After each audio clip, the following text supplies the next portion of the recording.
Raymond, or Life and Death. By Oliver Lodge. Preface. This book is named after my son who was killed in the war.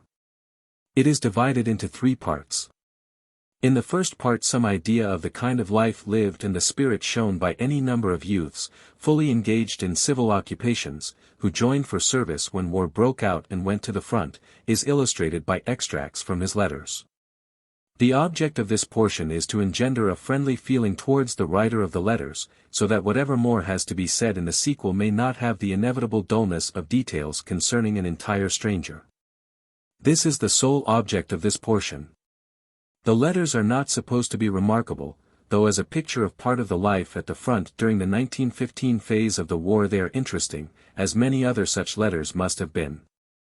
The second part gives specimens of what at present are considered by most people unusual communications. Though these again are in many respects of an ordinary type, and will be recognized as such by other bereaved persons who have had similar messages. In a few particulars, indeed, those here quoted have rather special features, by reason of the assistance given by the group of my friends, on the other side, who had closely studied the subject. It is partly owing to the urgency therein indicated that I have thought it my duty to speak out, though it may well be believed that it is not without hesitation that I have ventured thus to obtrude family affairs. I should not have done so were it not that the amount of premature and unnatural bereavement at the present time is so appalling that the pain caused by exposing one's own sorrow and its alleviation, to possible scoffers, becomes almost negligible in view of the service which it is legitimate to hope may thus be rendered to mourners, if they can derive comfort by learning that communication across the gulf is possible. Incidentally, I have to thank those friends, some of them previously unknown, who have in the same spirit allowed the names of loved ones to appear in this book, and I am grateful for the help which 1 or 2 of those friends have accorded. Some few more perhaps may be thus led to pay critical attention to any assurance of continued and happy and useful existence which may reach them from the other side. The third part of the book is of a more expository character, and is designed to help people in general to realize that this subject is not the bugbear which ignorance and prejudice have made it. That it belongs to a coherent system of thought full of new facts of which continued study is necessary, that it is subject to a law and order of its own, and that though comparatively in its infancy it is a genuine branch of psychological science.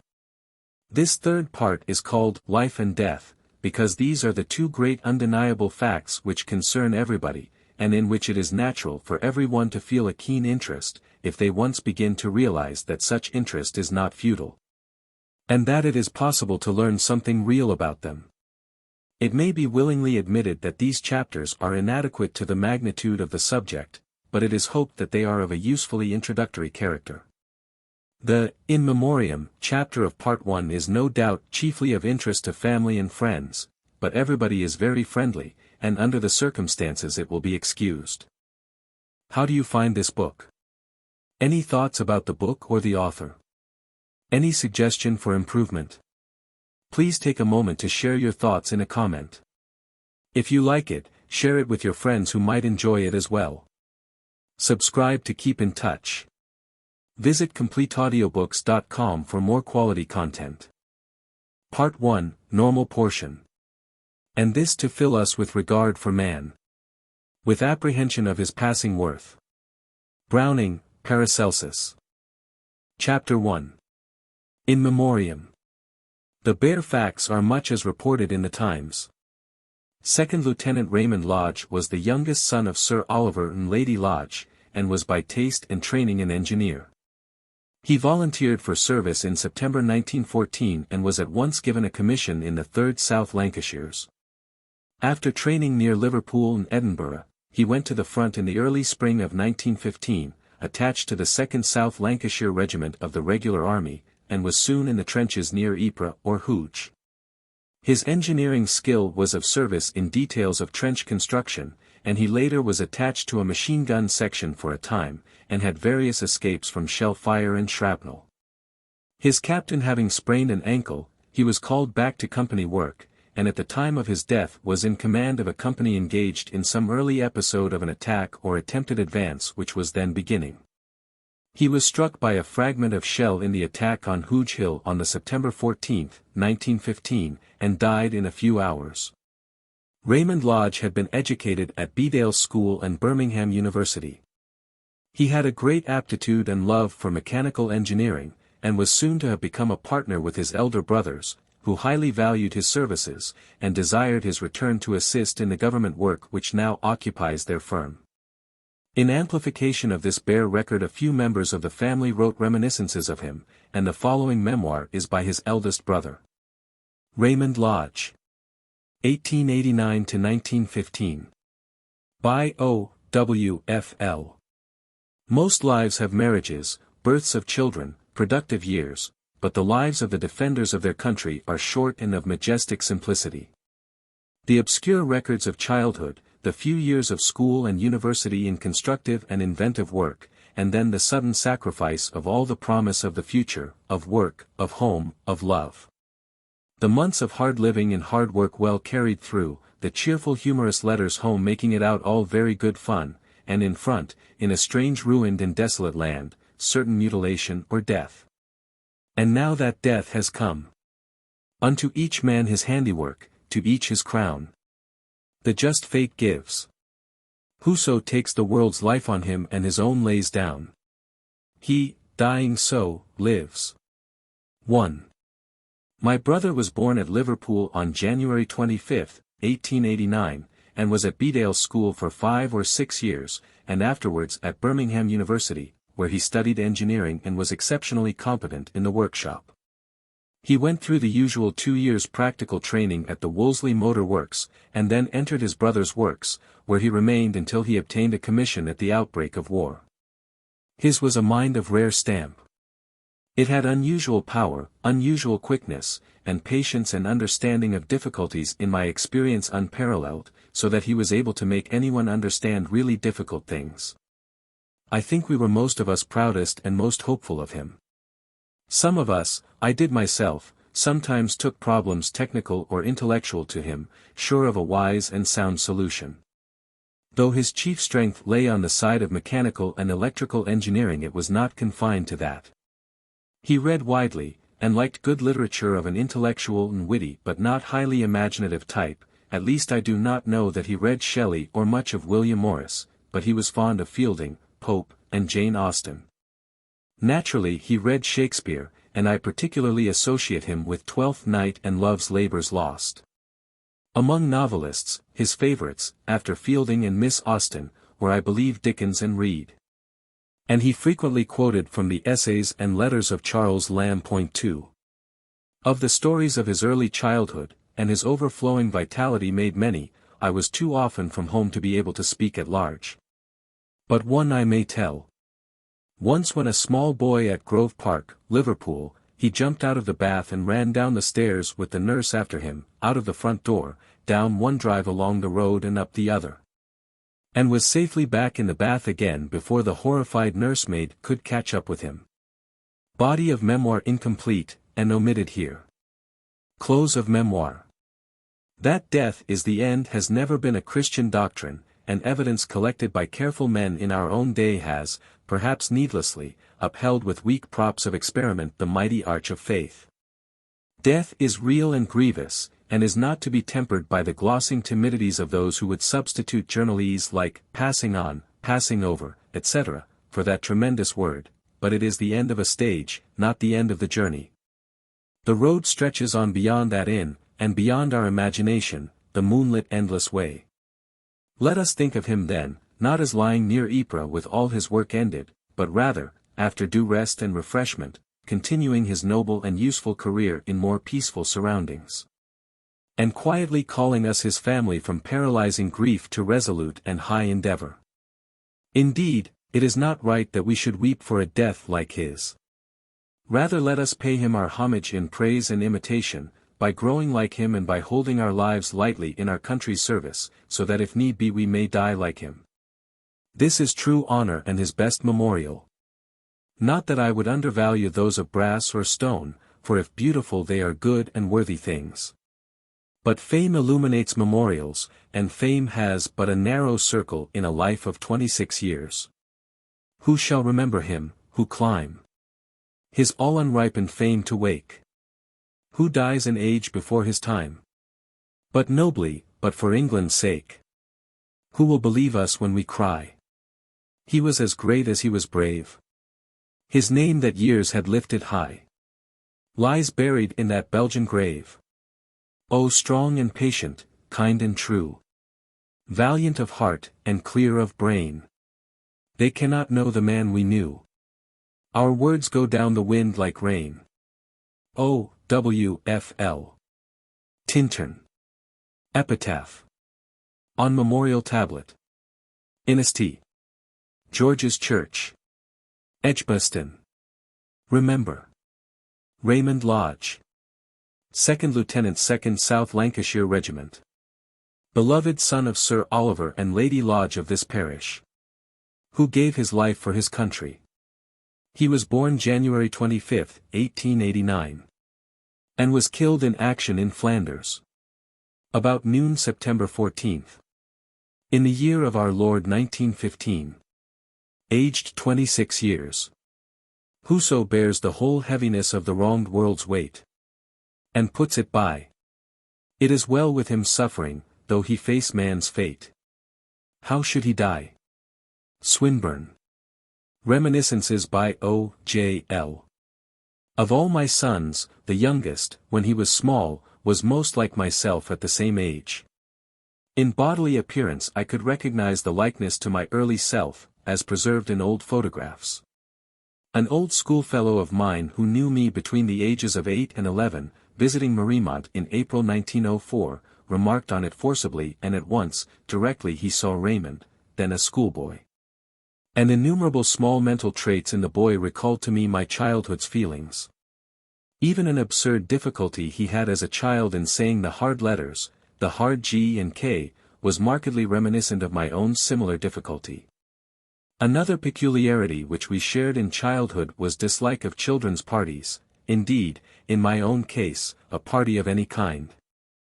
I remember being truly miserable at a Christmas party at the Mount, Penco, where I have no doubt that every one was more than friendly, though probably over-patronizing, as people often are with children. But where I determinedly abstained from supper, and went home hungry. Raymond's prominent instance was at the hospitable Liverpool house, Greenbank, which the Rathbones annually delivered up to family festivities each Christmas afternoon and evening, being good enough to include us in their family group. On one such occasion Raymond, a very small boy, was found in the hall making a bee-line for the front door and home. I remember sympathizing with him, from ancient memories, and taking him home, subsequently returning myself. At a later stage of boyhood I perceived that his ability and tastes were akin to mine, for we had the same passionate love of engineering and machinery. Though in my case, having no opportunity of exercising it to any useful extent, it gradually turned into special aptitude for physical science. Raymond was never anything like as good at physics, nor had he the same enthusiasm for mathematics that I had, but he was better at engineering, was in many ways I consider stronger in character, and would have made, I expect, a first-rate engineer.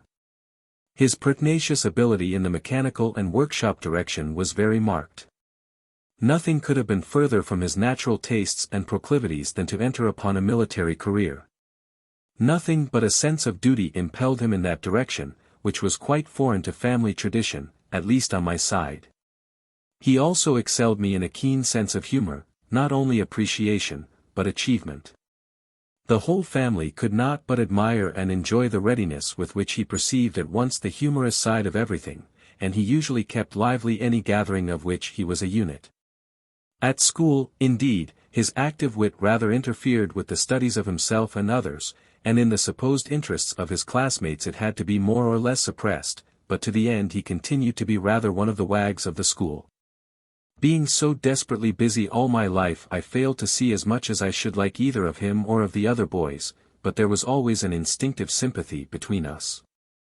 And it is a relief to me to be unable to remember any, even a single, occasion on which I have been vexed with him. In all serious matters he was, as far as I could judge, one of the best youths I have ever known. And we all looked forward to a happy life for him and a brilliant career. His elder brothers highly valued his services in their works.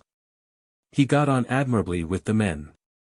His mode of dealing with overbearing foremen at the works, where he was for some years an apprentice, was testified to as masterly, and was much appreciated by his mates. And honestly I cannot bethink myself of any trait in his character which I would have had different, unless it be that he might have had a more thorough liking and aptitude for, and greater industry in, my own subject of physics. When the war broke out his mother and I were in Australia, and it was some time before we heard that he had considered it his duty to volunteer. He did so in September 1914, getting a commission in the regular army which was antedated to August. And he threw himself into military duties with the same ability and thoroughness as he had applied to more naturally congenial occupations. He went through a course of training at Great Crosby, near Liverpool, with the regiment in which he was a second lieutenant, namely the 3rd South Lancashires, being attached to the 2nd when he went to the front. His company spent the winter in more active service on the south coast of the Firth of Forth and Edinburgh, and he gained his desired opportunity to go out to Flanders on March 15, 1915. Here he applied his engineering faculty to trench and shelter construction, in addition to ordinary military duties, and presently he became a machine gun officer. How desperately welcome to the family his safe return would have been, at the end of the war, I need not say.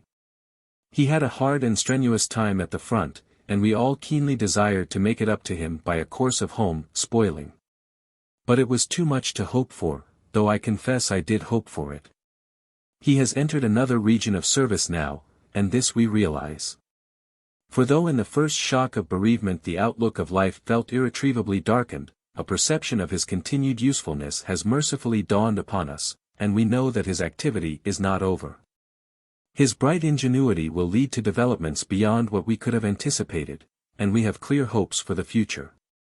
O. J. L. Mariemont, September 30, 1915. A Mother's Lament. Written on a scrap of paper, September 26, 1915. To ease the pain and to try to get in touch. Raymond, darling, you have gone from our world, and oh, to ease the pain. I want to know if you are happy, and that you yourself are really talking to me and no sham. No more letters from you, my own dear son, and I have loved them so. They are all there, we shall have them typed together into a sort of book. Now we shall be parted until I join you there. I have not seen as much of you as I wanted on this earth, but I do love to think of the bits I have had of you, specially our journeys to and from Italy. I had you to myself then, and you were so dear.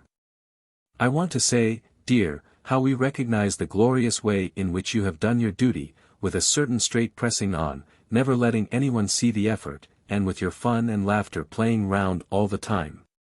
Cheering and helping others. You know how your brothers and sisters feel your loss, and your poor father. The religious side of Raymond was hardly known to the family. But among his possessions at the front was found a small pocket Bible called the Palestine Pictorial Bible, Pearl 24mo, Oxford University Press, in which a number of passages are marked. And on the fly leaf, penciled in his writing, is an index to these passages, which page I copy here. Page X33. 1463. St. John 14. 689. F2. 749. Nay I, 6, 2 337. St. John 16. 33 689. Rom 8. 35 723. St. Matt 11. 28 616. P.S. Xixiv. 8 415. P.S. 43. 2 468. Deuteronomy 33. 27 151. Deuteronomy 32. 43 150. ISA, Lee 12 473. ISA, Lee 12 474. Jude 24 784. Ezra 9. 9 335. ISA, 12. 2451. ISA. I 18445. ISA, XL. 31467. Rev 7. 14788. Rev 21. 4795. Mizpah. Gen 31. 49. August 14, 15 RL. The following poem was kindly sent me by Canon Ronsley, in acknowledgement of a memorial card. Our angel host of help. In memory of Raymond Lodge, who fell in Flanders, September 14, 1915. His strong young body is laid under some trees on the road from Ypres to Menin. From the memorial card sent to friends. Twixt Ypres and Menin night and day. The poplar trees in leaf of gold were whispering either side the way. Of sorrow manifold. Of war that never should have been. Of war that still perforce must be. Till in what brotherhood can mean. The nations all agree. But where they laid your gallant lad, I heard no sorrow in the air. The boy who gave the best he had, that others good might share. For golden leaf and gentle grass, they too had offered of their best. To banish grief from all who pass. His hero's place of rest. There as I gazed, the guests of God. An angel host before mine eyes. Silent as if on air they trod. Marched straight from paradise. And one sprang forth to join the throng. From where the grass was gold and green. His body seemed more lithe and strong than it had ever been. I cried, but why in bright array of crowns and palms toward the north? And those white trenches far away? Doth this great host go forth? He answered, forth we go to fight. To help all need where need there be. Sworn in for right against brute might. Till Europe shall be free. H. D. Ronsley. Extracts from Plato's Dialogue. Menexenus. Being part of a speech in honor of those who had died in battle for their country. And I think that I ought now to repeat the message which your fathers, when they went out to battle, urged us to deliver to you who are their survivors, in case anything happened to them. I will tell you what I heard them say, and what, if they could, they would fain be saying now, judging from what they then said, but you must imagine that you hear it all from their lips. Thus they spoke. Sons, the event proves that your fathers were brave men. For we, who might have continued to live, though without glory, choose a glorious death rather than bring reproach on you and your children, and rather than disgrace our fathers and all of our race who have gone before us. Believing that for the man who brings shame on his own people life is not worth living, and that such an one is loved neither by men nor gods, either on earth or in the underworld when he is dead.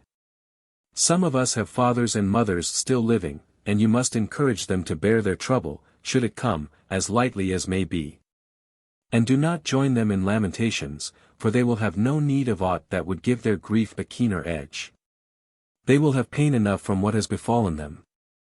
Endeavor rather to soothe and heal their wound, reminding them that of all the boons they ever prayed for the greatest have been granted to them. For they did not pray that their sons should live forever, but that they should be brave and of fair fame. Courage and honor are the best of all blessings, and while for a mortal man it can hardly be that everything in his own life will turn out as he would have it, their prayer for those two things has been heard. Moreover, if they bear their troubles bravely, it will be perceived that they are indeed fathers of brave sons, and that they themselves are like them. So minded, we, at any rate, bid those dear to us to be, such we would have them be. And such we say we are now showing that we ourselves are, neither grieving overmuch nor fearing overmuch if we are to die in this battle. And we entreat our fathers and mothers to continue to be thus minded for the rest of their days, for we would have them know that it is not by bewailing and lamentation that they will please us best. If the dead have any knowledge of the living, they will give us no pleasure by breaking down under their trouble, or by bearing it with impatience. For our lives will have had an end the most glorious of all that fall to the lot of man. It is therefore more fitting to do us honor than to lament us. Stat sua quique dies, breve et irreparable tempus. Omnibus est vitae, sed famam extendir factis. Hoc virtutis opus. I, 1/2 n. X, 467. Chapter 2. Letters from the Front. I shall now, for reasons explained in the preface, quote extracts from letters which Raymond wrote to members of his family during the time he was serving in Flanders. A short note made by me the day after he first started for the front may serve as a preliminary statement of fact. Mariemont, Edgbaston. March 16, 1915. Raymond was recently transferred back from Edinburgh to Great Crosby near Liverpool.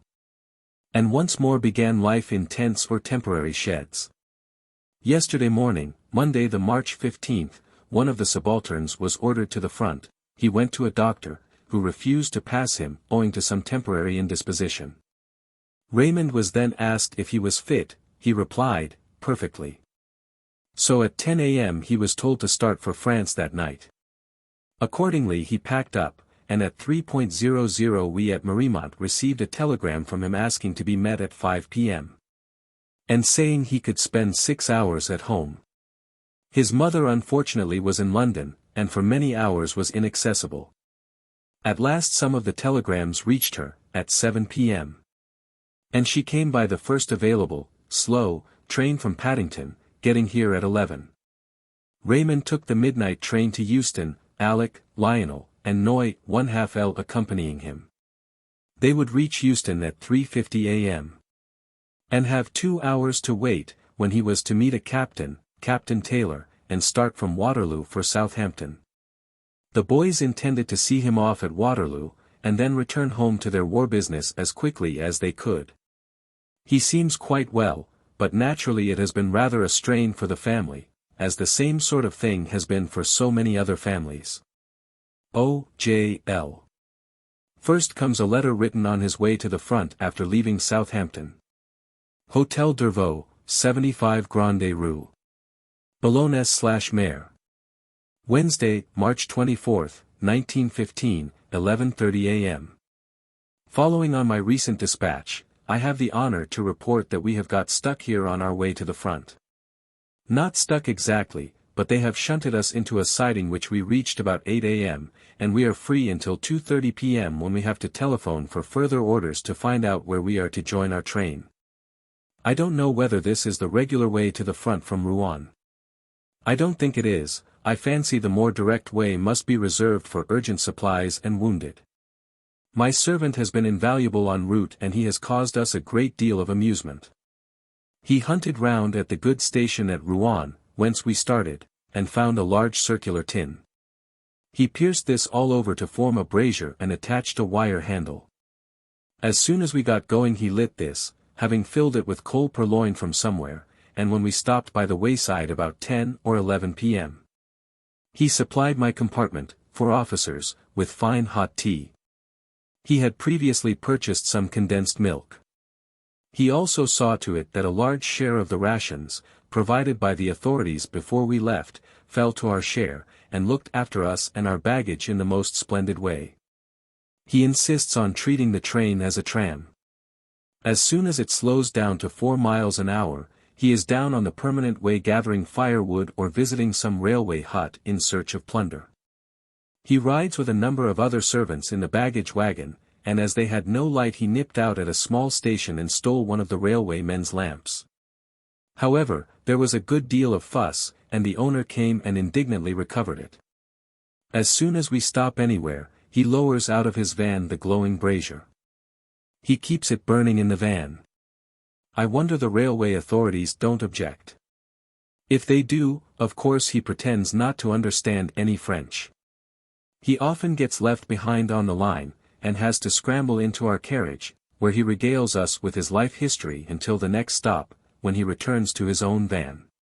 Altogether he is a very rough customer and wants a lot of watching, all the same he makes an excellent servant. Letters from the front in Flanders. Friday, March 26, 1915. I arrived here yesterday about 5 p.m. and found the battalion resting from the trenches. We all returned there on Sunday evening. I got a splendid reception from my friends here, and they have managed to get me into an excellent company, all the officers of which are my friends. This place is very muddy, but better than it was, I understand. We are intense. Saturday, March 27, 1915, 4:30 p.m. We moved from our camp into billets last night and are now in a farmhouse. The natives still live here, and we, 5 officers, have a room to ourselves, and our 5 servants and our cook live and cook for us in the kitchen. The men of our company are quartered in neighboring farm buildings, and other companies farther down the road. We are within a mile of a village and about 3 or 4 miles to the southward of a fair-sized and well-known town.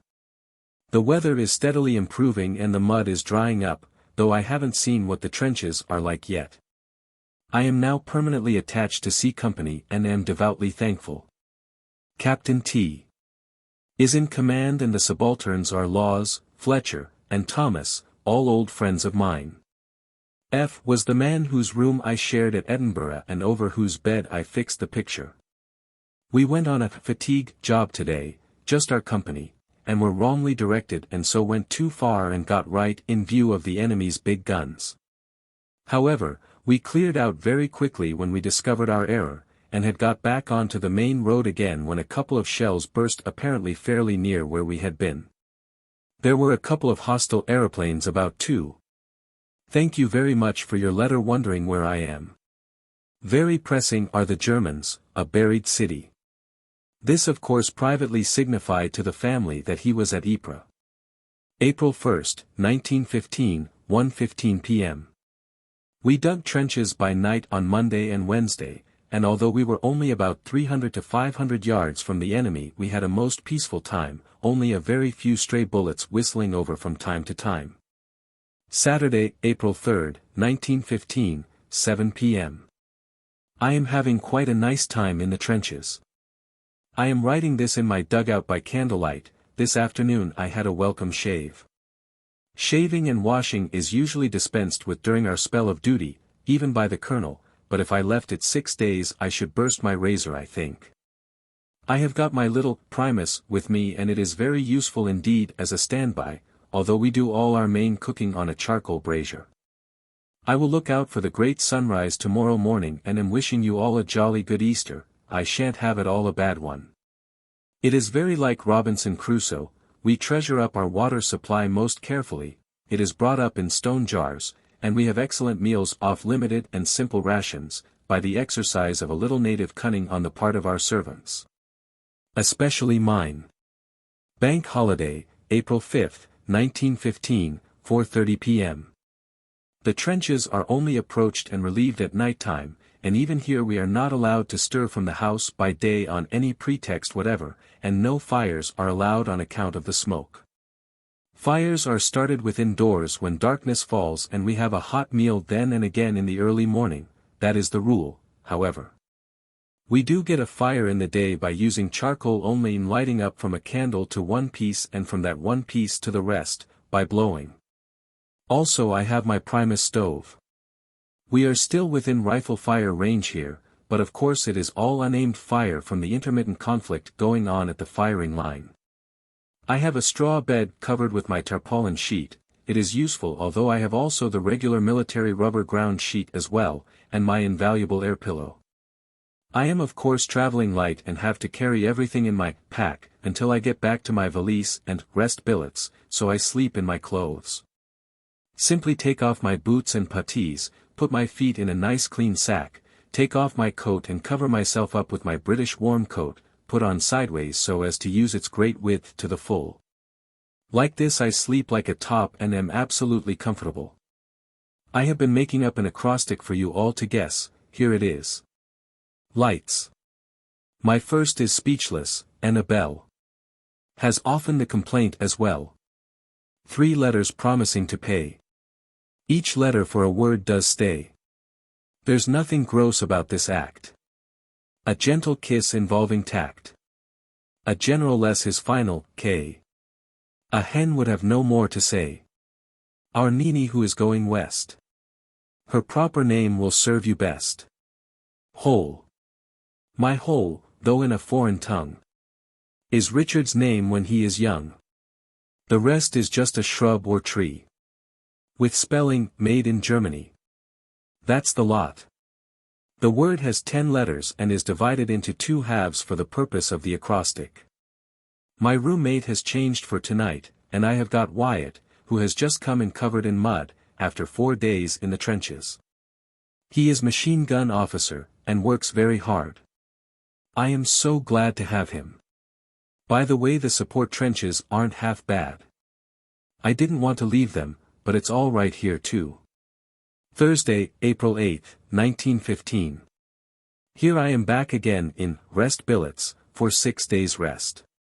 When I set off for the 6 days duty I was ardently looking forward to this moment, but there is not much difference. Here we pig it pretty comfortably in a house, and there we pig it almost as comfortably in a dugout. There we are exposed to rifle fire, nearly all unaimed, and here we are exposed to shell fire, aimed, but from about 5 miles away. On the whole this is the better, because there is more room to move about, more freedom for exercise, and there is less mud. But you will understand how much conditions in the trenches have improved if comparison is possible at all. My platoon, number 11, has been very fortunate. We have had no casualties at all in the last 6 days. The nearest thing to one was yesterday when we were in the firing trench, and a man got a bullet through his cap quite close to his head. He was peeping over the top, a thing they are all told not to do in the daytime. The trenches at our point are about 100 yards apart, and it is really safe to look over if you don't do it too often, but it is unnecessary, as we had a periscope and a few loopholes. I am awfully grateful for all the things that have been sent, and are being sent. I will attach a list of wants at the end of this letter. I am very insatiable, that's not quite the word I wanted, but I am going on the principle that you and the rest of the family are only waiting to gratify my every whim. So, if I think of a thing I ask for it. By the way, we have changed our billets here.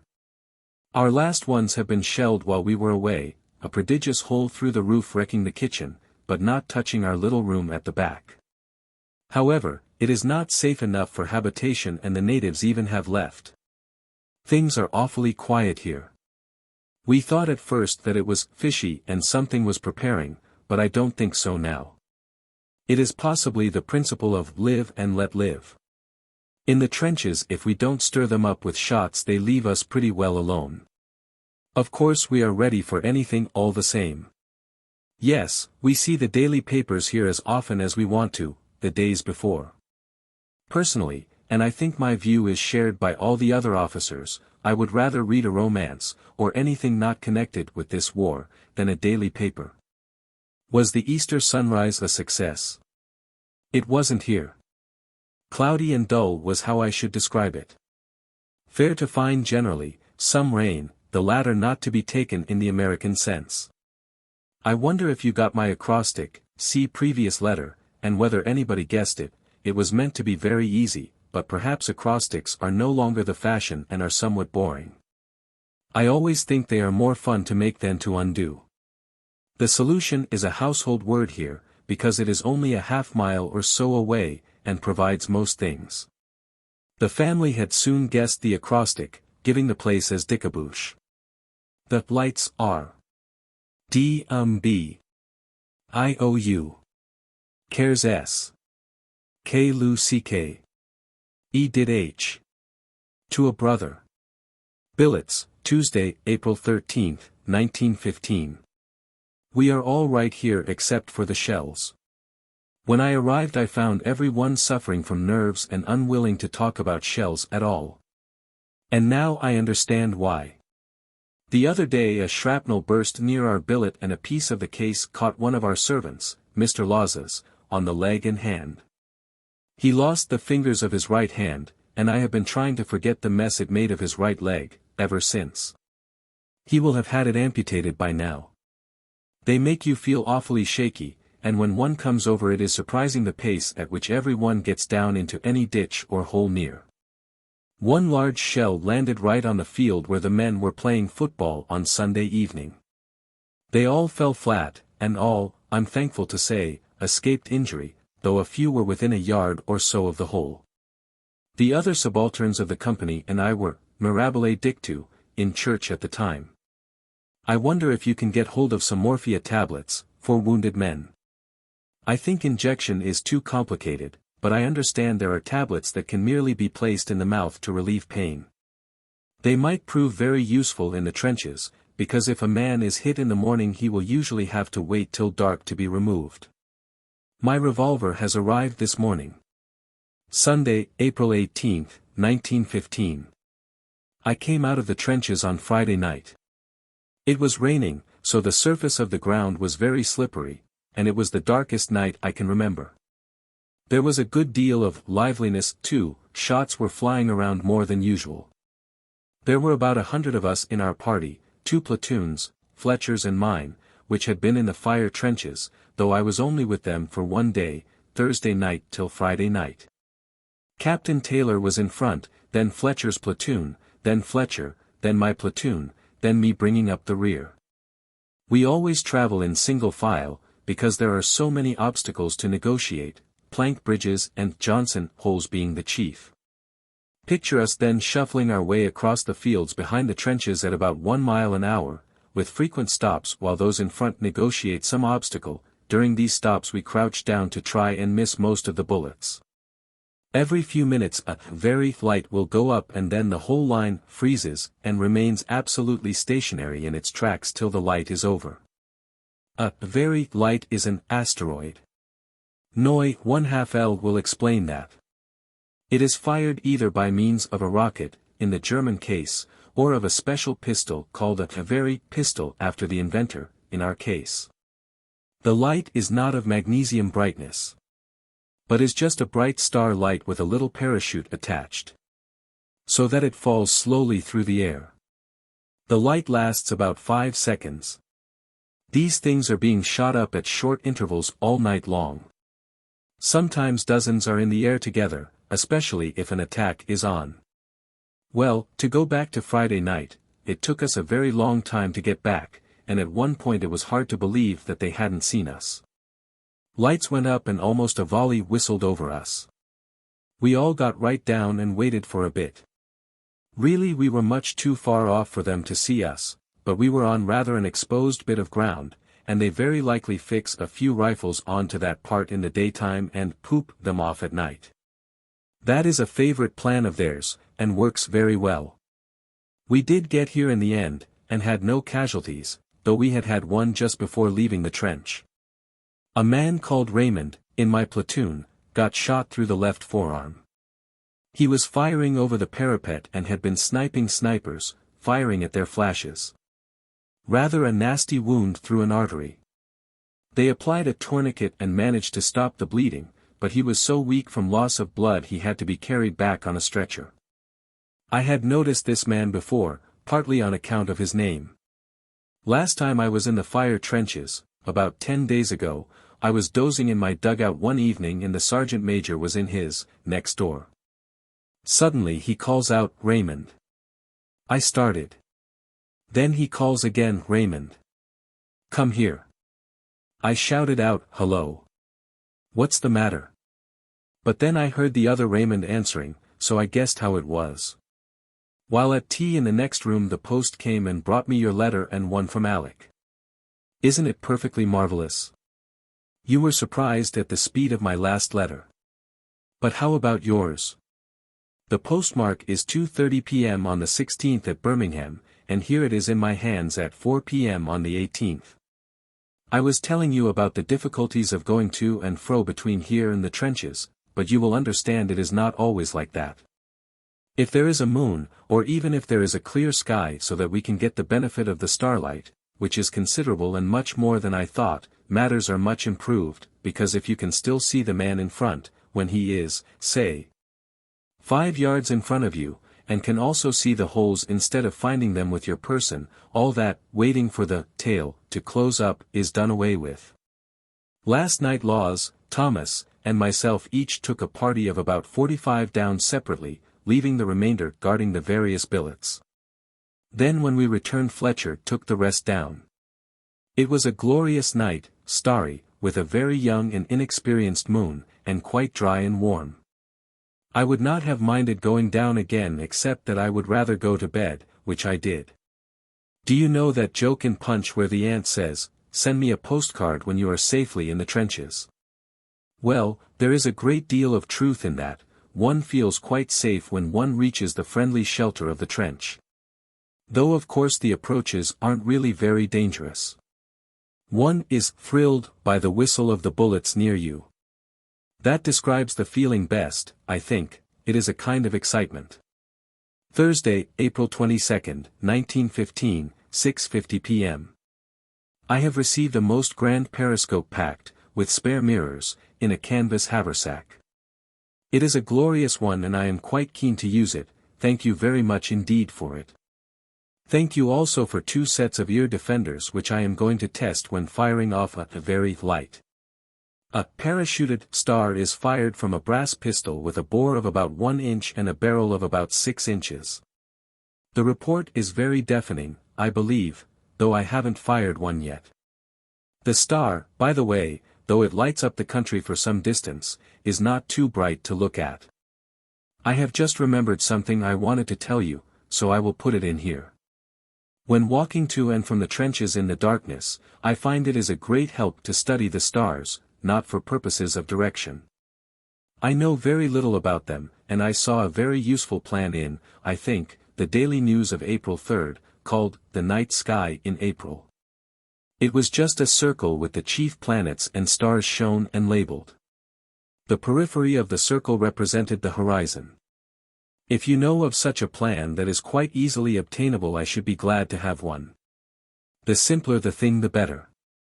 The books you had sent me, which were passed on to me by Professor Leith, are much appreciated. They circulate among officers of this company like a library.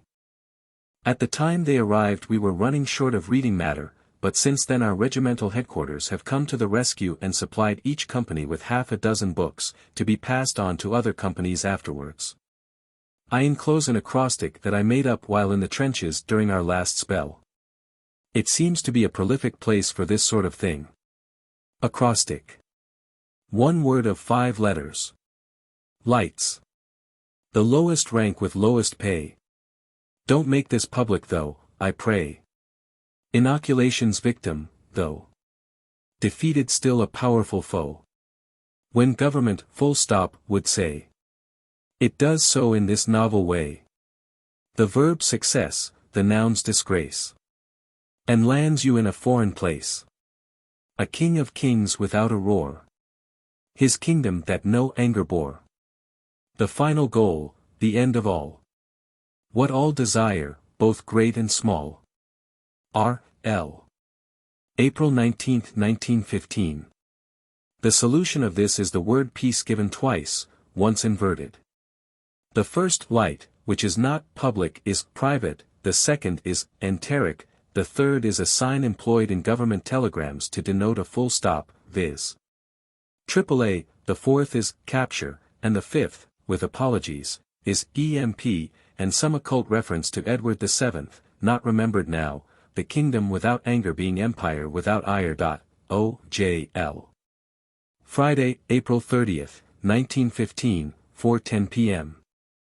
I wish you could see me now. I am having a little holiday in Belgium. At the moment I am sitting in the shade of a large tree, leaning against its trunk, writing to you. The sun is pouring down and I have been sitting in it lying on a fallen tree, but it makes me feel lazy, so I came here to write, in the shade. Before me, across a moat, is the Chi 1/2 toe, ruined now, but not by old age. It is quite a handsome building, 2 stories high. It is built of brick with a slate roof. The bricks are color-washed yellow with a white band 18 inches deep under the roof. There are 2 towers with pointed roofs that stand to the front of the house, projecting slightly from it, forming bay windows. These towers, from the roof down to the ground, are red brick, as are the fronts of the dormer windows in the main building. The larger and taller tower is octagonal and stands in the middle of the front, the smaller one is square and stands on the right corner. On each side of the main building are flanking buildings consisting on this, left, side of a brick-built palm house and beyond that again a glass-covered conservatory. The other flank has a conservatory also, but I have not explored as far as that. The front of the building is about 70 to 80 yards long. The main entrance is on the other or northern side. It is reached by a drawbridge over the moat. The house on that, north, side is not so much damaged. It has long windows with shutters that give it a continental air.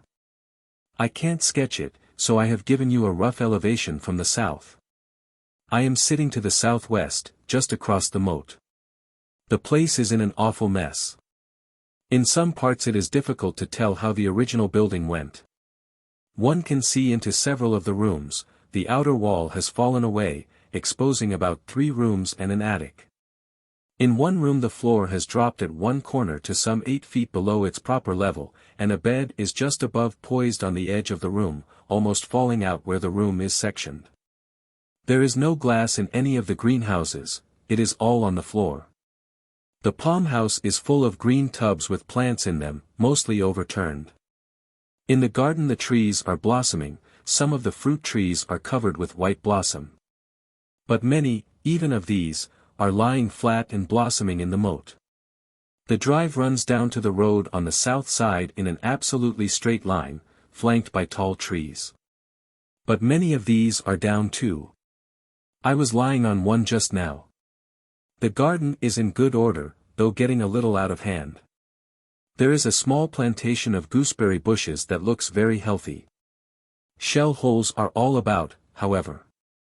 The house, although it is not on an eminence, commands a good view to the southward and has a fine view of the German lines, which are slightly raised just here. The enemy evidently suspected this cheat 1/2 toe was used as an observation post, as indeed it may have been. We came out of the trenches on Wednesday night into reserve billets, and I was placed with No. 9 platoon, instead of my own, in a little house not far from this cheat 1/2 toe. We are not allowed to leave it by day, or rather we are not allowed to show ourselves on the south side of it, as it might draw shell fire onto it. But I managed to sneak away to the north under cover of a hedge without any risk of being seen. After being relieved in the trenches on Wednesday, and marching back and having a meal with the other officers of C Company in the reserve billets, a brewery, it was 1 o'clock before I got to bed in our little house. And we had to stand to arms in the morning for an hour while dawn was breaking, we always do, and at dusk too. So after this I went to sleep till 2 p.m. I sleep in an outhouse with no door, on straw laid on a brick floor. My ground sheet on the straw, my coat over me, my feet in a sack and an air cushion under my head, and I can sleep as peacefully as at home. The place is swarming with rats and mice, you can hear them directly you lie still. They go plop, plop, plop, on the straw overhead, as if they were obliged to take long strides owing to their feet sinking into the straw. Immediately over my head, I should judge, there is a family of young rats by the noise. Occasionally they have a stampede and a lot of dust comes down on my face. But one gets used to this, and muttering Nam Dun Chien, one turns the other cheek. By the way, they say these rats stand to at dawn, just as we do. I am terrified of a rat running over my face, but my servant sleeps with me, so I console myself that the chances are just even that they won't choose me. I wish he wouldn't snore though, he's lowering the odds. Last night we had to turn out for fatigue parties. I took a party down to one of the fire trenches with knife rests. These are sections of barbed wire entanglement. They are made by fixing crosspieces on the ends of a long pole. The tips of these crosspieces are joined together with barbed wire laid parallel to the center pole. Then the whole is wound with more barbed wire laid on spirally, thus, a sketch. These are slung out in front of the trenches and fixed together. They are now fixed also to the trench, because the Germans used to harpoon them and draw them over to their own side. Well, we set off about 11 p.m. and took 22 of these down. We didn't exactly bless the full moon, although it showed us the holes and obstructions in the way. Still, we had no casualties and made good time. We got back about midnight. So I only slept till 12:30 this morning. Of course I had to get up for an hour at dawn. I used the time to brew myself some cocoa. I am getting an expert cook, and can make that bivouac cocoa taste like the very finest chocolate. Just before going into the trenches I received another of those splendid parcels of cabbage and apples. The apples are simply splendid.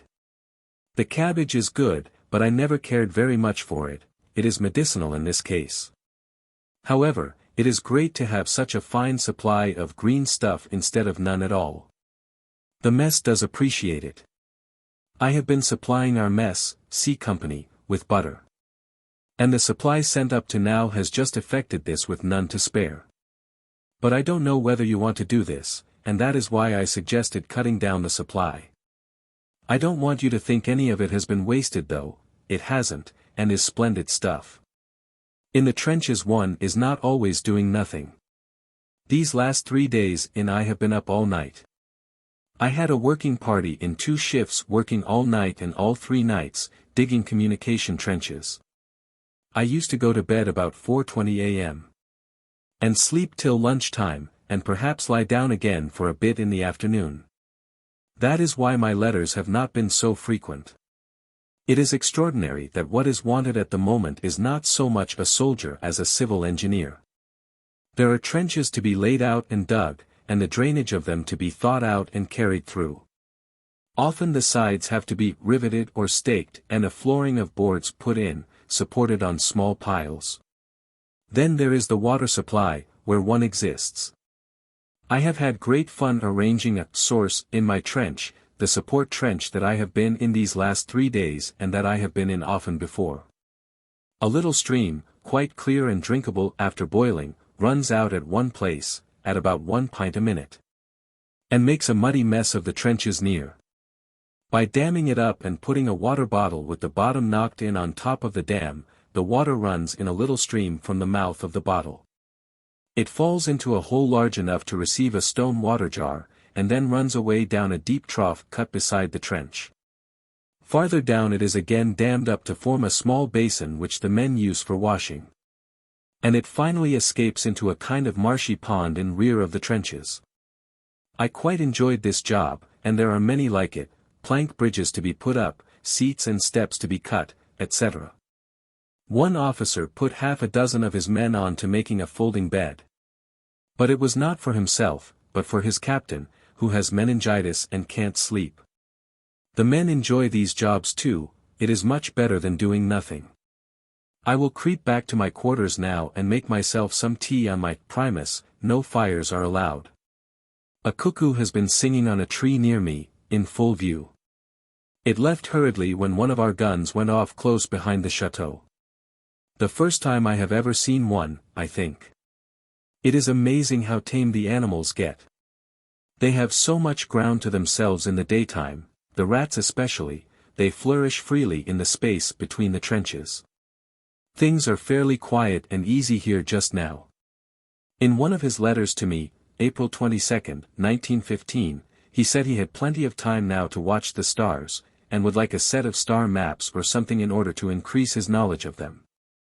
Accordingly, I sent him a planisphere which I happen to have, an ingenious cardboard arrangement which can be turned so as to show, in a rough way, the stars visible in these latitudes at any time of day and any period of the year. O.J.L. May Day 1915, 3:20 p.m. Thank you very much for the planisphere and for your letter. I have often seen the planisphere before, but never appreciated it until now. As to the very pistol, I quite agree that the barrel is too short. If it were longer the light would be thrown farther, which would be much better. As it is, it falls between us and the Germans. The German lights, which I now learn are fired from a kind of mortar and not by a rocket as I thought, are much better than ours, they give a better and steadier, fatter light, and they are thrown well behind our trenches. However, ours are much better, and theirs are worse than they used to be. They have not turned the gas on to us here, though on some days I have smelled distinct traces coming down wind from the north. I should say it was chlorine rather than SO2 that I smelled. I don't know whether the ammonia preventive would be better than the soda one. In any case, the great thing is that one is provided. The soda method is the one in use, I believe, in the chlorine works at Widnes and elsewhere. Tuesday, May 3, 1915, 12:40 p.m. For the first 3 days we are out here in new billets, officers in a comfortable little house. Last 3 days of our rest. We are going into a wood quite close to our reserve billets. We are in support in case of a sudden attack. Roads are so much knocked about by shells that traffic is limited and restricted. So we might not be able to support quick enough unless we were close. Everything is still very much upset, due to the penetration of our French line. They have been shelling our village from the rear. And most of the companies have had to quit. We, C Company, are well back now. 2 of our platoons went digging last night. Mine was one. We left here about 8 o'clock, and I got back at 1 a.m. And then I sat up with another subaltern, Fletcher, after I had had some supper until the other man, Thomas, had come in and eaten. We went to bed at 3 a.m. breakfast at 9 this morning, and we are resting. However, I am going to have an absolutely slack day today. A bath too, if I can manage it. Last night the moon got up very late and was quite useless. They fire more when there is no light, they get scared, at least uneasy. They fire off very lights constantly, and let off volleys. We lie absolutely flat while this goes on. It is a funny sight, the men look like a row of starfish. Tuesday, May 11, 1915, 9:15 a.m. Really Wednesday the 12th. I had got wrong. We are within view of a well-known place, no doubt Ypres.O.J.L., and the place has been on fire in 3 or 4 places for about 2 days, and is still going strong. A magnificent spectacle at night. The place is, I believe, a city of ruins and dead, and there is probably no one to put a fire out. Probably, too, a fire is rather a good thing than otherwise, the place must be terribly in need of purifying. I was awfully interested in Father's dream. 3 Your letter is dated the 8th, and you say that the other night he dreamt that I was in the thick of the fighting, but that they were taking care of me from the other side. Well, I don't know about the thick of the fighting, but I have been through what I can only describe as a hell of a shelling with shrapnel. My diary tells me it was on the 7th, at about 10:15 a.m. Our company were ordered forward from one set of dugouts to others nearer the firing line, and the formation adopted was platoons in single file, with intervals between. That is, 4 columns of about 50 men each, in single file, with about 20 to 50 yards between each column. I was the 3rd platoon, though I was not with my own but with number 9. Fletcher brought up the last one, thus. My platoon is number 11. No. 9's platoon commander, Laws, is in England on sick leave, as his nerves are all wrong. Well, anyhow, we had not gone far before the gunners saw us, and an aeroplane was flying along above and with us. They sent over some Johnsons, but these all went too far, we were screened by a reservoir embankment. However, we had to pass through a ruined village and they knew it, so they put shrapnel over it. Still we were unaffected. But when we came out into the open on the far side, we caught it properly. Shell after shell came over and burst above us, and when I and about 3 men behind me had just turned a corner, one burst above, in exactly the spot I should have wished it to if I had been the enemy. I looked up and saw the air full of flying pieces, some large and some small. These spattered down all round us. I was untouched, but my servant, who was immediately behind me, was hit on the knee, but only wounded slightly. He was rather scared. I led him back round the corner again and put him in a ditch.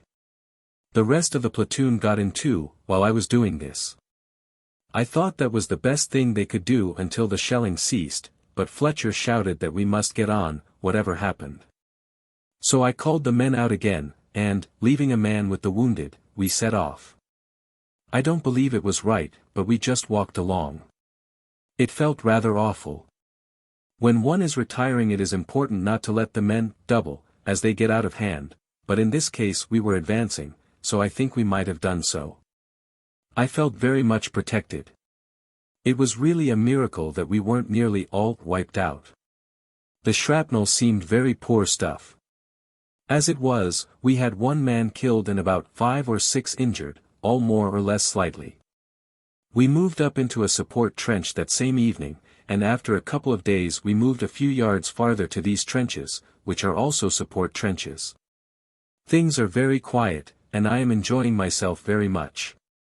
If it wasn't for the unpleasant sights one is liable to see, war would be a most interesting and pleasant affair.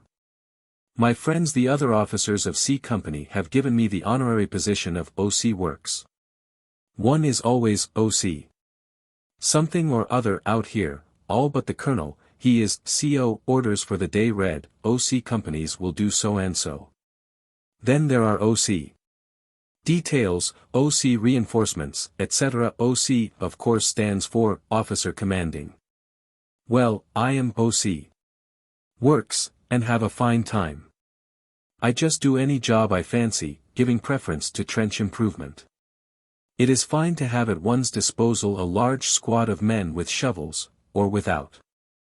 They fill sandbags and carry them, they carry timber and saw it, and in short do anything that is required. One can accomplish something under these conditions. 6 p.m. We have been told that we are being relieved tonight, and that we are going back to our old place, number 2. So everything should be as before, once we are back. We may not manage to get all the way back tonight, as we cannot travel by daylight as most of the road is under direct observation. If daylight catches us we shall encamp in dugouts en route. I am rather disappointed that we are going tonight, as Fletcher and I were going to rebuild our dugout here. We both got very keen indeed and had laid out the plan carefully. He has been an architect. I had another disappointment when I was back in the wood, as supports. It reminds me of one of our quartermaster sergeants in Edinburgh. He is an Irishman, O'Brien. I found him on the platform while we were waiting to see a draft off. He looked very despondent. I asked him how he was, and was surprised when he replied, "I've had a reverse, sore." It turned out that he had applied to headquarters for an improvement in his position, and was told he didn't deserve any. It had almost broken his heart. Well, I had a reverse. I was given the job of building a hut and was nearly through with it when we were ordered away. If we get back to the old wood again I shall go on with it, in spite of whatever the present tenants may have done in the way of completing it. Our guns are now going at it, hammer and tongs. I did enjoy laying the sandbags and building a proper wall with headers and stretchers. I got a very good testimonial too, for the sergeant asked me in all seriousness whether I was a bricksetter in civil life. I was awfully proud. Later. I had to leave off here because we were ordered to fire rapid in between periods of our artillery fire, and I had to turn out to watch. Note by O.J.L. The dream referred to, near the beginning of this long letter to his mother, Mr. J. Arthur Hill remembers that I told him of, in a letter dated May 7, 1915, which he has now returned, and I reproduce it here. To J. A. H. May 7, 1915. I do not reckon that I often have conscious intuitions, and when I have had vivid dreams they have not meant anything, though once or twice I have recorded them because I have them seldom. I happen, however, to have had an intuition this morning, before I was more than half awake, which, though not specially vivid, perhaps I had better record, namely, that an attack was going on at the present moment, that my son was in it. But that, they were taking care of him. I had this clearly in mind before seeing the morning papers. And indeed I do not know that there is anything in the morning papers suggesting it, since of course their news is comparatively old. One might have surmised, however, that there would be a struggle for Hill 60, and I know that my son is not far off Ypres. By the way, I have been told that the Flemish Belgians really do call it wipers. It does not sound likely, and it needs confirmation. I know of course that our troops are said to call it so, which is natural enough. O.J.L. I now, August 1916, notice for the first time that the coincidence in time between dream and fact is rather good, especially as it was the only dream or impression that I remember having during the war. Practically I do not dream. But as this incident raises the question of possible presentiment, I must deny that we had any serious presentiment about Raymond. My wife tells me that her anxiety about Raymond, though always present, was hardly keen, as she had an idea that he would be protected. She wrote to a friend on March 22, 1915. I ought to get him back safe. I have a hole in my heart and shall have till he comes back. I only saw him for the inside of an hour before he left, as I was away when he came home for 6 hours. At the same time I must admit that on the morning of September 15, 1915, the day after Raymond's death, which we did not know of till the 17th, I was in an exceptional state of depression. And though a special game, to which I had been looking forward, on the number 1 course at Gullen had been arranged with Roland Waterhouse, I could not play a bit. Not ordinary bad play, but total incompetence. So much so that after 7 holes we gave up the game, and returned to the hotel. To make sure of the date, I wrote to Roland Waterhouse, asking him when that abortive match occurred, since I knew that it was his last day at Gullen. He replies: Violet and I left Gullen for Musselburgh on Wednesday, September 15. Our final match ended that morning on the 8th tee, which that year was on the Reservoir Hill. One more dream I may as well now mention. After the family had returned home from Scotland and elsewhere, near the end of September 1915, and begun to settle down, Alec, who had felt Raymond's death exceedingly, told me that the night before he heard the news, or rather the early morning of the same day, September 17, he had had an extraordinarily painful and vivid dream, quite an exceptional occurrence for him. And one of which he had spoken to a manageress in the hotel near Swansea where he was staying, describing it as the worst he had ever had in his life. He did not know that it had any significance, and neither do I, as the dream, though rather ghastly, was not about Raymond or anyone in particular. But it seemed an odd coincidence that the ill news should be, so to speak, on the way, at the time of a quite exceptional and painful impression. The person to whom he told the dream handed him the telegram a few hours later. He has written the dream down, but it need not be reproduced. No real provision is involved in any of this, unless it be that of an hour or two in my own impression, in May. But for general remarks on the question of the possibility of provision, Chapter 5 in Part 3 may be referred to. Friday, May 14, 1915. I had a glorious hot bath yesterday. Fletcher and I went up to the brewery here. The bath is zinc, and full length, and we have as much water, and as hot, as we like. I spent some time too stemming the leaks in the roof of our shed.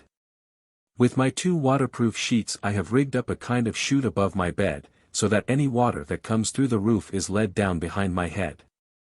I don't know what happens to it there. I thought of leading it across on to the man next me, as the Germans used to do in the winter campaign. They fitted a pump in their trenches and led the delivery pipe forward, so that the water used to run into ours, only the plan was discovered. I wonder if you saw the appreciation of the soda cake on the back of my letter from the woods. MP stands for Mess President. Fletcher was MP and was a very good one. I am now, as he has done it for a long time and is tired. As cheerful and well and happy as ever. Don't think I am having a rotten time, I am not. Sunday, 5:40 p.m., May 16, 1915. We had a very fine piece of news yesterday. Over 3 weeks ago we were called out one night and were urgently required to dig a certain new trench behind our lines. The men worked splendidly and got the job done in a very short time, working of course in complete darkness. The next day the Brigadier General inspected the trench and sent in a complimentary message about it to our colonel. The day after he complimented us again, for the same piece of work. Well, we have had several such jobs to do, and just recently we have been to Hill 60, where the bulk of our work was deepening the trenches and improving the parapets. We were lent for this purpose to another division, the division that is at the moment occupying that area, and we're away from here exactly a week. We got a splendid testimonial from the general of this other division, who told our colonel he had got a top-hole battalion. Arising out of all this, we have now been selected as a pioneer battalion. We are relieved from all ordinary trench work for some time to come. We simply go out at night and dig trenches or build parapets and so forth, and have the day to ourselves. This was arranged yesterday, and last night we went out and returned here at 1:30 a.m. The work is more or less under fire, but only from stray shots and nothing very serious. Our colonel is awfully pleased that we have done so well, and we are all pleased with the new arrangement. One great advantage is that we can settle down in our billets and are not continually having to pack up everything and move off. We can now start and make tables, chairs, beds, a proper door for the hut, a glass window, and so on. As to aeroplanes, when one passes overhead a whistle is blown and everyone either takes cover or stands perfectly still. The men are forbidden to look up. Then the whistle is blown several times when the danger is past. I am afraid, though, these regulations are more honored in the breach than the observance. We had quite a nice informal service here this afternoon sitting in a field. The chaplain has the rank of major and has been out here 7 months. Yesterday the captain, Fletcher, and myself went for a ride on horses. We went about 5 miles out, stopped for about 20 minutes at a little inn, the last in Belgium on that particular road, and then came back again. The country was perfectly lovely, though I did not appreciate it as much as I otherwise would have done, as I had a trooper's saddle and the captain would trot. I got most awfully sore going out, and thought I should never be able to get back. However, I discovered a method at last, and that was to go at a full gallop. So I alternately went at a walk and hell for leather, and got back in comparative comfort. I thoroughly enjoyed it. It was very bad for the horse, I am afraid, on the stone sets, Pavi, 1/2, but sometimes I could get him on to the softer bits at the side. I was terribly afraid someone would think the horse was running away with me and block him, so I had to look as pleased as possible. And really I was pleased, it was such a blessed relief after that awful trotting. I trotted along in rear of the other two until I could stand it no longer, and then I encouraged my nag and hit him until he broke into a canter, and then I roared past the others, who cursed like anything because theirs wanted to gallop too. My horse's canter changed imperceptibly into a full gallop, and I got down to it and felt like a jockey. After about half a mile I would walk until the others came up and passed me, and then I would go off again. All the same, I am very sore. Goodbye for the present. It is lovely hot weather and we are all well, fit, and happy.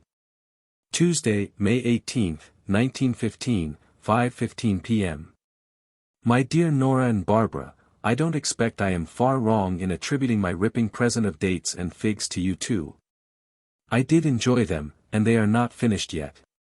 They arrived by the first post after we had returned from our little trip. We were at Hill 60. It was so interesting and rather exciting, although we were there chiefly, I think, to improve the trenches, which were very shallow and dangerous when we arrived. The men worked splendidly, all night and most of the day, and, when we left, the trenches were vastly improved and quite habitable. We also made some entirely new ones. We are now kept for this sort of job only, and we go out working at nights and sleep by day. I must explain to you about standing to. A proportion of the men are always awake in the trenches to guard against surprises, for as the most likely times for an attack are at dawn and at dusk, everybody has to be awake and ready then. Of course it does interfere with your sleep, and you do not get very much as a rule in the trenches, but that is why you are not there for more than about 3 days at a time. In the supports you stand to so as to be ready to reinforce the front line quickly in case of an attack. Out in rest billets, I am glad to say, it is no longer necessary. I am so sorry, my friend Fletcher has just gone off this morning for a rest cure. I shall miss him awfully. He is about 5 miles away and I am going to ride over tomorrow to see him. But later on he will probably go back to England. His nerves are all wrong and he needs a rest. Goodbye for now, and very best wishes to you both. Your very loving brother. Raymond. I hope you get my communique 1/2s regularly from home, Swank. Someone must have the time of their lives copying out all the stuff I write. I hope, however, there are a few grains in the bundle of chaff. I'm fishing again. You say, Nora, that you don't think the chi 1/2 toe was as quiet as I described. Well, provided I mentioned our gun, that went off at occasional intervals close behind it with a terrific report, it was just as I described, a peaceful summer afternoon. I know that people think that everything in Belgium is chaos and slaughter, but it isn't so. For instance, where Fletcher is a charming country place with trees and fields and everything in full green. Simply ripping. If I had only had a motorcycle to see it from instead of a trotting horse, I should have enjoyed it even more. R. Wednesday, May 19th, 1915, 12:50 p.m. You must know that we have now only 3 officers in our company. I am very sorry indeed to lose Fletcher. He went off for a rest cure yesterday morning to a place about 5 miles from here. He is my greatest friend in the battalion, so I miss him very much and hope he won't be long away. He will probably go back to England, however, as his nerves are all wrong. He is going the same way as Laws did and needs a complete rest. I am going to ride over to see him this afternoon with the captain. I am afraid it won't be good going as the roads are thick with mud. The slightest rain, and they are as bad as ever. I told you that I was mess president, MP. I am sure you would smile to see me ordering the meals, and inspecting the joints. I don't know anything about them. And when the cook calls me up specially to view a joint, I have hastily to decide whether he means me to disparage it, or the reverse. However, I am usually safe in running it down. Thursday, May 20th, 1915, 9:10 a.m. We rode over and saw Fletcher yesterday and had tea with him. He is with about 20 other similar cases in a splendid chi 1/2 toe. This one is not ruined and has magnificent grounds. Unfortunately, this is probably the very worst possible treatment he could have. He has nothing to do, no interest in anything, and no society except people who, like himself, want cheering.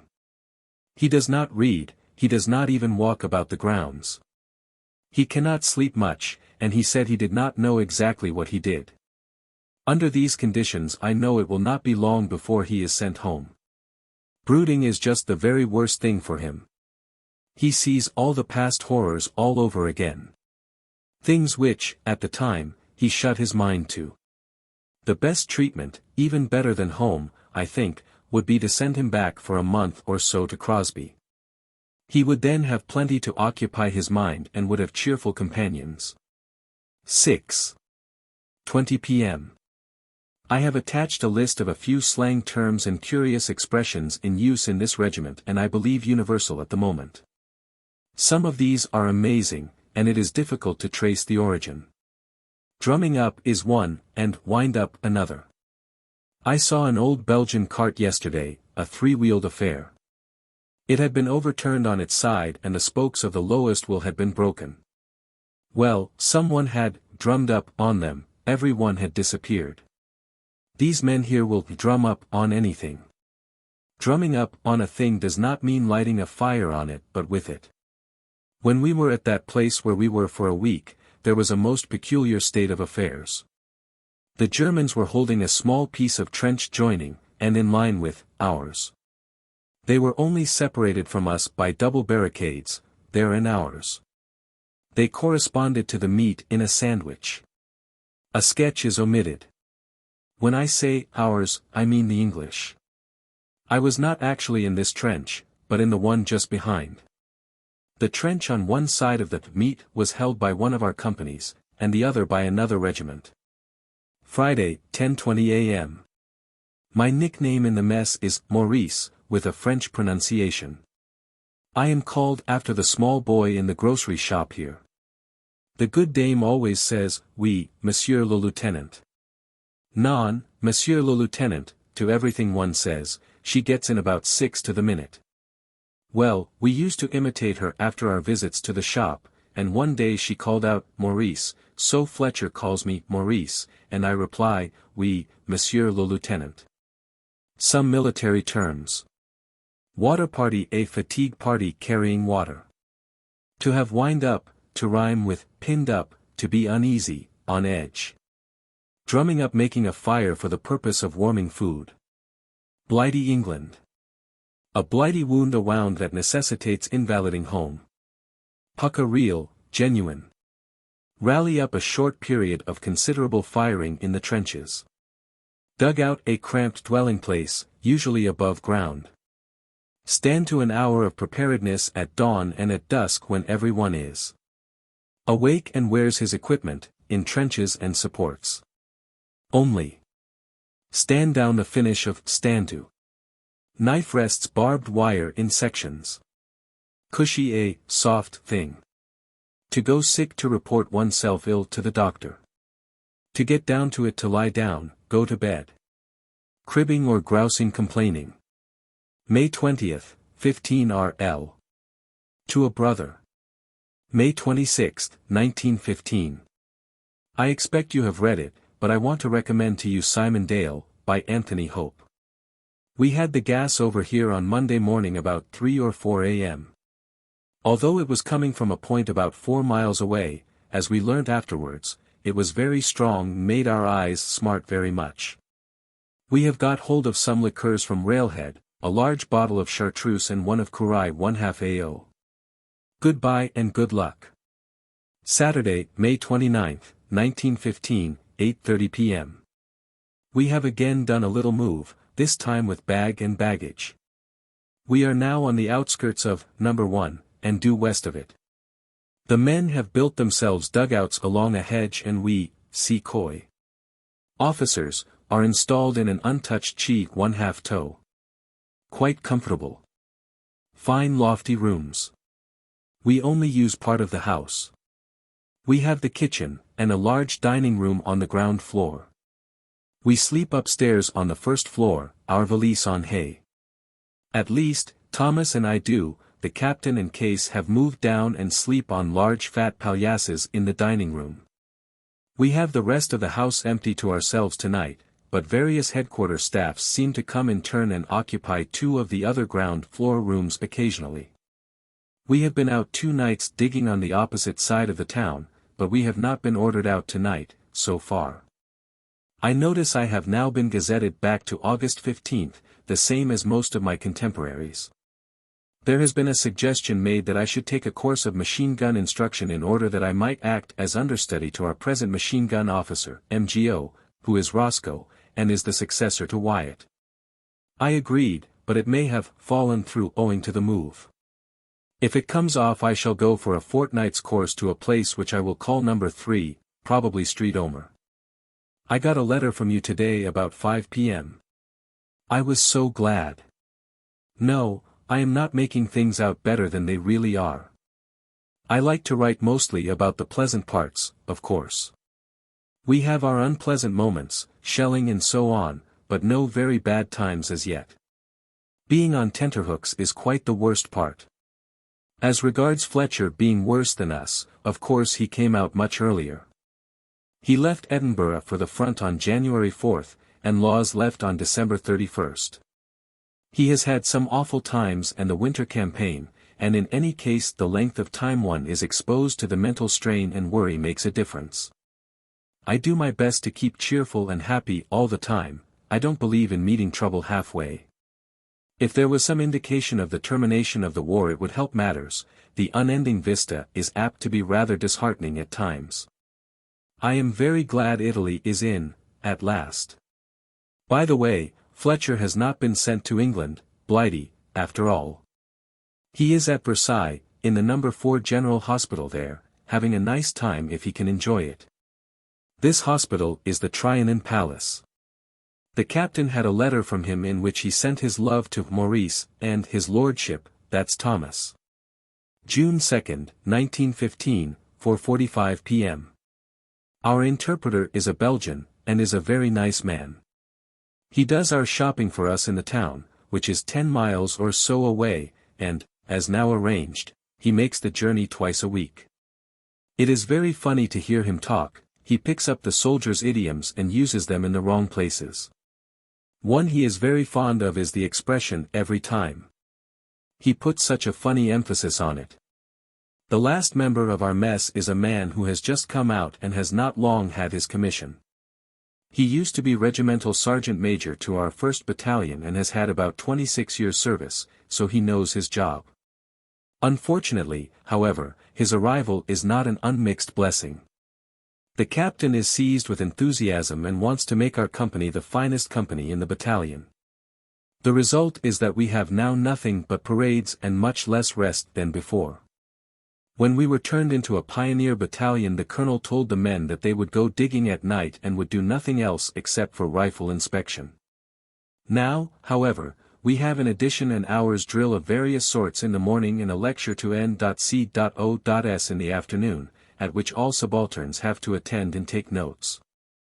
On the day following a rest night we have to be up about 7 o'clock, and be on parade while the men do half an hour's physical exercise before breakfast. Then we have an hour and a half's drill afterwards and the lecture. And these parades seem to be growing. I am afraid they will wear us all out and the men as well. Thomas feels it most and is very worried. Although he is senior subaltern in the company, he is left right out of things. I am afraid of his going like Laws and Fletcher did. Some rankers are very good fellows. They bring tremendous experience with them, but, on the other hand, we bring something too, and when they ride the high horse they can be very unbearable. I got a supply of paraffin today. D Company has bought a huge barrel of it, and I sent over a petrol tin for some. They gave me nearly 2 gallons and asked if I could let them have a window in exchange. I hunted round and found quite a good loose one and sent it across with my compliments. The reason they have bought up so much paraffin is because their captain has presented pocket primuses to his men. Each section of 12 men has one between them with one man in charge of it. It is a killing sight to see their company sitting in a field and drumming up. The Belgian cooking stove is rather a curious thing. It is of the same design in every house apparently. It consists of a metal urn to hold the fire. This has a removable lid for which you can substitute a kettle or pan which just fits the round opening. The urn stands about 3 feet from the wall and has a flat-shaped iron chimney leading into the main chimney. This iron chimney can be used for heating pots or for warming plates. The base of the urn is an ash collector. You will see that there is no oven. This is built separately and is a brick affair with a separate fire to it. Sketch. Thursday, June 3, 1915, 1:30 p.m. I am all right again today. You mustn't pay any attention to my grumbles, it just depends what I feel like, and I am going to stir things up about these parades. We had a fine time last night, very exciting. We went through the heart of the city and it is still very much on fire. The enemy keeps sending an occasional shell into it to keep it going. Just on the far side is a graveyard, and this has been crumped out of existence nearly. It is an unpleasant place to pass now. The town is almost unbelievable. I don't think anyone would credit that they could do so much damage and not leave a single house untouched, without entering the place at all. Ypres again, probably. Our digging last night was near a small road much used by transport, which is very audible at night. As the enemy can hear the rumble of the horse-drawn carts quite plainly, they kept on sending shrapnel over, and we had quite a warm time of it. We were quite glad to get away again. No one was hit while we were there. I was very interested in Father's pamphlet on War and Christianity, and I have passed it on to the others. I like the way he gets right outside and looks at things from above. It is a very soothing thing to read. Point 4. I had such an interesting talk with the interpreter yesterday. His rank is the equivalent of one of our sergeant majors. He was a merchant in Morocco, and chucked up everything and came and joined the Belgian army as a private.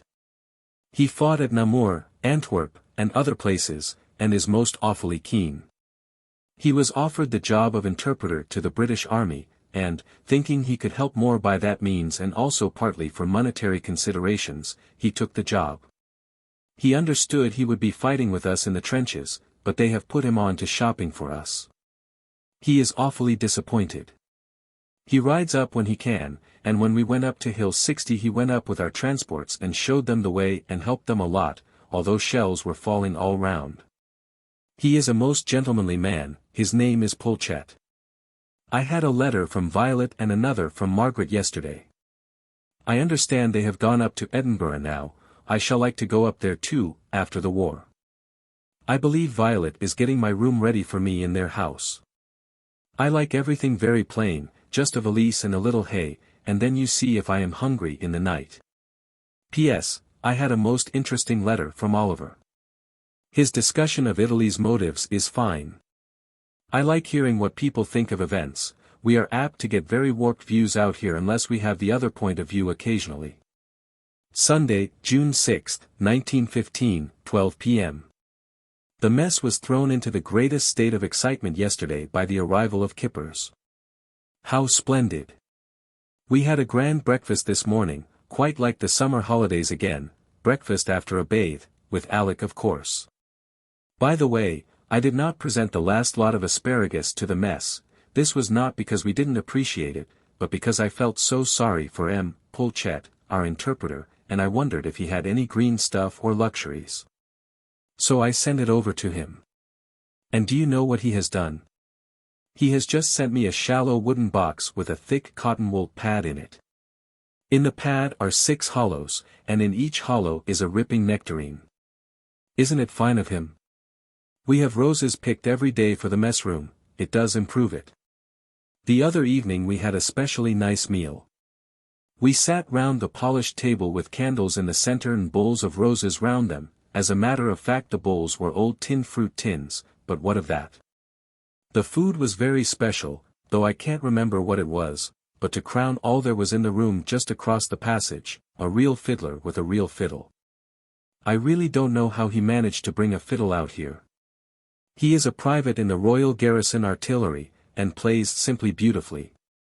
He has long hair and just a suggestion of side whiskers, and large boots, and, but that he would not be complimented, looks like a Viennese. He started off by playing grand opera, I believe, and he gave us the intermezzo from Cavalleria Rusticana. Then he gave us Gypsy Love and the Merry Widow, and so on. He finished up with American Ragtime. We sent him in a bottle of whiskey halfway through the performance, and the music got lighter thenceforward. It was most amusing to notice the effect. When we looked in later the whiskey was standing on the table, and he was walking round it with his fiddle, playing hard and apparently serenading it. I was inoculated again on Friday evening because it is only really effective for about 6 months, and there is going to be a lot of enteric about, I expect. This apparently is just the very place for it, flat low-lying country, poor water supply, and the soil heavily manured. So I have been feeling rather weak and feverish after it, but I am better again now. I have to have it done again 10 days later, but the second time is not so bad. Talking about roses, Thomas picked a beauty this morning, before I got up, and brought it to me in bed. It is in front of me now, and is 5 inches across, and has a very fine smell. Wednesday, June 16, 1915, 1:30 p.m. We made an attack early this morning, and our company waited here to receive the prisoners. Poor devils, I do feel so sorry for them. One officer of 16 with 6 weeks' service. Old men with grey beards too, and many of the student type with spectacles, not fit to have to fight. You remember, very pressing are the Germans. Well, that's where I am, right inside the walls. Quite shell-proof, but very dank. I have got the machine gun job, and am going for a fortnight's course, starting on the 26th of June. Monday, June 21st, 1915, 4:30 p.m. We have had an extremely trying time lately, and I am very sorry to say we have lost Thomas. He was hit on the head by shrapnel on the night after the attack, I expect you saw the account in the papers, and died about an hour later, having never recovered consciousness. It was a most fatal night. The whole battalion was ordered out digging to consolidate the captured positions. We got halfway out, and then got stuck, the road being blocked by parties of wounded. We waited on a path alongside a hedge for over an hour, and though we could not be seen we had a good deal of shrapnel sent over us. To make matters worse, they put some gas shells near, and we had to wear our helmets though the gas was not very strong. It was exceedingly unpleasant, and we could hardly see at all. It was while we were waiting like this that Thomas got knocked out. We are all sorry to lose him, and I miss him very much, but it is nothing to the trouble there will be at his home, for he is his mother's favorite son. I have written to his mother, but I have not told her what makes us feel so mad about it, namely, that we did no digging that night at all. When we got to the position we were so late, and there was still such confusion there due to the attack, that we marched back again and just got in before daylight. We might just as well never have gone out. Isn't it fairly sickening? The next night we went out again, and we had a very quiet night and no casualties. The scene of the battle was pretty bad, and I put all my spare men on to burying. Altogether we are very thankful to have a change from pioneering, and get back to the trenches. Our chief trouble here is snipers. We are in a wood, and parties going for water and so on to our headquarters will walk outside the trench instead of in it, just because the trench goes like this. A diagram is omitted. They take the straight course along the side in spite of repeated warnings. There is one point that a sniper has got marked. He gets our men coming back as they get into the trench just too late. We had a man hit this morning, but not badly, and a few minutes ago I had to stop this letter and go to a man of B Company who had got hit, and rather more seriously, at the same spot. I have put up a large notice there now, and hope it will prevent any more. I am sorry this is not a very cheerful letter, but we have all been rather sad lately. I am getting over it now. Luckily one absorbs these things very gradually. I could not realize it at first. It was an awful blow, because, especially since Fletcher went away, he is now at home, we have become very friendly, and one is apt to forget that there is always the chance of losing a friend suddenly. As a matter of fact, Thomas is the first officer of C Company that has been killed for 7 months. When we were up in this wood before, digging, about a fortnight ago, B Company lost Captain Salter. I dare say you saw his name in the roll of honor. We were just going to collect our spades and come in, when he was shot through the head by a stray bullet. What a very melancholy strain I am writing in, I am so sorry. I am quite well and fit. We have mislaid our mess box coming up here with all our specially selected foods. The result is we are on short commons, great fun. I am eating awful messes and enjoying them. Fried bacon and fried cheese together. Awful. But, by Jove, when you're hungry. Letter from Raymond to the mother of an officer. Friend of his who had been killed.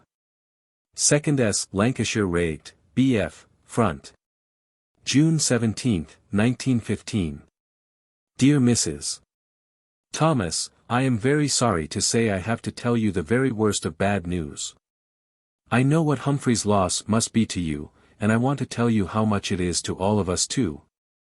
I know I have not realized it yet myself properly. I have been in a kind of trance since last night and I dread to wake up. He was a very fine friend to me, especially since Fletcher went away, and I miss him frightfully. Last night, 16th to 17th, the whole battalion went out digging. There had been an attack by the English early the same morning, and the enemy's guns were still very busy even in the evening. Our road was blocked in front owing to the moving of a lot of wounded, and while we were held up on a little field path alongside a hedge we had several shrapnel shells over us. To add to the horrors of the situation they had put some gas shells over too, and we were obliged to put on our gas helmets. While Humphrey was standing with his helmet on in the rear of our company talking to the captain of the company behind, a shell came over and a piece of it caught him on the head. He was rendered unconscious, and it was evident from the first he had no chance of recovery. He was immediately taken a little way back to a place where there was no gas, and here the doctor dressed his wound. He was then taken back on a stretcher to the dressing station. He died there about an hour after he had been admitted, having never recovered consciousness.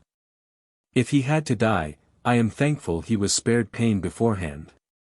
It made my heart ache this afternoon packing his valise. I have given his chocolate, cigarettes, and tobacco to the mess, and I have wrapped up his diary and a few loose letters and made them into a small parcel which is in the middle of his valise. The papers and valuables which he had on him at the time will be sent back through our headquarters, the other things, such as letters, etc., in his other pockets I have left just as they were. I hope the valise will arrive safely. He will be buried very simply, and probably due east of Ypres about 3/4 of a mile out, near the dressing station. I will of course see he has a proper cross. Humphrey was splendid always when shells were bursting near. He hated them as much as any of us, but he just made himself appear unconcerned in order to put heart into the troops. 3 nights ago we were digging a trench and the Germans thought our attack was coming off that night. For nearly 3/4 of an hour they put every kind of shell over us and some came very close. We all lay down in the trench and waited. On looking up once I was amazed to see a lone figure walking calmly about as if nothing was going on at all. It may have been foolish but it was grand. Tuesday, June 22, 1915, 4:45 p.m. Well. What a long war, isn't it? Never mind, I believe it will finish up without much help from us, and our job is really killing time. And our time is so pleasant it doesn't need much killing out here. The days roll along, nice sunny days too, bringing us nearer I suppose to peace. One hardly dares even to write the word now, it has such a significance. There have been cases where the war has driven people off their heads, this applies only, I think, to the winter campaign, but I often think if peace comes suddenly that there will be many such cases. It really is rather amazing the unanimity of everybody on this subject, and it must be the same behind the German frontline trenches. I should think that never in this world before have there been so many men so fed up before. And then the women at home too, it is wonderful where the driving force comes from to keep things going on. But still, I don't want to convey a false impression. If you took my last letter by itself you might think things were very terrible out here all the time. They are not. On the whole it is not a bad time at all. The life is full of interest, and the discomforts are few and far between. Bad times do come along occasionally, but they are by way of exceptions. It is most like a long picnic in all sorts of places with a sort of constraint and uneasiness in the air.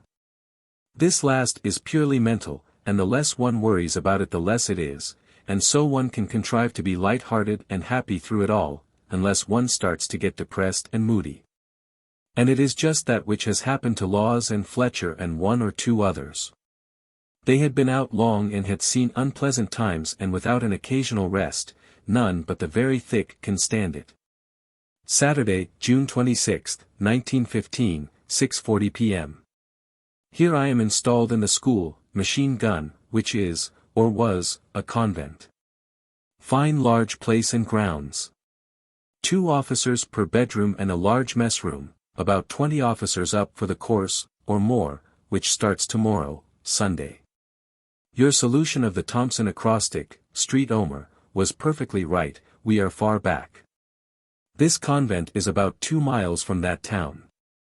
I am so pleased to be in the pleasant, sunny land of France, amid absolute peacefulness. We had a curious journey. Last night I slept at our transport, and had a bath. I got up soon after 6, mounted a horse just before 8, after breakfast. My servant and my valise, also a groom to bring my horse back, came in a limber.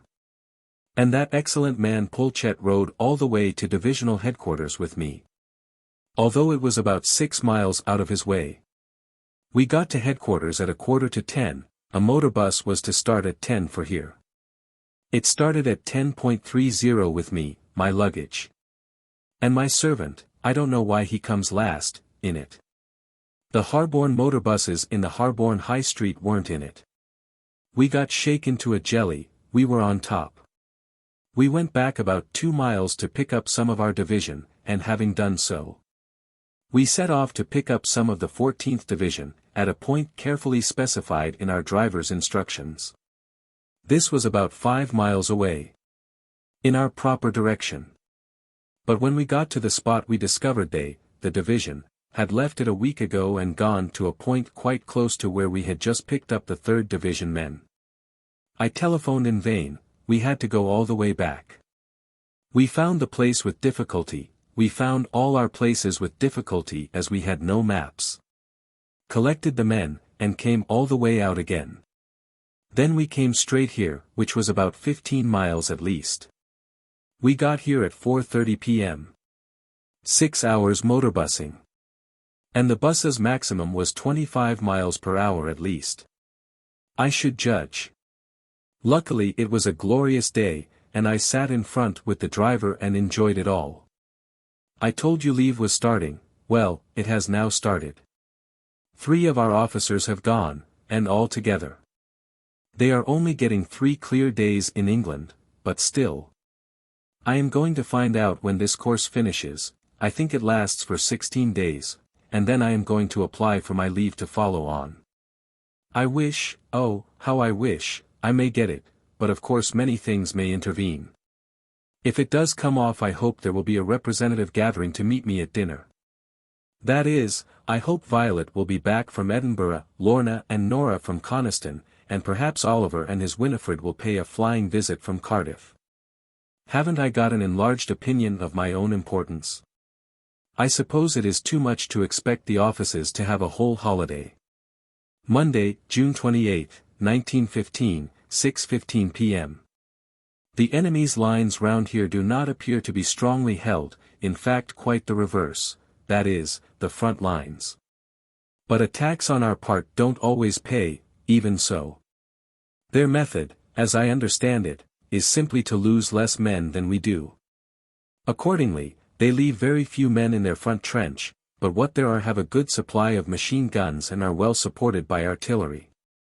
We precede our attacks by heavy shelling, and the few men get into well-built dugouts until it is over, then they come out and get to work with their machine guns on the attacking infantry. The trench ultimately falls after rather heavy loss on our side, especially if the wire isn't properly cut, and the few defenders hold up their hands. Some are made prisoners, some are not. If the enemy want the trench very badly they try and retake it by means of a strong counterattack, trusting that our men and arrangements are in sufficient confusion to prevent adequate support. That is why our attacks are so expensive and why we aren't constantly attacking. The alternative plan is, I think, simply to shell them heavily, in all their lines, and leave out the actual attack in most cases. I was so interested to hear that Alec had applied for me to come back. It is not at all impossible, because I have known 2 or 3 cases where officers have been recalled. One was chief chemist, or so he said, at Brunner Mons. He was returning as I came out, and tried to make one's flesh creep by his tales of war. But I don't think it is likely to happen in my case. I only wish it would. I should love to come home again, although I don't feel as if I had done my bit yet, really. I haven't been in any big scrap, and I haven't killed my man even. I had a ripping time at the transport. I hope they enjoyed the peas, they deserved to.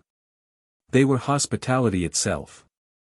They welcomed me, gave me 3 meals, lent me anything I wanted, made room for me to sleep in their large room. This necessitated the quartermaster sergeant moving his bed into another room, gave me a warm bath, and generally made me feel quite at home. They have a ripping dugout. Rooms half underground, 7 feet high, plenty of ventilation, boarded floor and walls, and a wooden roof supported on square wooden pillars and covered in earth well sodded on top. Talking about the Major, Major Cotton, he used to be our adjutant at Crosby, he was captain then. He came out as second in command and has now got the battalion while our colonel, Colonel Dudgeon, is away sick. The latter got his CB in the last honors list. He is an excellent man. Lieutenant Bolton, too, got a military cross. He has now been wounded twice.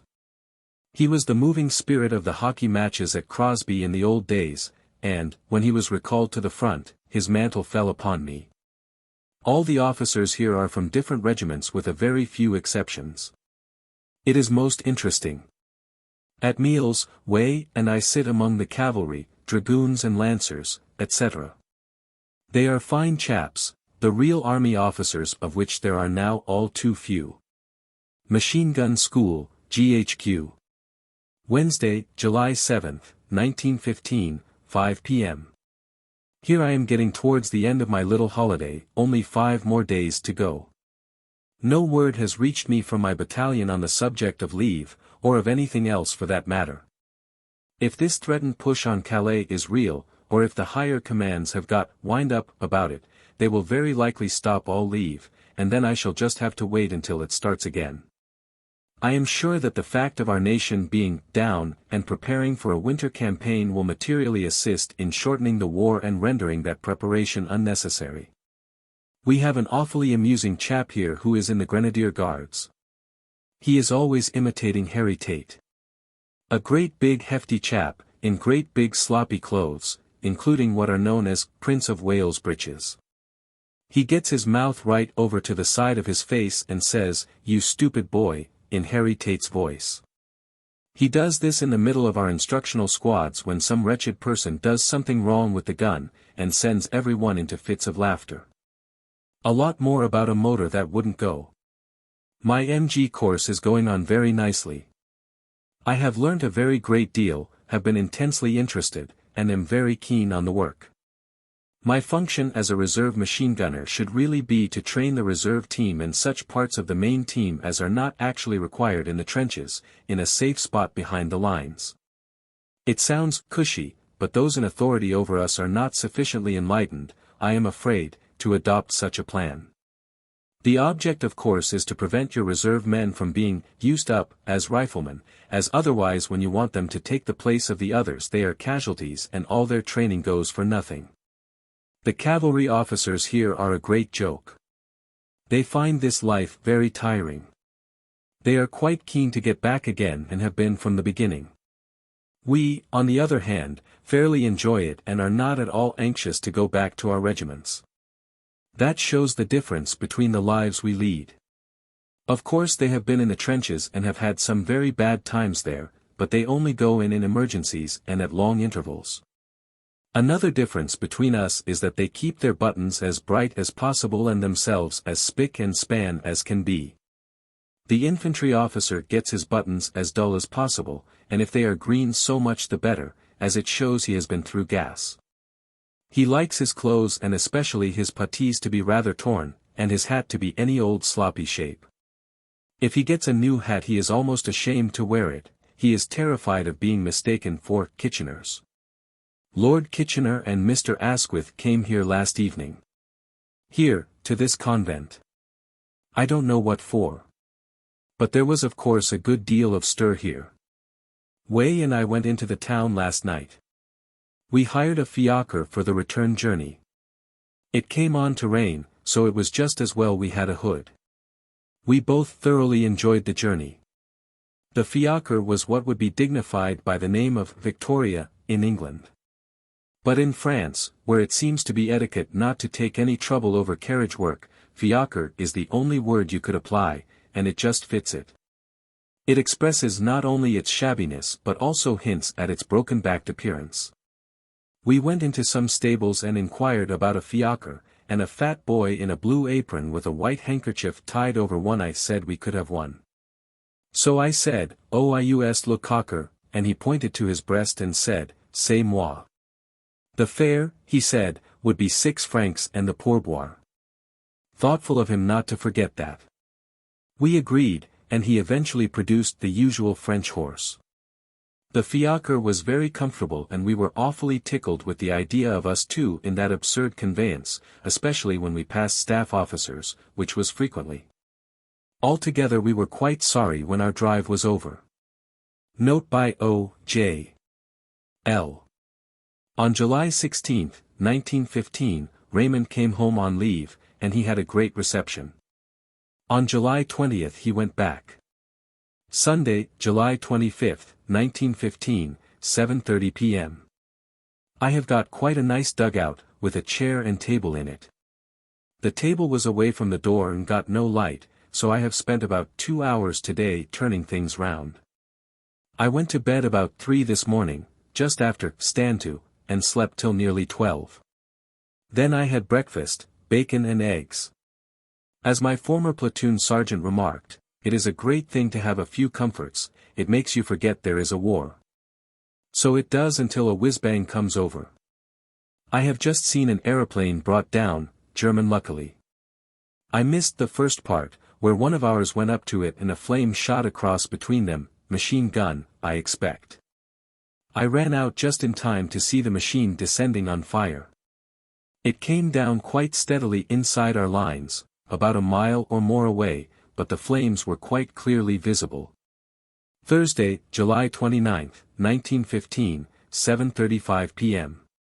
Here I am in the trenches again, quite like old times, and quite in the swing again after the unsettling effect of coming home. You know I can't help laughing at things out here. The curious aspect of things sometimes comes and hits me, and I sit down and laugh, not insanely or hysterically, bien entendu, but I just can't help chuckling. It is so absurd, the reasons and causes that have drawn me to this particular and unlikely field in Belgium, and, having arrived here, that make me set about at once house hunting, for all the world as if it was the most natural thing in life. And having selected my little house and arranged all my belongings in it, I regard it as home and spend a few days there. And then one morning my servant and I, we pack up everything once more and hoist them on to our backs and set off, staff in hand, like a pair of gypsies to another field a mile or so distant, and there make a new home. I was very loath to leave my front-line dugout, because I had arranged things to my liking, had moved the table so that it caught the light and so on. It had a built-in table, which took a lot of moving, a chair and a sandbag bed. Quite small and snug. But still, this new dugout back here is quite nice. Large and roomy, with windows with bars in them, but no glass, a proper square table on 4 legs, 3 chairs and a sandbag bed. So I am quite happy. The sandbag bed is apparently made as follows: cover a portion of the floor, 6 feet 6 inches by 3 feet 6 inches, with a single layer of sandbags filled with earth.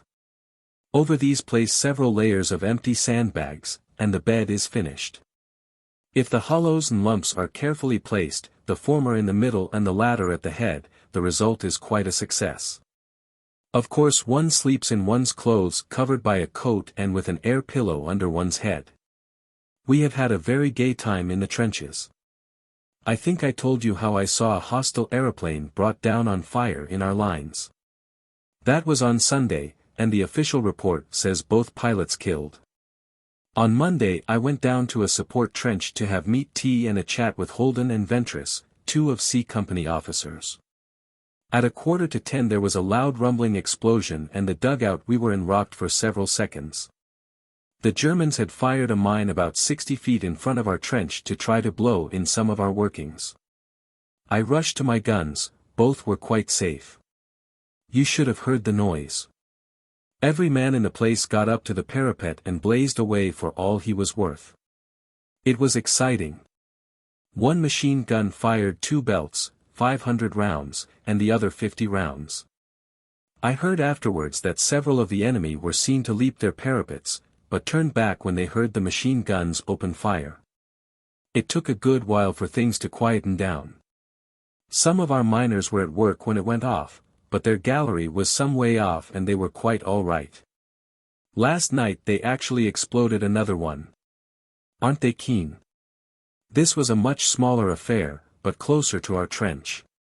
It shook down a portion of our parapet, which was easily rebuilt and entombed temporarily 2 of our miners.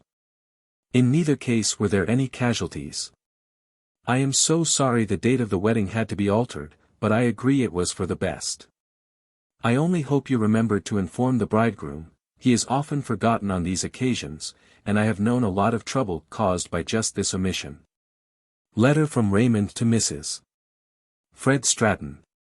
Formerly Miss Marjorie Gunn. August 1, 1915, Sunday, 11:20 p.m. I am not actually in the trenches at the moment, though most of the battalion is. I was in for 5 days, and then I was relieved about 4 days ago by another officer, Roscoe, who shares with me the duties of machine gun officer. So I am in a dugout about 3/4 of a mile behind the firing line while he is taking his turn in that line. A mine has just gone off and shaken the ground, followed by a burst of heavy rifle firing. This makes the 4th mine this week. 2 went off while I was up there, and the whole earth rocked for several seconds. The first 3 mines were theirs, this last may be ours, I don't know, we had one ready. We have been at Hill 60 and also up at Ypres. At present we are south of that appalling place, but I learn with regret that tomorrow we are moving again and are going up north of Ypres. We are all depressed in consequence. What an awfully good letter you have written me. But, do you know, it makes me ache all over when you write like that about the car. You have only to mention you have got a Rover, and I am as keen as mustard to come and tinker with it. Aren't I young? But you must know I want to come to New Park in any case. I am awfully keen to stay there and see it from inside, and see its inmates again after many years, it feels like. So after the war, may it be soon. I am just going to arrive. I may let you know. Your remarks on weddings in general depress me very much. I hope the bridegroom's lot is better than the poor bride's. Because my turn is bound to come. I am so glad Hester gave a good account of my appearance. I am very fit, it is the only way to exist here. Once you begin to get down and to worry, it is all up with you. You go into a rapid decline, and eventually arrive home a wreck. But as long as you smile and don't care a hang about anything, well, the war seems to go on quite all right. I enjoyed my few days' leave very much indeed. I had 5 days in England and 3 full days and 4 nights at home. I dropped into my old life just as if no change had occurred. And the time was not long enough to make the getting back difficult. This life is a change for me, as you say. I haven't done laughing at its humorous side yet. In some ways we get treated like schoolboys. More so at Crosby than here, however. Saturday, August 7th, 1915, 7:30 p.m. I have been having rather a bad time lately, one of those times that reminds one that it is war and not a picnic, but, thank goodness, it is all over now. I think I told you that we were about to move up north of Ypres, to St. Julien or thereabouts. Well, just before we handed over these trenches to one of Kitchener's battalions, the Germans went and knocked down a lot of our parapet, and also sent over some appalling things that we call sausages, or aerial torpedoes. Though they are not the latter. They are great shell-shaped affairs, about 3 feet long and 9 inches in diameter, I should think. They are visible during the whole of their flight. They are thrown up about 100 yards into the air and fall down as they go up, broadside on, not point first. A few seconds after they fall there is the most appalling explosion I have ever heard. From a distance of 100 yards the rush of air is so strong that it feels as if the thing had gone off close at hand. Luckily there is a slight explosion when they are sent up, and, as I said, they are visible all the time in the air. The result is our men have time to dodge them, provided they are not mesmerized as one man was. He got stuck with his mouth open, pointing at one. A corporal gave him a push which sent him 10 yards, and that a sausage landed not far from where he had been. Although they have sent more than 20 of these things over altogether, we have only had one casualty, and that a scratch. Their effect is to terrify everyone and keep them on tenterhooks watching for them. Their purpose is to destroy mine galleries, I believe. Monday, August the 2nd, was the day we should have been relieved, and that night I went up from headquarters and relieved Roscoe, who had had a bad time in the fire trenches. They were firing armor-piercing shells that go right in and blow the parapet to blazes, dugouts too, of course, if they happen to be near. After punishing the right end of the left-hand bit of trench, they traversed along, laying waste the whole of our bit. I was in my dugout with Hogg, another officer. I was trying to make tea, but every shell blew out the primus, and covered us in dust. I made it, however, eventually, and we had just drunk it when a shell blew the parados of the trench down, not far from our door, and the next wrecked the dugout next door to mine, a man who happened to be inside having a miraculous escape. We judged it was time to clear. The machine guns had already been withdrawn to safety, and got away as best we could through and over the debris that had been a trench. Later in the day I made my way back, and recovered my pack and most of my belongings. It was exciting work getting back, because they were sending whiz-bangs through the gaps in the parapet, and the communication trenches in the rear were blocked in places. So that you had to get up on top and scoot across and drop in the trench again. That evening they gave us a second shelling, and one hit my dugout fair and square. I had quarters in a support trench. When I returned next day for the rest of my things, my equipment and some provisions, I had to put 2 men on to dig them out. It took 3/4 of an hour to get at them, through the wreckage of timber, corrugated iron, and earth. On Tuesday afternoon they sent off another mine, about the 7th since we have been in, but they are all well in front of our parapet. And on Wednesday they gave us 12 sausages, the first I had seen. The trouble is, we have a number of mine shafts under the ground between our trenches and theirs, and they are fearfully windy about them. They keep trying to stop us mining them, and their shelling is with the object of blowing down our sap heads. Their mines, too, go up short, because they are trying to blow in our galleries. Or else they are so scared they send them off before they are ready. I think the last explanation is probably more near the truth, because when one of their mines went up recently a lot of Germans went up with it. We have been in here a fortnight tonight. You can imagine how we long for clean clothes. Most of the officers have not been out of their clothes all that time, but I have been very lucky. I had 2 good cold baths when I was down here before, and today I had a lovely hot one in a full-length wooden bath. A tremendous luxury. Also I had some clean socks to put on. On the day I was shelled out of my dugout my servant, Bailey, was hit on the leg by a piece of shell and has gone down the line wounded, not very seriously, I think. He is a great loss to me, but I have got another one now, Gray, who shapes very well. He is young and willing, and quite intelligent. You ask whether that time when the mine went off was the first time I had used these guns. Yes, absolutely. The plan adopted in trench warfare is to place your guns in position with a good wide loophole in front of them, then block this up and keep a sharp lookout. When the enemy attacks, you blaze away at them, and then shift hurriedly to another gun position and watch the old one being shelled to blazes. If you fire on other occasions you are rather apt to have your guns knocked out, and we can't afford to lose any. That is why I was rather horrified to find one gun had fired 500 rounds the other night. However, it was not discovered. I think the long grass in front hid the flashes. Yes, the sandbags might be damp when used for a bed, and I always lay my waterproof ground sheet on top of them. I either sleep on that or on some new clean bags laid above that again. It is not only dampness, though, that one fears. As a matter of fact, one is not very sensitive to damp when living so much out of doors. It is common to get one's feet slightly wet and go for about 4 days without removing one's boots, most unpleasant, but not in the least damaging to health. Monday, August 16, 1915, noon. We are now out and resting after doing a long spell. I did 19 days, and some did a few more days than that. 3 weeks is a long time to live continuously in clothes, boots, and puttees. I came out of the trenches on Thursday night, and was really a day too soon, because on Friday we were having orderly room right in the country, in front of the CO's tent. The colonel was there surrounded by most of the officers, when we heard a shell. Well, that's nothing unusual, but this one got crescendo, and we all looked up in alarm. Then it got very crescendo, and finally cleared us and landed with a loud explosion about 50 yards beyond us, and not far from several groups of men.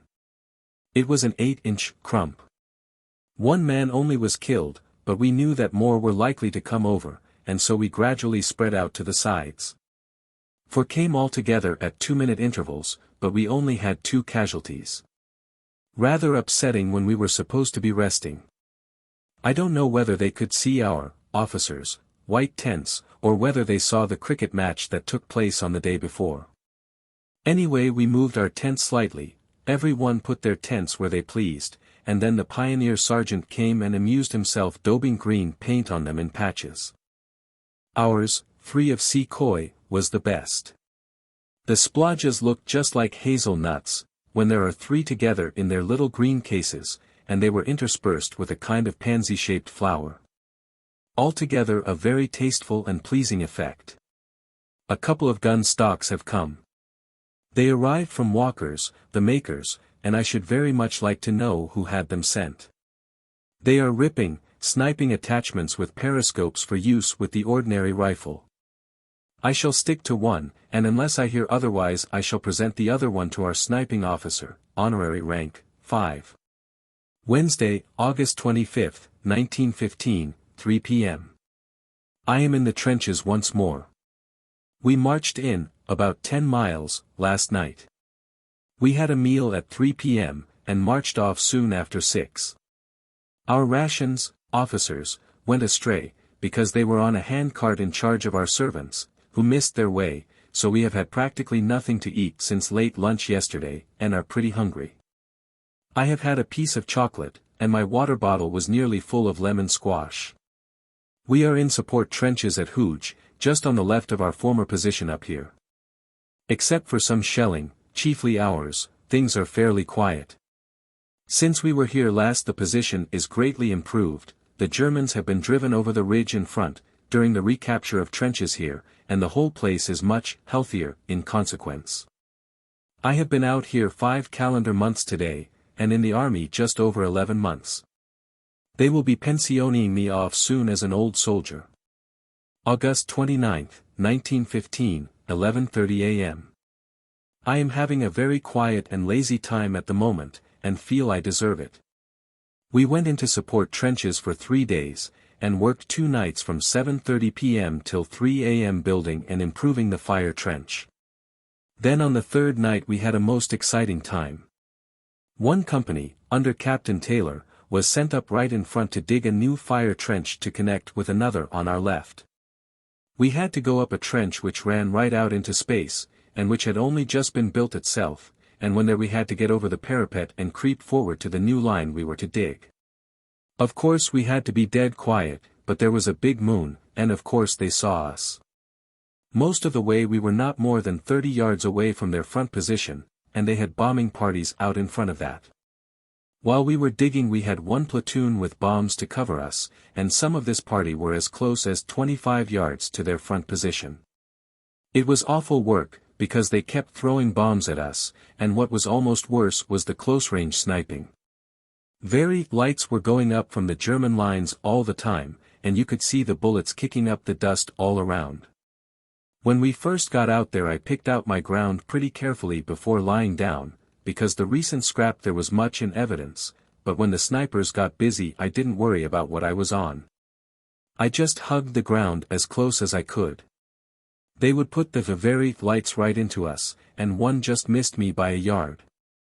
If they are not spent when they come down, they blaze fiercely on the ground, and when they finish, they look like a little coke fire. They would burn you badly if they fell on you. I have seen a dead man that one had fallen on afterwards. His clothes were fearfully burned. The Germans were on the edge of a wood and our ground was tipped towards them, so it was extremely difficult to get cover. Shell holes were the best. Soon the men got their trenches down, and things were a little better. The men worked extremely well, and the Wilts were working on our left, and we eventually joined up with them. After about 5 hours' work, the trenches were fit to hold, and we filed out and the new garrison filed in. Our casualties were much lighter than I should have thought possible. The colonel came along the new trenches just before we left, and he was most awfully pleased with C Company, and so is the general. Captain Taylor is very bucked about it. The scene of this affair was right against the Chi 1/2 toe of Hooge, and close to the mine crater.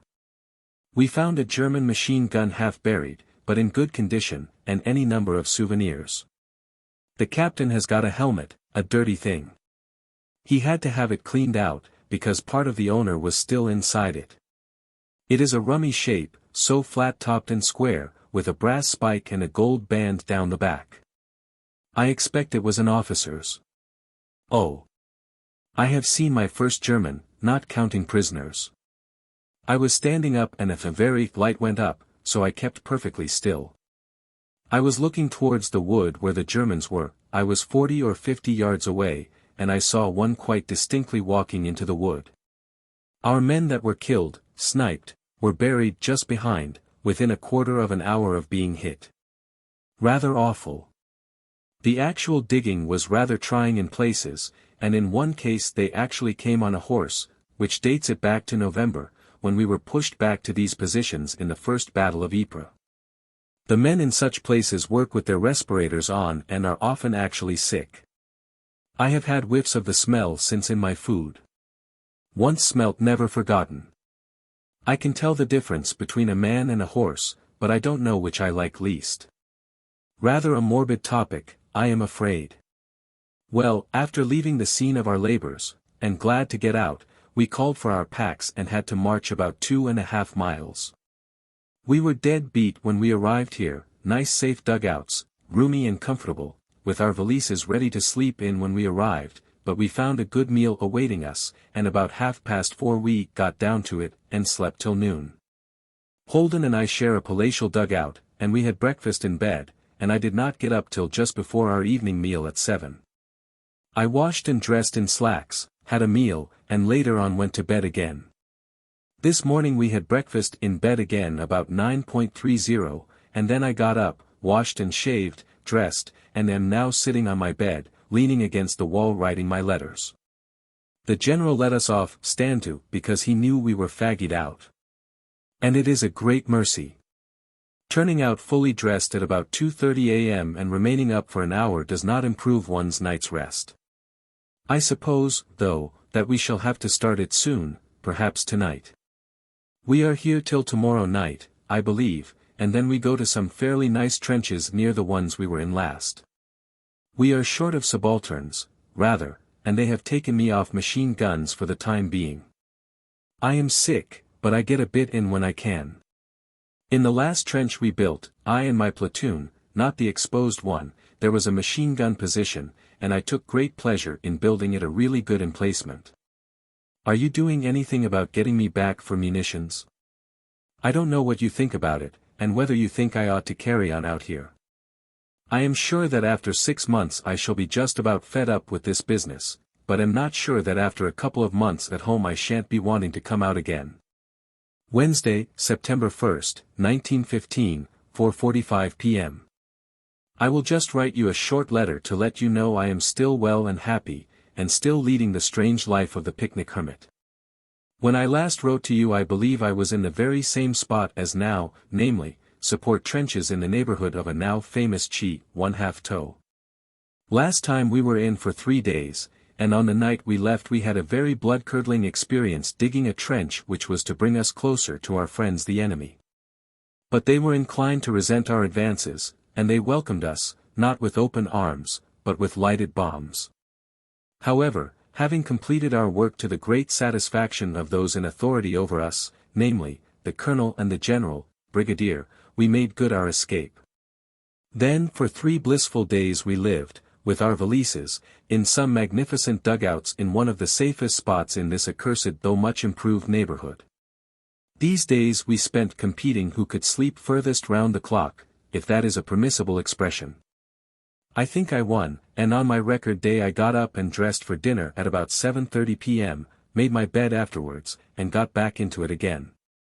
This halcyon period was only interrupted once, when we all had to go out and dig a trench one night long. However, the worst feature of this expedition was the rain, which made going very difficult and things in general rather uncomfortable, especially for the men, so we hadn't much to grumble about. Then we came back here and the first night we slept in peace, getting up at about 3 a.m. ostensibly for the purpose of stand to, but really to brew ourselves some cocoa. Then sleep till 9, 10, or 11, I forget which. I crawl to the door of my dugout and shout for Gray, who lives just opposite. Breakfast. I say, and he invariably asks, "What will you have, sir?" just as if he could command the larders of the Carlton or the Linga. Knowing my rations, and that an attempt at humor would only put me off my plat du jour or daily round, I usually think for a few moments and then order eggs and bacon, and face the common task. The only variation I permit myself is that on 1 or 2 days in the week I funk the bacon and have boiled eggs. Where do the eggs come from? They are purchased out of the mess fund by our mess cook who lives with the transport when we are in the trenches, and brings them up personally when the rations arrive at night. Yes, he has a cushy time of it, does our mess cook.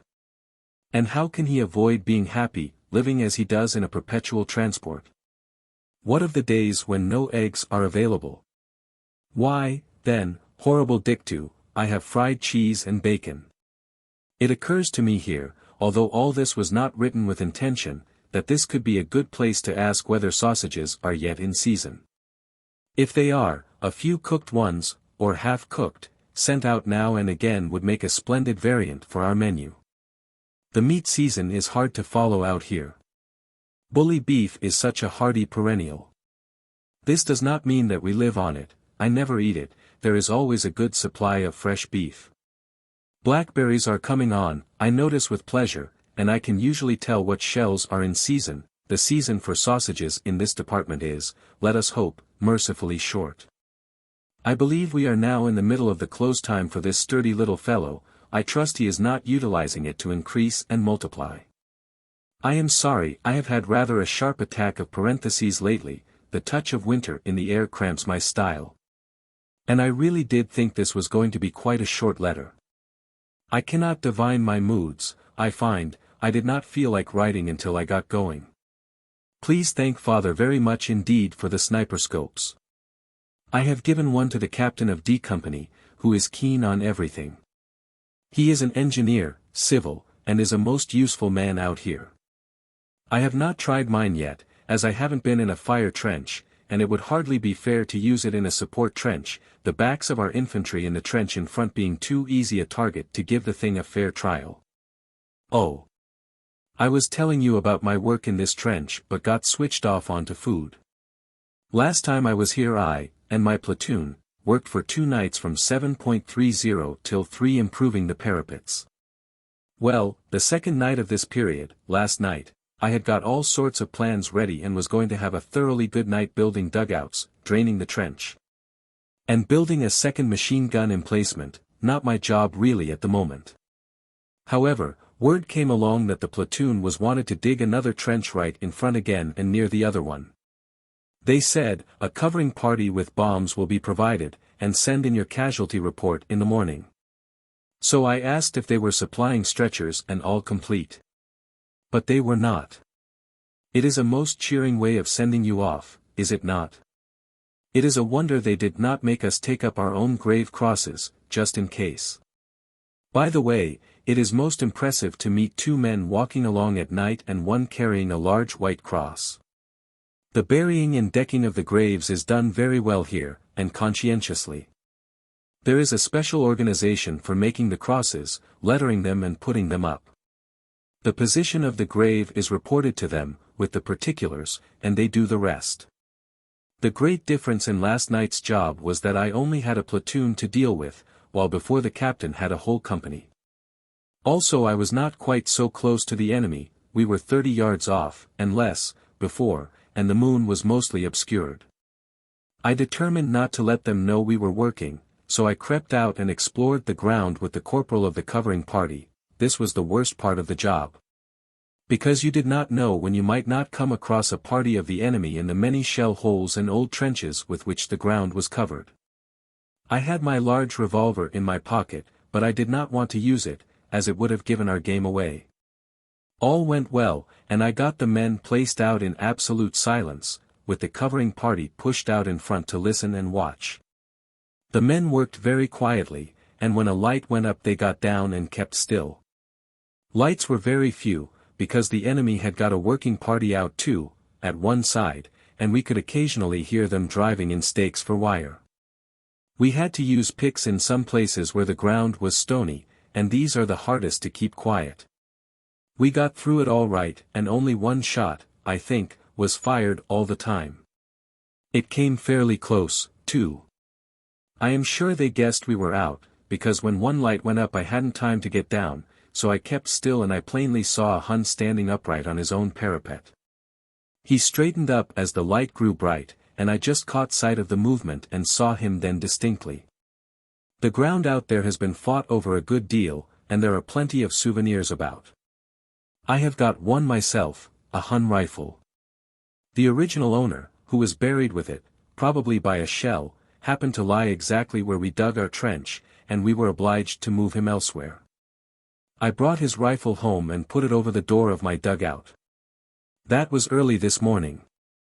But the enemy have been putting shrapnel over us, in reply to a good strafing by our guns, and one piece has gone clean through the stock. Our artillery are going great guns nowadays. It certainly feels as if the shell supply was all right, or nearly so. I don't know whether we shall be wanted for any job tonight, or whether we shall rest, or whether I can get on with my projects. I must go round and see Captain T. in the other trench. By the way, he came to see how I was getting on last night about midnight, and was very pleased with the work and with the fact that we were having no casualties. That cake was fine, and much appreciated in the mess. The little knife you gave me when home on leave is proving most useful. Please thank Lionel for chocolate received and Alec for gerdoulis. I have sent another box of surplus kit home addressed to Noi 1/2 L. Rather late to do it, I know, and I shall want one or two of the things sent back later, but not for a long time, and it is a relief to get rid of some of my impedimenta. The socks returned want mending. That reminds me, thank you, and please thank Miss Leith very much for the socks. They are quite all right for size. Perhaps not so long and narrow in the foot might be better, but it doesn't seem to affect the wear, they are most comfortable. I am still attached to the company and not to the machine guns, much to my annoyance. Monday, September 6, 1915, 9:30 p.m. Thank you so much for your inspiring and encouraging letter. I hope I am being useful out here. I sometimes doubt if I am very much use, not as much as I should like to be. Possibly I help to keep C Company officers more cheerful. I am very sorry they have taken me off machine guns for the present, I hope it may not be long. Great happenings are expected here shortly and we are going to have a share. We are resting at present and have been out a few days now. We had only 2 periods of 3 days each in the trenches last time in. Our last 2 days in the trenches were appallingly wet. My conduct would have given me double pneumonia at home. My raincoat was soaked, so I had to sleep in shirt sleeves under my tunic, and the knees of my breeches were wet. The next day the rain was incessant, and presently I found the floor of my dugout was swimming, the water having welled up through the ground below and the sandbags. I didn't have to sleep on it luckily, because we were relieved that night. But before we went I had to turn out with 50 men and work till midnight in water up to 1 foot deep. So at 8:30 p.m. I got my boots full of cold water and sat out in them till 12, then marched some 8 miles. After 9 hours rest and some breakfast we came here, another 3 or 4. It was nice to get a dry pair of boots and our valises and a tent. That night I rode into Popering with Captain Taylor, and we had a really good dinner there, great fun. We have a full set of parades here unfortunately, otherwise things are all right. Alec has very kindly had a Molesworth sent me. Most useful. I would like a motor paper now and then, I think. The motor for preference, or the autocar. Aren't I young? Captain Taylor has sprained his ankle by falling from his horse one night, and has gone to a rest home near. So I am commanding C Company at the moment. Hope not for long. Too responsible at the present time of crisis. September 9, 3:30 p.m. Must just finish this off for post. We have just had an inspection by the Army Corps Commander, Lieutenant General Plumer, Sir Herbert. I am still in command of C Company, and had to call them to attention and go round with the general, followed by a whole string of minor generals, colonels, etc. He asked me a good many questions. First, how long had I had the company? Then, how long had I been out? I said since March. He then asked if I had been sick or wounded even, and I said no. Then he said, good lad for sticking it, at least I thought he was going to. We are kept very busy nowadays. I must try and write a proper letter soon. I do apologize. A box of cigarettes has arrived from, I suppose, Alec. Virginius, I mean, and heaps of them. We have just got another tent, we have been so short and have been sleeping 5 in. Now we shall be 2 in each. The new one is a lovely dove grey, like a thundercloud. After the war I shall buy one. I shall be quite insufferable, I know. I shall want everything done for me on the word of command. Never mind, roll on the end of the war. Cheer ho, lovely weather, great spirits. Aeroplane, English, came down in our field yesterday slightly on fire. All right though. Goodbye, much love. Raymond, Maurice. Sunday, September 12, 1915, 2 p.m. You will understand that I still have the company to look after, and we are going into the frontline trenches this evening at 5 p.m. for an ordinary tour of duty. We are going up in motor buses. Captain T thinks he will be away a month. Telegram from the War Office. September 17, 1915. Deeply regret to inform you that 2nd Lieutenant, Barth Lodge, 2nd South Lancs, was wounded September 14. And has since died. Lord Kitchener expresses his sympathy. Telegram from the King and Queen. September 21, 1915. The King and Queen deeply regret the loss you and the army have sustained by the death of your son in the service of his country. Their Majesties truly sympathize with you in your sorrow. Chapter 3. Letters from Officers. Some letters from other officers gradually arrived, giving a few particulars. But it was an exceptionally strenuous period at the Ypres salient, and there was little time for writing. Moreover, some of his friends were killed either at the same time or soon afterwards. The fullest account that has reached us is in the following letter, which arrived 8 months later. Letter from Lieutenant William Roscoe. To Sir Oliver Lodge. 7th Brigade Machine Gun Company. B.F. May 16, 1916.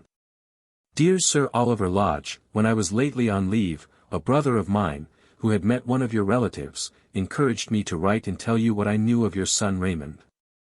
I was in the South Lancashire Regiment when he joined the battalion out here last spring, and I think spent the first spell he had in the trenches in his company.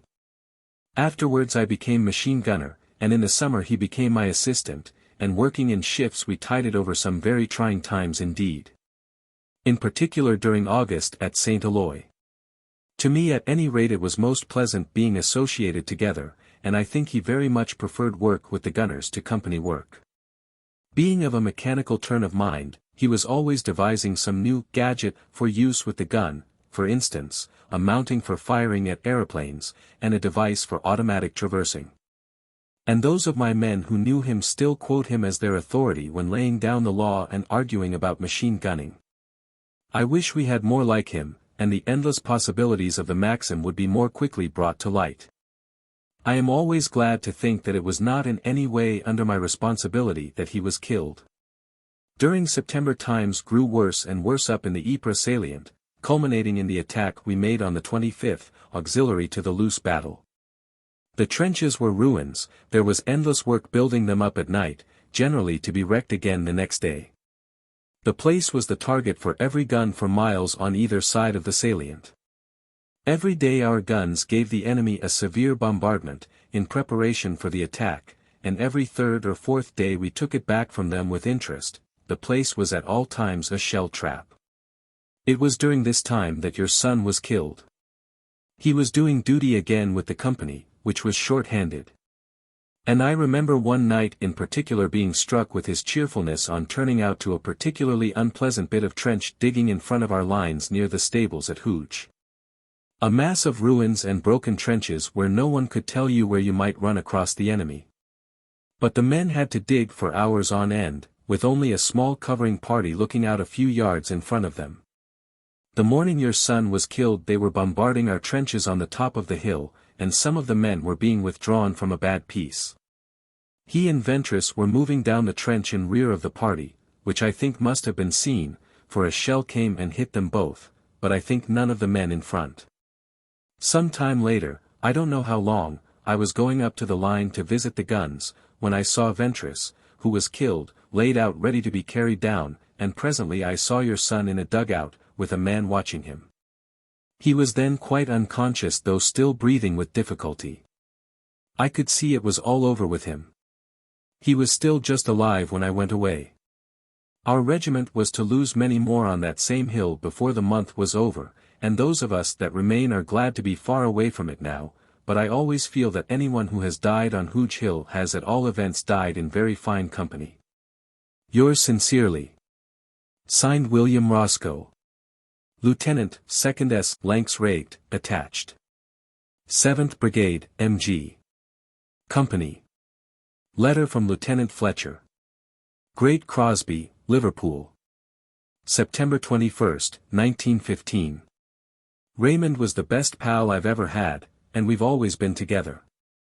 In the old days at Brook Road, then in Edinburgh, and lastly in France, and nobody could ever have a better friend than he was to me. I'll never forget the first day he came to us at Dickabouche, and how pleased we all were to see him again. And through it all he was always the same, ever ready to help anyone in any way he could, whilst his men were awfully fond of him and would have done anything for him. September 24, 1915. I hear that we were digging trenches in advance of our present ones at St. Aloy last week, so it must have been then that he was hit, as he was awfully keen on digging new trenches, and heaps of times I've had to tell him to keep down when he was watching the men working. I always thought he would come through all right, and I know he thought so himself, as, the last time I saw him, we made great plans for spending some time together when we got back, and it seems so difficult to realize that he has gone. Signed, Eric S. Fletcher. Letter from Lieutenant Case to Brodie. Thursday, September 23, 1915. Yes, I knew Raymond Lodge very well, and he was indeed a friend of mine, being one of the nicest fellows it has ever been my privilege to meet. I was with him when he died. This was how it happened to the best of my knowledge. A company, the one I am in, and C company were in the trenches at the time. The gunners had sent up word that there was going to be a bombardment, and so they recommended us to evacuate the front-line trenches, in case the Hun retaliated, and it was whilst C company were proceeding down the communication trench. Till the bombardment was over, that the shell came which killed your brother. He was in command of C company at the time, and was going down at the rear of his men, having seen them all safely out of the trenches. His servant, Gray, was hit first, in the head, from which he afterwards died. Then Lodge went along to tell the sergeant major, and to see about assistance, farther down the trench. Whilst talking to the company sergeant major he was hit in the left side of the back, by a piece of shell, I think. Lower down the trench poor Ventris was hit and killed. As soon as I heard about it I went along to see if I could be of any use. I saw Lodge lying in a dugout, with a servant looking after him. I saw he was badly hit, and tried to cheer him up. He recognized me and was just able to ask a few questions. That must have been about 20 minutes or so after he was hit. I think he lived about half an hour, and I don't think he suffered much pain, thank God. I was very, very grieved at his death, for he was one of the very nicest fellows I have met. That he was universally liked, both by officers and men, it is needless to say. I was for nearly 3 months in C company with your brother, and was thus able to see his extreme coolness and ability in military matters. Signed, G.R.A. Case. Letter from Lieutenant Case to Lady Lodge. Friday, September 24, 1915. Need I say how grieved we all were at his loss? He was hit about midday, and died about half an hour or so afterwards. I forget the date, but I have written more fully to his brother.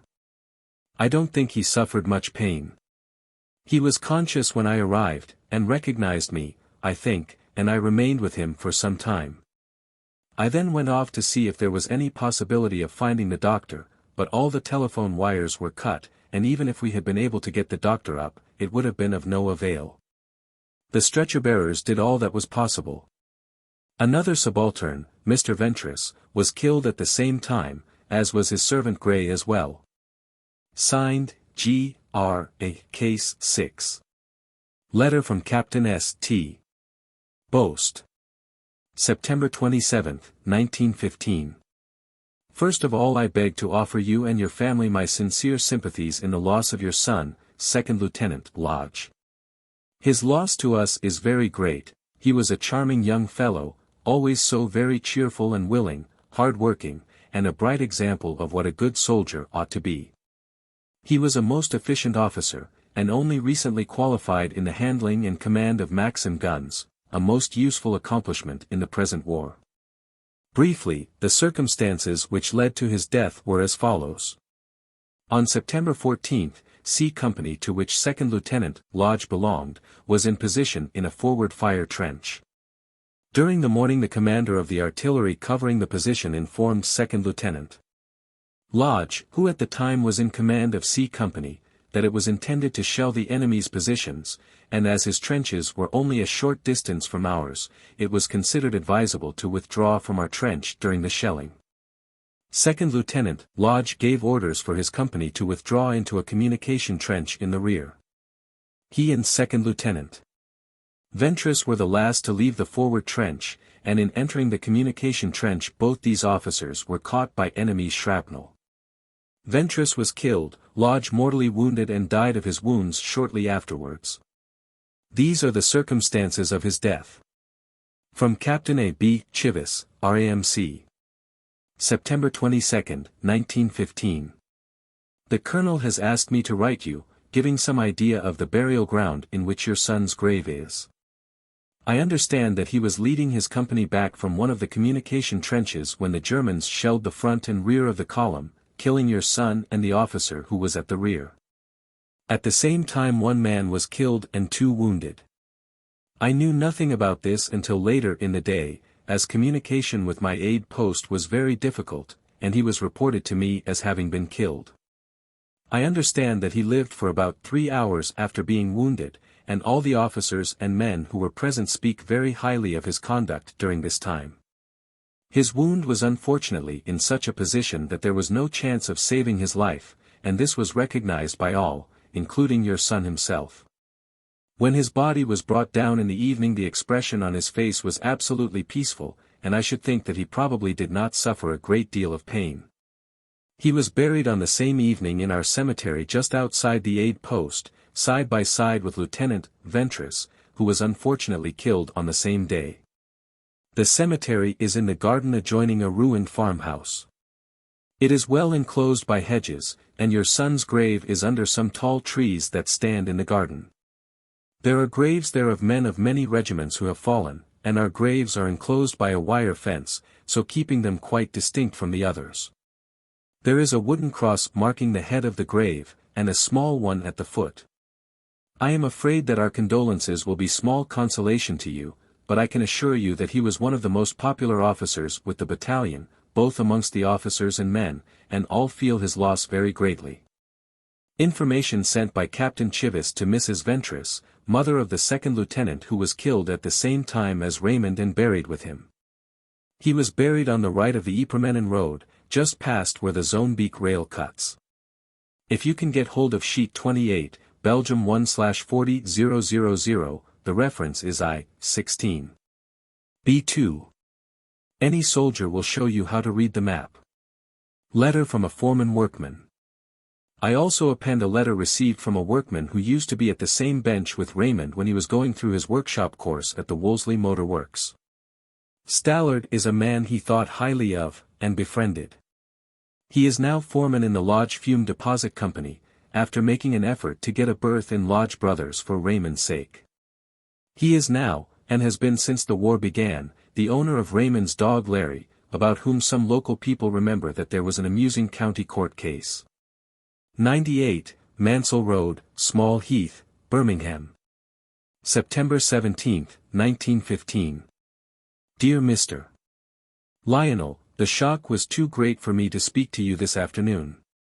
I should like to express to you, and all the family, my deepest and most heartfelt sympathy in your terrible loss. Mr. Raymond was the best friend I ever had. Truly, I thought more of him than any other man living, not only for his kind thoughts towards me, but for his most admirable qualities, which I knew he possessed.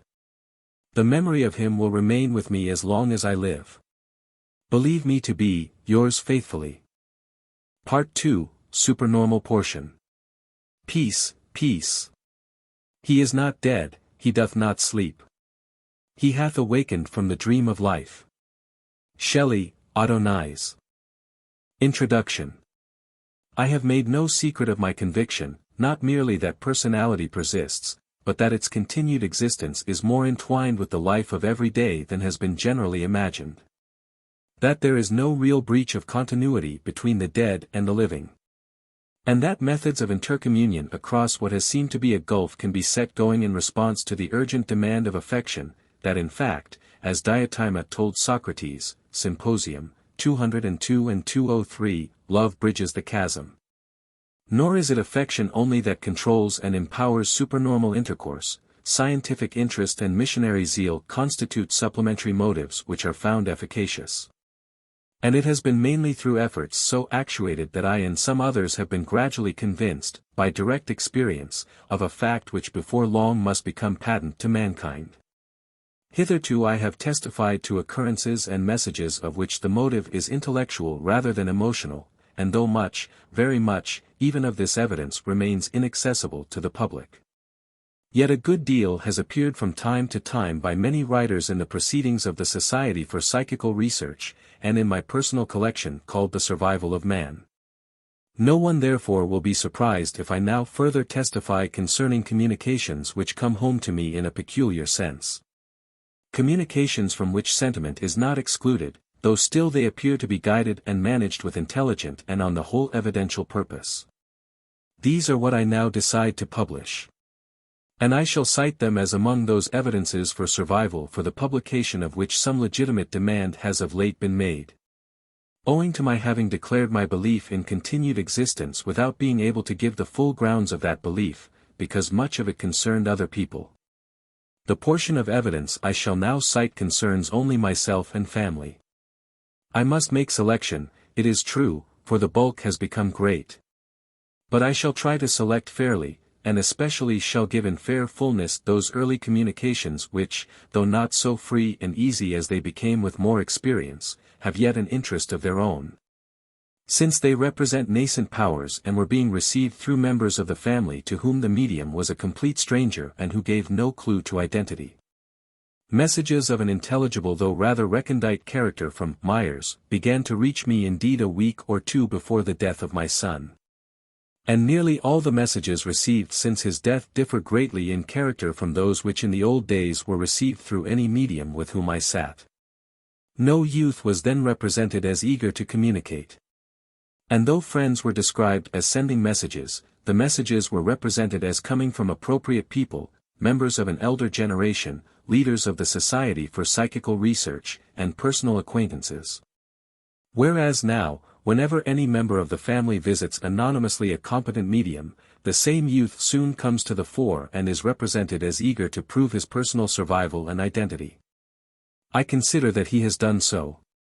And the family skepticism, which up to this time has been sufficiently strong, is now, I may fairly say, overborne by the facts. How far these facts can be conveyed to the sympathetic understanding of strangers, I am doubtful. But I must plead for a patient hearing.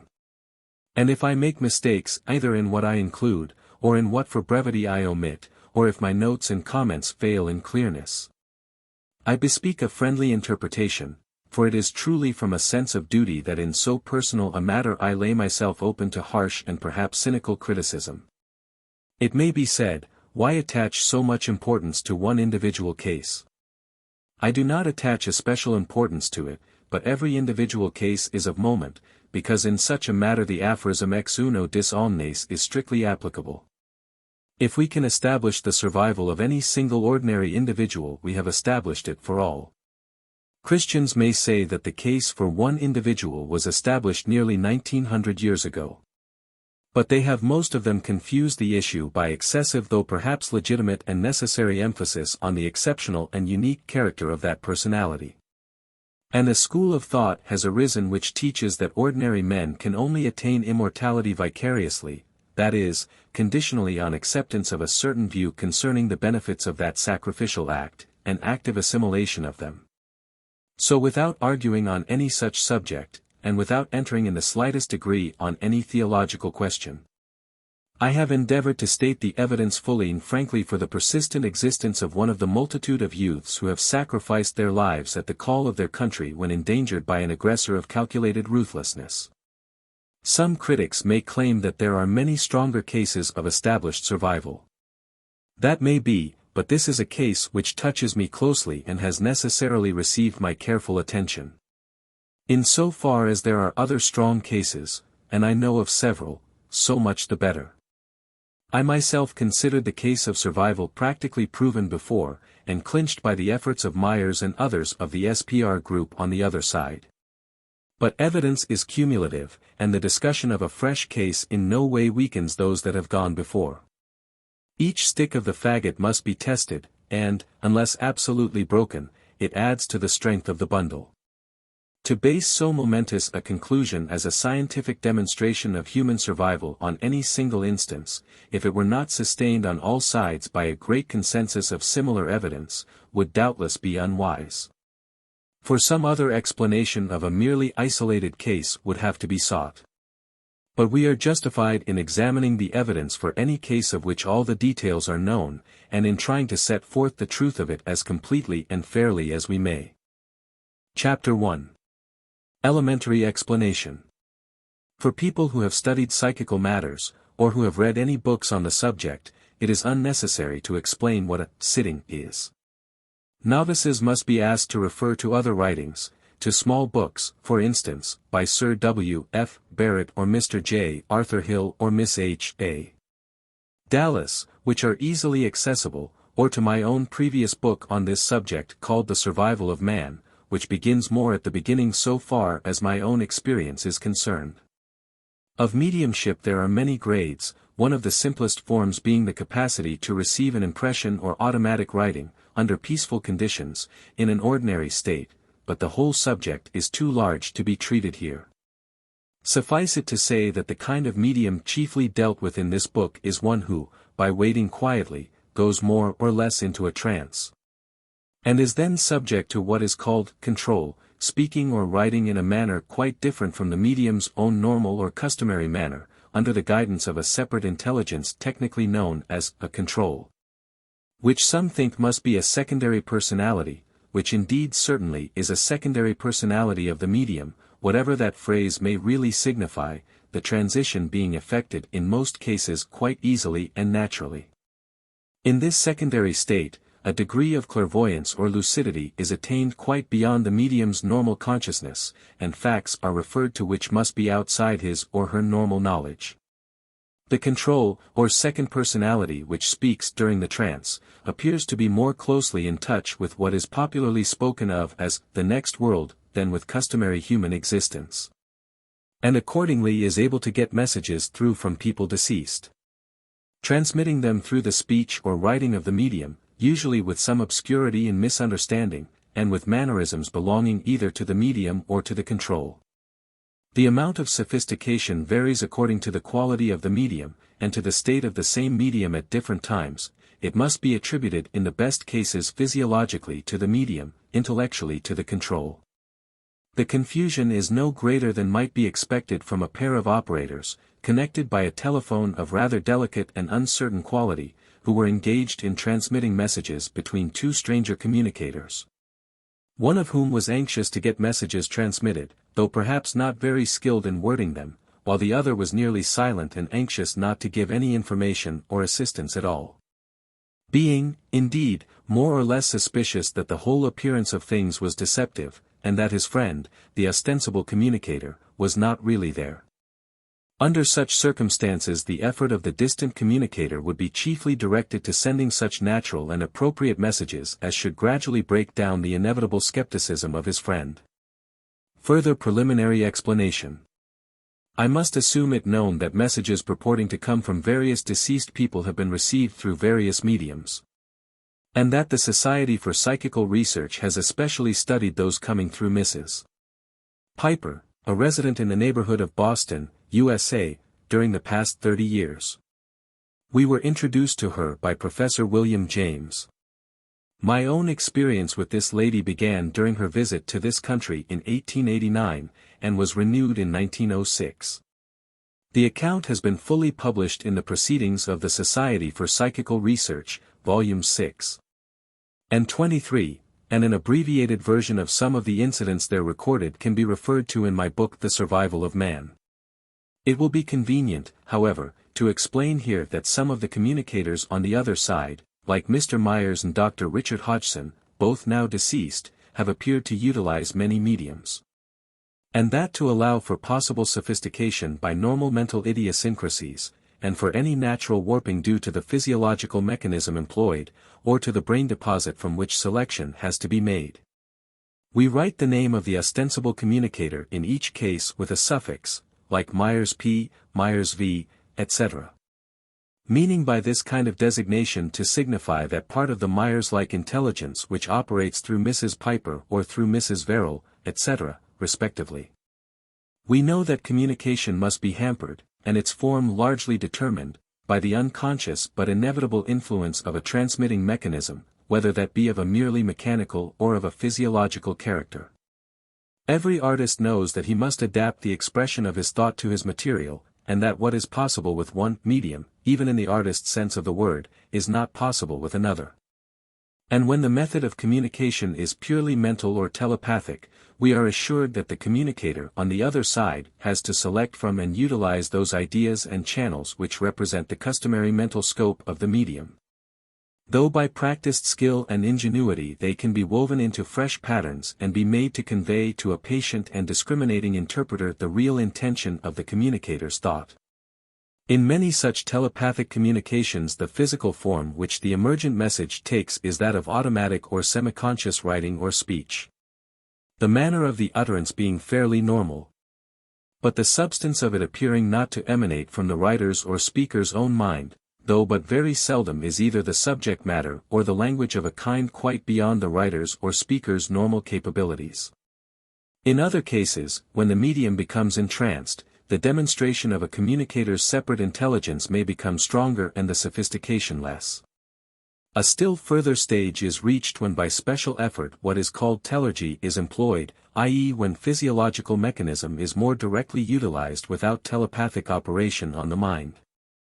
And a still further step away from personal sophistication, though under extra-mechanical difficulties, is attainable in telekinesis or what appears to be the direct movement of inorganic matter. To this last category, though in its very simplest form, must belong, I suppose, the percussive sounds known as raps. To understand the intelligent tiltings of a table in contact with human muscles is a much simpler matter. It is crude and elementary, but in principle it does not appear to differ from automatic writing, though inasmuch as the code and the movements are so simple, it appears to be the easiest of all to beginners. It is so simple that it has been often employed as a sort of game, and so has fallen into disrepute. But its possibilities are not to be ignored for all that. And in so far as it enables a feeling of more direct influence, in so far as the communicator feels able himself to control the energy necessary, instead of having to entrust his message to a third person, it is by many communicators preferred. More on this subject will be found in chapters 8 of Part 2 and 14 of Part 3. Before beginning an historical record of the communications and messages received from or about my son since his death, I think it will be well to prelude it by a message which arrived before the event. A selection of subsequent communications bearing on and supplementing this message.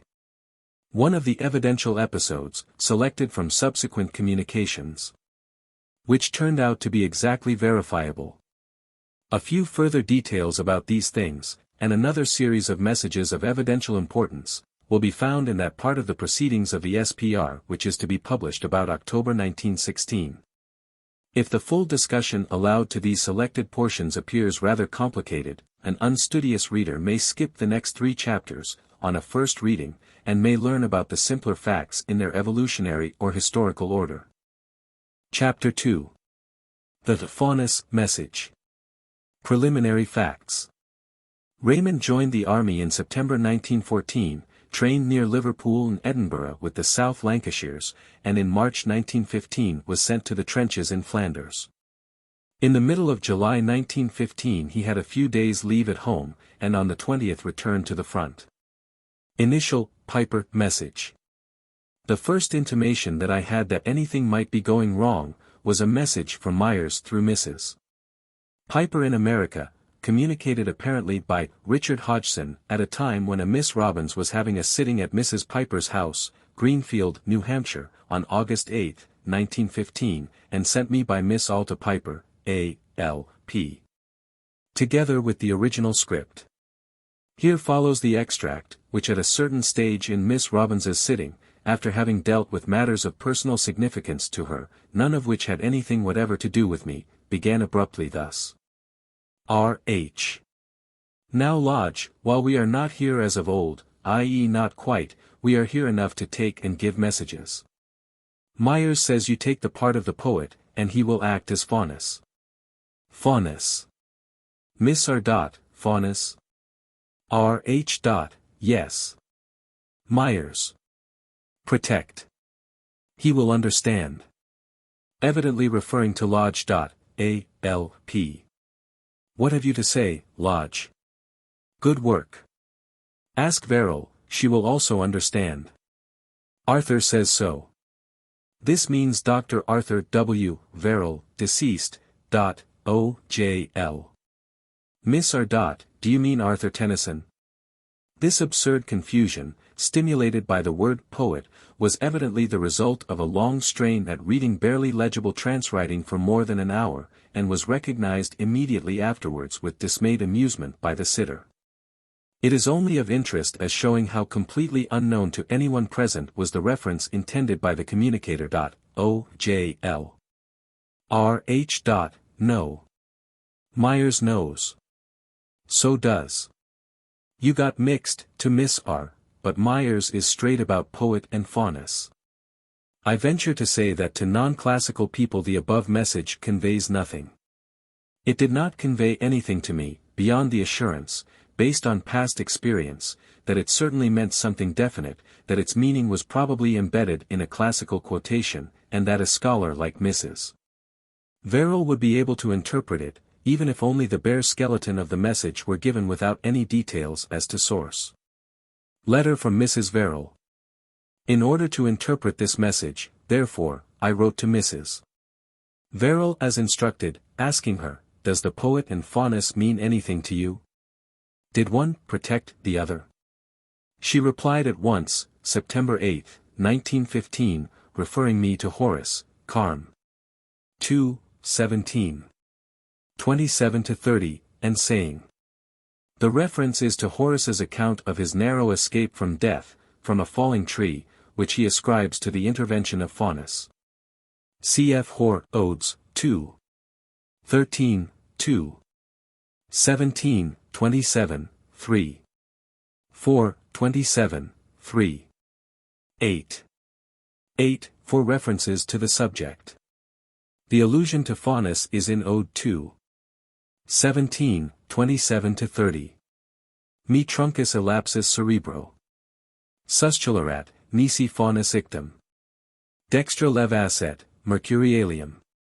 Custos verorum. Faunus, the guardian of poets, poets being the usual interpretation of Mercury's men. The passage is a very well-known one to all readers of Horace, and is perhaps specially familiar from its containing, in the sentence quoted, an unusual grammatical construction. It is likely to occur in a detailed work on Latin grammar.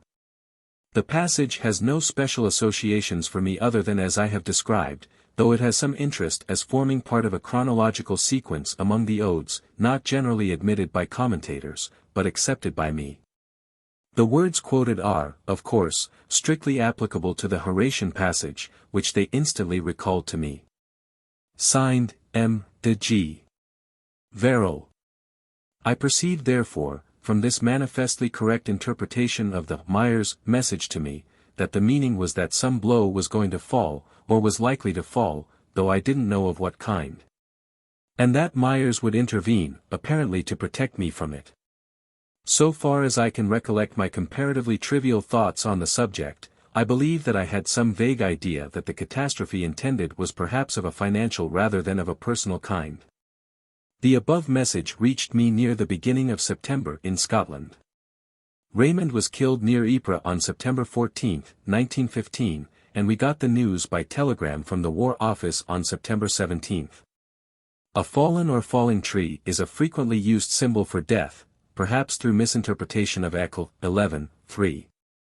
To several other classical scholars I have since put the question I addressed to Mrs. Verrill, and they all referred me to Horace, Carm. 2:17. As the unmistakable reference. Mr. Bayfield's criticism. Soon after the event, I informed the Reverend M.A. Bayfield, ex-headmaster of Eastbourne College, fully of the facts, as an interesting SPR incident, saying at the same time that Myers had not been able to ward off the blow. And he was good enough to send me a careful note in reply. Horace does not, in any reference to his escape, say clearly whether the tree struck him, but I have always thought it did. He says Faunus lightened the blow. He does not say, turned it aside. As bearing on your terrible loss, the meaning seems to be that the blow would fall but would not crush. It would be lightened by the assurance, conveyed afresh to you by a special message from the still living Myers, that your boy still lives. I shall be interested to know what you think of this interpretation. The protect, I take to mean protect from being overwhelmed by the blow, from losing faith and hope, as we are all in danger of doing when smitten by some crushing personal calamity. Many a man when so smitten has, like Merlin, lain as dead, and lost to life and use and name and fame. That seems to me to give a sufficiently precise application to the word, on which Myers apparently insists, and to the whole reference to Horace. In a postscript he adds the following. In Carm. 3:8, Horace describes himself as prop funeratus arboris ictu, well nigh killed by a blow from a tree. An artist in expression, such as he was, would not have mentioned any blow if there had been none. He would have said, well nigh killed by a falling tree, or the like. It is to be noted that in both passages he uses the word ictus. And in 2:13-11, the whole ode is addressed to the tree. He says the man must have been a fellow steeped in every wickedness, who planted thee an accursed lump of wood. A thing meant to fall, this is the delicate meaning of caducum, not merely falling on thine undeserving master's head. Here again the language implies that he was struck, and struck on the head. Indeed, the escape must have been a narrow one, and it is to me impossible to believe that Horace would have been so deeply impressed by the accident if he had not actually been struck. He refers to it 4 times. Carm.2:13. Ode addressed to the tree, 40 lines long. 2:17. 27. 3:4. 27. Here he puts the risk he ran on a parallel with that of the rout at Philippi, from which he escaped. 3:8. 8. I insist on all this as strengthening my interpretation, and also as strengthening the assignment of the script to Myers, who would of course be fully alive to all the points to be found in his reference to Faunus and Horace, and, as I have no doubt, believe that Horace did not escape the actual blow, and that it was a severe one. Note by O.J.L. Since some of the translators, especially verse translators, of Horace convey the idea of turning aside or warding off the blow, it may be well to emphasize the fact that most of the scholars consulted gave lightened or weakened as the translation.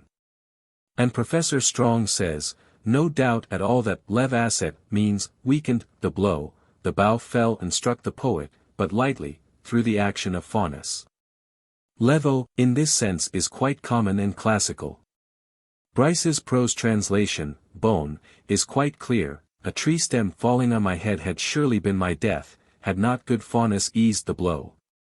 And although Conington's translation has checked the blow in mid-descent, he really means the same thing, because it is the slaying, not the wounding or striking of the poet that is prevented. Me the cursed trunk, that smote my skull, had slain. But Faunus, strong to shield the friends of Mercury, checked the blow. In mid-descent. Additional Piper script. Mr. Bayfield also calls my attention to another portion of Piper script, in this case not a trance or semi-trance sitting, but ordinary automatic writing, dated August 5, which reached me simultaneously with the one already quoted from. At the beginning of September, and which he says seems intended to prepare me for some personal trouble. Yes. For the moment, lodge, have faith and wisdom. Confidence, in all that is highest and best. Have you all not been profoundly guided and cared for? Can you answer, no? It is by your faith that all is well and has been. I remember being a little struck by the wording in the above script, urging me to admit that we, presumably the family, had been profoundly guided and cared for, and that all is well and has been. Because it seemed to indicate that something was not going to be quite so well. But it was too indefinite to lead me to make any careful record of it, or to send it as a prediction to anybody for filing. And it would no doubt have evaporated from my mind except for the Faunus warning, given 3 days later, though received at the same time, which seemed to me clearly intended as a prediction, whether it happened to come off or not. The 2 Piper communications, of which parts have now been quoted, reached me at Gullen, East Lothian, where my wife, M.F.A.L. and I were staying for a few weeks. They arrived early in September 1915, and as soon as I had heard from Mrs. Verrill I wrote to Miss Piper to acknowledge them, as follows. The Linga Private Hotel. Gullen, East Lothian. September 12, 1915. My dear Alta, the reference to the poet and Faunus in your mother's last script is quite intelligible. And a good classical allusion. You might tell the communicator sometime if there is opportunity. I feel sure that it must convey nothing to you and yours. That is quite as it should be, as you know, for evidential reasons. This was written 2 days before Raymond's death, and 5 days before we heard of it. The Piper's ignorance of any meaning in the poet and Faunus allusion was subsequently confirmed. It so happens that this letter was returned to me, for some unknown reason, through the dead letter office, reaching me on November 14, 1915, and being then sent forward by me again. 7. Chapter 3. Sequel to the Faunus message. It now remains to indicate how far Myers carried out his implied promise, and what steps he took, or has been represented as having taken, to lighten the blow, which it is permissible to say was a terribly severe one.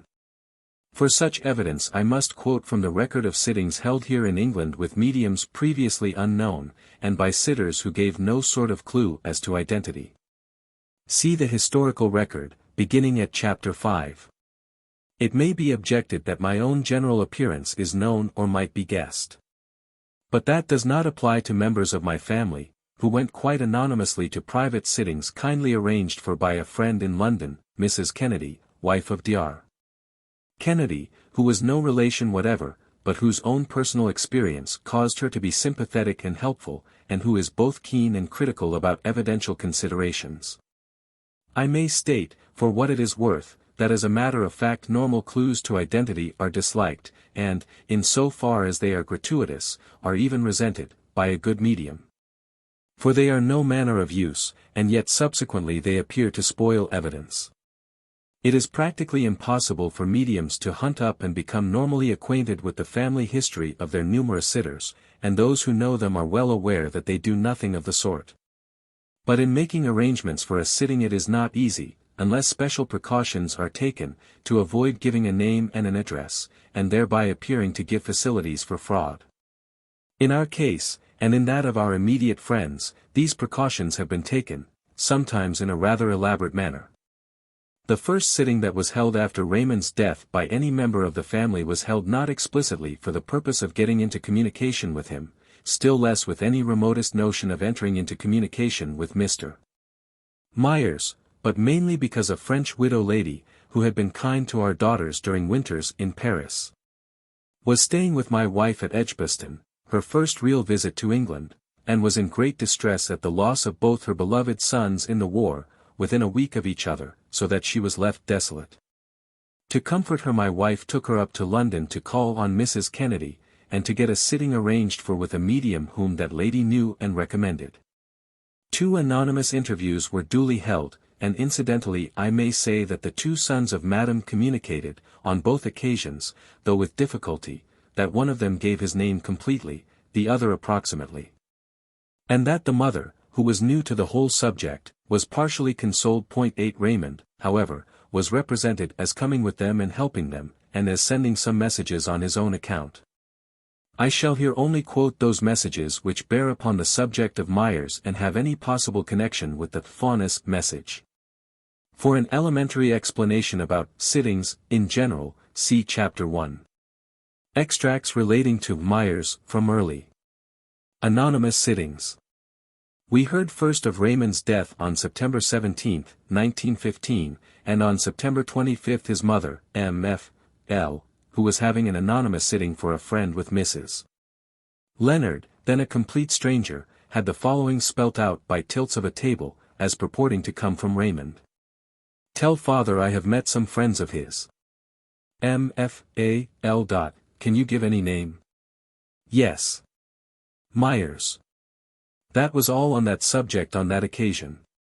On the 27th of September, 1915, I myself went to London and had my first sitting, between noon and 1 o'clock, with Mrs. Leonard. I went to her house or flat alone, as a complete stranger, for whom an appointment had been made through Mrs. Kennedy.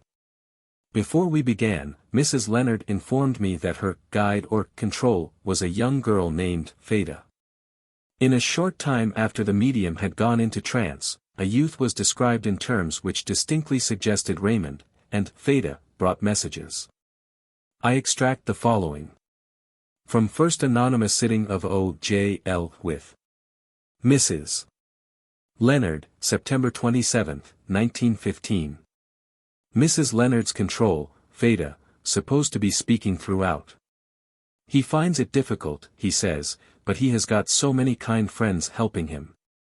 He didn't think when he waked up first that he was going to be happy, but now he is, and he says he is going to be happier.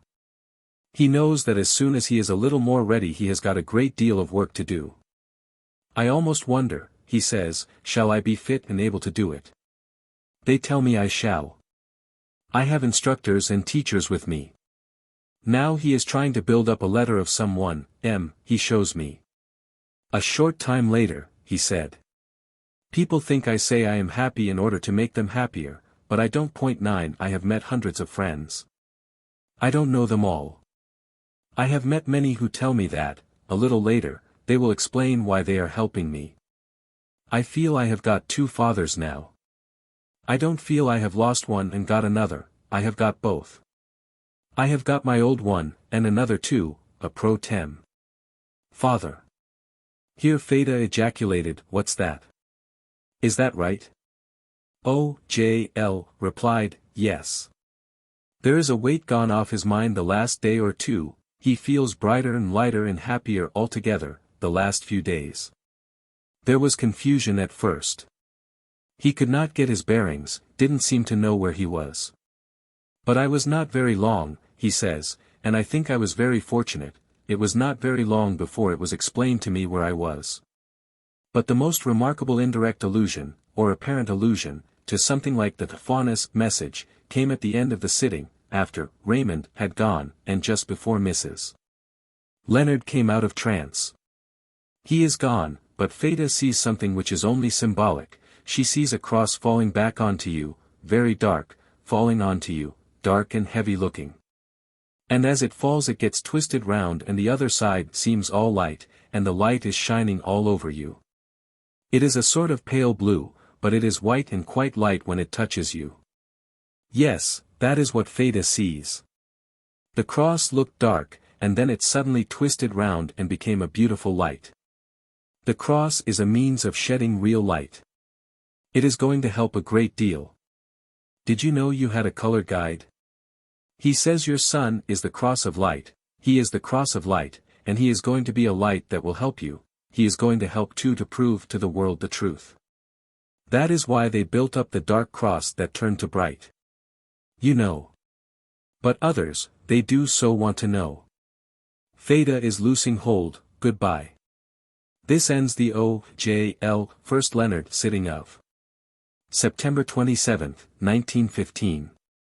On the afternoon of the same day, September 27, 1915, that I had this first sitting with Mrs. Leonard, Lady Lodge had her first sitting, as a complete stranger, with Mr. Vout Peters, who had been invited for the purpose, without any name being given, to Mrs. Kennedy's house at 3:30 p.m. Here again, Raymond was described well enough, fairly early in the sitting, and several identifying messages were given. Presently Moonstone, Peters's chief control, asked, was he not associated with chemistry? As a matter of fact, my laboratory has been rather specially chemical of late, and the record continues, copied with subsequent annotations in square brackets as it stands. From first anonymous sitting of M.F.A.L. with Peters. September 27, 1915. Was he not associated with chemistry? If not, someone associated with him was, because I see all the things in a chemical laboratory. That chemistry thing takes me away from him to a man in the flesh, O.J.L. Presumably, and, connected with him, a man, a writer of poetry, on our side, closely connected with spiritualism. He was very clever, he too passed away out of England. This is clearly meant for Myers, who died in Rome. He has communicated several times. This gentleman who wrote poetry, I see the letter M, he is helping your son to communicate. His presence and help were also independently mentioned by Mrs. Leonard. He is built up in the chemical conditions. If your son didn't know this man, he knew of him. Yes, he could hardly have known him, as he was only about 12 at the time of Myers's death. At the back of the gentleman beginning with M, and who wrote poetry, is a whole group of people. The SPR group, doubtless. They are very interested. And don't be surprised if you get messages from them, even if you don't know them. Then Moonstone stopped and said, this is so important that is going to be said now, that I want to go slowly. For you to write clearly every word, dictating carefully. Not only is the partition so thin that you can hear the operators on the other side, but a big hole has been made. This message is for the gentleman associated with the chemical laboratory. Considering that my wife was quite unknown to the medium, this is a remarkably evidential and identifying message. Cf. Passage in my book, Survival of Man, containing this tunnel-boring simile, page 341 of American edition, Moffat Yard and Company. O.J.L. Moonstone continued. The boy, I call them all boys because I was over 100 when I lived here and they are all boys to me, he says, he is here, but he says. Hitherto it has been a thing of the head. Now I am come over it is a thing of the heart. What is more, here Peters jumped up in his chair, vigorously, snapped his fingers excitedly, and spoke loudly. Good God! How father will be able to speak out. Much firmer than he has ever done, because it will touch our hearts. Here ends extract from Peters' sitting of September 27, 1915. A completer record will be found in Chapter 7. At a Leonard table sitting on October 12, 1915, by which time our identity was known to Mrs. Leonard, I told Myers that I understood his Piper message about Faunus and the poet. And the only point of interest about the reply or comment is that the two following sentences were spelt out, purporting to come either indirectly or directly from Myers. 1. He says it meant your son's ancition. 2. Your son shall be mine. The next Myers reference came on October 29, when I had a sitting with Peters, unexpectedly and unknown to my family, at his London room, 15, Devereux Court, Fleet Street, a sitting arranged for by Mr. J. A. Hill for an anonymous friend. Peters went into trance, and after some other communications, gave messages from a youth who was recognized by the control and identified as my son. And later on Peters's control, whom it is customary to call Moonstone, spoke thus. From sitting of O.J.L.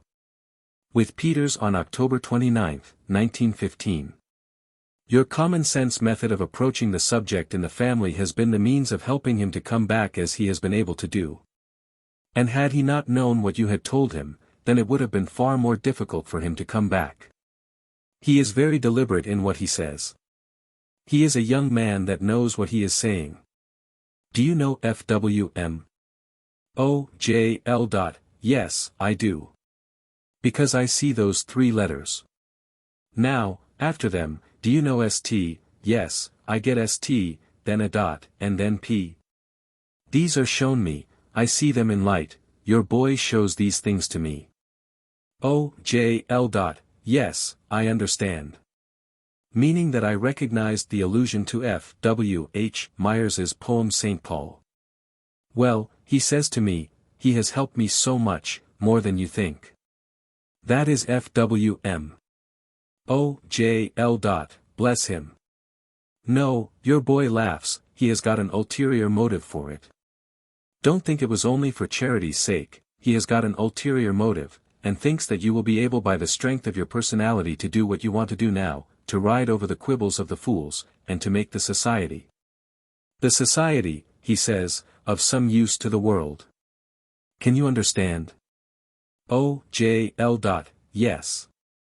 Now he says, he helped me because, with me through you, he can break away the dam that people have set up. Later on, you are going to speak to them.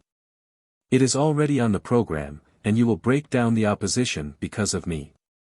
Then he says, for God's sake, Father, do it.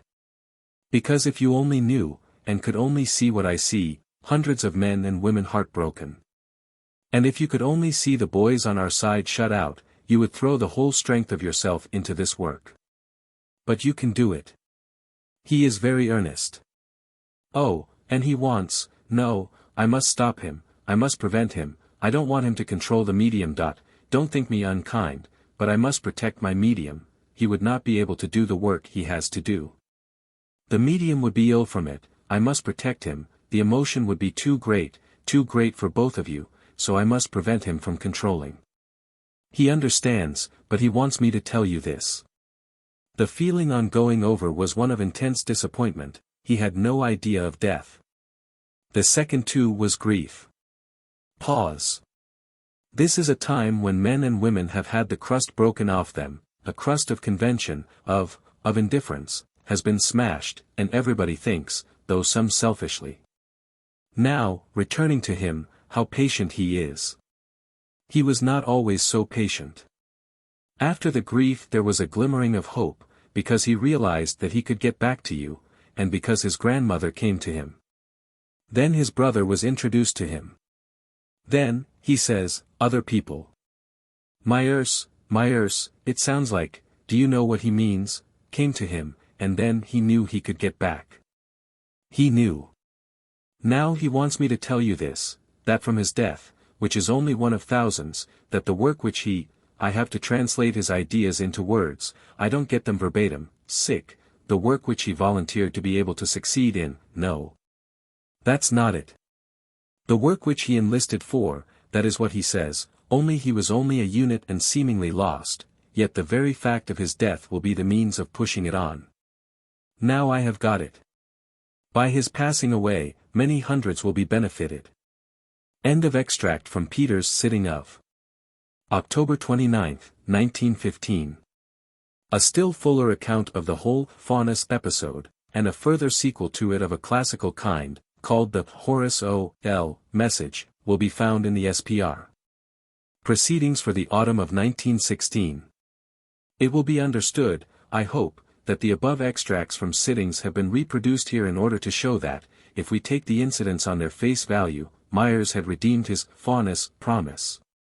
And had lightened the blow by looking after and helping my son on the other side. I now propose to make some further extracts, of a more evidential character, tending to establish the survival of my son's own personality and memory. There have been several of these evidential episodes, making strongly in this direction. But I select, for description here, one relating to a certain group photograph, of which we were told through two mediums, but of which we normally knew nothing till afterwards. Chapter 4. The Group Photograph.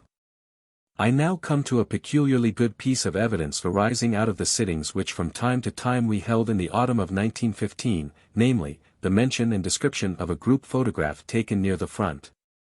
Of the existence of which we were in complete ignorance, but which was afterwards verified in a satisfactory and complete manner. It is necessary to report the circumstances rather fully. Raymond was killed on September 14, 1915.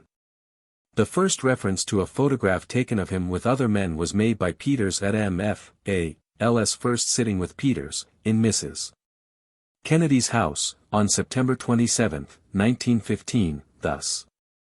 Extract from M.F.A.'s anonymous sitting with Peters. On September 27, 1915. You have several portraits of this boy. Before he went away you had got a good portrait of him, 3. 2 where he is alone and 1 where he is in a group of other men. He is particular that I should tell you of this. In one you see his walking stick, Moonstone, here put an imaginary stick under his arm. We had single photographs of him of course, and in uniform, but we did not know of the existence of a photograph in which he was one of a group, and M.F.L. was skeptical about it, thinking that it might well be only a shot or guess on the part of Peters at something probable. But Mrs. Kennedy, as note-taker, had written down most of what was said, and this record was kept, copied, and sent to Mr. Hill in the ordinary course at the time. I was myself, moreover, rather impressed with the emphasis laid on it. He is particular that I should tell you of this, and accordingly made a half-hearted inquiry or two. But nothing more was heard on the subject for 2 months. On Monday, November 29, however, a letter came from Mrs. Chivis, a stranger to us, mother of Captain Chivis of the RAMC, who had known Raymond and had reported to us concerning the nature of his wound, and who is still doing good work at the front. Mrs. Chivis' welcome letter ran as follows. November 28, 1915. Dear Lady Lodge, my son, who is M.O. to the 2nd South Lancs, has sent us a group of officers taken in August, and I wondered whether you knew of this photo and had a copy. If not, may I send you one, as we have half a dozen and also a key? I hope you will forgive my writing to ask this, but I have often thought of you and felt so much for you in your great sorrow. Sincerely yours, B. P. Chivis. M.F.A.L. promptly wrote, thanking her, and asking for it. But fortunately it did not come at once. Before it came, I.O.J.L. was having a sitting with Mrs. Leonard alone at her house on December 3rd. And on this occasion, among other questions, I asked carefully concerning the photograph, wishing to get more detailed information about it, before it was seen. It should be understood that the subject was not introduced by Mrs. Leonard or her control. The previous mention of a photograph had been through Peters. It was I that introduced the subject through Mrs. Leonard, and asked a question. And the answers were thus reported and recorded at the time, the typing out of the sitting being all done before the photograph arrived. Extract from the record of O.J.L.'s sitting with Mrs. Leonard, December 3, 1915. Mrs. Leonard's child control, Feda, supposed to be speaking. And often speaking of herself in the third person. Feda. Now ask him some more. O.J.L. Well, he said something about having a photograph taken with some other men. We haven't seen that photograph yet. Does he want to say anything more about it? He spoke about a photograph. Yes, but he thinks it wasn't here. He looks at Feda, and he says, it wasn't to you, Feda. O.J.L. No, he's quite right. It wasn't. Can he say where he spoke of it? He says it wasn't through the table. Oh, J.L.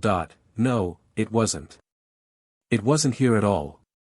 He didn't know the person that he said it through. The conditions were strange there, a strange house. Quite true, it was said through Peters in Mrs. Kennedy's house during an anonymous sitting on September 27th. Oh, J.L. Do you recollect the photograph at all? He thinks there were several others taken with him, not one or two, but several. Oh, J.L. Were they friends of yours? Some of them, he says. He didn't know them all, not very well.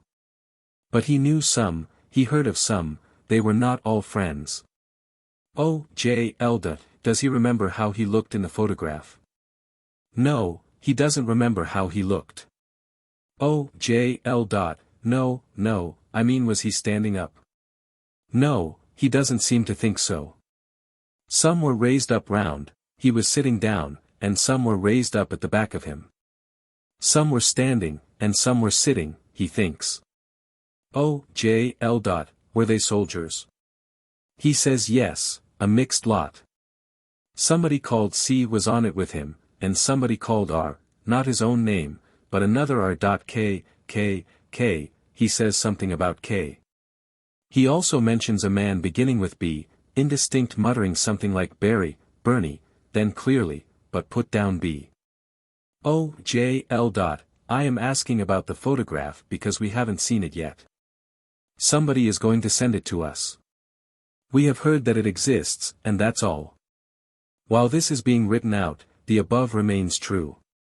The photograph has not yet come. He has the impression of about a dozen on it. A dozen, he says, if not more. Feda thinks it must be a big photograph. No, he doesn't think so, he says they were grouped close together. Oh, J.L. Did he have a stick? He doesn't remember that. He remembers that somebody wanted to lean on him, but he is not sure if he was taken with someone leaning on him. But somebody wanted to lean on him, he remembers. The last what he gave you, what were A.B., will be rather prominent in that photograph. It wasn't taken in a photographer's place. Oh, J.L. Was it out of doors? Yes, practically. Feda, sotto voce, What you mean, yes practically. Must have been out of doors or not out of doors. You mean, yes, don't you? Feda thinks he means, yes, because he says practically. Oh, J.L. It may have been a shelter. It might have been. Try to show Feda. At the back he shows me lines going down. It looks like a black background, with lines at the back of them. Feda here kept drawing vertical lines in the air. There was, for some reason, considerable delay in the arrival of the photograph. It did not arrive till the afternoon of December 7th. Meanwhile, on December 6th, Lady Lodge had been looking up Raymond's diary, which had been returned from the front with his kit, and found an entry. August 24th. Photo taken. A statement will follow to this effect. Now Raymond had only had one leave home since going to the front, and this leave was from July 16th to July 20th.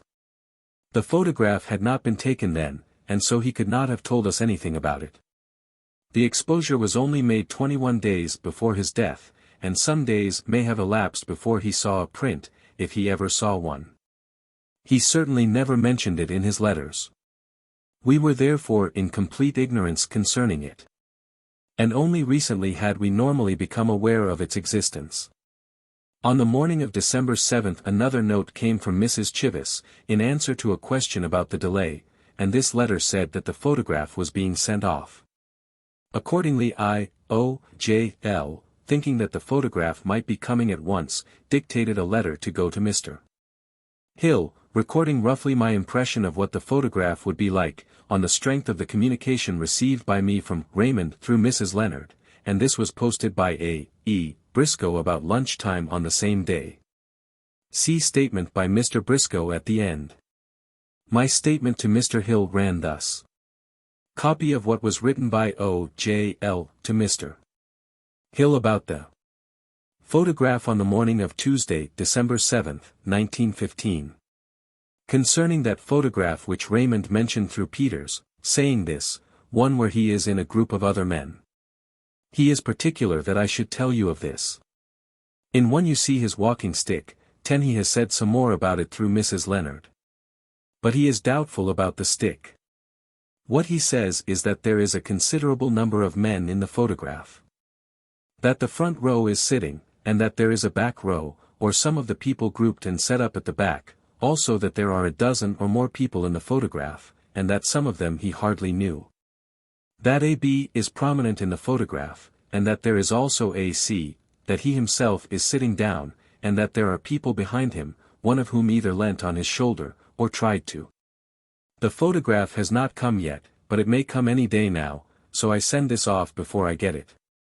The actual record of what was said in the sitting is being typed, but the above represents my impression of it. The photograph was delivered at Mariemont between 3 and 4 p.m. on the afternoon of December 7th. It was a wet afternoon, and the package was received by Rosalind, who took the wet wrapper off it. Its size was 12 by 9 inches, and was an enlargement from a 5 by 7 inch original. The number of people in the photograph is 21, made up as follows. 5 in the front row squatting on the grass, Raymond being one of these. The second from the right. 7 in the second row seated upon chairs. 9 in the back row standing up against the outside of a temporary wooden structure such as might be a hospital shed or something of that kind. On examining the photograph, we found that every peculiarity mentioned by Raymond, unaided by the medium, was strikingly correct. The walking stick is there, but Peters had put a stick under his arm, which is not correct, and in connection with the background Feda had indicated vertical lines, not only by gesture but by saying, lines going down. As well as, a black background with lines at the back of them. There are 6 conspicuous nearly vertical lines on the roof of the shed, but the horizontal lines in the background generally are equally conspicuous.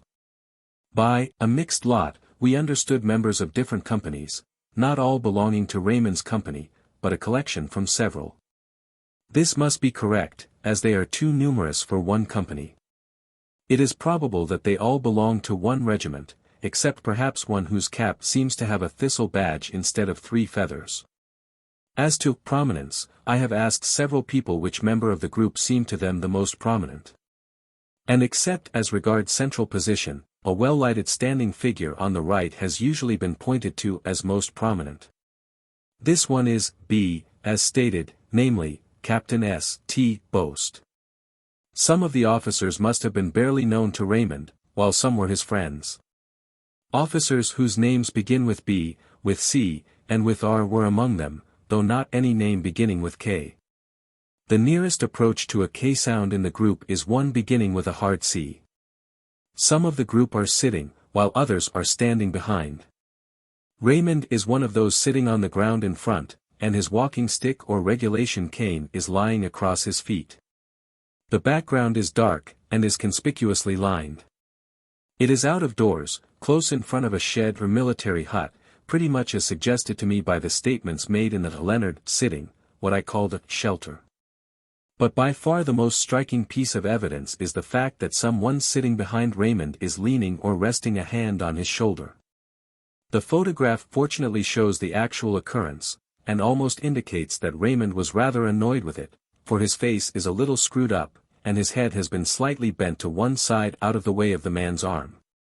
It is the only case in the photograph where one man is leaning or resting his hand on the shoulder of another, and I judge that it is a thing not unlikely to be remembered by the one to whom it occurred. Confirmatory statements. Statement by Raymond's mother. 4 days ago, December 6, I was looking through my son Raymond's diary which had been returned with his kit from the front. The edges are soaked, and some of the leaves stuck together, with his blood. I was struck by finding an entry, photo taken under the date August 24, and I entered the fact in my own diary at once, thus. December 6. Read Raymond's diary for first time, saw a record of, photo taken August 24. Signed, Mary F. A. Lodge. December 10, 1915. Statement by A. E. Briscoe. The dictated letter to Mr.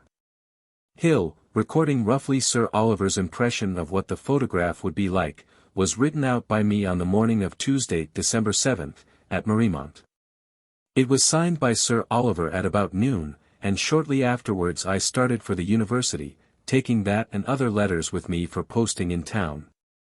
I went straight to the university, and at lunchtime, about 1:30, posted the packet to Mr. Hill at the General Post Office. In the packet, I remember, there was also a letter on another subject, and a printed document from Mr. Gow, the editor of Light. Signed, A. E. Briscoe. December 8, 1915. Statement by A. E. Briscoe. The dictated letter to Mr. Hill, recording roughly Sir Oliver's impression of what the photograph would be like, was written out by me on the morning of Tuesday, December 7th, at Mariemont. It was signed by Sir Oliver at about noon, and shortly afterwards I started for the university, taking that and other letters with me for posting in town. I went straight to the university, and at lunchtime, about 1:30, posted the packet to Mr. Hill at the General Post Office. In the packet, I remember, there was also a letter on another subject, and a printed document from Mr. Gow, the editor of Light. Signed, A. E. Briscoe. Secretary to Sir Oliver Lodge.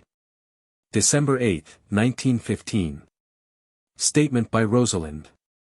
I was sitting in the library at Mariemont about 3:45 on Tuesday afternoon, December 7, 1915, when Harrison came in with a flat cardboard parcel addressed to Mother. Mother was resting, and as the paper, wrapping up what I took to be the photograph, was wet with the rain, I undid it and left the photograph in tissue paper on a table, having just glanced at it to see if it was the one we'd been waiting for. No one saw it or was shown it till after tea, when I showed it to Mother. That would be about 6. Mrs. Thompson, Lorna, and Barbara now also saw it. Honor was not at home and did not see it till later. Signed, R. V. Lodge. December 8, 1915. Note by O. J. L. In answer to an inquiry, Messrs. Gale and Polden, of Aldershot and London, the firm whose name was printed at the foot of the photograph, informed me that it was, from a negative of a group of officers sent to us by Captain Boast of the 2nd South Lancashire Regiment. And having kindly looked up the date, they further tell me that they received the negative from Captain Boast on October 15, 1915. It will be remembered that information about the existence of the photograph came through Peters on September 27, more than a fortnight, therefore, before the negative reached England. The photograph is only shown here because of its evidential interest. Considered as a likeness of Raymond, it is an exceptionally bad one. He appears shrunk into an uncomfortable position. Further information about the photograph. Extract from a letter by Captain Boast from the trenches. Dated May 7, 1916, to Mrs. Case, and lent me to see. Some months ago, last summer, the officers of our battalion had their photo taken. You see, the photographer who took us was a man who had been shelled out of house and home, and as he had no means of doing the photos for us, we bought the negatives, and sent them along to be finished in England. A later letter from Captain Boast. In answer to a special inquiry addressed to Captain Boast at the front, he has been good enough to favor me with the following letter. July 10, 1916. Dear Sir, your letter of July 4 has just reached me. The proofs of the photographs referred to were received by me from the photographer at Reninghelse 2 or 3 days after being taken. To the best of my belief, your son saw the proofs, but I cannot now say positively. I obtained particulars of requirements from the officers forming the group, but the photographer then found he was unable to obtain paper for printing. I therefore bought the negatives and sent them home to Gale and Polden. In view of the fact that your son did not go back to the trenches till September 12, 1915, it is highly probable that he saw the proofs, but he certainly did not see the negatives. Yours faithfully. Signed, Sidney T. Boast. It thus appears that Raymond had probably seen a proof of the photograph, but that there were no copies or prints available. Consequently neither we, nor any other people at home, could have received them. And the negatives were only received in England by Gale and Polden on October 15, 1915, after Peters had mentioned the existence of the photograph, which he did on September 27, 1915. I obtained from Messrs. Gale and Polden prints of all the accessible photographs which had been taken at the same time. The size of these prints was 5 by 7 inches. I found that the group had been repeated, with slight variations, 3 times, the officers all in the same relative positions, but not in identically the same attitudes. One of the 3 prints is the same as the one we had seen, with someone's hand resting on Raymond's shoulder, and Raymond's head leaning a little on one side, as if rather annoyed. In another the hand had been removed, being supported by the owner's stick, and in that one Raymond's head is upright. This corresponds to his uncertainty as to whether he was actually taken with the man leaning on him or not. In the third, however, the sitting officer's leg rests against Raymond's shoulder as he squats in front, and the slant of the head and slight look of annoyance have returned. These 2 additional photographs are here reproduced. Their merit is in showing that the leaning on him, mentioned by Raymond through Feda, was well marked, and yet that he was quite right in being uncertain whether he was actually being leant on while the photograph was being taken. The fact turns out to be that during 2 exposures he was being leaned on, and during 1 exposure he was not. It was, so to speak, lucky that the edition sent us happened to show in one form the actual leaning. I have since discovered what is apparently the only other photograph of officers in which Raymond occurs, but it is quite a different one, and none of the description applies to it. For it is completely in the open air, and Raymond is standing up in the hinder of 2 rows. He is second from the left, the tall one in the middle is his friend Lieutenant Case, and standing next him is Mr. Ventris. It is fortunate again that this photograph did not happen to be the one sent us, for we should have considered the description hopelessly wrong. Summary.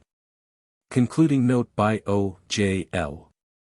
As to the evidential value of the whole communication, it will be observed that there is something of the nature of cross-correspondence, of a simple kind, in the fact that a reference to the photograph was made through one medium, and a description given, in answer to a question, through another independent one.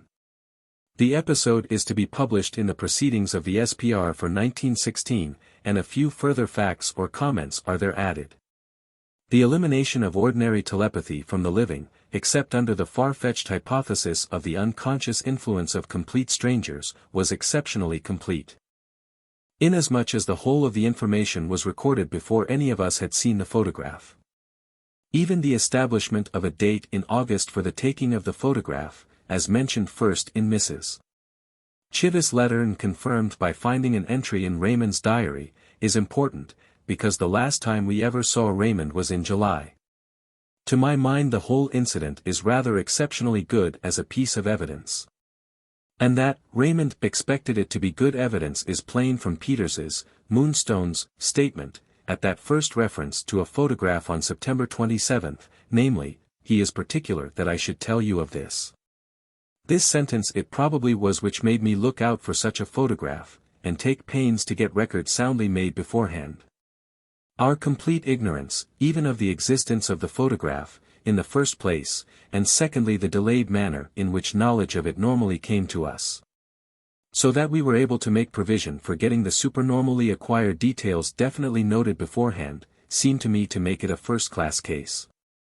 While, as to the amount of coincidence between the description and the actual photograph, that surely is quite beyond chance or guesswork. For not only are many things right, but practically nothing is wrong. Calendar. July 20, 1915 Raymond's last visit home.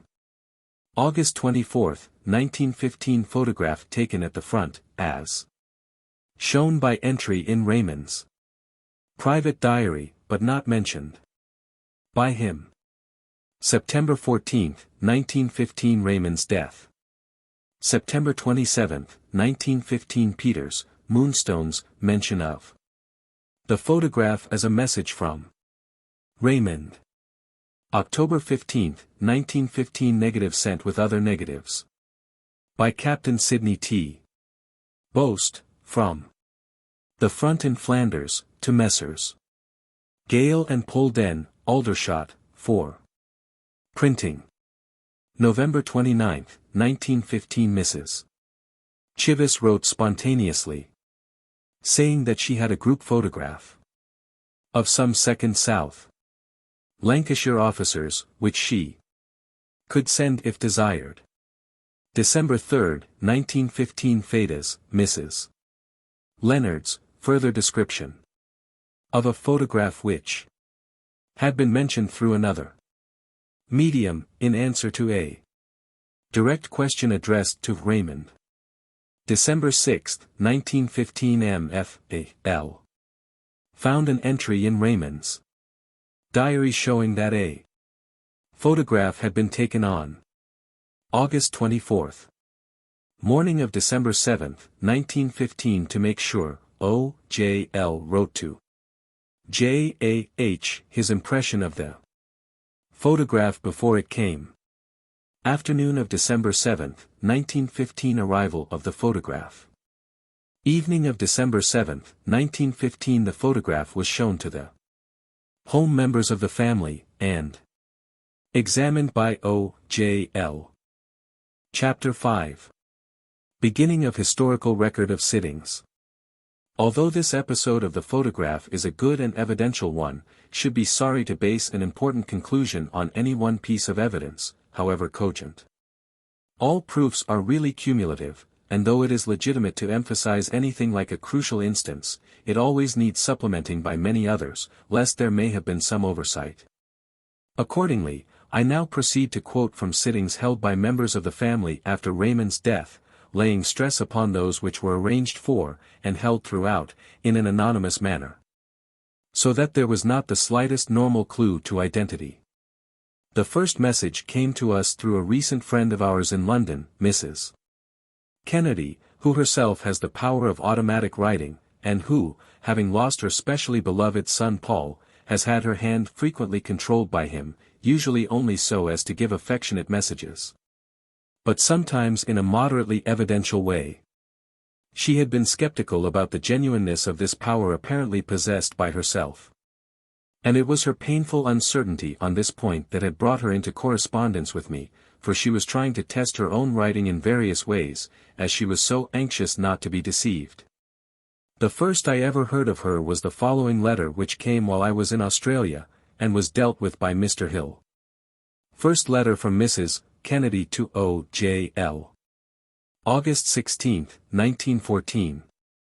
Sir Oliver Lodge. Dear Sir, because of your investigations into spirit life, I venture to ask your help. My only son died June 23, 8 weeks after a terrible accident. On June 25, without my asking for it or having thought of it, I felt obliged to hold a pencil, and I received in automatic writing his name and yes, and no, in answer to questions. Since then I have had several pages of writing from him every day and sometimes twice daily. I say, from him, the whole torturing question is it from him or am I self-deceived? My knowledge is infinitesimal.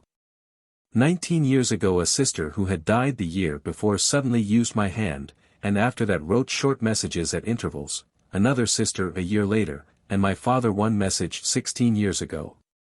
But I felt so self-deceived that I always pushed it aside, until it came back to me, unasked, after my son's passing over. Your knowledge is what I appeal to, and the deep, personal respect one has for you and your investigations. It is for my son's sake. He is only 17, and he writes with such intense sadness of my lack of decided belief that I venture to beg help of a stranger in a matter so sacred to me. Do you ever come to London, and, if so, could you possibly allow me to see you for even half an hour? And you might judge from the strange and holy revelations. I know no other way to express many of the messages that are sent, whether they can possibly be only from my own subconscious mind. Pardon this length of letter. Yours faithfully. Signed, Catherine Kennedy. Ultimately I was able to take her anonymously and unexpectedly to an American medium, Mrs. Wright, and there she received strong and unmistakable proofs. 11. She also received excellent confirmation through several other mediums whom she had discovered for herself, notably Mr. Vout Peters and Mrs. Osborne Leonard. Of Mrs. Leonard I had not previously heard. I had heard of a Madame St. Leonard, or some name like that, but this is somebody else. Mrs. Kennedy tells me that she herself had not known Mrs. Leonard long, her own first sitting with that lady having been on September 14, 1915. I must emphasize the fact that Mrs. Kennedy is keen and careful about evidential considerations. As Mrs. Kennedy's son Paul plays a part in what follows, perhaps it is permissible to quote here a description of him which she gave to Mr. Hill in October 1914, accompanying an expression of surprise at the serious messages which she sometimes received from him, interspersed with his fun and his affection. K.'s description of Paul. Picture to yourself this boy, not quite 18 but always taken for 20 or 22. An almost divine character underneath, but exteriorly a typical motor canute, driving racing cars at Brooklands, riding for the Jarrett Cup on a motorcycle, and flying at Hendon as an air mechanic. Dining out perpetually, because of his charm which made him almost besieged by friends. And apparently without any creed except honor, generosity, love of children, the bringing home of every stray cat to be fed here and comforted, a total disregard of social distinctions when choosing his friends. And a hatred of hurting anyone's feelings. On seeing the announcement of Mr. R. Lodge's death in a newspaper, Mrs. Kennedy spoke to Paul about it, and asked him to help. She also asked for a special sitting with Mrs. Leonard for the same purpose, though without saying why. The name Raymond was on that occasion spelt out through the medium, and he was said to be sleeping. This was on September 18. On the 21st, while Mrs. Kennedy was writing in her garden on ordinary affairs, her own hand suddenly wrote, as from her son Paul. I am here. I have seen that boy Sir Oliver's son, he's better, and has had a splendid rest, tell his people. Lady Lodge having been told about Mrs. Leonard, and wanting to help a widowed French lady, Madame Le Breton, who had lost both her sons, and was on a visit to England, asked Mrs. Kennedy to arrange a sitting, so as to avoid giving any name. A sitting was accordingly arranged with Mrs. Leonard for September 24, 1915. On September 22, Mrs. Kennedy, while having what she called a talk with Paul, suddenly wrote automatically. I shall bring Raymond to his father when he comes to see you. He is so jolly, every one loves him. He has found heaps of his own folks here, and he is settling down wonderfully. Do tell his father and mother. He spoke clearly today. He doesn't fight like the others, he seems so settled already. It is a ripping thing to see one boy like this. He has been sleeping a long time, but he has spoken today. If you people only knew how we long to come, they would all call us. Capitals indicate large and emphatic writing. On the 23rd, during Lady Lodge's call, Mrs. Kennedy's hand wrote what purported to be a brief message from Raymond, thus. I am here, mother. I have been to Alec already, but he can't hear me. I do wish you would believe that we are here safe. It isn't a dismal hole like people think, it is a place where there is life. And again.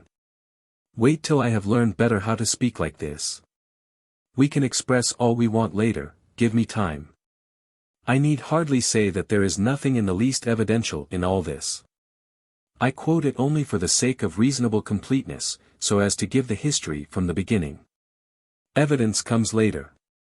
Next day, September 24, 1915, the ladies went for an interview with Mrs. Leonard, who knew no more than that friends of Mrs. Kennedy would accompany her.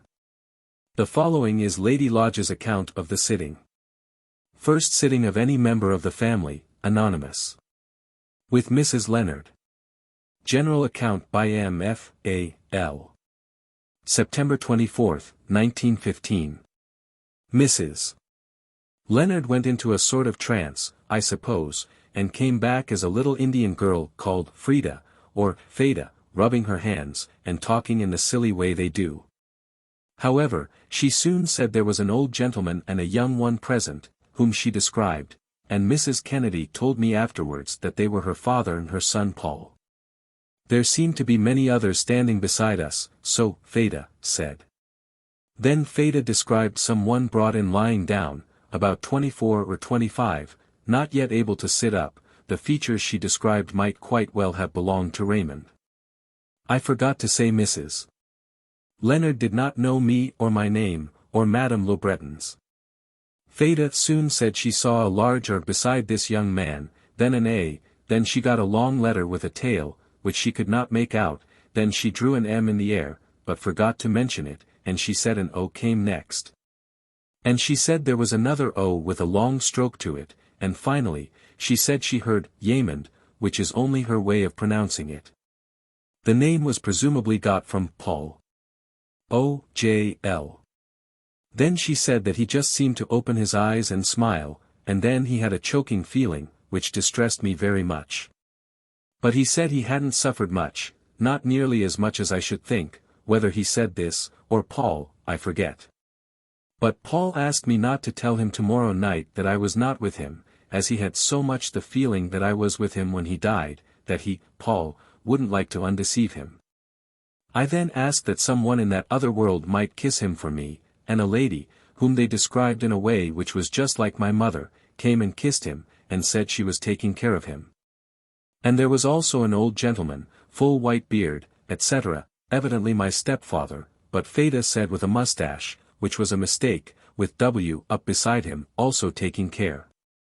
Said he had met Raymond, and he was looking after him, and lots of others too, but said he, W. belonged to me and to O, correct. I asked how and what it was he had done for me, and Fada made a movement with her fingers, as though disentangling something, and then putting it into straight lines. He then said he had made things easier for me. So I said that was right, and thanked him gratefully. I said also that if Raymond was in his and Mamma's hands, I was satisfied. I do not append the notes of this sitting, since it was held mainly for Madame and her 2 sons, both of whom were described, and from whom some messages appeared to come. Table sitting at Mrs. Leonard's.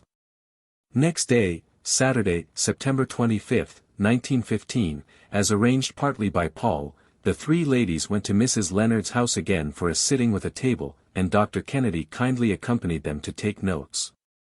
The 3 ladies and the medium sat round a small table, with their hands lightly on it, and it tilted in the usual way. The plan adopted here is for the table to tilt as each letter of the alphabet is spoken by the medium, and to stop, or hold, when a right letter is reached.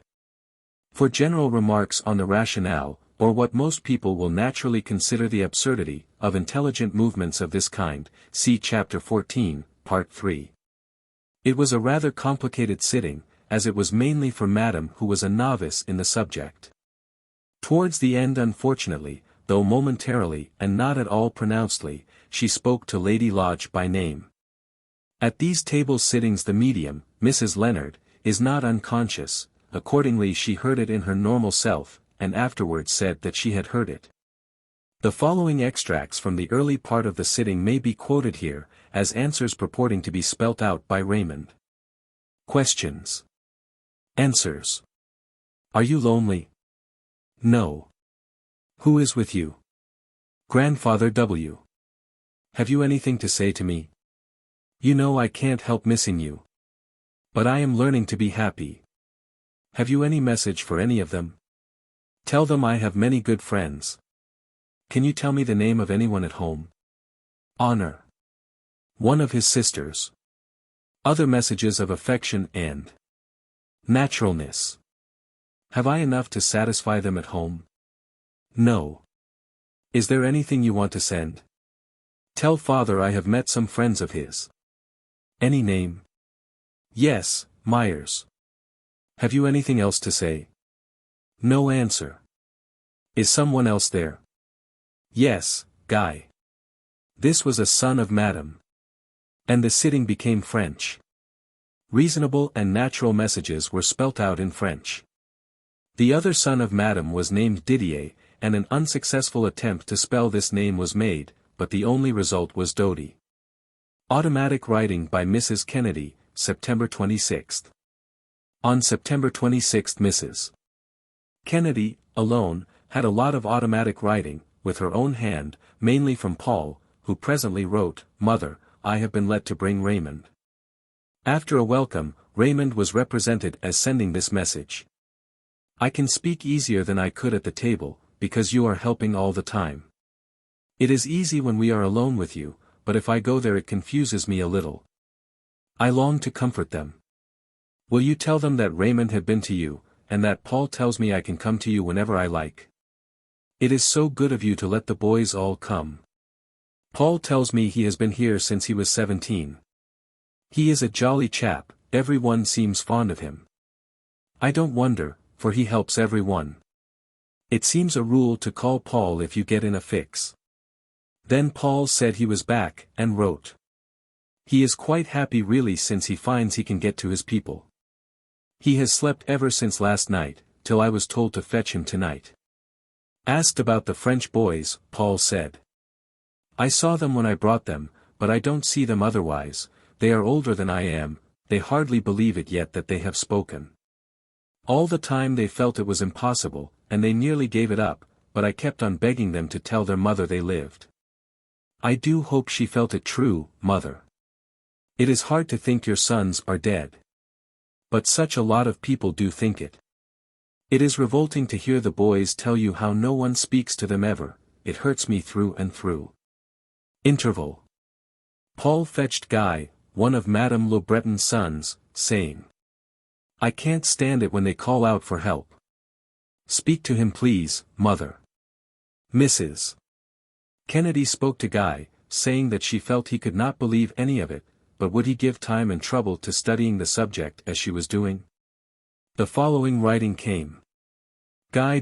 I think you hear me because it is just as I am feeling. How can I believe we can speak to you who live where we once lived? It was not possible then for us to speak to dead people, and why should it be possible for us to speak? Will you keep on helping me, please, for I can't follow it, and I long to? Mrs. Kennedy asked him to ask Paul, that being an easier method, probably, than getting information through her. She asked him to excuse Paul's youth. Guy. I like Paul, he is good to us.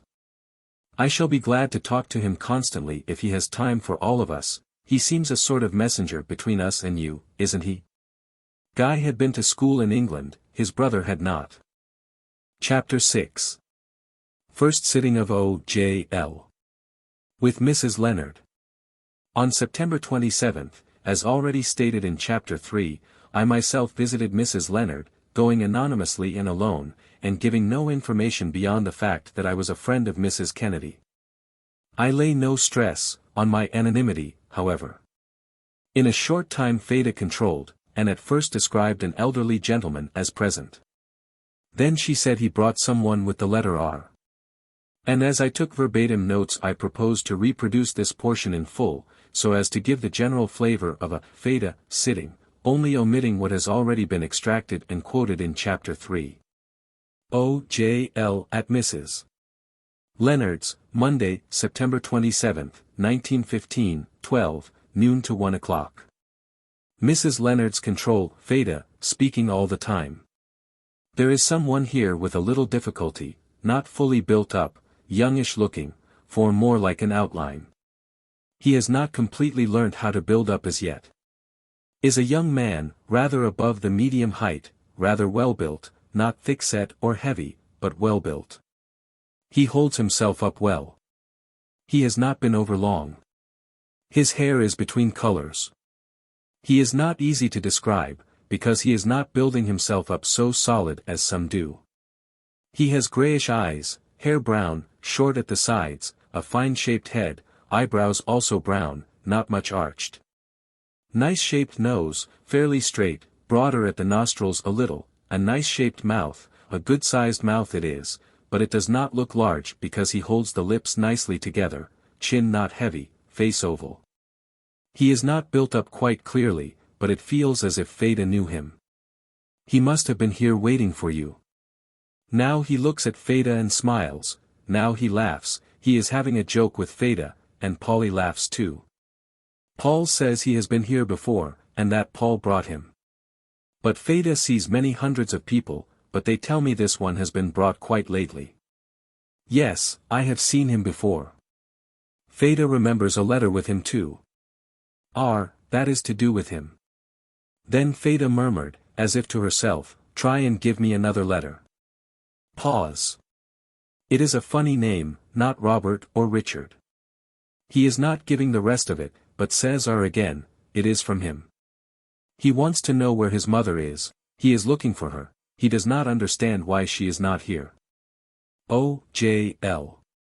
Tell him he will see her this afternoon, and that she is not here this morning, because she wants to meet him this afternoon at 3 o'clock. Meaning through another medium, namely Peter's. But that, of course, was not said. He has been to see you before, and he says that once he thought you knew he was there, and that 2 or 3 times he was not quite sure. Feda gets it mostly by impression, it is not always what he says, but what she gets. But Feda says, he says, because she gets it from him somehow. 12 He finds it difficult, he says, but he has got so many kind friends helping him. He didn't think when he waked up first that he was going to be happy, but now he is, and he says he is going to be happier. He knows that as soon as he is a little more ready, he has got a great deal of work to do. I almost wonder, he says, shall I be fit and able to do it? They tell me I shall. And so on as reported in chapter 3. He seems to know what the work is. The first work he will have to do, will be helping at the front. Not the wounded so much, but helping those who are passing over in the war. He knows that when they pass on and wake up, they still feel a certain fear, and some other word which Feda missed. Feda hears a something and fear. Some even go on fighting, at least they want to, they don't believe they have passed on. So that many are wanted where he is now, to explain to them and help them, and soothe them. They do not know where they are, nor why they are there. I considered that this was ordinary Feda talk, such as it is probably customary to get through mediums at this time. Therefore, though the statements are likely enough, there is nothing new in them, and I thought it better to interrupt by asking a question. So I said, O.J.L. Does he want to send a message to anyone at home? Or will he give the name of one of his instructors? I admit that it is stupid thus to ask 2 questions at once. He shows me a capital H, and says that is not an instructor, it is someone he knows on the earth side. He wants them to be sure that he is all right and happy. He says, people think I say I am happy in order to make them happier, but I don't.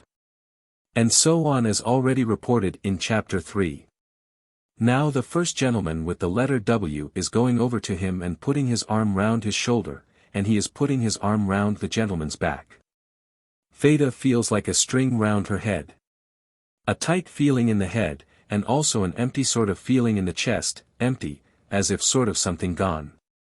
A feeling like a sort of vacant feeling there, also a bursting sensation in the head. But he does not know he is giving this. He has not done it on purpose, they have tried to make him forget all that, but Feda gets it from him.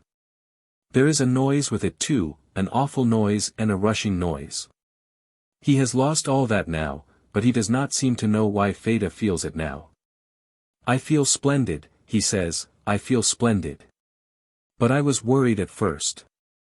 I was worried, for I was wanting to make it clear to those left behind that I was all right, and that they were not to worry about me. You may think it strange, but he felt that you would not worry so much as someone else, 2 others, 2 ladies, Feda thinks. You would know, he says, but 2 ladies would worry and be uncertain, but now he believes they know more. Then, before Mrs. Leonard came out of trance, came the description of a falling dark cross which twisted round and became bright, as reported in chapter 3. After the sitting, and before I went away, I asked Mrs. Leonard if she knew who I was. She replied, are you by chance connected with those 2 ladies who came on Saturday night? On my assenting, Mrs. Leonard added, oh. Then I know, because the French lady gave the name away. She said Lady Lodge in the middle of a French sentence. I also spoke to her about not having too many sittings and straining her power. She said she preferred not to have more than 2 or 3 a day, though sometimes she could not avoid it. And some days she had to take a complete rest. But she admitted that she was going to have another one that day at 2 o'clock. I told her that 3 per day was rather much. She pleaded that there are so many people who want help now, that she declined all those who came for only commercial or fortune-telling motives, but that she felt bound to help those who are distressed by the war. I report this to show that she saw many people totally disconnected with Raymond or his family, so that what she might say to a new unknown member of the family could be quite evidential.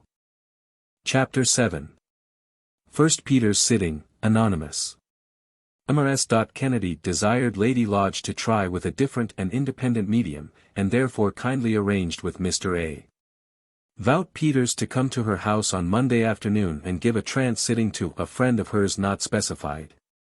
Accordingly, at or about 3 p.m. on Monday, September 27, 1915, Lady Lodge went by herself to Mrs.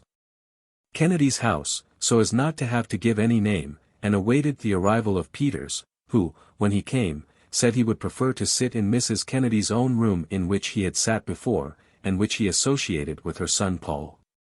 No kind of introduction was made, and Peters was a total stranger to Lady Lodge, though to Mrs. Kennedy he was fairly well known, having several times given her first-rate evidence about her son, who had proved his identity in several striking ways.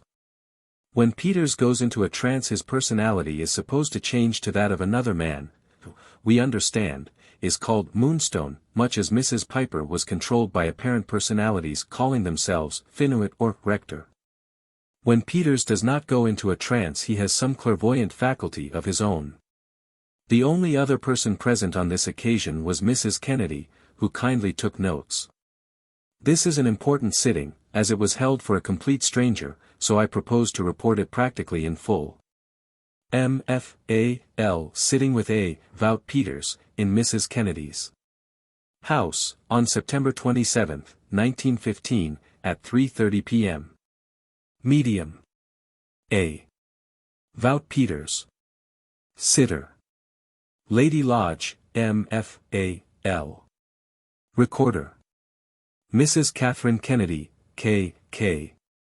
The record consists of Mrs. Kennedy's notes. Annotations in square brackets have been added subsequently by O.J.L. While only partially under control, Peters said, "I feel a lot of force here, Mrs. Kennedy." Peters was controlled quickly by Moonstone, who greeted K.K. and reminded her of a prophecy of his. This prophecy related to the Russian place Dvinsk, and to the important actions likely to be going on there, as if the decisive battle of the war was to be fought there. Then he turned to L. and said, "What a useful life you have led, and will lead. You have always been the prop of things. You have always been associated with men a lot. You are the mother and house prop. You are not unacquainted with spiritualism. You have been associated with it more or less for some time. I sense you as living away from London, in the north or northwest. You are much associated with men, and you are the house prop, the mother. You have no word in the language that quite gives it, there are always 4 walls, but something more is needed, you are the house prop. You have had a tremendous lot of sadness recently, from a death that has come suddenly. You never thought it was to be like this."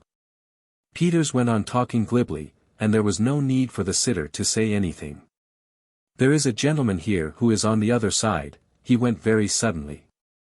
"Fairly tall, rather broad, upright." Here the medium sat up very straight and squared his shoulders, rather long face, fairly long nose, lips full, mustache, nice teeth, quick and active, strong sense of humor, he could always laugh. Keen sense of affection. He went over into the spirit world very quickly.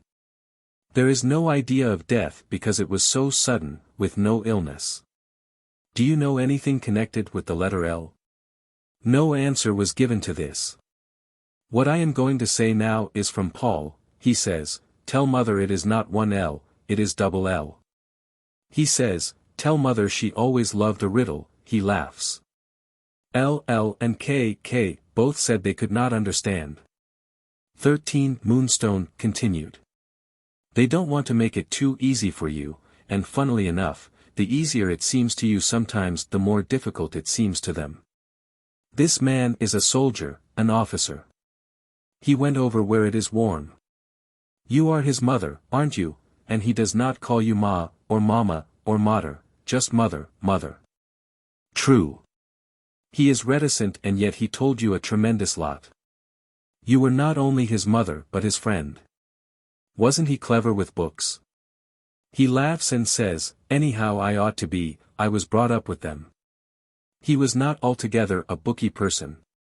He knew of spiritualism before he passed over, but he was a little bit skeptical, he had an attitude of carefulness about it. He tells me to tell you this. The attitude of Mr. Stead and some of those people turned him aside, on one side there was too much credulity, on the other side too much piffling at trifles.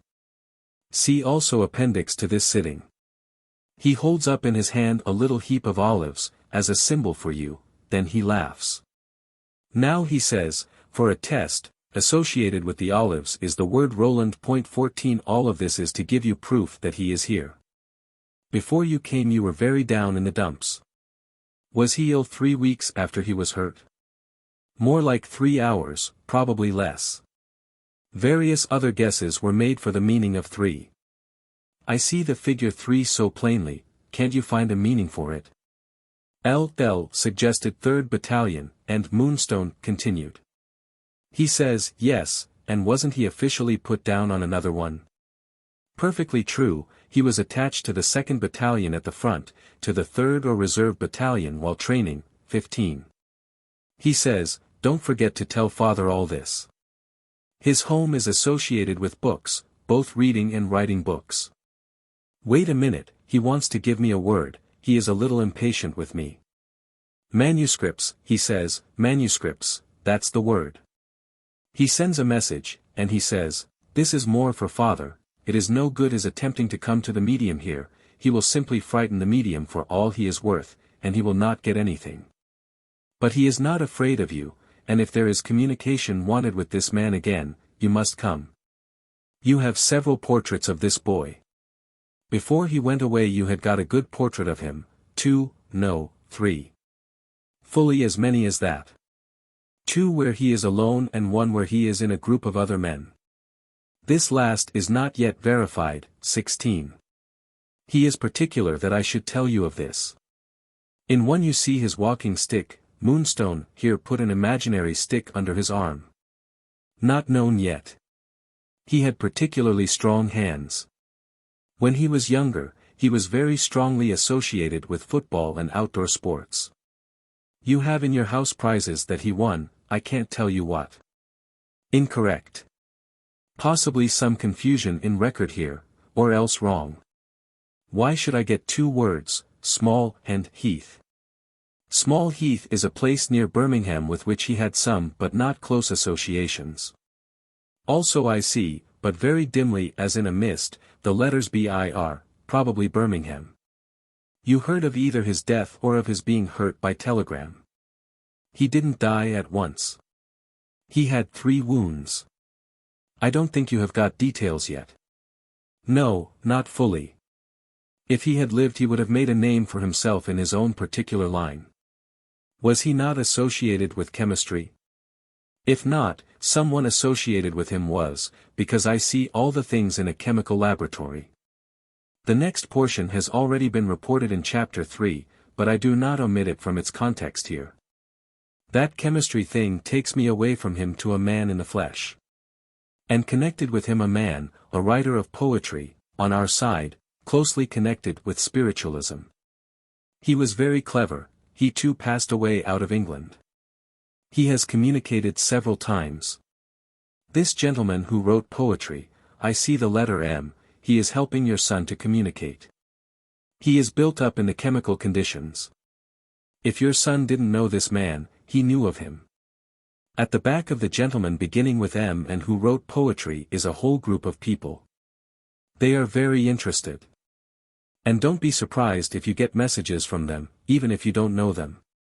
This is so important that is going to be said now, that I want to go slowly, for you to write clearly every word, dictates carefully. Not only is the partition so thin that you can hear the operators on the other side, but a big hole has been made. This message is for the gentleman associated with the chemical laboratory. The boy, I call them all boys, because I was over 100 when I lived here and they are all boys to me, he says, he is here, but he says, hitherto it has been a thing of the head, now I am come over it is a thing of the heart. What is more, here Peters jumped up in his chair vigorously, snapped his fingers excitedly, and spoke loudly. Good God!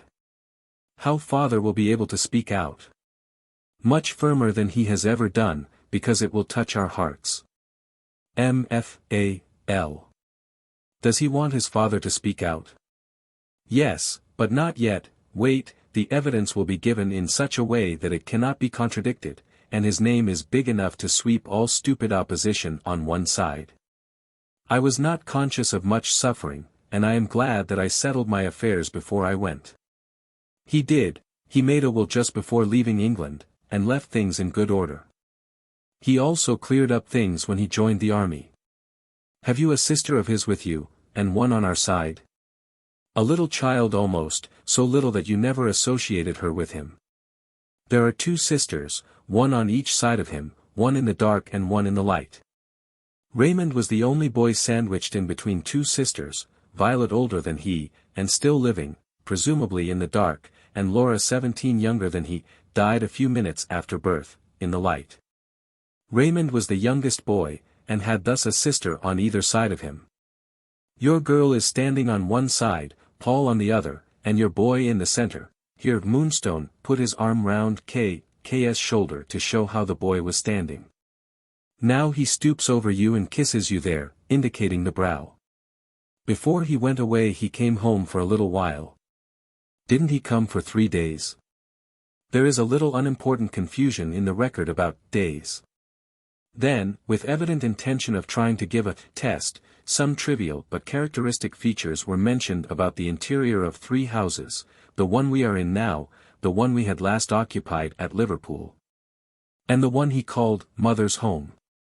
But there is again some confusion in the record, partly because M.F.A.L. didn't understand what he was driving at, partly because the recorder found it difficult to follow. And though the confusion was subsequently disentangled through another medium next day, September 28, it is hardly worthwhile to give as much explanation as would be needed to make the points clear. So this part is omitted.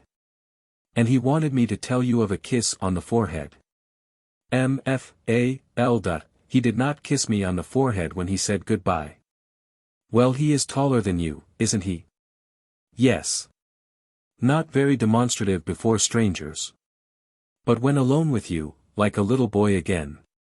M.F.A.L. I don't think he was undemonstrative before strangers. Oh yes, all you English are like that. You lock up your affection, and you sometimes lose the key. He laughs. He says you didn't understand about Roland. He can get it through now, it's a Roland for your Oliver. Excellent. By recent marriages the family has gained a Roland, son-in-law, and lost, so to speak, an Oliver, son. He is going. He gives his love to all. It has been easy for him to come for 2 reasons. First, because you came to get help for Madam. 18. Secondly, because he had the knowledge in this life. M.F.A.L. I hope it has been a pleasure to him to come. Not a pleasure, a joy. M.F.A.L. I hope he will come to me again. As much as he can. Paul now wants to speak to his mother. Appendix to 1 Peter's sitting. Note on Raymond's old attitude to psychophysical phenomena. Mrs. Roland Waterhouse has recently found among her papers an old letter from Bedale School which she received from her brother Raymond when she was in Paris during the winter 1905 to 1906. The concluding part of it is of some small interest in the light of later developments. I should like to hear more about table turning. I don't believe in it. The girls here say they have done it at Steephurst, and they attribute it to some sense of which we know nothing, and which I want to turn to some account, driving a dynamo or something, if it is possible, as they make out. To cause a table to revolve without any exertion. I am your affectionate brother. Raymond. Chapter 8. A Table Sitting. On September 28 my wife and I together had a table sitting with Mrs. Leonard, which may be reported nearly in full together with my preliminary note written immediately afterwards. This is done not because it is a particularly good specimen, but because these early sittings have an importance of their own, and because it may be instructive to others to see the general manner of a table sitting. It was, I think, the first joint sitting of any kind which we had had since the old Piper days. Note by O.J.L. On table tiltings. A table sitting is not good for conversation, but it is useful for getting definite brief answers, such as names and incidents, since it seems to be less interfered with by the mental activity of an intervening medium. And to be rather more direct. But it has difficulties of its own. The tilting of the table need not be regarded as a physical phenomenon in the technical or supernormal sense, yet it does not appear to be done by the muscles of those present. The effort required to tilt the table is slight, and evidentially it must, no doubt, be assumed that so far as mechanical force is concerned, it is exerted by muscular action. But my impression is that the tilting is an incipient physical phenomenon, and that though the energy, of course, comes from the people present, it does not appear to be applied in quite a normal way. 14, pt 3. As regards evidence, however, the issue must be limited to intelligent direction of the energy. All that can safely be claimed is that the energy is intelligently directed. And the self-stoppage of the table at the right letter conveys by touch a sort of withholding feeling, a kind of sensation as of inhibition, to those whose hands lie flat on the top of the table. The light was always quite sufficient to see all the hands, and it works quite well in full daylight. The usual method is for the alphabet to be called over, and for the table to tilt or thump at each letter, till it stops at the right one.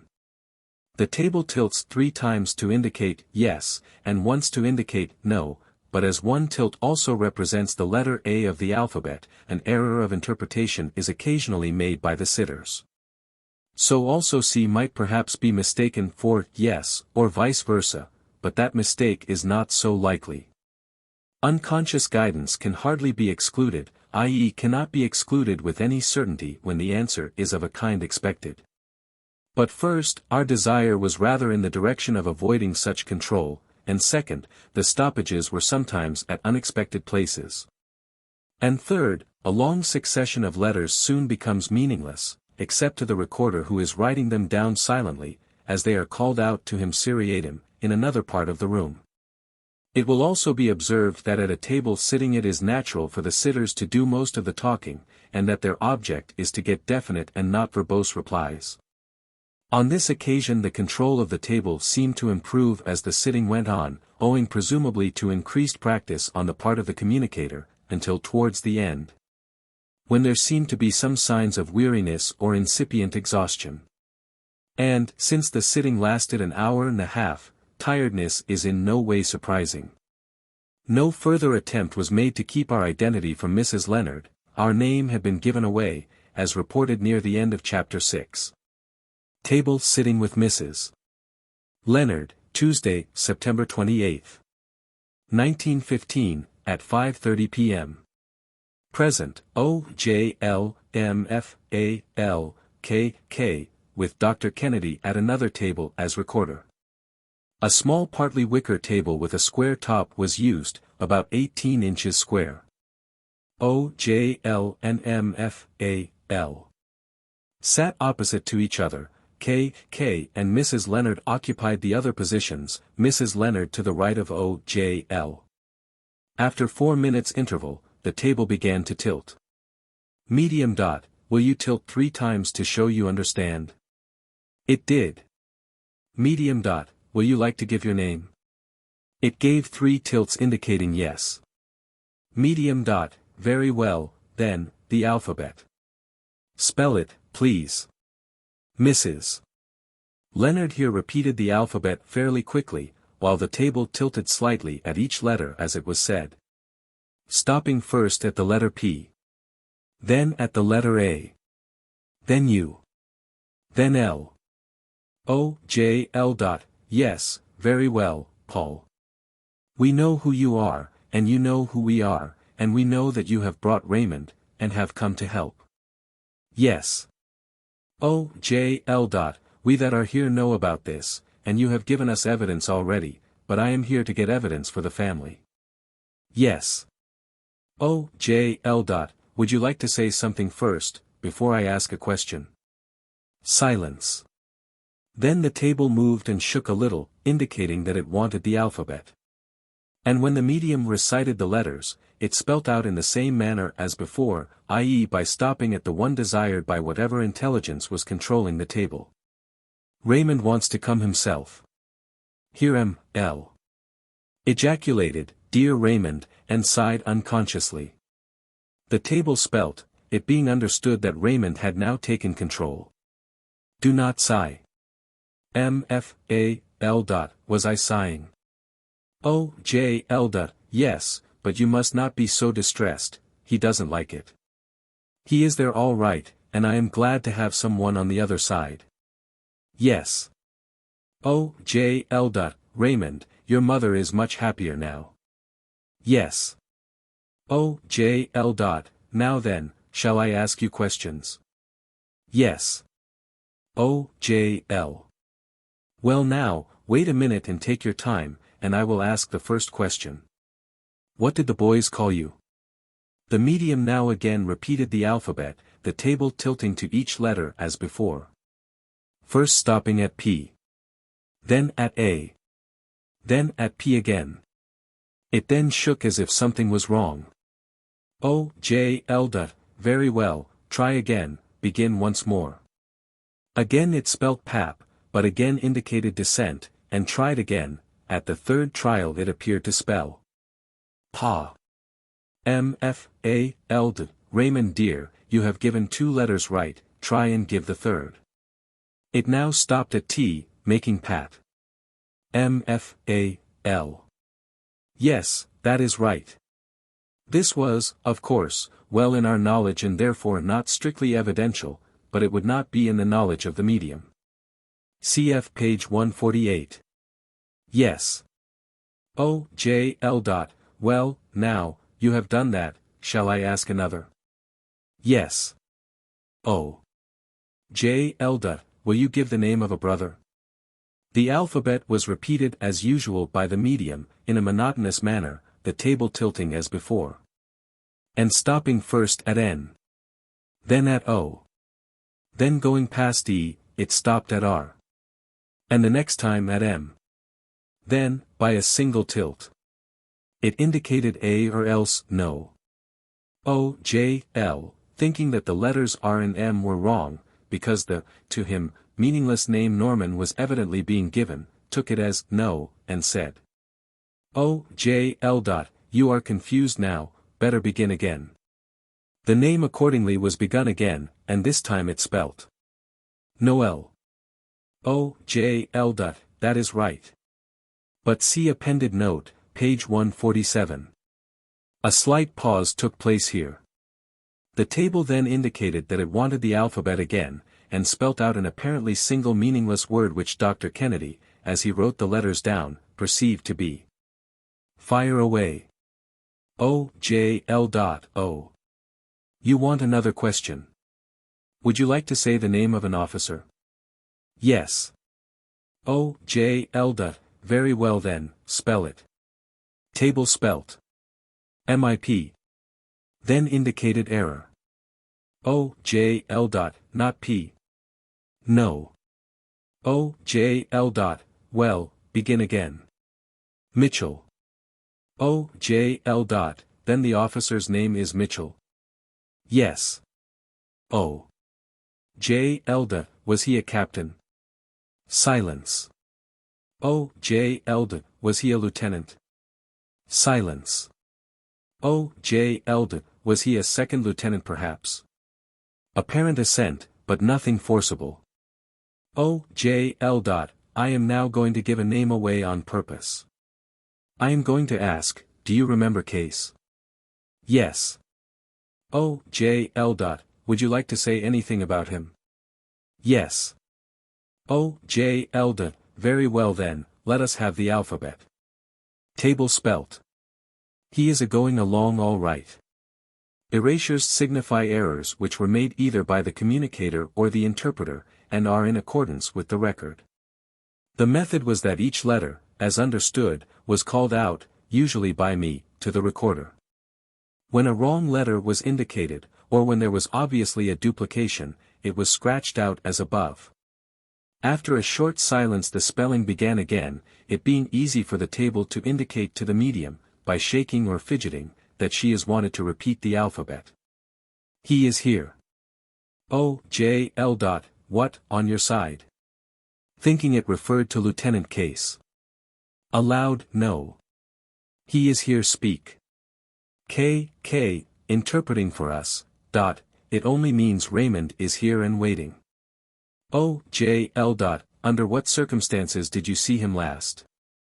The answer was apparently a faint yes. O, J, L. Have you any special message, or did you give Case a special message? Yes.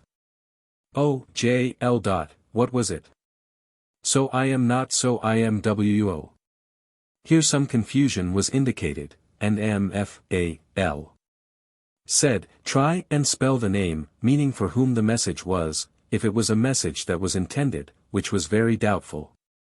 It seemed to me that he was trying to say, or remember, what he had said to Lieutenant Case, who saw him after he had been struck, and that what he thought he had said was, so I'm wounded. But I thought it unadvisable to continue on this tack, and rather regretted that I had begun it, since it was liable to put him back into a period of reminiscence which his friends would prefer that he did not dwell upon. Moreover, these last few questions did not seem particularly to interest him, and the responses were comparatively weak. Accordingly, I decided to switch him on to a topic that would be more likely to interest him. O, J, L. Would you like your mother to go and see a friend of yours? Some names of friends of his were now correctly given, but as we knew them I need not reproduce this part. O, J, L.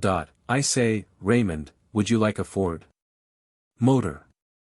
After a moment's apparent surprise. Yes. O, J, L. Aren't you tired now?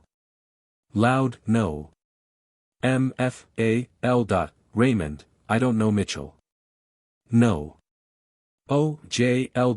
Well, that will be better evidence. Yes. O, J, L. Is that why you chose it? Yes. A.R. Medium, sotto voce, no, that can't be right. O, J, L, ditto, I don't know, it may be. Go on. Plane. O, J, L. You mean that Mitchell is an aeroplane officer? Yes, very loud. M-F-A-L. Misunderstanding, and thinking that he had said that he would like an aeroplane in preference to a Ford, still at your jokes, Raymond. Yes. Then again the table indicated, by slight rocking, that the alphabet was wanted. And it spelt. Raymond is beating you. The sitters here made a little explanatory comment to each other on what they understood this unimportant sentence to mean, after which O, J, L, appears to have said. O, J, L. I don't like bothering you. Table moved, indicating that it was no trouble. M-F-A-L. Raymond, can you see us? Yes. M-F-A-L. Can you see that I have been writing to you? See Part 1, page 10. Yes. M-F-A-L. Can you read what I am writing? Yes. M-F-A-L. How do you read it? By looking over my shoulder. Table again called for alphabet and spelt. Sense it. M-F-A-L. Shall you ever be able to write through my hand, do you think? Silence. M-F-A-L. Well, anyhow, you would like me to try. Yes. O, J, L. Raymond, have you plenty to do over there? Loud, yes. O, J, L. Well, look here, I am going to give another name away. No. O, J, L. Oh. You prefer not. Very well, I will ask you in this way, have you met any particular friend of mine? Yes.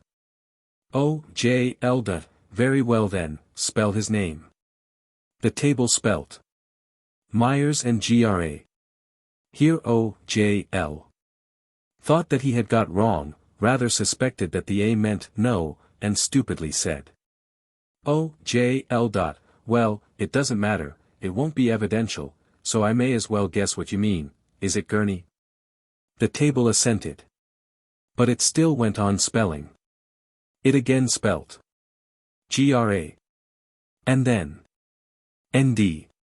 At which O.J.L. queried, grand men. The table dissented, and went on and spelt. Father. O.J.L. O. You mean grandfather? Yes. M.F.A.L. Is he with Myers and Gurney? Emphatic no. M.F.A.L. Which grandfather is it that you mean? Give the first letter of his Christian name. W. M.F.A.L. Dear grandpapa. He would be sure to come and help you. O.J.L. I say, do you like this table method better than the Faith method? Yes. O.J.L. But you remember that you can send anything you want specially through Paul always? Yes. O.J.L. That was a grand sitting yesterday that your mother had. I.e. the one with Peters. Yes. M.F.A.L. Do you remember showing olives? Yes. M.F.A.L. What did you mean by them? Oliver. M.F.A.L. Then we now understand, a Roland for an Oliver. Yes. O.J.L. You intended no reference to Italy. We had been doubtful at first of the significance of the olives, see page 131. No. O.J.L. But you were interested in Italy. Yes. O.J.L. Do you remember anyone special in Italy? Yes. O.J.L. Well, spell the name. A name was spelt correctly. O.J.L. You are clever at this. Loud yes. O.J.L. You always did like mechanical things. Yes. O.J.L. Can you explain how you do this? I mean how you work the table. The table then spelt with the alphabet for a long time, and as the words were not divided up, the sitters lost touch, one after the other, with what was being said. I, for instance, lost touch after the word magnetism, and, for all I know, it was nonsense that was being said. But the recorder put all the letters down as they came, each letter being called out by me according to the stoppages of the table, and the record reads thus. You all supply magnetism gathered in medium, and that goes into table. And we manipulate. The interest of this is due to the fact that the table was spelling our coherent words, although the sitters could hardly, under the circumstances, be exercising any control. Naturally, this does not prevent the medium from being supposed to be tilting out a message herself, and hence it is quite unevidential of course, but, in innumerable other cases, the things said were quite outside the knowledge of the medium. O.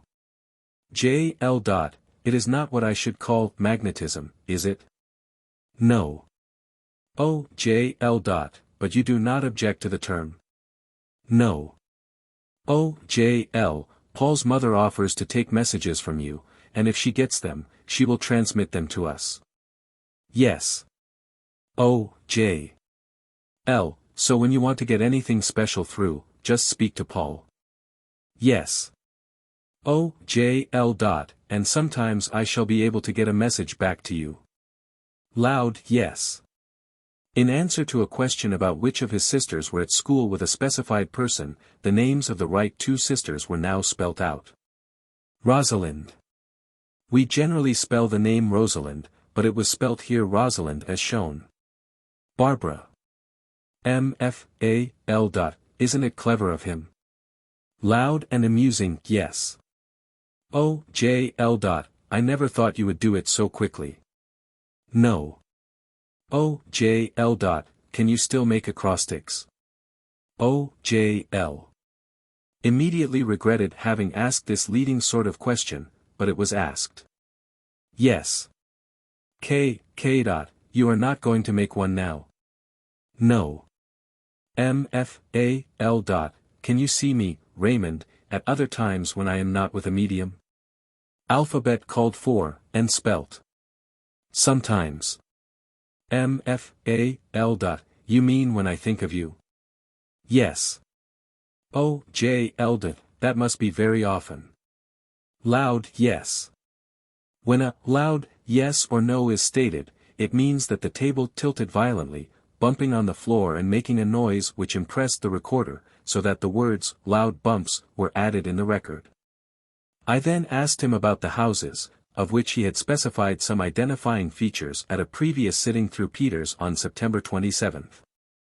He seemed to regret that there had been some confusion, and now correctly spelt out Grove Park as the name of one house, and Newcastle as the place where Mother's home was. But I omit details, as before. See page 135. O.J.L. Tell Mr.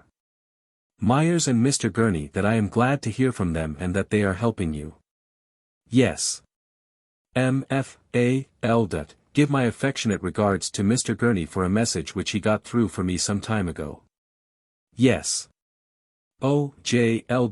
Now you must rest. Yes. M.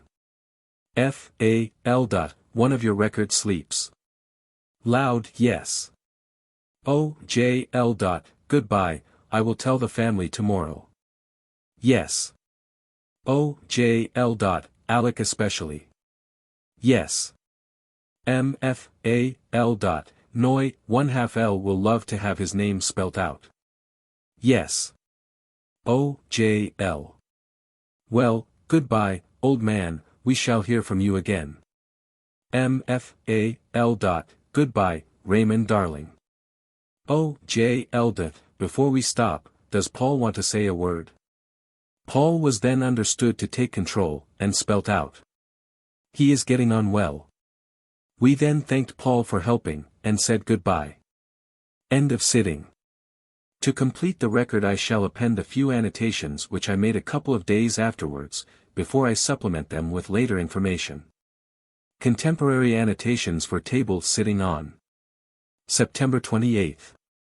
Very many things were given right at the sitting above recorded, and in most cases the rightness will be clear from the comments of the sitters as recorded.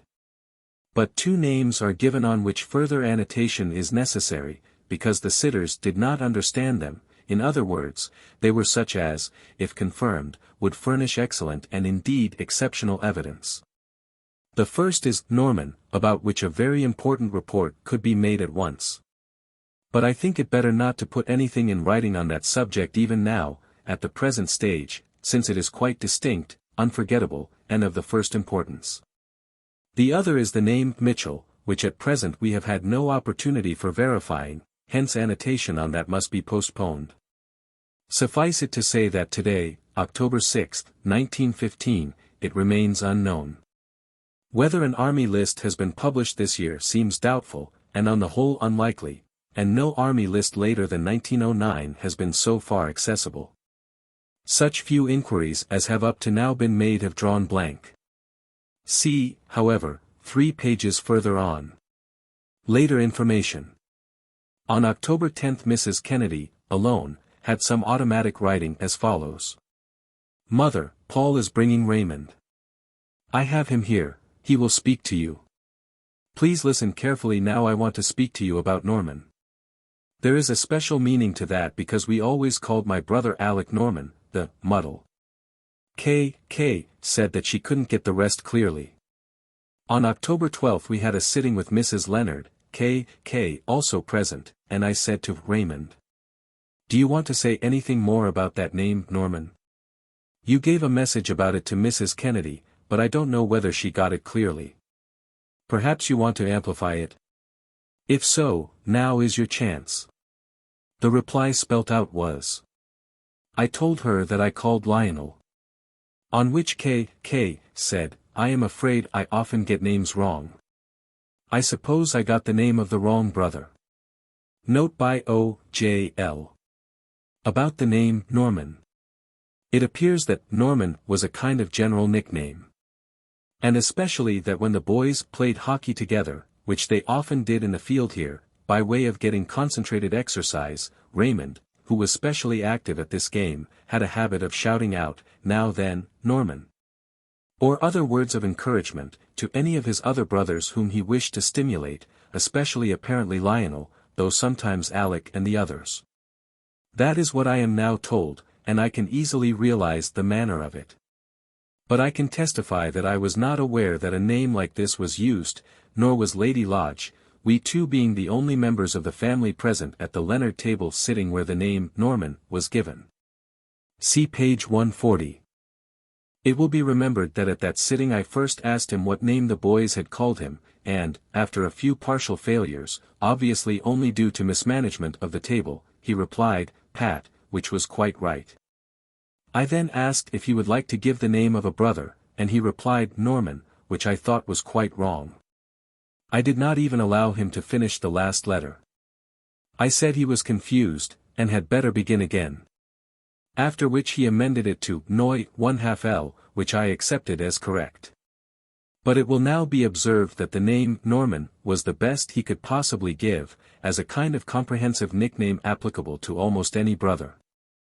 And a nickname was an appropriate kind of response, because we had already had the nickname Pat. Furthermore, on subsequent occasions he explained that it was the name by which he had called Lionel, and, through Mrs. Kennedy, if she did not make a mistake, that it was a name he had called Alec by.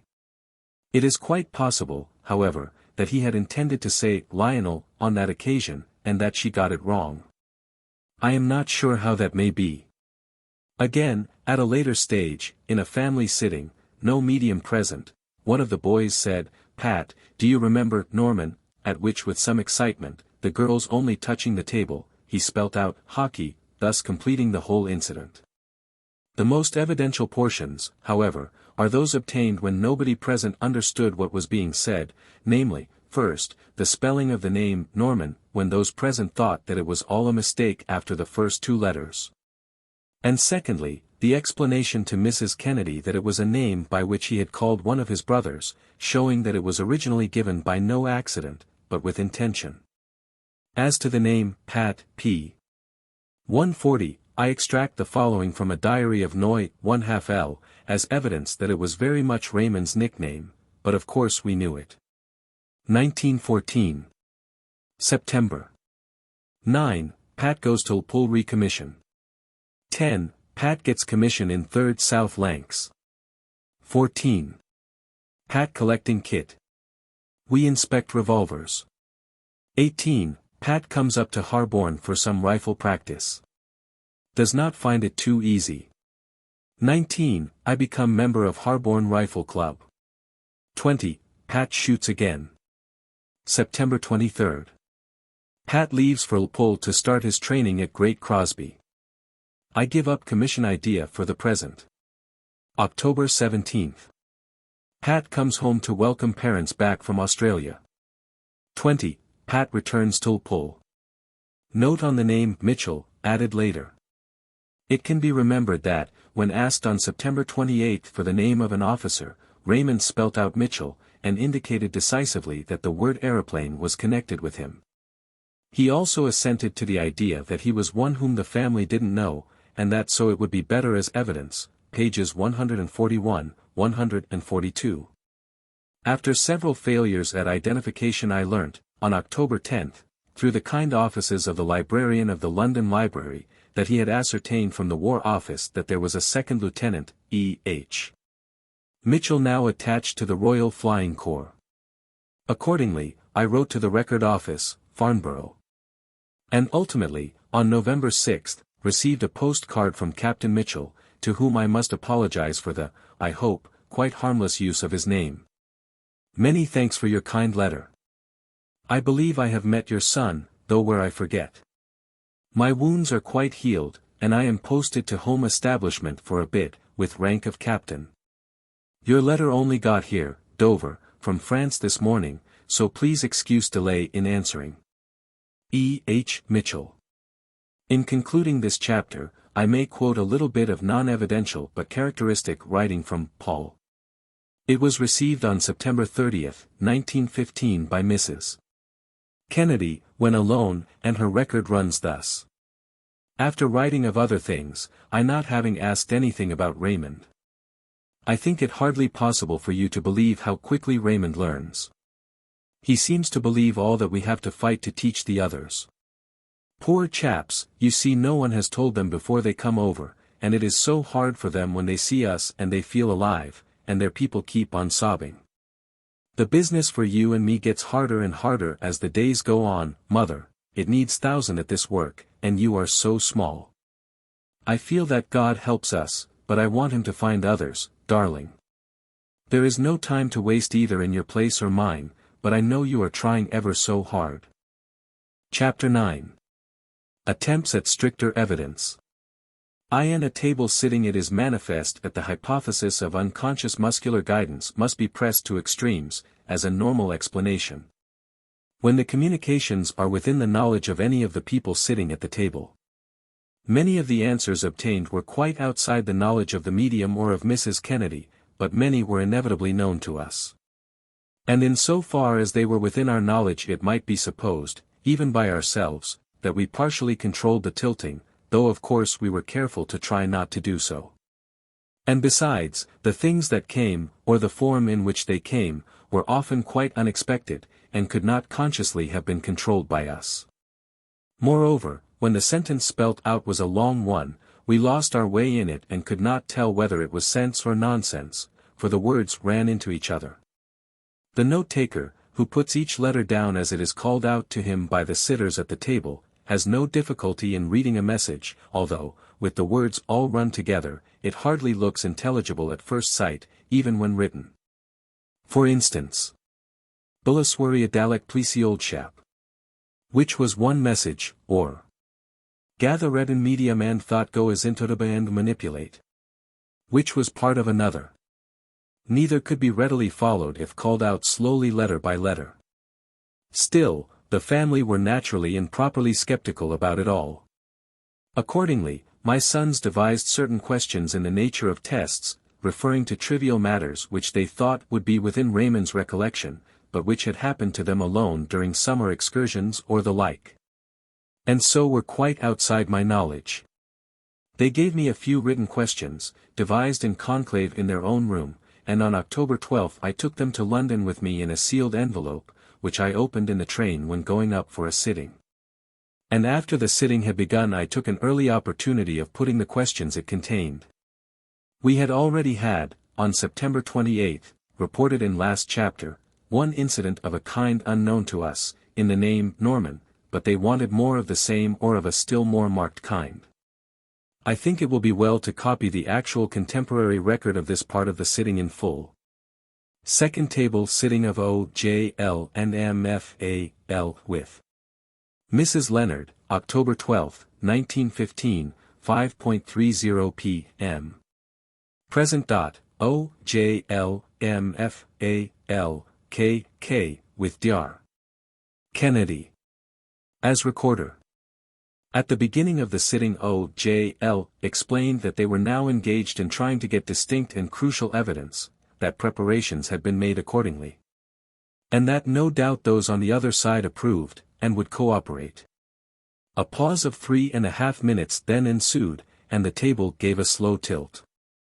O, J, L. Is Paul there? Yes. O, J, L. Have you brought Raymond? Yes. O, J, L. Are you there, Raymond?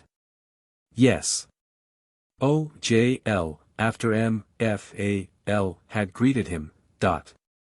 Well now, look here, my boy, I have got a few questions which your brothers think you will know something about, whereas to me they are quite meaningless. Their object is to make quite sure that we don't unconsciously help in getting the answers because we know them. In this case that is impossible, because nobody here knows the answers at all. Do you understand the object? Yes. O, J, L. Very well then, shall I begin? No. O, J, L. O. You want to say something yourself first? Yes. O, J, L. Very well then, the alphabet. Tell them in outro to provihave messagesteth world. Taking these long messages down is rather tedious, and it is noteworthy that the sitters lose their way sooner or later. I had no idea what was coming or whether it was sense, but of course when it is complete the recorder can easily interpret. And does so. O, J, L. Is that the end of what you want to say yourself? Yes. O, J, L. Well then, now I will give you one of the boys' questions, but I had better explain that you may not in every case understand the reference yourself. We can hardly expect you to answer all of them, and if you don't do one, I will pass on to another. But don't hurry, and we will take down whatever you choose to say on each of them. The first question is: O, J, L. Do you remember anything about the Argonauts? Silence for a short time. O, J, L. Argonauts is the word.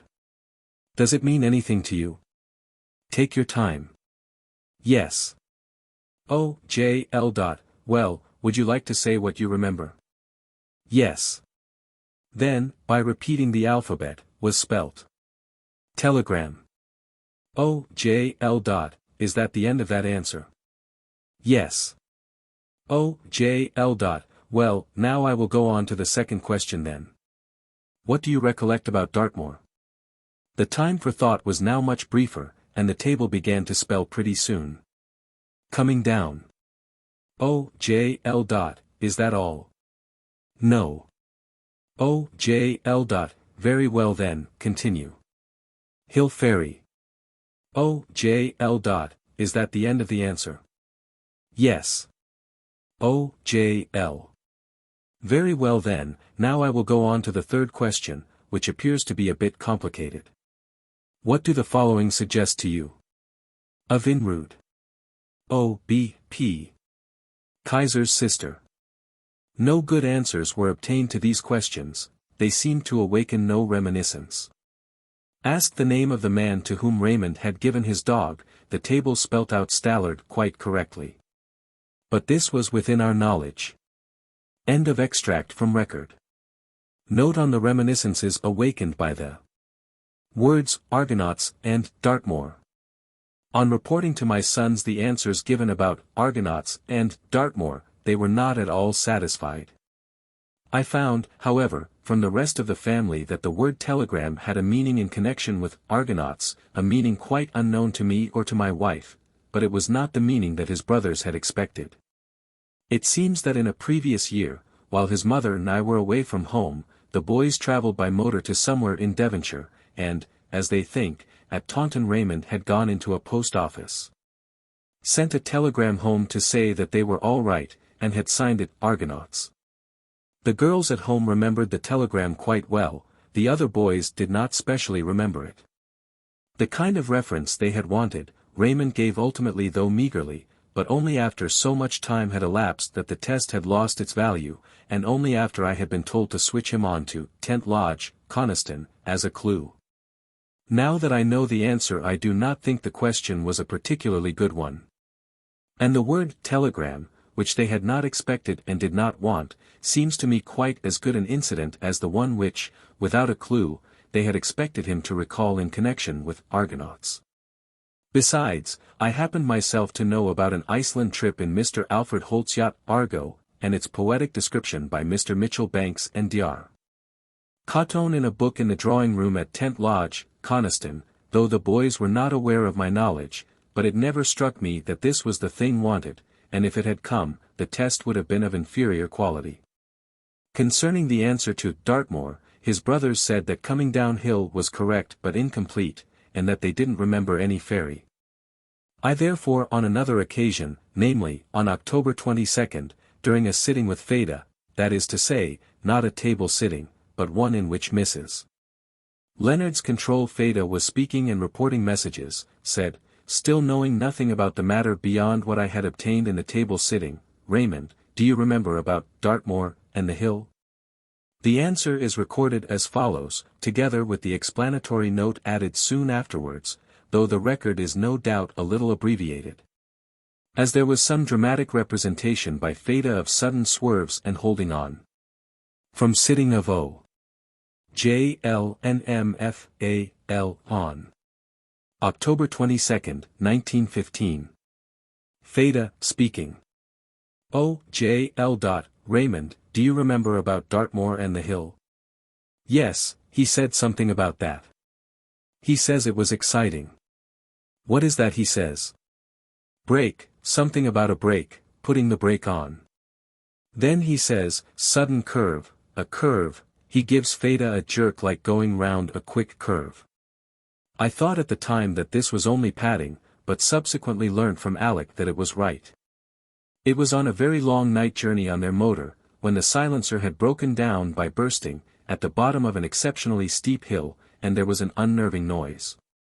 The one who was driving went down other steep hills at a great pace, with sudden applications of the brake and sudden quick curves, so that those at the back felt it dangerous, and ultimately had to stop him and insist on going slower.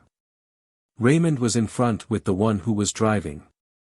The sensations of those at the back of the car were strongly connected with the brake and with curves. But they had mainly expected a reference from Raymond to the noise from the broken silencer, which they ultimately repaired during the same night with tools obtained at the first town they stopped at. Oh, J. Elda, did he say anything about a ferry?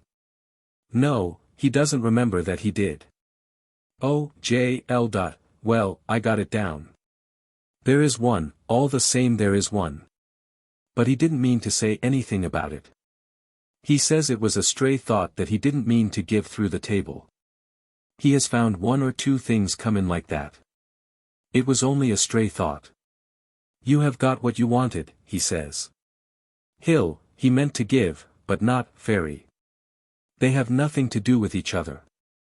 On a later occasion I took an opportunity of catechizing him further about this word ferry, since none of the family remembered a ferry, or could attach any significance to the word.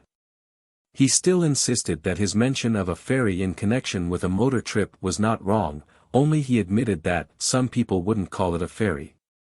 I waited to see if any further light would come.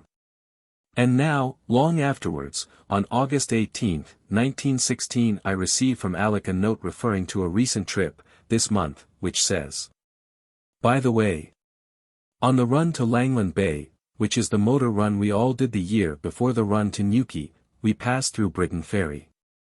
And there is precious little ferry about it. So even this semi-accidental reminiscence seems to be turning out not altogether unmeaning, though probably it ought not to have come in answer to Dartmoor. See more about Dartmoor on page 211. General remarks on this type of question. It will be realized, I think, that a single word, apart from the context, thus thrown at a person who may be in a totally different mood at the time, is exceedingly difficult. And on the whole I think he must be credited with some success, though not with as much as had been hoped for. If his brothers had been present, or had had any interview with him in the meantime, it would have spoilt the test, considered strictly. Nevertheless, it might have made the obtaining of the answers they wanted much more feasible, inasmuch as in their presence he would have been in their atmosphere and be more likely to remember their sort of surroundings. Up to this date they had not had any sitting with a medium at all. In presence of his mother and myself, and under all the circumstances, and what he felt to be the gravity of some of his recent experiences, it is not to me surprising that the answers were only partially satisfactory. Though, indeed, to me they seem rather good. Anyhow, they had the effect of stimulating his brothers to arrange some sittings with a table at home on their own account. Chapter 10. Record continued. I might make many more extracts from this sitting of October 22, of which a short extract has just been quoted, because, though not specially evidential, they have instructive and so to speak common-sense features. But it is impossible to include everything. I will therefore omit most of it, but quote a little, not because it is evidential, but because what is said may be instructive to inquirers. From O. J. L. and M. F. A. L. Sitting with Mrs. Leonard, October 22, 1915. He wants to gather evidence and give something clearly. He seems to think that his brother had been coming here, looking about. Oh, J. Eld, your brother will come to see you tomorrow. He was not coming to Mrs. Leonard. Where is he?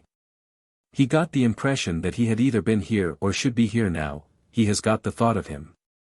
He has been trying to get into touch with him himself, he has been trying to speak to him. Seems to have something to do with Mrs. Kathy, 19, and he has tried to write to him. The trouble is, that he can't always see distinctly. He feels in the air, but can't see always distinctly. To MFAL.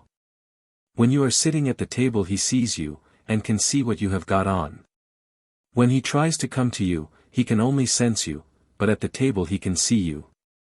Oh, JL. Has he seen his brothers at a table? No, not at the table. He sensed them, and he thought they were trying to speak to him. But didn't feel as if he was going to get near. It has something to do with a medium. Medium. Meaning that they were trying to do without a medium.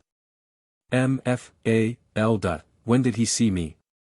When a medium is present he sees you quite distinctly. He saw you, not here, but at another place. Oh, it was in London, another place in London, some time ago. He was surprised to see you, and wondered how he could. Presumably the occasion intended was when Mrs. Kennedy, who herself has power, was present as well as Peters. He can only think the things he wants to say. 20, then reverting to his brother's attempts at Mariemont. Tell them to go on. I shall never get tired. Never. Tell them to have patience. It is more interesting to me than to them. He does not seem sure if he got anything through. It is so peculiar. Even here, he is not always quite certain that he has said what he wanted to say, except sometimes when it is clear and you jump at it. Sometimes then he feels, I've got that home, anyway. He has got to feel his way. They must go easy with him, not ask too much all at once. If they have plenty of patience, in a while he will be able to come and talk as if he were there. MFA. L. Do you mean with the voice? No, with the table. More important than talking is to get things through with his own people, and to give absolute evidence. He doesn't want them to bother him with test questions till he feels at home. It doesn't matter here, where there is a medium, but the conditions there are not yet good. Tell them to take for granted that it is he, and later on he will be able to talk to them and say all he wishes to say. The boys are so eager to get tests. When grandpapa comes, it is to relieve him a little, while he is not there. He doesn't himself want to speak.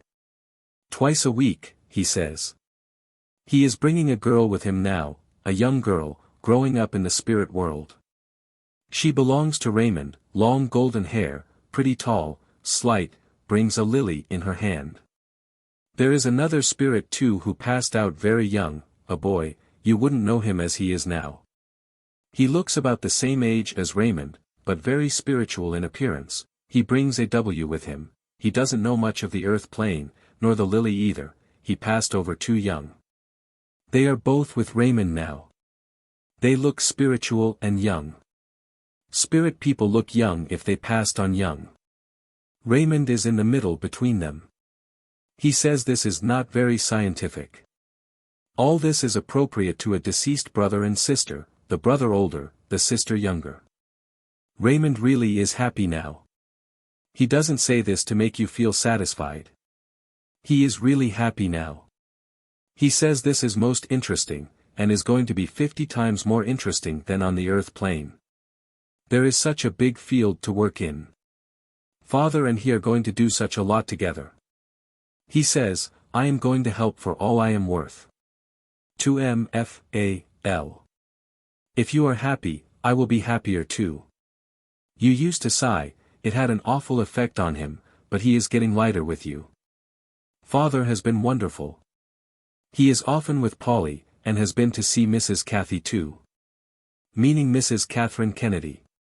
Fada, of course, is speaking throughout. MFAL. Which way does he find the easiest to come? He is able to get to you by impression, and not only by writing. He thinks he can make you hear. He is trying to make you clairaudient. Let there be no misapprehension about that. He does it in order to help himself. He hopes to get something through. O.J.L. You might send the same thing through different channels. Yes, he says. He need not say much, but is going to think it out. He can get Mrs. K. to write it out, and then get it through the table with them. He thinks he will be able to do a lot with you, Mrs. Cathy. You know that Polly's here. K. spoke to Paul for a short time. O.J.L. Do you think it had better be tried on the same evening, or on different evenings? Try it on the same evening at first, and see what success is got. If only one word came through the same, he would be very pleased. He might get one word first, then two or three. Tell them to reserve a little time for just that, and give him some time specially for it, not mix it up with other things in the sittings. K. Shall I ask him to write some word? He will think of some word, no matter if it is meaningless. What you have to do is, not to doubt, but take it down. One word might be much more valuable than a long oration. One word would do, no matter how silly it sounded. Even if it is only a jumble, so long as it is the same jumble. He is jumping now. Meaning, he is pleased with the idea. He says he finds it difficult owing to the medium. He is not able to get through all he wants to say, but on the whole thinks he got it pretty straight tonight. The quickness with which the communicator jumped at the idea of a cross-correspondence was notable, because I do not think he had known anything about them. It sounded rather like the result of rapid Myersian instruction. I rather doubt if cross-correspondences of this kind can be got through Mrs. Kennedy, though she knows we are going to try for them. The boys are quite willing to take down any jumble, but she herself likes to understand what she gets, and automatically rejects gibberish. O.J.L. On October 13th, through the kind arrangement of Mrs. Kennedy, we had an anonymous sitting with a medium new to us, a Mrs. Britton, of Hanley, Staffordshire, in Mrs. Kennedy's house. It was not very successful, the medium seemed tired and worried, but there were a few evidential points obtained, though little or nothing about the boy. In the waking stage, however, she said that someone was calling the name Raymond. At an interview next day with Mrs. Kennedy, Mrs. Britton said that a boy named Pat had come with Paul to see her on the evening after the sitting. See page 148 for the significance of Pat, and she described it in writing to Mrs. Kennedy thus. October 14, 1915. I was just resting, thinking over the events of the day, and worrying just a little about my ordeal of next Monday, when I became conscious of the presence of such a dear soldier boy. He said, "I am Pat, and oh, I did want to speak to my mother."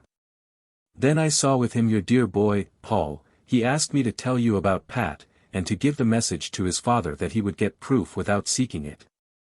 Chapter 11. First sitting of Alec, A.M.L. Introduction by O.J.L. A word may be necessary about the attitude of Raymond's family to the whole subject. It may be thought that my own known interest in the subject was naturally shared by the family, but that is not so. So far as I can judge, it had rather the opposite effect. And not until they had received unmistakable proof, devised largely by themselves, was this healthy skepticism ultimately broken down. My wife had had experience with Mrs. Piper in 1889, though she continued very skeptical till 1906 or thereabouts, when she had some extraordinarily good evidence.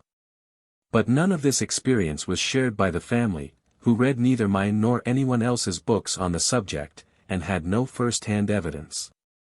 For the most part they regarded it without interest and with practical skepticism. If in saying this I convey the impression of anything like friction or disappointment, the impression is totally false. Life was full of interest of many kinds, and, until Raymond's death, there was no need for them to think twice about survival or the possibility of communication. The first sitting held by any of his brothers, apart from private amateur attempts at home, the first sitting, I may say, held by any of them with any medium, took place on October 23, when Alec had a sitting with Peters. His mother also was present, but no names were given. Alec's record of this sitting, together with his preliminary note, I propose to quote practically in full. Alec and his mother went in the morning to Mrs. Kennedy's house, where the sitting was to take place. M.F.A.L. stopped on the way to buy a bunch of violets, which she put on Peter's table. When he arrived and saw them, he was very pleased. Ejaculated, "My flower," and said that he could not have had anything that gave him more pleasure. I may here remark, incidentally, that Peters is a man who takes his mediumship seriously, and tries to regulate his life so as to get good conditions. Thus, he goes into the country at intervals, and stops all work for a time to recuperate. He lives, in fact, at Westgate-on-Sea, and only has a room in London. He seems to lead a simple life altogether, and his control spoke of his having been prepared since 6 o'clock that morning for this sitting. Alec went up prepared to take notes, and after the sitting wrote the following preliminary account. A.M.L.'s remarks on the sitting. Mother and I arrived at Mrs. Kennedy's house at 5 minutes to 11. We saw Mrs. Kennedy, who asked us if we would like her to be present. We said yes. Then she told us that Peters had come, and that she would ask him.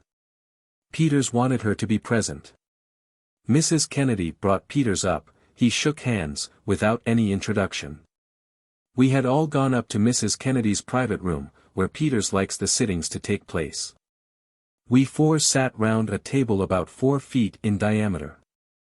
A and M with backs to one or other of the two windows, K and P more or less facing them. A was opposite P, M was opposite K. There was plenty of light, but the room was partly shaded by pulling down blinds. They talked about street noises at first. P held K's and M's hands for a time. K and M talked together a little. P now moved about a little and rubbed his face and eyes. Suddenly he jerked himself up and began talking in broken English. During the trance his eyes were apparently closed all the time. And when speaking to anyone he looked at them with his eyelids screwed up. Sometimes a change of control occurred. While that was taking place, he sat quiet, and usually held K's and M's hands until another sudden jerk occurred, when he let go and started talking. The sitting was rather disjointed, and most of it apparently not of much importance, but for a few minutes in the middle it was very impressive. It then felt to me exactly as if my hand was being held in both Raymond's, and as if Raymond himself was speaking in his own voice. My right hand was being held, but even if I had had it free I could not possibly have taken notes under the circumstances. M.F.A.L. adds that neither could she nor anyone, while that part of the sitting was going on. Peters spoke often very quickly, and sometimes indistinctly, so that the notes are rather incomplete. To this O.J.L. adds that it was Alec's first experience of a sitting, and that, even with experience, it is difficult to take anything like full notes. Report of Peters sitting in Mrs. Kennedy's room, at 11 a.m. on Saturday, October 23, 1915. Revised by the sitters. Present, Mrs. Kennedy, K. Lady Lodge, M.F.A.L. Alec M. Lodge, and the medium, Bout Peters. Report by A.M.L. In a short time Peters went into trance, and Moonstone was understood to be taking control. He first made some general remarks. Good morning. I generally say, good evening, don't I? Don't be afraid for Meddy. He has been prepared since 6 o'clock this morning. Magnetism has to be stored up, and therefore it is best to use the same room and the same furniture every time. Then he spoke to K. Will you call on little woman close to? It will mean salvation to 2 people. Abbreviated. K. Understood. Then the medium took M's hand. Somebody not easy to describe, old lady, not tall, gray hair, parted in center, gray eyes, nose thin, mouth fairly large and full. This describes her as she was before she passed away. Had big influence on your early life. Good character, loving, but perhaps lived in narrow outlook. Not only a mother to her own belongings, but she mothered every man, woman, or child she came into contact with. She is here this morning and has been before. Is it not your mother? MFAL. If it is my mother, it is a great pleasure to me. She has been with you and comforted you through this trial. She has been, and will go on, looking after the boy. You must not think she is not just as much with you because she has no body. She is just as much your mother. She has a body, though it is different. Pointing to A. She is related to him. She puts her hand on his shoulder.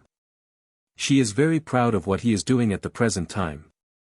He has been a great help to you. Since the passing away of him who is loved by you both, he has looked on spiritualism with much more respect, because previously it has not touched his heart.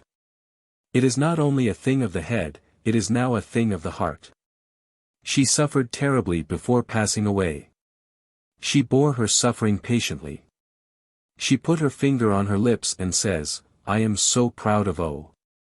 Medium puts one finger on middle of lips. It has always been what I thought, the triumph has been a long time coming, but it will come greater than had been anticipated. There have been difficulties. I am glad of success. It will come greater than before. The book that is to be will be written from the heart, and not the head. But the book will not be written now. Not now. Not now.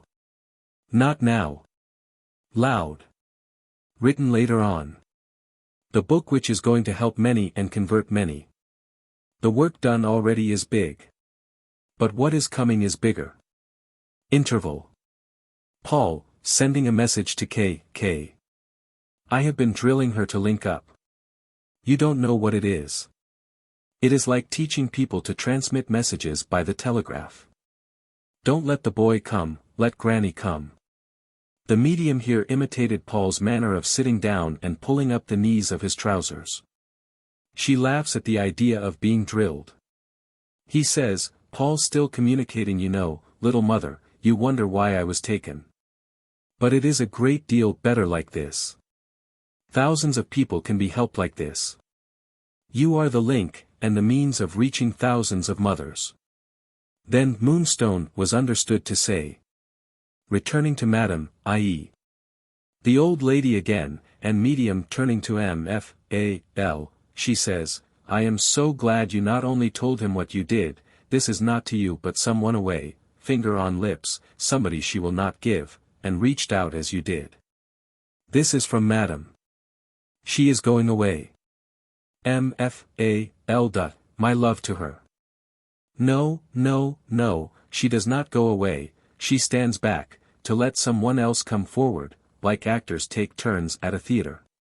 Then an impersonation of my Uncle Jerry was represented, with the statement, your husband will know who he is, but this part of the record is omitted as comparatively unimportant.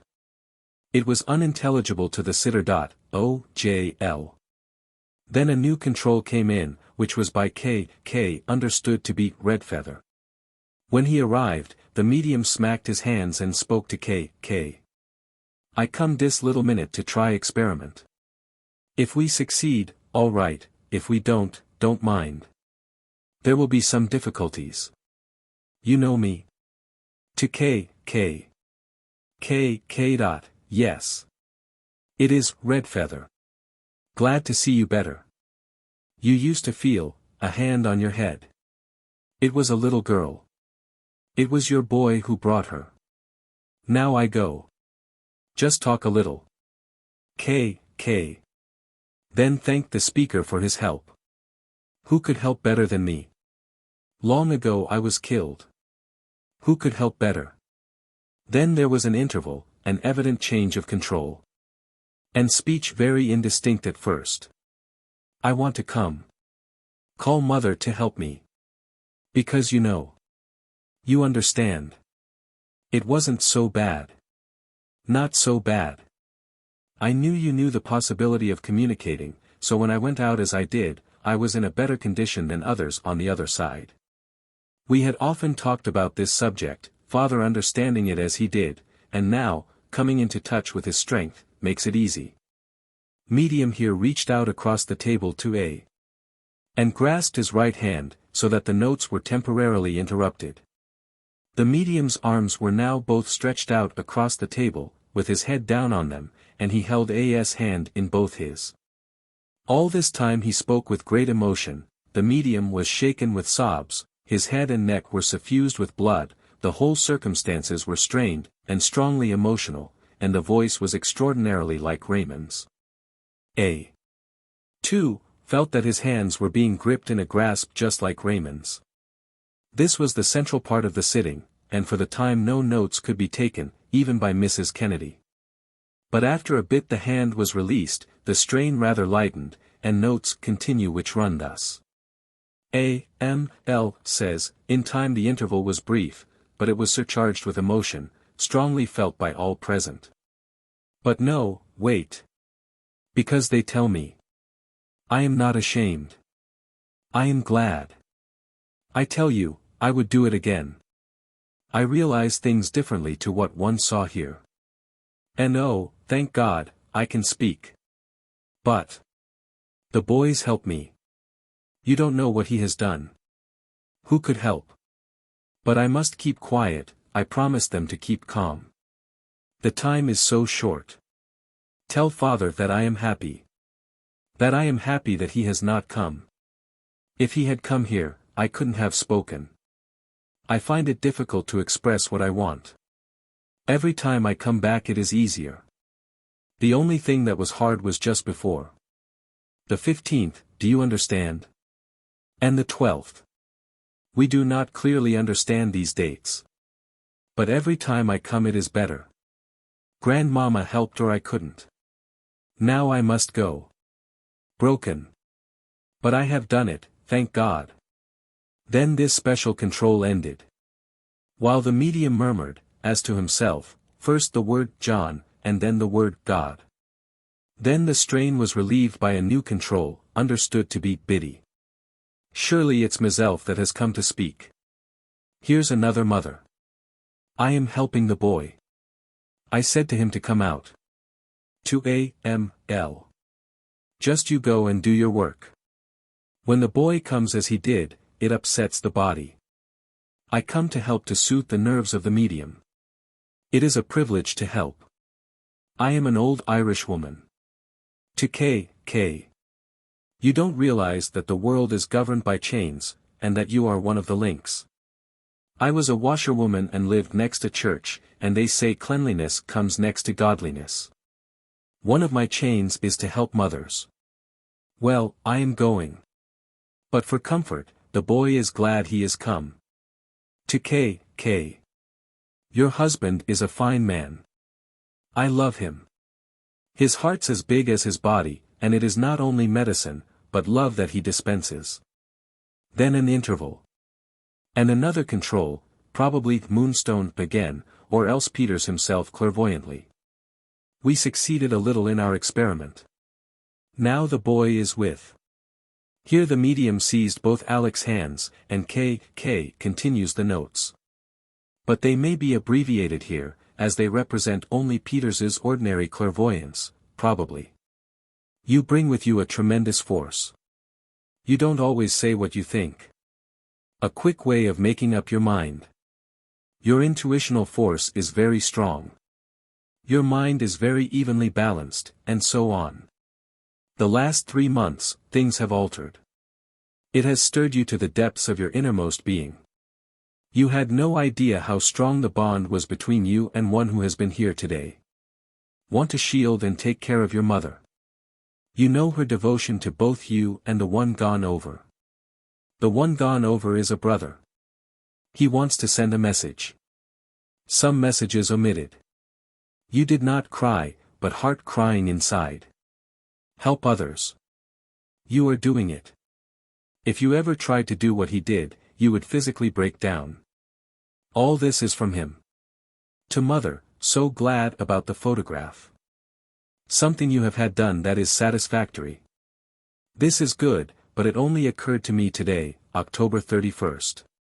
It evidently relates to 2 photographs in a pocket case, found on his body, which Raymond carried with him, and which had been returned to the original by us. A.M.L. wants to convey message to father, but it is not about himself this time. I get the initials F.W.M., not clear about all the letters, but F.M. wishes to be remembered. He says, I am still very active. Get into touch with Crooks re the wireless. O.J.L. was at Muirhead's Works in Kent on this subject, at this moment. A.M. L. Still active, still at work. Spoken like, I see you are still active, still at work. A.M.L.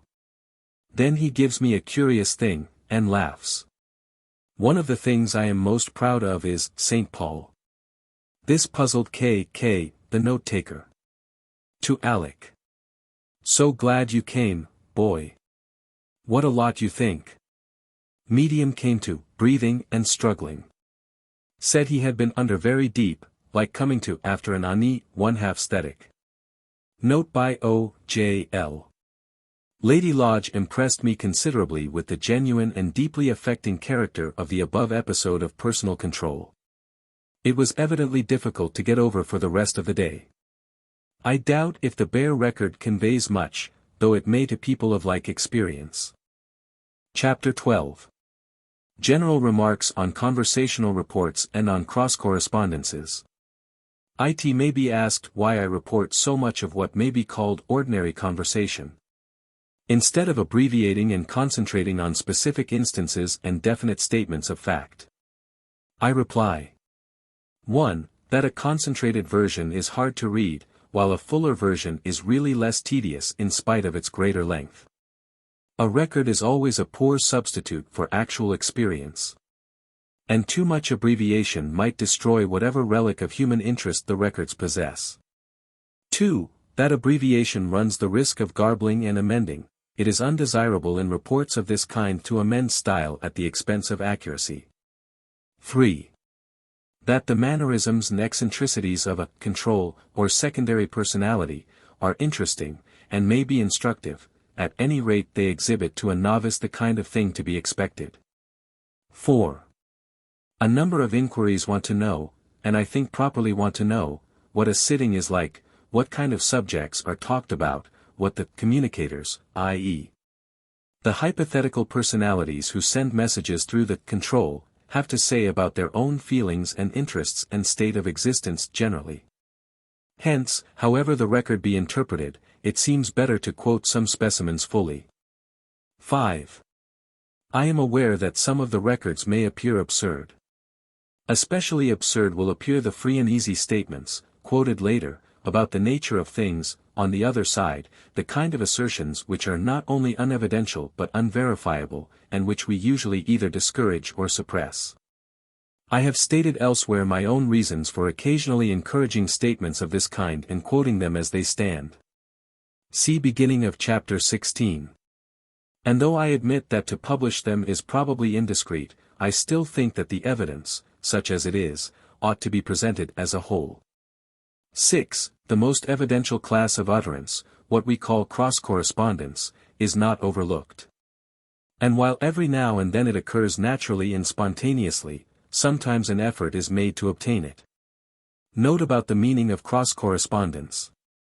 It will be convenient to explain that by the term cross-correspondence is meant the obtaining through two or more independent mediums, at about the same time, a message from a single communicator on any one definite subject.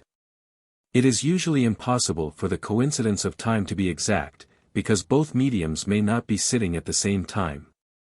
But in some cases, wherein coincidence of subject is well marked, coincidence in time is of little moment. Always provided that the subject is really an out-of-the-way or far-fetched one, and not one common to every English-speaking person, like Kitchener or Roberts or Jellicoe. Cross-correspondences are of various grades. The simplest kind is when two mediums both use the same exceptional word, or both refer to the same non-public event, without any normal reason that can be assigned. Another variety is when, say, three mediums refer to one and the same idea in different terms, employing, for instance, different languages, like mors, death, and thanatos. See Proc. SPR, 22, 295-304. Another is when the idea is thoroughly masked and brought in only by some quotation, perhaps by a quotation the special significance of which is unknown to the medium who reproduces it, and is only detected and interpreted by a subsequent investigator to whom all the records are submitted. Sometimes a quotation is maltreated, evidently with intention, by the communicator, the important word to which attention is being directed being either omitted or changed. A large number of examples of this more complex kind of cross-correspondence are reported at length in the Proceedings of the Society for Psychical Research, see especially Volume 21. Page 369 and 22. Passim, or a briefer statement in Survival of Man, Chapter 25. Some of these instances as expounded by Mr. Piddington may seem extraordinarily complicated and purposely concealed. That is admitted. They are specially designed to eliminate the possibility of unintended and unconscious telepathy direct from one medium to another, and to throw the investigator back on what is asserted to be the truth. Namely that the mind of one single communicator, or the combined mind of a group of communicators, all men of letters, is sending carefully designed messages through different channels, in order to prove primarily the reality of the operating intelligence, and incidentally the genuineness of the mediums who are capable of receiving and transmitting fragments of messages so worded as to appear to each of them separately mere meaningless jargon. Though ultimately when all the messages are put together by a skilled person the meaning is luminous enough. Moreover, we are assured that the puzzles and hidden allusions contained in these messages are not more difficult than literary scholars are accustomed to, that, indeed, they are precisely of similar order. This explanation is unnecessary for the simple cross-correspondences, cc, sometimes obtained and reported here. But the subject itself is an important one, and is not always understood even by investigators, so I take this opportunity of referring to it in order to direct the attention of those who need stricter evidence to more profitable records. General note. Returning to the kind of family records here given, in which evidence is sporadic rather than systematic though none the less effective, one of the minor points, which yet is of interest, is the appropriate way in which different youths greet their relatives. Thus, while Paul calls his father Daddy and his mother by pet names, as he used to, and while Raymond calls us simply Father and Mother, as he used to, another youth named Ralph, an athlete who had fallen after splendid service in the war, greeted his father, when at length that gentleman was induced to attend a sitting, with the extraordinary salutation Allo, herb, spelt out as one word through the table, though, to the astonishment of the medium, it was admitted to be consistent and evidential. The ease and freedom with which this Ralph managed to communicate are astonishing, and I am tempted to add as an appendix some records which his family have kindly allowed me to see, but I refrain, as they have nothing to do with Raymond. Chapter 13. An O.J.L. sitting with Peters. On the 29th of October I had a sitting with Peters alone, unknown to the family, who I felt sure were still skeptical concerning the whole subject. It was arranged for, as an anonymous sitting, by my friend Mr. J. Arthur Hill of Bradford. The things said were remarkable, and distinctly pointed to clairvoyance. I am doubtful about reporting more than a few lines, however. There was a great deal that might be taken as encouraging and stimulating, intermixed with the more evidential portions. A small part of this sitting is already reported in Chapter 3, and might now be read by anyone interested in the historical sequence. A few unimportant opening lines I think it necessary to report, because of their connection with another sitting. Anonymous O.J.L. sitting with A. Vout Peters at 15, Devereux Court, Fleet Street, on Friday, October 29, 1915, from 10:30 to 11:45 a.m. Sitter only spoken of as a friend of Mr. Hill, 21. Peters. Before we begin, I must say something. I feel that I have a certain fear of you. I don't know what it is, but you affect me in a most curious way. I must tell you the honest truth before I am controlled. Whatever this may mean, it corresponds with what was said at the previous M.F.A.L. sitting, page 132, though M.F.A.L. had sat as a friend of Mrs. Kennedy in her house, and I sat as a friend of Mr. Hill in Peters's room, and no sort of connection was indicated between us. Soon afterwards the medium twitched, snapped his fingers, and began to speak as Moonstone. I come to speak to you, but I must get my medi deep. We get superficial control first, and then go deeper and deeper. With your strong personality you frighten him a little, I find a little fear in the medium. You bring with you a tremendous amount of work and business, etc. Now I get a new influence, an old lady, medium height, rounded face, light eyes. Gray hair, small nose, lips somewhat thin, or held together as suppressed, a lady with very strong will, tremendously forcible she is. She passed away after leading a very active life. She's a very good woman. It is not the first time she has come back. She tells me to tell you that they are all here. All. Because they are trying to reach out to you their love and sympathy at the present occasion, and they are thanking you both for the opportunity of getting back to you. We are trying all we can also to bring him back to you, to let you realize that your faith, which you have held as a theory, it is curious, but she wants me to say her message word for word, as a theory for years, shall be justified. Then she rejoices. And refers to religious matters, etc. This clearly suggested the relative whose first utterance of this kind is reported so long ago as 1889 in Proc. SPR, Volume 6. Pages 468 and 470. Now she brings up a young man from the back. I must explain what we mean by the back sometime. But I understand. He is of medium height, somewhat light eyes, the face brown somewhat, fairly long nose, the lips a little full. Nice teeth. He is standing pretty quiet. Look here, I know this man. And it is not the first time he has been to us. Now he smiles, 'cause I recognize him, so pronounced, but he comes back very, very strongly. He tells me that he is pushing the door open wider. Now he wants me to give you a message. He is going to try to come down with you, because it looks to me as though you are traveling today. Down, he says. I come down with you. We will try, he says, we, not I, we will try to bring our united power to prove to you that I am here, I and the other young man who helped me, and who will help me. The association of Raymond with another young man, and his intention to come down with me when I traveled back home on the same day to meet Mrs. Kennedy there, are entirely appropriate. O.J.L. Look here, it is your boy. Because he calls you father, not pa nor anything, but father. True. O.J.L. Yes, my son. Wait a minute. Now he wants to tell me one thing. I am so glad that you took such a common-sense view of the subject, and that you didn't force it on Mother. But you spoke of it as an actuality. She treated it like she treats all your things that she couldn't understand, giving you, as she always has done, the credit of being more clever than herself.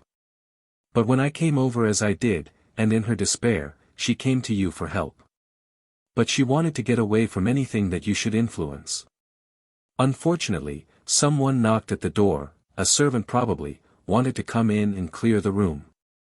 The medium jerked and said, "Tell them to go away." I called out, "Can't come in now, private, engaged." Some talking continued outside for a little time, very likely it was someone wanting an interview with Peters. After a time the disturbance ceased. It was not very loud. The medium ignored it, except for the rather loud and strong knock, which certainly perturbed him. Tell me where I was. I repeated, she wanted to get away from anything that you should influence. Oh yes. He wants to say that you were quite right in staying away and letting her work altogether by herself. She was able to do better than if you had been there. You would have spoilt it. Your common-sense method of approaching the subject in the family has been the means of helping him to come back as he has been able to do, and had he not known what you had told him, then it would have been far more difficult for him to come back. He is very deliberate in what he says. He is a young man that knows what he is saying. Do you know F.W.M.? O.J.L. Yes, I do. The next portion, relating to Myers, has been already reported in Chapter 3. And the concluding portion, which is rather puzzling, shall be suppressed, as it relates to other people. Towards the end Moonstone began talking about himself, which he does in an interesting manner, and I shall perhaps give him an opportunity of saying more about the assumption of control from his point of view. Meanwhile I quote this further extract. Moonstone's account of himself. Have you been suffering inside? O.J.L. No, not that I know of. Your heart's been bleeding. You never thought you could love so deep. There must be more or less suffering. Even though you are crucified, you will arise the stronger, bigger, better man. But out of this suffering and crucifixion, oh, how you are going to help humanity. This is a big work. It has been prophesied. It is through the sufferings of humanity that humanity is reached. It must be through pain. Let me tell you something about myself. I was yogi, do you understand? O.J.L. Yes, a kind of hermit. I lived a selfish life, a good life, but a selfish one, though I didn't know it then. I isolated myself and did not mix with people, not even with family life. When I go over, I find it was a negative goodness, so then I wanted to help humanity, because I hadn't helped it. I had not taken on the sufferings even of a family man. It was useless. And so that is why I came back to my Medi, and try to bear through him the sorrows of the world. It is through suffering that humanity is helped.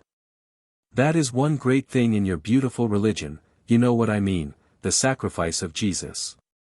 He demonstrated eternity, but to do it he must be sacrificed and taste death. So all who teach the high, must tread the same path, there's no escaping the crucifixion, it comes in one way or another. And you must remember, back in the past, when the good things came to you, how you began to realize, that there was a spirit world and a possibility of coming back. Though you speak cautiously, yet possibly in your prayers to God you say, let me suffer, let me know my cross, so that I can benefit humanity, and when you make a compact with the unseen world, it is kept. You have told no one this, but it belongs to you and to your son. Out of it will come much joy, much happiness to others. Mr. Stead was, I understand, a friend to Peter's, and how much of the above is tinged by Mr.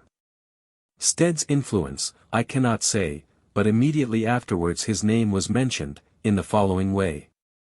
Flashing down the line comes a message from Mr. Stead. I can't help it, I must give it. He says, we did not see eye to eye. You thought I was too impetuous and too rash, but our conclusions are about the same now. We are pretty well on the level, and I have realized, even through mistakes, that I have reached and influenced a world that is suffering and sorrowing. But you have a world bigger and wider than mine, and your message will be bigger and will reach farther. Summary. As far as evidence is concerned, Peters has done well at each of the 3 sittings any member of my family has had with him since Raymond's death. On the whole, I think he has done as well as any medium. Especially as the abstention from supplying him normally with any identifying information has been strict. It is true that I have not, through Peters, asked test questions of which the answers were unknown to me, as I did at one sitting with Mrs. Leonard, Chapter 9. But the answers there given, though fairly good, and in my view beyond chance, were not perfect. Under the circumstances I think they could hardly have been expected to be perfect. It was little more than a month since the death, and new experiences and serious surroundings must have been crowding in upon the youth, so that old semi-frivolous reminiscences were difficult to recall. There was, however, with Peters no single incident so striking as the name Norman, to me unknown and meaningless, which was given in perfectly appropriate connection through the table at Mrs. Leonard's. Chapter 14. First sitting of Lionel, Anonymous. At length, on November 17, 1915, Raymond's brother Lionel, L.L., went to London to see if he could get an anonymous sitting with Mrs. Leonard, without the intervention of Mrs. Kennedy or anybody. He was aware that by that time the medium must have sat with dozens of strangers and people not in any way connected with our family, and fortunately he succeeded in getting admitted as a complete stranger. This therefore is worth reporting, and the contemporary record follows.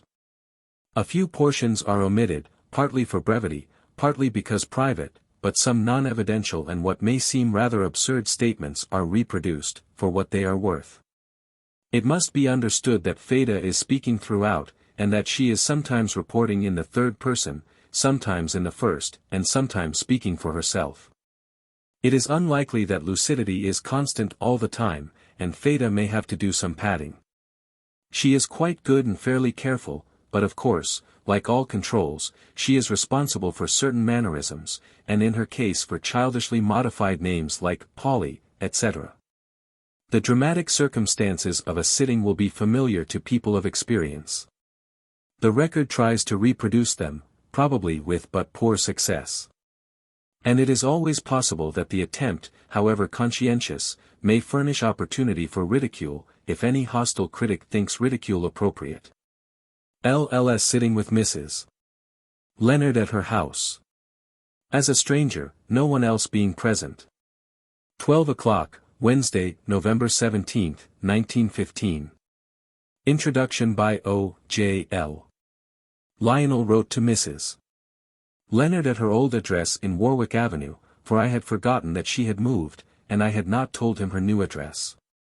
He wrote on plain paper from Westminster without signing it, saying that he would be coming at a certain time. But she did not get the letter, so that, when he arrived about noon on Wednesday, November 17, he arrived as a complete stranger without an appointment. He had at first gone to the wrong house and been redirected. Mrs. Leonard answered the door. She took him in at once when he said he wanted a sitting. She drew the blind down, and lit a red lamp as usual. She told him that she was controlled by Feda. Very quickly, in about 2 minutes, the trance began, and Feda spoke. Here follows his record. Report by L.L. Subsequent annotations, in square brackets, are by O.J.L. Good morning. Why, you are psychic yourself. L.L. I didn't know I was. It will come out later. There are 2 spirits standing by you. The elder is fully built up, but the younger is not clear yet. The elder is on the tall side, and well built, he has a beard round his chin, but no mustache. This seemed to worry Feda, and she repeated it several times, as if trying to make it clear. A beard round chin, and hair at the sides, but upper lip shaved. A good forehead, eyebrows heavy and rather straight, not arched, eyes grayish. Hair thin on top, and gray at the sides and back. It looks as if it had been brown before it went gray. A fine-looking face. He is building up something. He suffered here before he passed out, medium indicating chest or stomach. Letter W is held up. See photograph facing page 258. This is the one that to other members of the family had been called Grandfather W, page 143. There is another spirit. Somebody is laughing. Don't joke, it is serious. This was whispered, and sounded as if said to someone else, not to me. It's a young man, about 23, or might be 25, judging only by appearance. Tall, well-built, not stout, well-built, brown hair, short at the sides and back. Clean-shaven, face more oval than round, nose not quite straight, rather rounded, and broader at the nostrils. Whispering. Feda can't see his face. Then clearly. He won't let Feda see his face, he is laughing. Whispered several times. L. Then said out loud. L, this is not his name, he puts it by you. Whispering again. Feda knows him, Raymond. Oh, it's Raymond. The medium here jumps about, and fidgets with her hands, just as a child would when pleased. That is why he would not show his face, because Feda would know him. He is patting you on the shoulder hard. You can't feel it, but he thinks he is hitting you hard. It seems to have been a trick of his to pat a brother on the shoulder gradually harder and harder till humorous retaliation set in. He is very bright. This is the way it is given, it's an impression. He has been trying to come to you at home, but there has been some horrible mix-ups, not really horrible, but a muddle. He really got through to you, but other conditions get through there, and mixes him up. This evidently refers to some private Mariemont sittings, without a medium, with which neither Feda nor Mrs. Leonard had had anything to do. It therefore shows specific knowledge and is of the nature of a mild cross-correspondence, cf. page 217. How can we improve it? He does not understand it sufficiently himself yet. Other spirits get in, not bad spirits, but ones that like to feel they are helping. The peculiar manifestations are not him, and it only confuses him terribly. Part of it was him, but when the table was careering about, it was not him at all. He started it, but something comes along stronger than himself, and he loses the control. Whispered. Feda, can't you suggest something? This seemed to be a reported part of conversation on the other side. Be very firm when it starts to move about. Prayer helps when things are not relevant. He is anxious about F. I don't know who F is. Is it some friend? Medium here fidgets. Letter F, all right, it's someone he is interested in. He says he is sorry he worried his mother about an incident mentioned at some previous sitting. Was it a mistake? Yes, tell her, because, etc. etc. When I thought it over I knew it was a mistake. If it had been now, and I had a little more experience in control.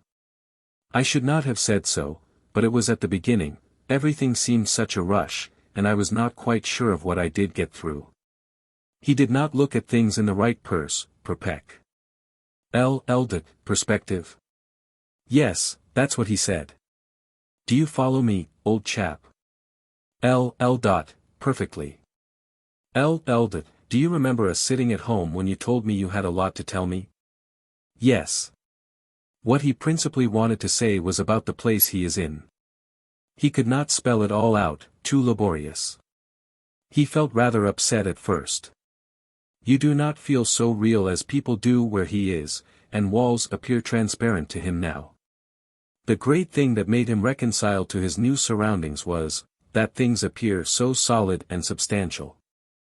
The first idea upon waking up was, I suppose, of what they call, passing over. It was only for a second or two, as you count time, that it seemed a shadowy vague place, everything vapory and vague. He had that feeling about it. The first person to meet him was grandfather. This was said very carefully, as if trying to get it right with difficulty. And others then, some of whom he had only heard about. They all appeared to be so solid, that he could scarcely believe that he had passed over. He lives in a house built of bricks, and there are trees and flowers, and the ground is solid. And if you kneel down in the mud, apparently you get your clothes soiled. The thing I don't understand yet is that the night doesn't follow the day here, as it did on the earth plane. It seems to get dark sometimes, when he would like it to be dark, but the time in between light and dark is not always the same. I don't know if you think all this is a bore. I was here thinking whether my pencils would last out, I had two, and was starting on the second one. What I am worrying round about is, how it's made, of what it is composed. I have not found out yet, but I've got a theory. It is not an original idea of my own, I was helped to it by words let drop here and there. People who think everything is created by thought are wrong.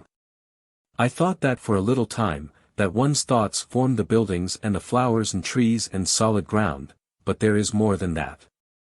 He says something of this sort.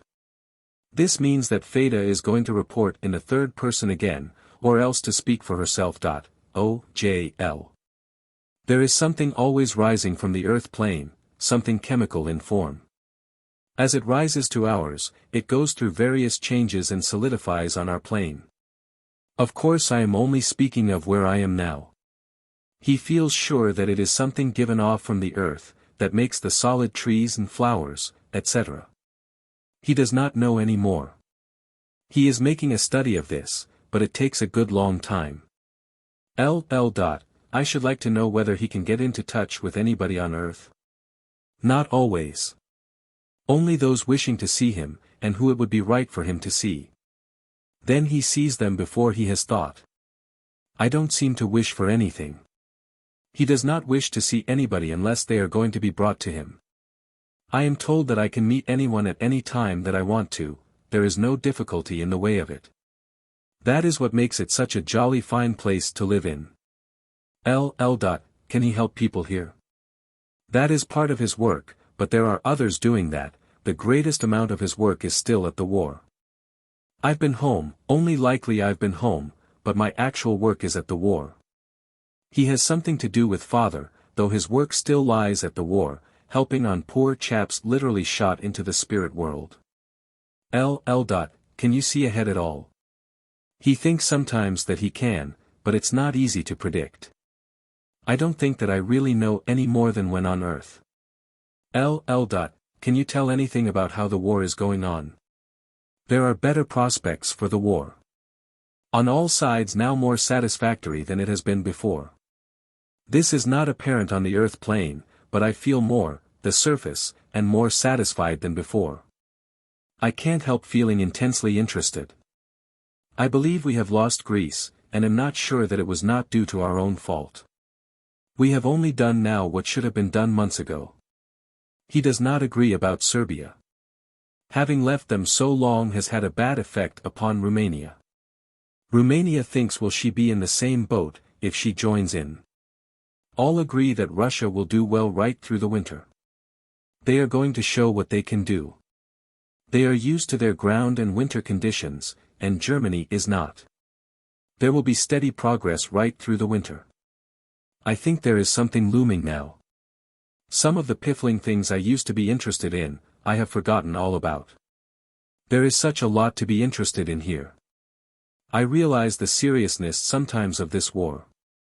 It is like watching a most interesting race or game gradually developing before you. I am doing work in it, which is not so interesting as watching. Have you any message for home? Of course, love to his mother, and to all, specially to mother. H is doing very well.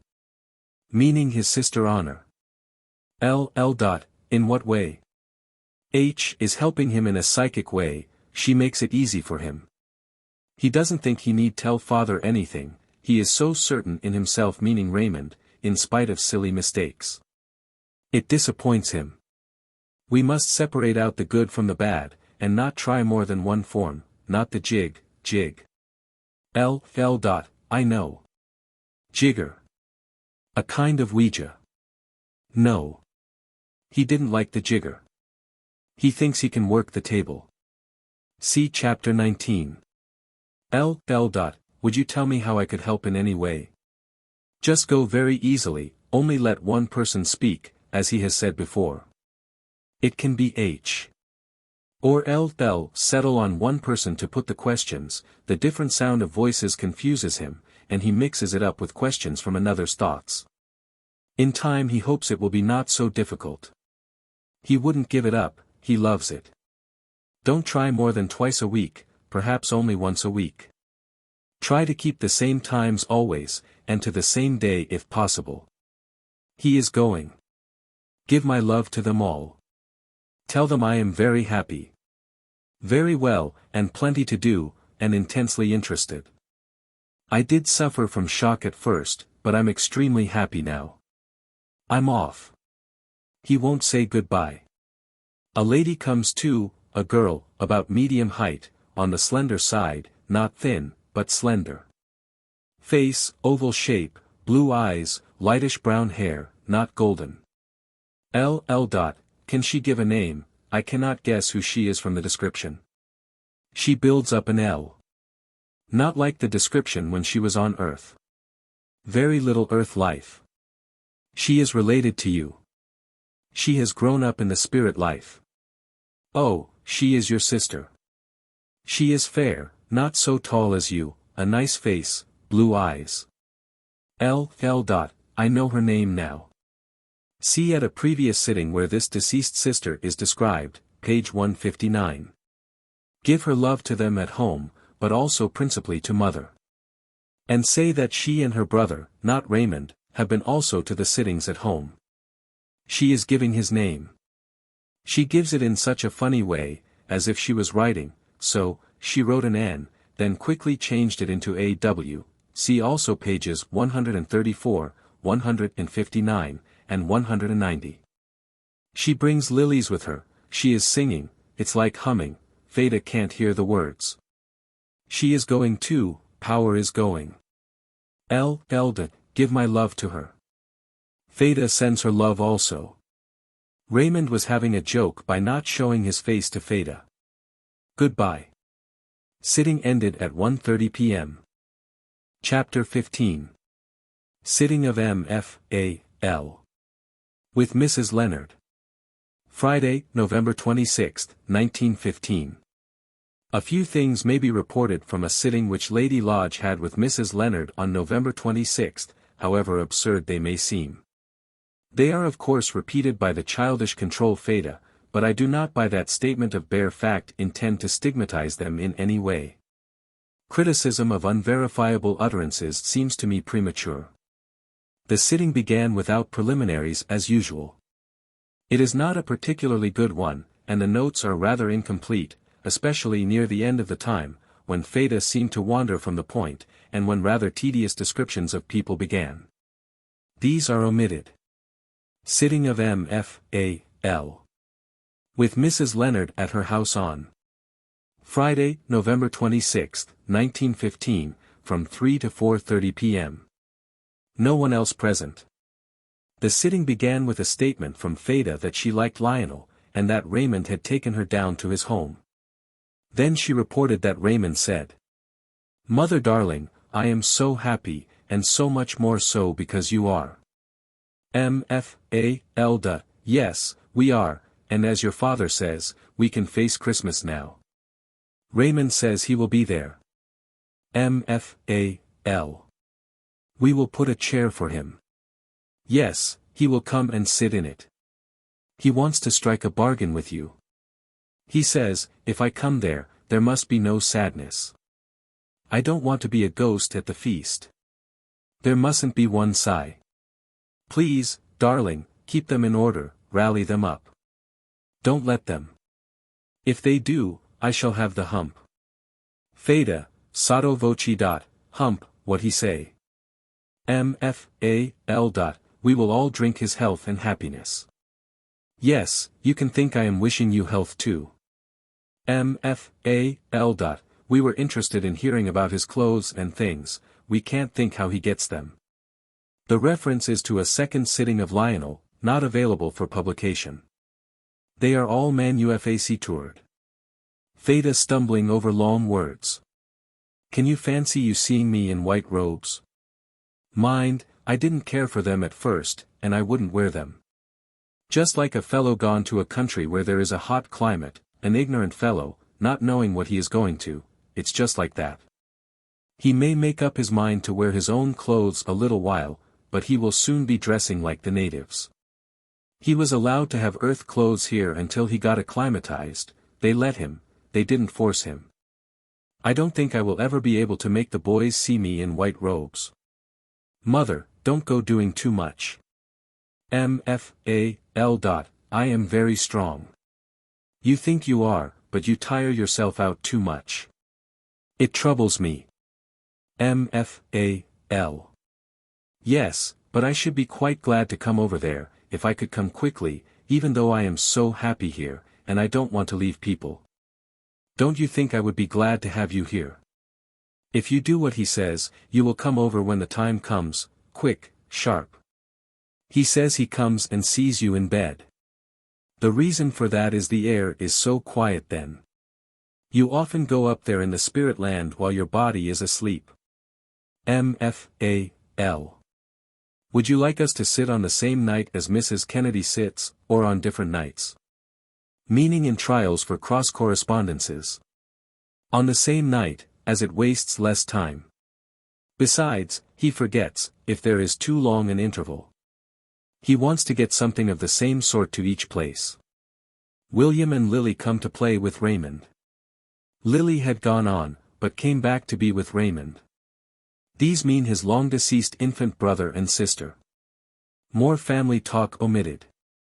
Get some sittings soon, so as to get into full swing by Christmas. Tell them when they get him through, and he says, Raymond, tell them to go very easily, and not to ask too many questions. Questions want thinking out beforehand. They are not to talk among themselves, because then they get part of one thing and part of another. And not to say, no, don't ask him that, or he gets mixed. Do you know we sometimes have to prepare answers a little before we transmit them? It is a sort of mental effort to give answers through the table. When they say, do you ask, we begin to get ready to speak through the table. Write down a few questions and keep to them. Chapter 16. O.J.L. Sitting of December 3rd. With some unverifiable matter. At a sitting which I had with Mrs. Leonard on December 3, 1915, information was given about the photograph, as already reported, Chapter 4. In all these Theta sittings, the remarks styled sotto voce represent conversation between Theta and the communicator, not addressed to the sitter at all. I always try to record these scraps when I can overhear them. For they are often interesting, and sometimes better than what is subsequently reported as the result of the brief conversation. For she appears to be uttering under her breath not only her own question or comment, but also what she is being told.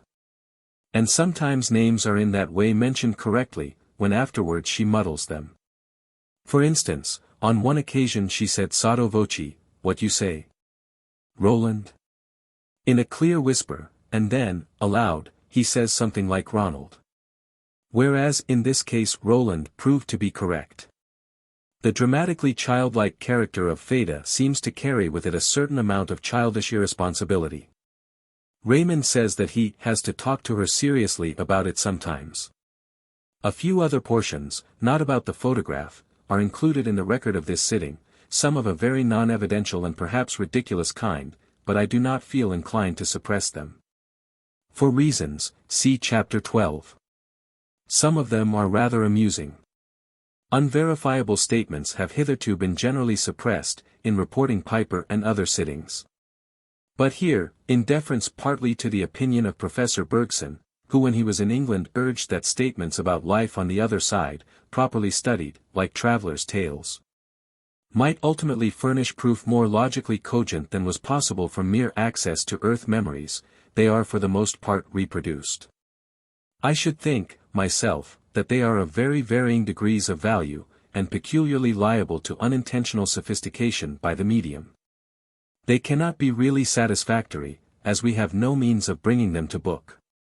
The difficulty is that Theta encounters many sitters, and though the majority are just inquirers, taking what comes and saying very little, one or two may be themselves full of theories, and may either intentionally or unconsciously convey them to the control, who may thereafter retail them as actual information, without perhaps being sure whence they were derived. Some books, moreover, have been published of late, purporting to give information about ill-understood things in a positive and assured manner, and it is possible that the medium has read these and may be influenced by them. It will be regrettable if these books are taken as authoritative by people unable to judge of the scientific errors which are conspicuous in their more normal portions. And the books themselves seem likely to retard the development of the subject in the minds of critical persons. Sitting with Mrs. Leonard at her house on Friday, December 3, 1915, from 6:10 p.m. to 8:20 p.m. O.J.L. alone. This is a long record, because I took verbatim notes, but I propose to inflict it all upon the reader, in accordance with promise to report unverifiable and possibly absurd matter, just as it comes, and even to encourage it. Theta soon arrived, said good evening, jerked about on the chair, and squeaked or chuckled, after her manner when indicating pleasure. Then, without preliminaries, she spoke. He is waiting, he's looking very pleased. He's awful anxious to tell you about the place where he lives, he doesn't understand yet how it looks so solid. Cf. page 184. Theta, sotto voce. What you say? Yes, Feda knows. He's been watching lately different kinds of people what come over, and the different kinds of effect it has on them. Oh, it is interesting, he says, much more than on the old earth plane. I didn't want to leave you and mother and all of them, but it is interesting. I wish you could come over for one day, and be with me here. There are times you do go there, but you won't remember. They have all been over with him at night time, and so have you, but he thought it very hard you couldn't remember.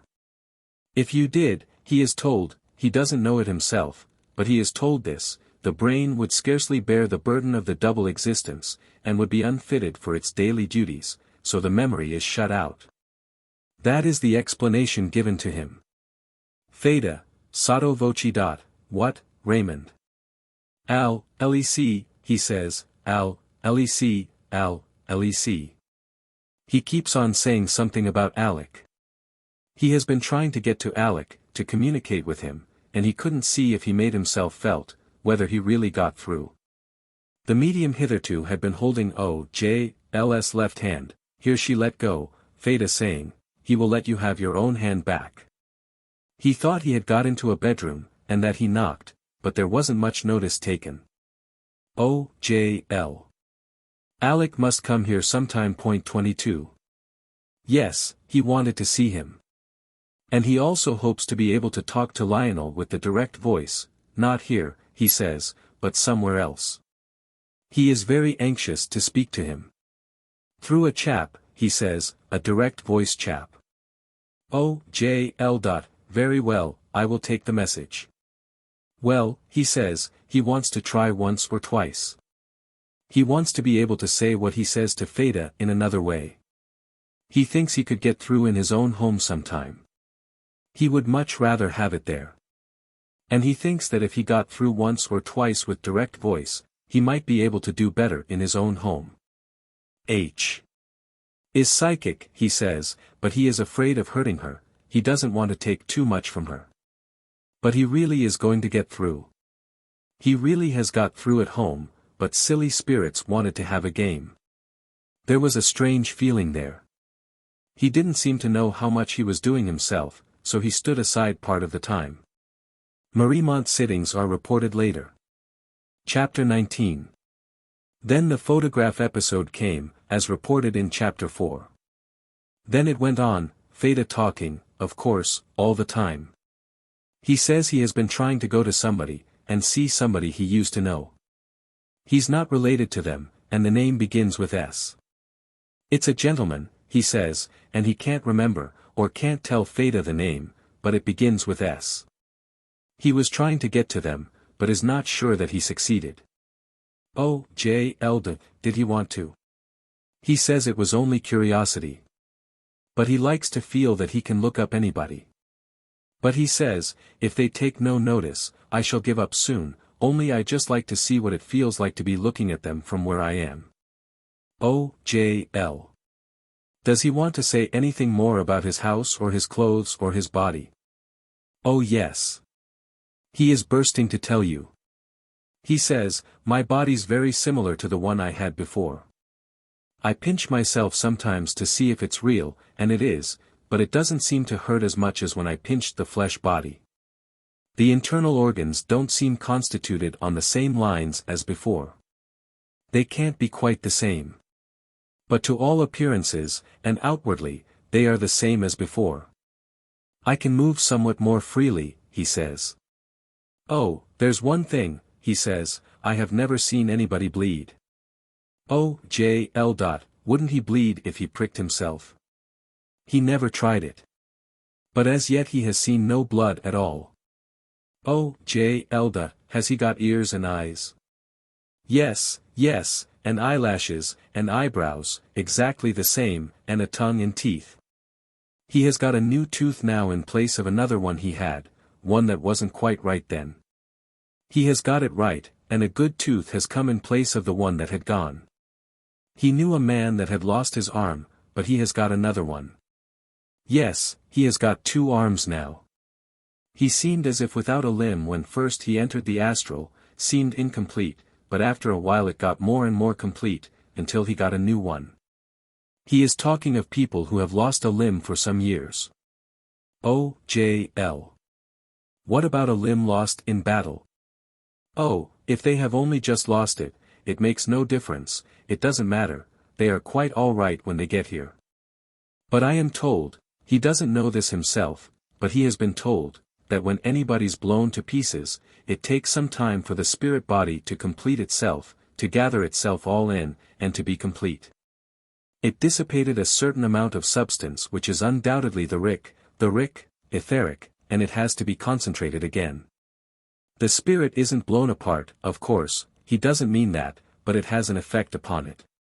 He hasn't seen all this, but he has been inquiring because he is interested. Oh, J.L. What about bodies that are burnt? Oh, if they get burnt by accident, if they know about it on this side, they detach the spirit first. What we call a spirit doctor comes round and helps. But bodies should not be burnt on purpose. We have terrible trouble sometimes over people who are cremated too soon, they shouldn't be. It's a terrible thing, it has worried me. People are so careless. The idea seems to be, hurry up and get them out of the way now that they are dead. Not until 7 days, he says. They shouldn't be cremated for 7 days. Oh, J.L. But what if the body goes bad? When it goes bad, the spirit is already out. If that much, indicating a trifle, of spirit is left in the body, it doesn't start mortifying. It is the action of the spirit on the body that keeps it from mortifying. When you speak about a person dying upwards, it means that the spirit is getting ready and gradually getting out of the body. He saw the other day a man going to be cremated 2 days after the doctor said he was dead. When his relations on this side heard about it, they brought a certain doctor on our side, and when they saw that the spirit hadn't got really out of the body, they magnetised it, and helped it out. But there was still a cord, and it had to be severed rather quickly, and it gave a little shock to the spirit, like as if you had something amputated, but it had to be done. He believes it has to be done in every case. If the body is to be consumed by fire, it is helped out by spirit doctors. He doesn't mean that a spirit body comes out of its own body, but an essence comes out of the body, oozes out, he says, and goes into the other body which is being prepared. Oozes, he says, like in a string. String, that's what he say. Then it seems to shape itself, or something meets it and shapes round it. Like as if they met and went together, and formed a duplicate of the body left behind. It's all very interesting. 23. He told Lionel about his wanting a suit at first, at an unreported second sitting. He never thought that they would be able to provide him with one. Oh, J.L., yes, I know, Lionel told us. That you wanted something more like your old clothes at first, and that they didn't force you into new ones, but let you begin with the old kind, until you got accustomed to the place, page 189. Yes, he says, they didn't force me, but most of the people here wear white robes. Oh, J.L. Then, can you tell any difference between men and women? There are men here, and there are women here. I don't think that they stand to each other quite the same as they did on the earth plane, but they seem to have the same feeling to each other, with a different expression of it. There don't seem to be any children born here. People are sent into the physical body to have children on the earth plane, they don't have them here. But there's a feeling of love between men and women here which is of a different quality to that between 2 men or 2 women. And husband and wife seem to meet differently from mother and son, or father and daughter. He says he doesn't want to eat now. But he sees some who do, he says they have to be given something which has all the appearance of an earth food. People here try to provide everything that is wanted. A chap came over the other day, would have a cigar. That's finished them, he thought. He means he thought they would never be able to provide that. But there are laboratories over here, and they manufacture all sorts of things in them. Not like you do, out of solid matter, but out of essences, and ethers, and gases. It's not the same as on the earth plane, but they were able to manufacture what looked like a cigar. He didn't try one himself, because he didn't care to, he wouldn't want to. But the other chap jumped at it. But when he began to smoke it, he didn't think so much of it, he had 4 altogether, and now he doesn't look at 1.24. They don't seem to get the same satisfaction out of it, so gradually it seems to drop from them. But when they first come they do want things. Some want meat, and some strong drink, they call for whiskey sodas. Don't think I'm stretching it, when I tell you that they can manufacture even that. But when they have had 1 or 2, they don't seem to want it so much, not those that are near here. He has heard of drunkards who want it for months and years over here, but he hasn't seen any. Those I have seen, he says, don't want it any more. Like himself with his suit, he could dispense with it under the new conditions. He wants people to realize that it's just as natural as on the earth plane. O.J.L. Raymond, you said your house was made of bricks. How can that be? What are the bricks made of? That's what he hasn't found out yet. He is told by some, who he doesn't think would lead him astray, that they are made from sort of emanations from the earth. He says there's something rising, like atoms rising, and consolidating after they come. They are not solid when they come, but we can collect and concentrate them, I mean those that are with me. They appear to be bricks, and when I touch them, they feel like bricks, and I have seen granite too. There's something perpetually rising from your plane. Practically invisible, in atoms when it leaves your plane, but when it comes to the ether, it gains certain other qualities round each atom, and by the time it reaches us, certain people take it in hand, and manufacture solid things from it. Just as you can manufacture solid things. All the decay that goes on the earth plane is not lost. It doesn't just form manure or dust. Certain vegetable and decayed tissue does form manure for a time, but it gives off an essence or a gas, which ascends, and which becomes what you call a smell. Everything dead has a smell, if you notice. And I know now that the smell is of actual use, because it is from that smell that we are able to produce duplicates of whatever form it had before it became a smell. Even old wood has a smell different from new wood. You may have to have a keen nose to detect these things on the earth plane. Old rags, he says, sotto voce. Yes, all right, Feta will go back, cloth decaying and going rotten.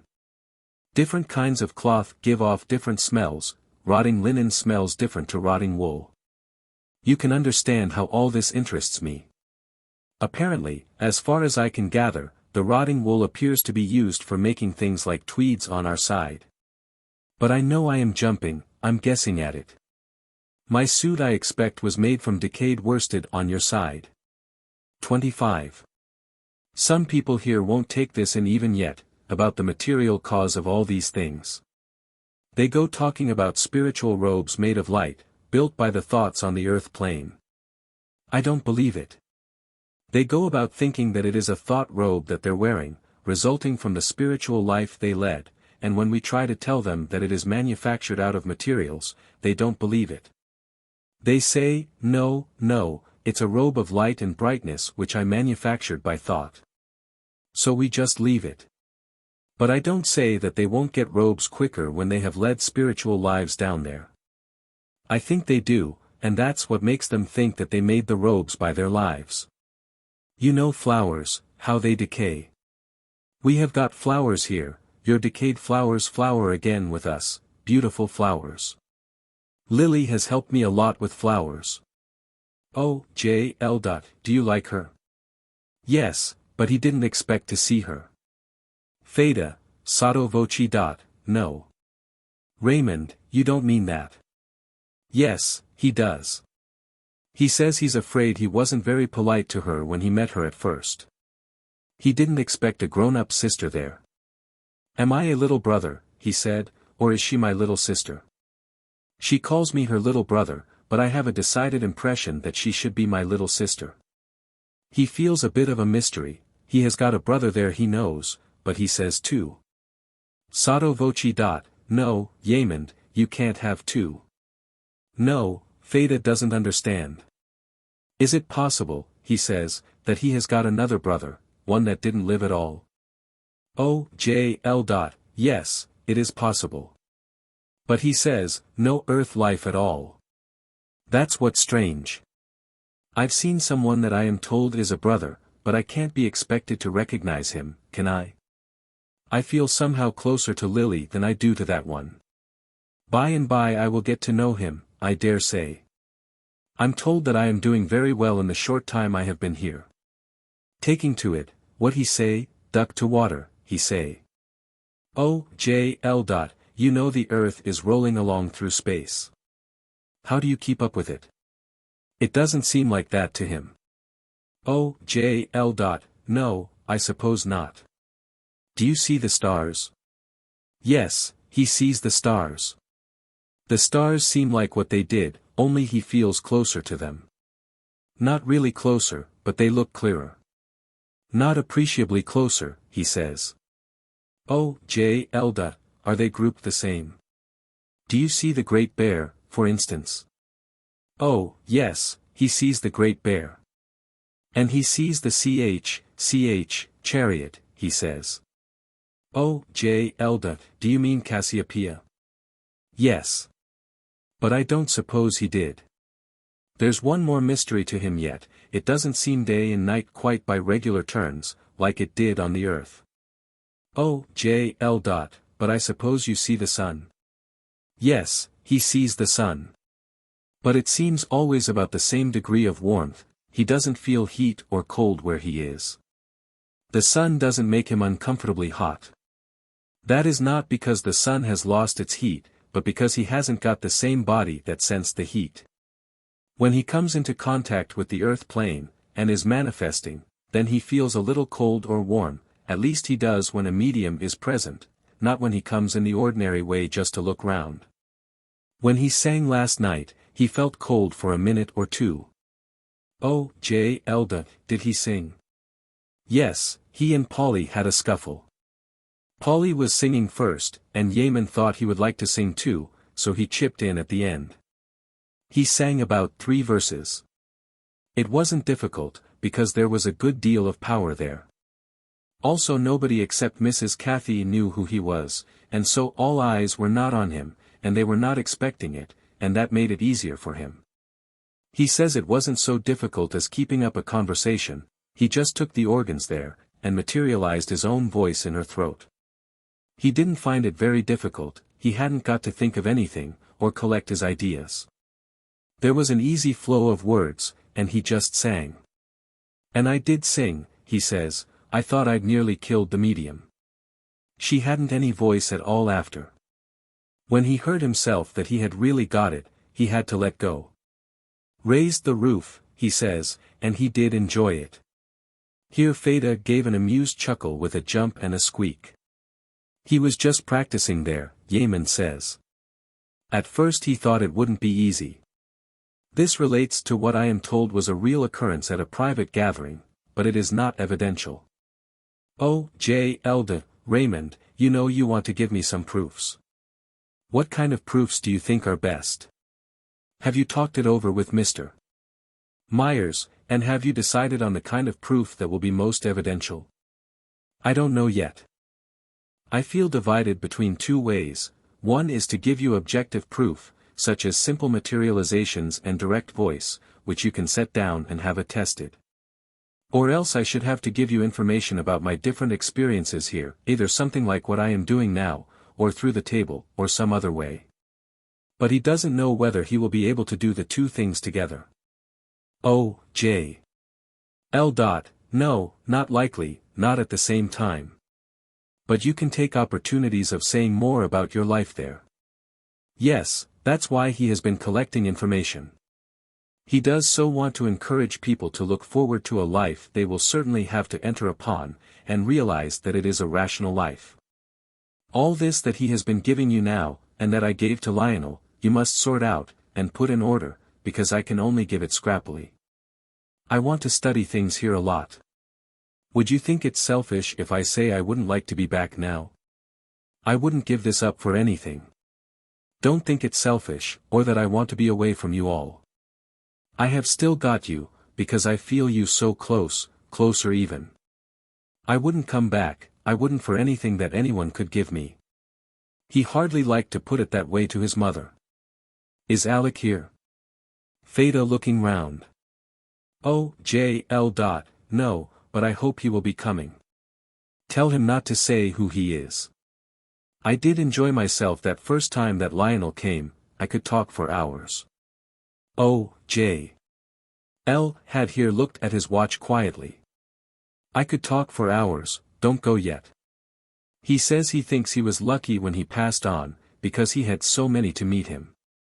That came, he knows now, through your having been in with this thing for so long. He wants to impress this on those that you will be writing for, that it makes it so much easier for them if they and their friends know about it beforehand. It's awful when they have passed over and won't believe it for weeks, they just think they're dreaming. And they won't realize things at all sometimes. He doesn't mind telling you now that, just at first, when he woke up, he felt a little depression.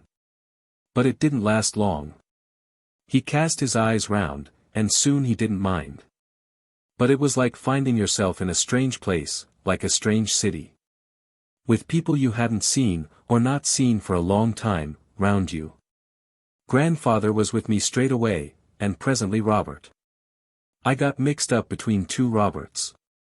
And there's someone called Jane comes to him, who calls herself an aunt, he says. Jane. He's uncertain about her. Jane, Jenny. She calls herself an aunt, he is told to call her Aunt Jenny. Is she my Aunt Jenny? He says. Oh, J.L. No, but your mother used to call her that. And so on, simple talk about family and friends. He has brought that doggy again, nice doggy. A doggy that goes like this, and twists about, Feta indicating a wriggle. He has got a nice tail, not a little stumpy tail, nice tail with nice hair on it. He sits up like that sometimes, and comes down again, and puts his tongue out of his mouth. He's got a cat too, plenty of animals, he says. He hasn't seen any lions and tigers, but he sees horses, cats, dogs, and birds. He says you know this doggy. He has nice hair, a little wavy, which sticks up all over him, and has twists at the end. Now he's jumping round. He hasn't got a very pointed face, but it isn't like a little pug dog either, it's rather a long shape. And he has nice ears what flaps, not standing up, nice long hairs on them too. A darkish color he looks, darkish, as near as Feta can see him. See photograph, page 278. Oh, J.L. Does he call him by any name? He says, not him. Sotto voce. What you mean, not him? It is a, him, you don't call him, it. No, he won't explain. No, he didn't give it a name. It can jump.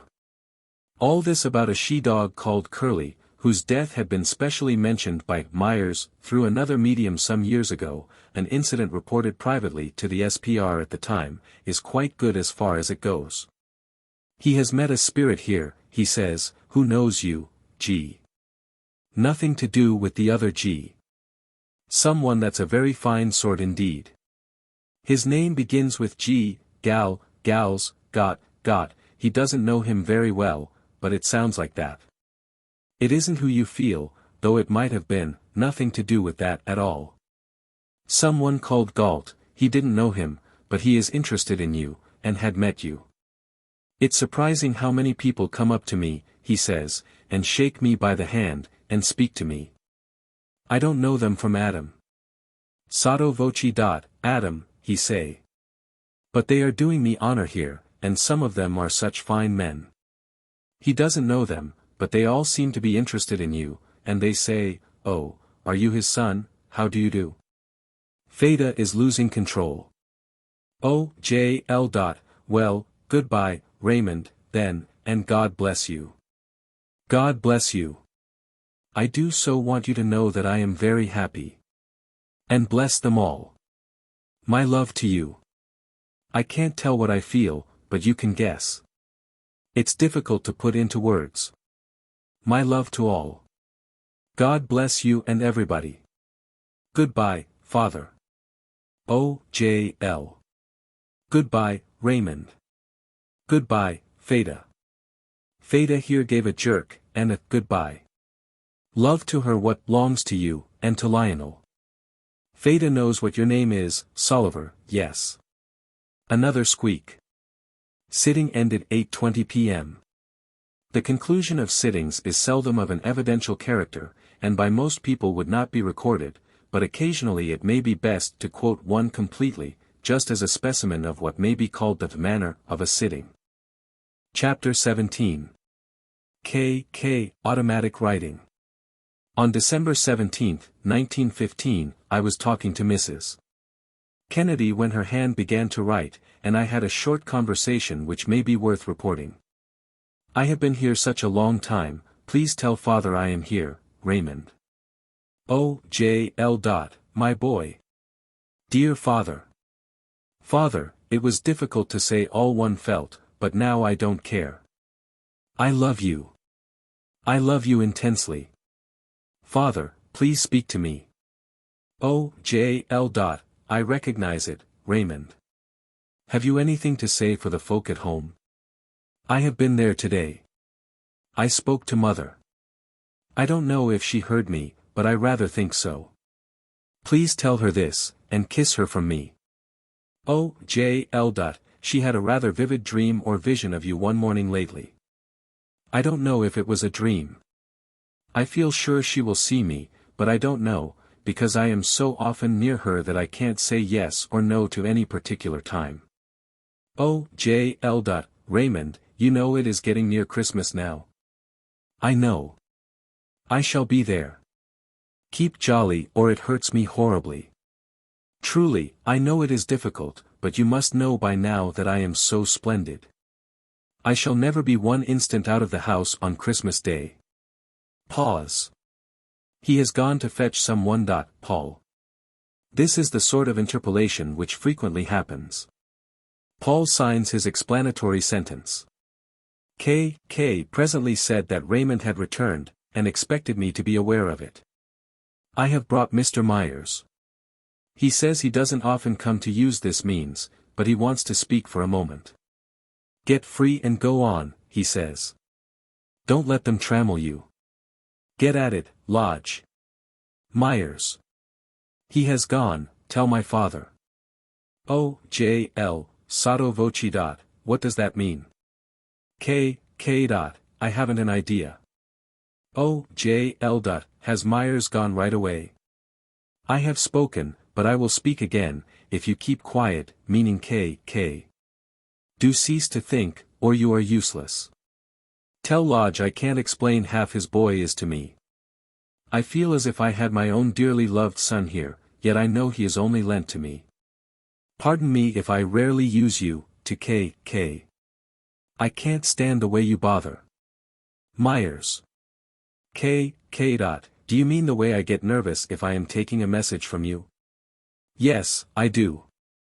This interpolated episode was commented on by O.J.L. as very characteristic. O.J.L. Is Raymond still there? Yes. O.J.L. Raymond, do you know we've got that photograph you spoke of?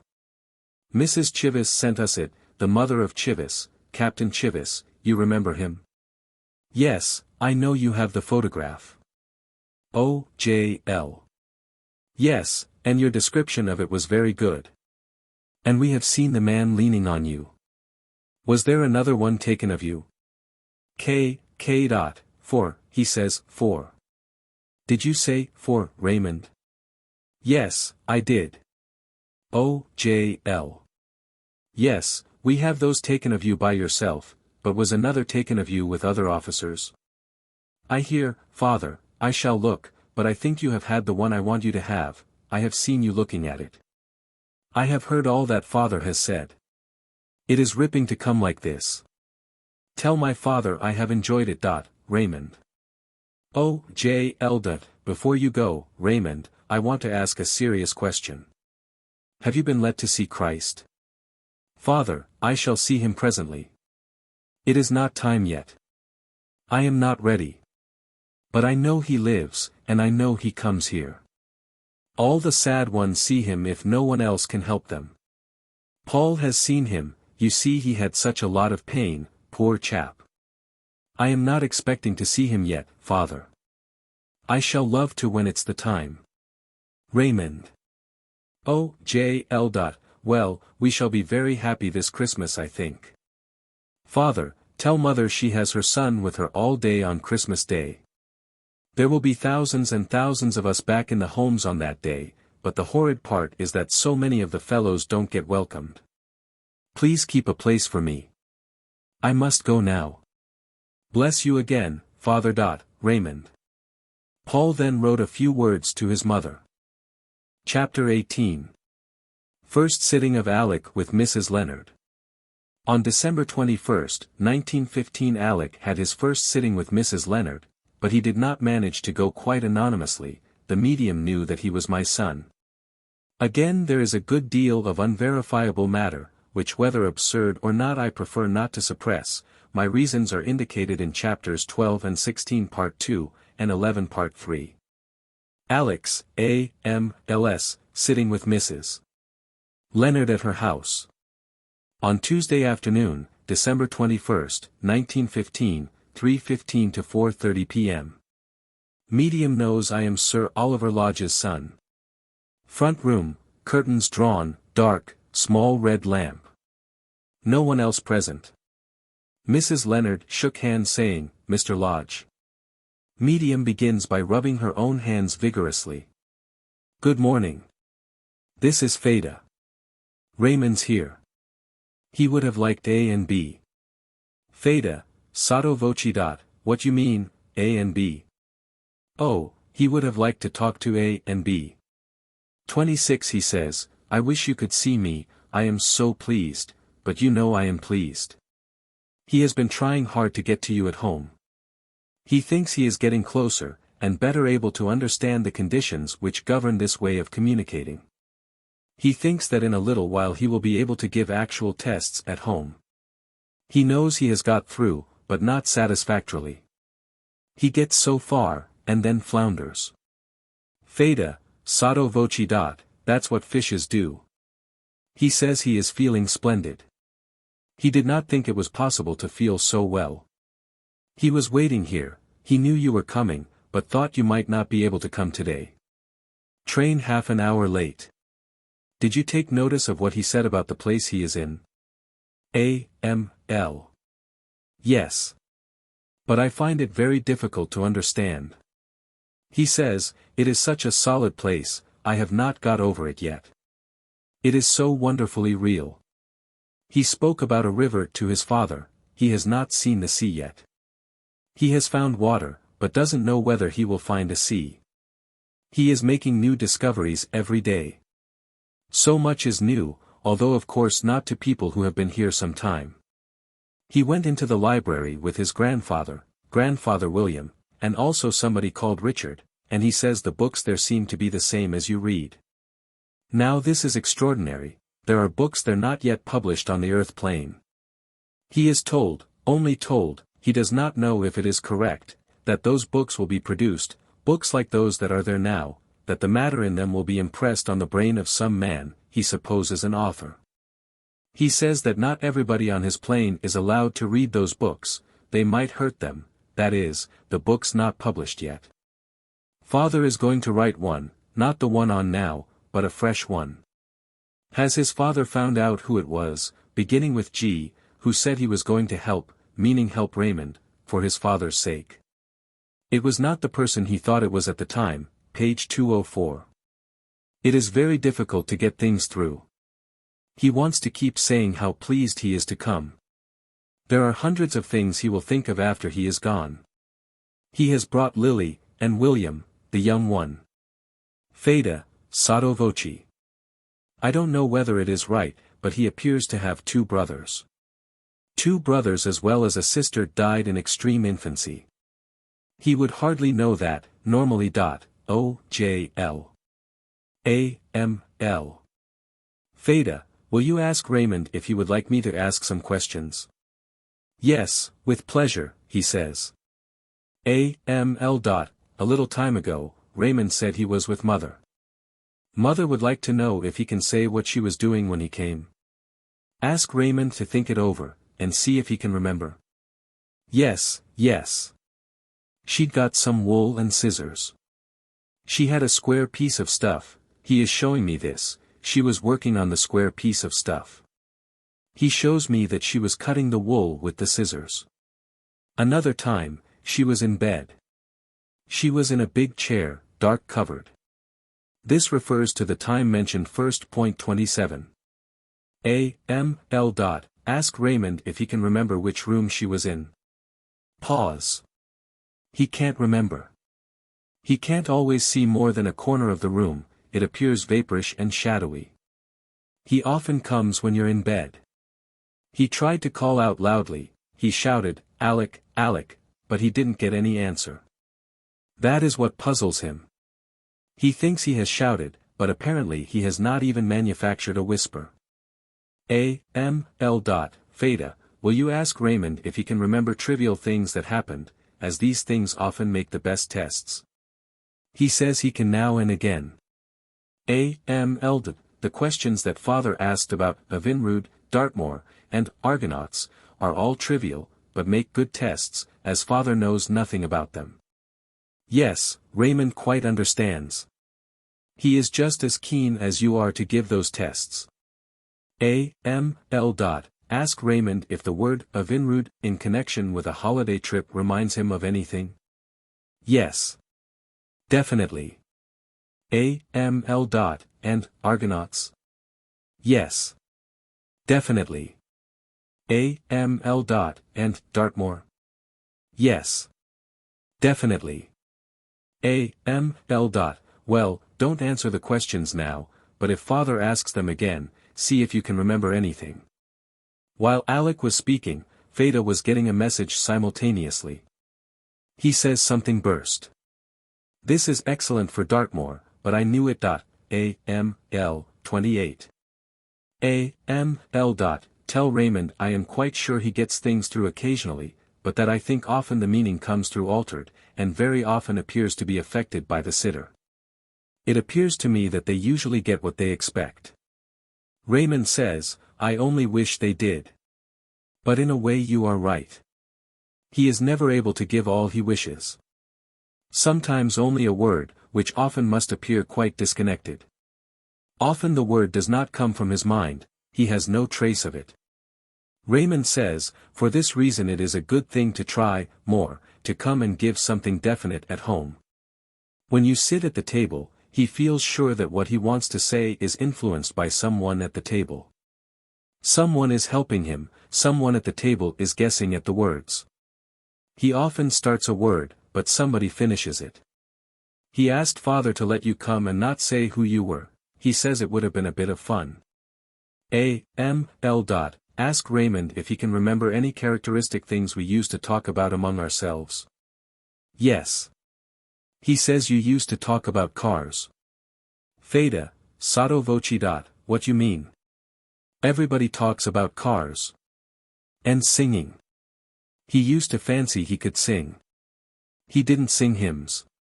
On Thursday nights he has to sing hymns, but they are not in his line.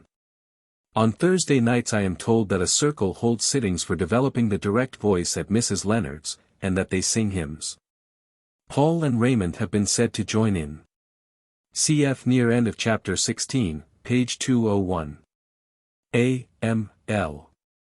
What used he to sing? Hello, halalo, sounds like hoyalo, hoyalo.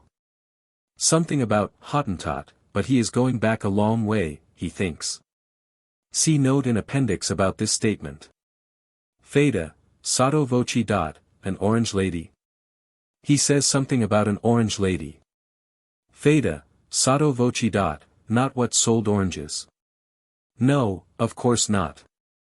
He says a song extolling the virtues and beauties of an orange lady. Song, My Orange Girl. Excellent. The last song he bought. A.M.L. And a funny song which starts ma, but Fada can't see any more, like somebody's name. Also something about Irish eyes, 29. Fada, sotto voce. Are they really songs? Very much so. A number of unimportant incidents were now mentioned. He says it is somebody's birthday in January. A.M.L. It is. Theta, sotto voce. What's a Beano? Whose birthday? He won't say whose birthday. He says, he knows, meaning A. Raymond's own birthday, January 25th, was understood. More family talk. Yes, he says he is going now. He says the power is getting thin. A.M.L. Wish him good luck from me, Theta. Love to all of them. My love to you, old chap. Just before I go, don't ever any of you regret my going. I believe I have got more to do than I could have ever done on the earth plane. It is only a case of waiting, and just meeting every one of you as you come across to him. He is going now. He says Willie too, young Willie. His deceased brother. Theta, sotto voce. Yes, what? Proclivities? Oh, he is only joking. He says, not Willie of the weary propensities, that's it. He is joking. Just as many jokes here as ever before. Even when singing hymns. When he and Paul are singing, they do a funny dance with their arms. Showing a sort of cakewalk, moving arms up and down. Theta. It's a silly dance, anyway. Goodbye, and good luck. Characteristic. See, for instance, a letter of his on page 41 above. I happen to have just seen another letter, to Brody, which concludes, well, goodbye, Brody, and good luck. O.J.L. Yes, he is going. Yes. He is gone now, yes. Do you want to say anything to Theta? A.M.L. Yes, thank you very much for all your help. The messages are sometimes difficult, but it is most important to try and give exactly what you hear, and nothing more, whether you understand it or not. Theta understands. She only say exactly what she hear, even though it is double Dutch. Don't forget to give my love to them all. A.M.L. Goodbye, Theta. Shakes hands. Medium comes to in about 2 or 3 minutes. Signed, A.M.L. December 21st, 1915. All written out fair same evening. Part on way home, and part after arriving, without disturbance from seeing anybody. Appendix to sitting of December 21st, 1915. Written 3.5 months later. Dictated by O.J.L. April 12, 1916. Last night the family were singing over some songs, and came across one which is obviously the one referred to in the above sitting of A.M.L. with Mrs. Leonard, held nearly 4 months ago, of which a portion ran thus, just before the reference to Orange Girl. A.M.L. What used he to sing? Hello, halalo, sounds like hoyalo, hoyalo. Something about Hottentot. But he is going back a long way, he thinks. References to other songs known to the family followed, but this reference to an unknown song was vaguely remembered by the family as a puzzle, and it existed in A.M.L.'s mind as a song about Honolulu, this being apparently the residual impression produced by the hoyalo in combination with Hottentot, but no Honolulu song was known. A forgotten and overlooked song has now, April 11, 1916, turned up, which is marked in pencil, RL 3.3.4, i.e. March 3, 1904, which corresponds to his going back a long way, to a time, in fact, when he was only 15. It is called, My Southern Maid, and although no word about Honolulu occurs in the printed version, one of the verses has been altered in Raymond's writing in pencil. And that alteration is the following absurd introduction to a noisy chorus. Any little flower from a tulip to a rose. If you'll be Mrs. John James Brown. Of Honolulu town. Until these words were sung last night, nobody seems to have remembered the song, My Southern Maid, and there appears to be no reason for associating it with the word Honolulu or any similar sound, so far as public knowledge was concerned. Or apart from Raymond's alterations. Alec calls attention to the fact that, in answer to his question about songs, no songs were mentioned which were not actually Raymond's songs, and that those which were mentioned were not those he was expecting. Furthermore, that if he had thought of these songs he would have thought of them by their ordinary titles, such as, My Orange Girl, and, My Southern Maid, though the latter he had forgotten altogether. A sort of disconnected sequel to this song episode occurred some months later, as reported in Chapter 23. Chapter 19. Private Sittings at Mariemont. It had been several times indicated that Raymond wanted to come into the family circle at home, and that Honor, whom he often refers to as H, would be able to help him. Attempted private sittings of this kind were referred to by Raymond through London mediums, and he gave instruction as to procedure, as already reported, pages 160 and 190. After a time some messages were received, and family communications without any outside medium have gradually become easy. Records were at first carefully kept, but I do not report them, because clearly it is difficult to regard anything thus got as evidential. At the same time, the naturalness of the whole, and the ready way in which family jokes were entered into and each newcomer recognized and welcomed appropriately, were very striking. A few incidents, moreover, were really of an evidential character, and these must be reported in due course. But occasionally the table got rather rampageous and had to be quieted down. Sometimes, indeed, both the table and things like flower pots got broken. After these more violent occasions, Raymond volunteered the explanation, through mediums in London, that he couldn't always control it, and that there was a certain amount of skylarking, not on our side, which he tried to prevent, cpp. 182, 194 and 273. Though in certain of the surprising mechanical demonstrations, and, so to speak, tricks, which certainly seemed beyond the normal power of anyone touching the table, he appeared to be decidedly interested. And was represented as desirous of repeating a few of the more remarkable ones for my edification. I do not, however, propose to report in this book concerning any purely physical phenomena. They require a more thorough treatment.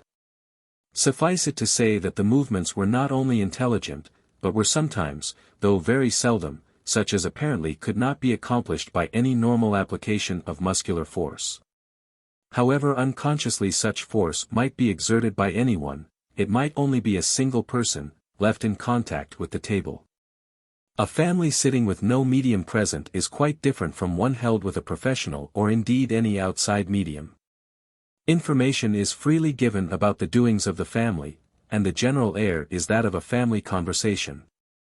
Because, of course, in fact, no one but the family is present.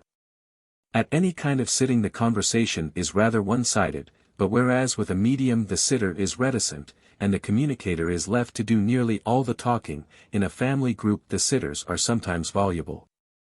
While the ostensible control only occasionally takes the trouble to spell out a sentence, most of his activity consisting in affirmation and negation and rather effective dumb show. I am reluctant to print a specimen of these domestic chats, though it seems necessary to give some account of them. On Christmas Day, 1915, the family had a long table sitting.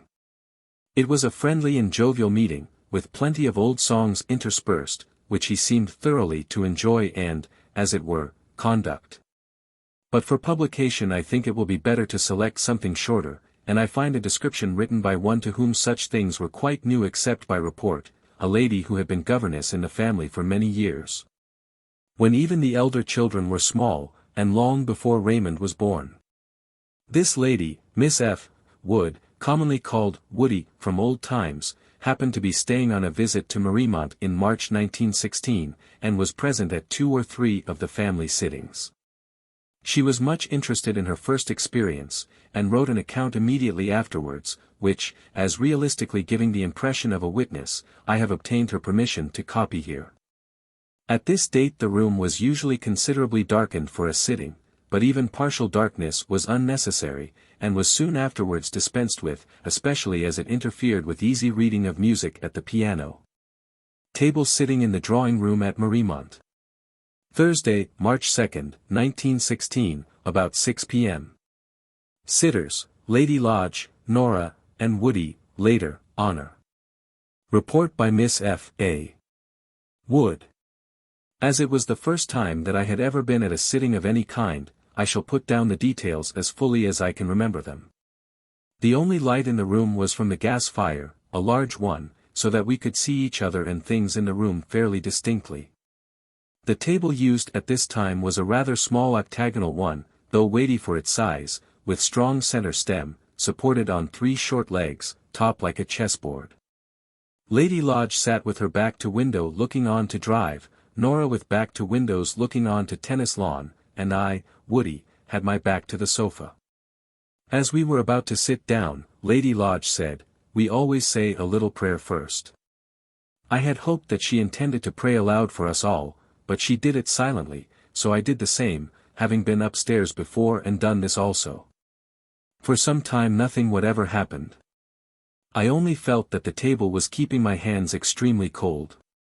After about half an hour, Lady Lodge said, "I don't think that anyone is coming tonight, we will wait just a little longer, and then go." Lady Lodge.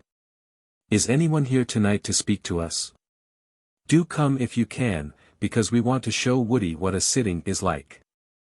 Raymond, dear, do you think you could come to us? No answer. During the half hour before Lady Lodge asked any questions I had felt every now and then a curious tingling in my hands and fingers, and then a much stronger drawing sort of feeling through my hands and arms, which caused the table to have a strange intermittent trembling sort of feeling, though it was not a movement of the whole table. Another feeling was as if a bubble of the table came up, and tapped gently on the palm of my left hand. At first I only felt it once, after a short interval 3 times, then a little later about 12 times. And once, I shall not be able to explain this, I felt rather than heard a faint tap in the center of the table, away from people's hands. Nearly every time I felt these queer movements Lady Lodge asked, "Did you move, Woody?" I had certainly not done so consciously, and said so, and while I was feeling that feeling through hands and arms, I said nothing myself, till Lady Lodge and Nora both said, "What is the table doing? It has never done like this before."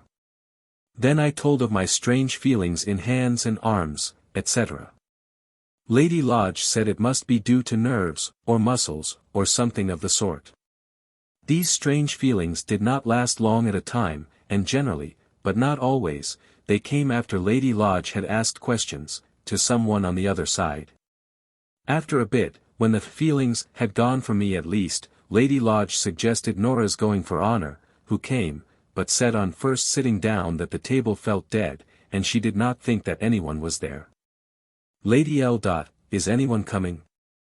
We should be so pleased if anyone could, we have been sitting here some time very patiently. Nothing happened for a bit, and Lady Lodge said, "I don't think it is any good." But I said, "Oh, do wait a little longer, that tingling feeling is coming back again." And Honor said, "Yes, I think there is something." And then the table began to move, and Lady Lodge asked, Lady L. Raymond, darling, is that you? The table rocked 3 times. Lady L. That is good of you, because Woody did so want you to come. The table rocked to and fro with a pleased motion, most difficult to express on paper. Woody. Do you think that I have any power? No. Personally, I do not feel so sure of this. After the sitting and during it, I felt there might be a possibility. Woody. Lady L. Lorna has gone to nurse the soldiers, night duty. They are typhoid patients, and I do not like it. Do you think it will do her any harm? No. Lady L. Do you like her doing this? Yes. Lady L. You are rocking like a rocking horse. Do you remember the rocking horse at Newcastle? Yes. Lady L. Can you give its name? They went through the alphabet, and it spelt out. Prince. It used to be called Archer Prince. Soon after this the table began to show signs of restlessness, and Honor said, "I expect he wants to send a message." So Lady Lodge said, "Lady L. Do you want to send a message?" Yes. Honor. Well, we're all ready, start away. Yerlovito Murdipkil. Honor. Raymond, that is wrong, isn't it? Was your love to my right? Yes. Honor. Very well, we will start from there. The message then ran. Your love to my little sister. Before the whole of sister was made out, he showed great delight. And when the message was repeated to him in full to see if it was right, he was so pleased, and showed it so vigorously, that he, and we, all laughed together. I could never have believed how real the feeling would be of his presence amongst us. Lady L. Do you mean Lily? Yes. Lady L. Is she here? Yes. Lady L. Are you here in the room? Yes. Lady L. Can Lily see us? No. Lady L. Lily, darling, your mother does love you so dearly. I have wanted to send you my love.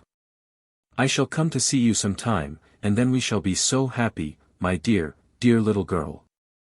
Thank you very much for coming to help Raymond, and coming to the table sometimes, till he can come himself. My love to you, darling, and to Brother Bill, too. Raymond seemed very pleased when Brother Bill was mentioned. The table now seemed to wish to get into Lady Lodge's lap, and made most caressing movements to and fro, and seemed as if it could not get close enough to her. Soon we realized that he was wanting to go, so we asked him if this was so, and he said yes. So we said good night to him, and after giving two rather slight movements, which I gather is what he generally does just as he is going, we said good night once more, and came away. Signed, Woody. One other family sitting, a still shorter one, may be quoted as a specimen also, though out of place. A question asked was suggested by something reported on page 230. It appears that Miss Wood was still here, but that on this occasion she was not one of those that touched the table. At this date the table generally used happened to be a chess table with center pillar and 3 claw feet. After this table and another one had got broken during the more exuberant period of these domestic sittings, before the power had got under control, a stronger and heavier round table with 4 legs was obtained, and employed only for this purpose. Table sitting in the drawing-room at Mariemont. 9 p.m., Monday, April 17, 1916. Report by M.F.A.L. Music going on in the drawing-room at Mariemont. The girls, 4 of them, and Alec singing at the piano. Woody and Honor and I sitting at the other end of the room. Lionel in the large chair. The Shakespeare Society was meeting in the house, and at that time having coffee in the dining room, so O.J.L. was not with us. Woody thought Raymond was in the room and would like to hear the singing, but Honor thought it too late to begin with the table, as we should shortly be going into the dining room. However, I got the table ready near the piano, and Honor came to it, and the instant she placed her hands on it, it began to rock. I put my hands on too. We asked if it was Raymond, and if he had been waiting, and he said yes. He seemed to wish to listen to the music, and kept time with it gently. And after a song was over that he liked, he very distinctly and decidedly applauded. Lionel came, I think at Raymond's request, and sat at the table with us. It was determined to edge itself close to the piano, though we said we must pull it back, and did so. But it would go there, and thumped Barbie, who was playing the piano, in time to the music. Alec took one of the black satin cushions and held it against her as a buffer. The table continued to bang, and made a little hole in the cushion. It then edged itself along the floor, where for a minute or two it could make a sound on the boards beyond the carpet. Then it seemed to be feeling about with 1 foot, it has 3. It found a corner of the skirting board, where it could lodge 1 foot about 6 inches from the ground. It then raised the other 3 level with it, in the air, and this it did many times, seeming delighted with its new trick. It then laid itself down on the ground, and we asked if we should help it and lift it up, but it banged no. On the floor, and raised itself a little several times without having the strength to get up. It lifted itself quite a foot from the ground, and was again asked if we might not lift it, but it again banged once for no. But Lionel then said Lionel. Well, Pat, my hand is in a most uncomfortable position, won't you let me put the table up?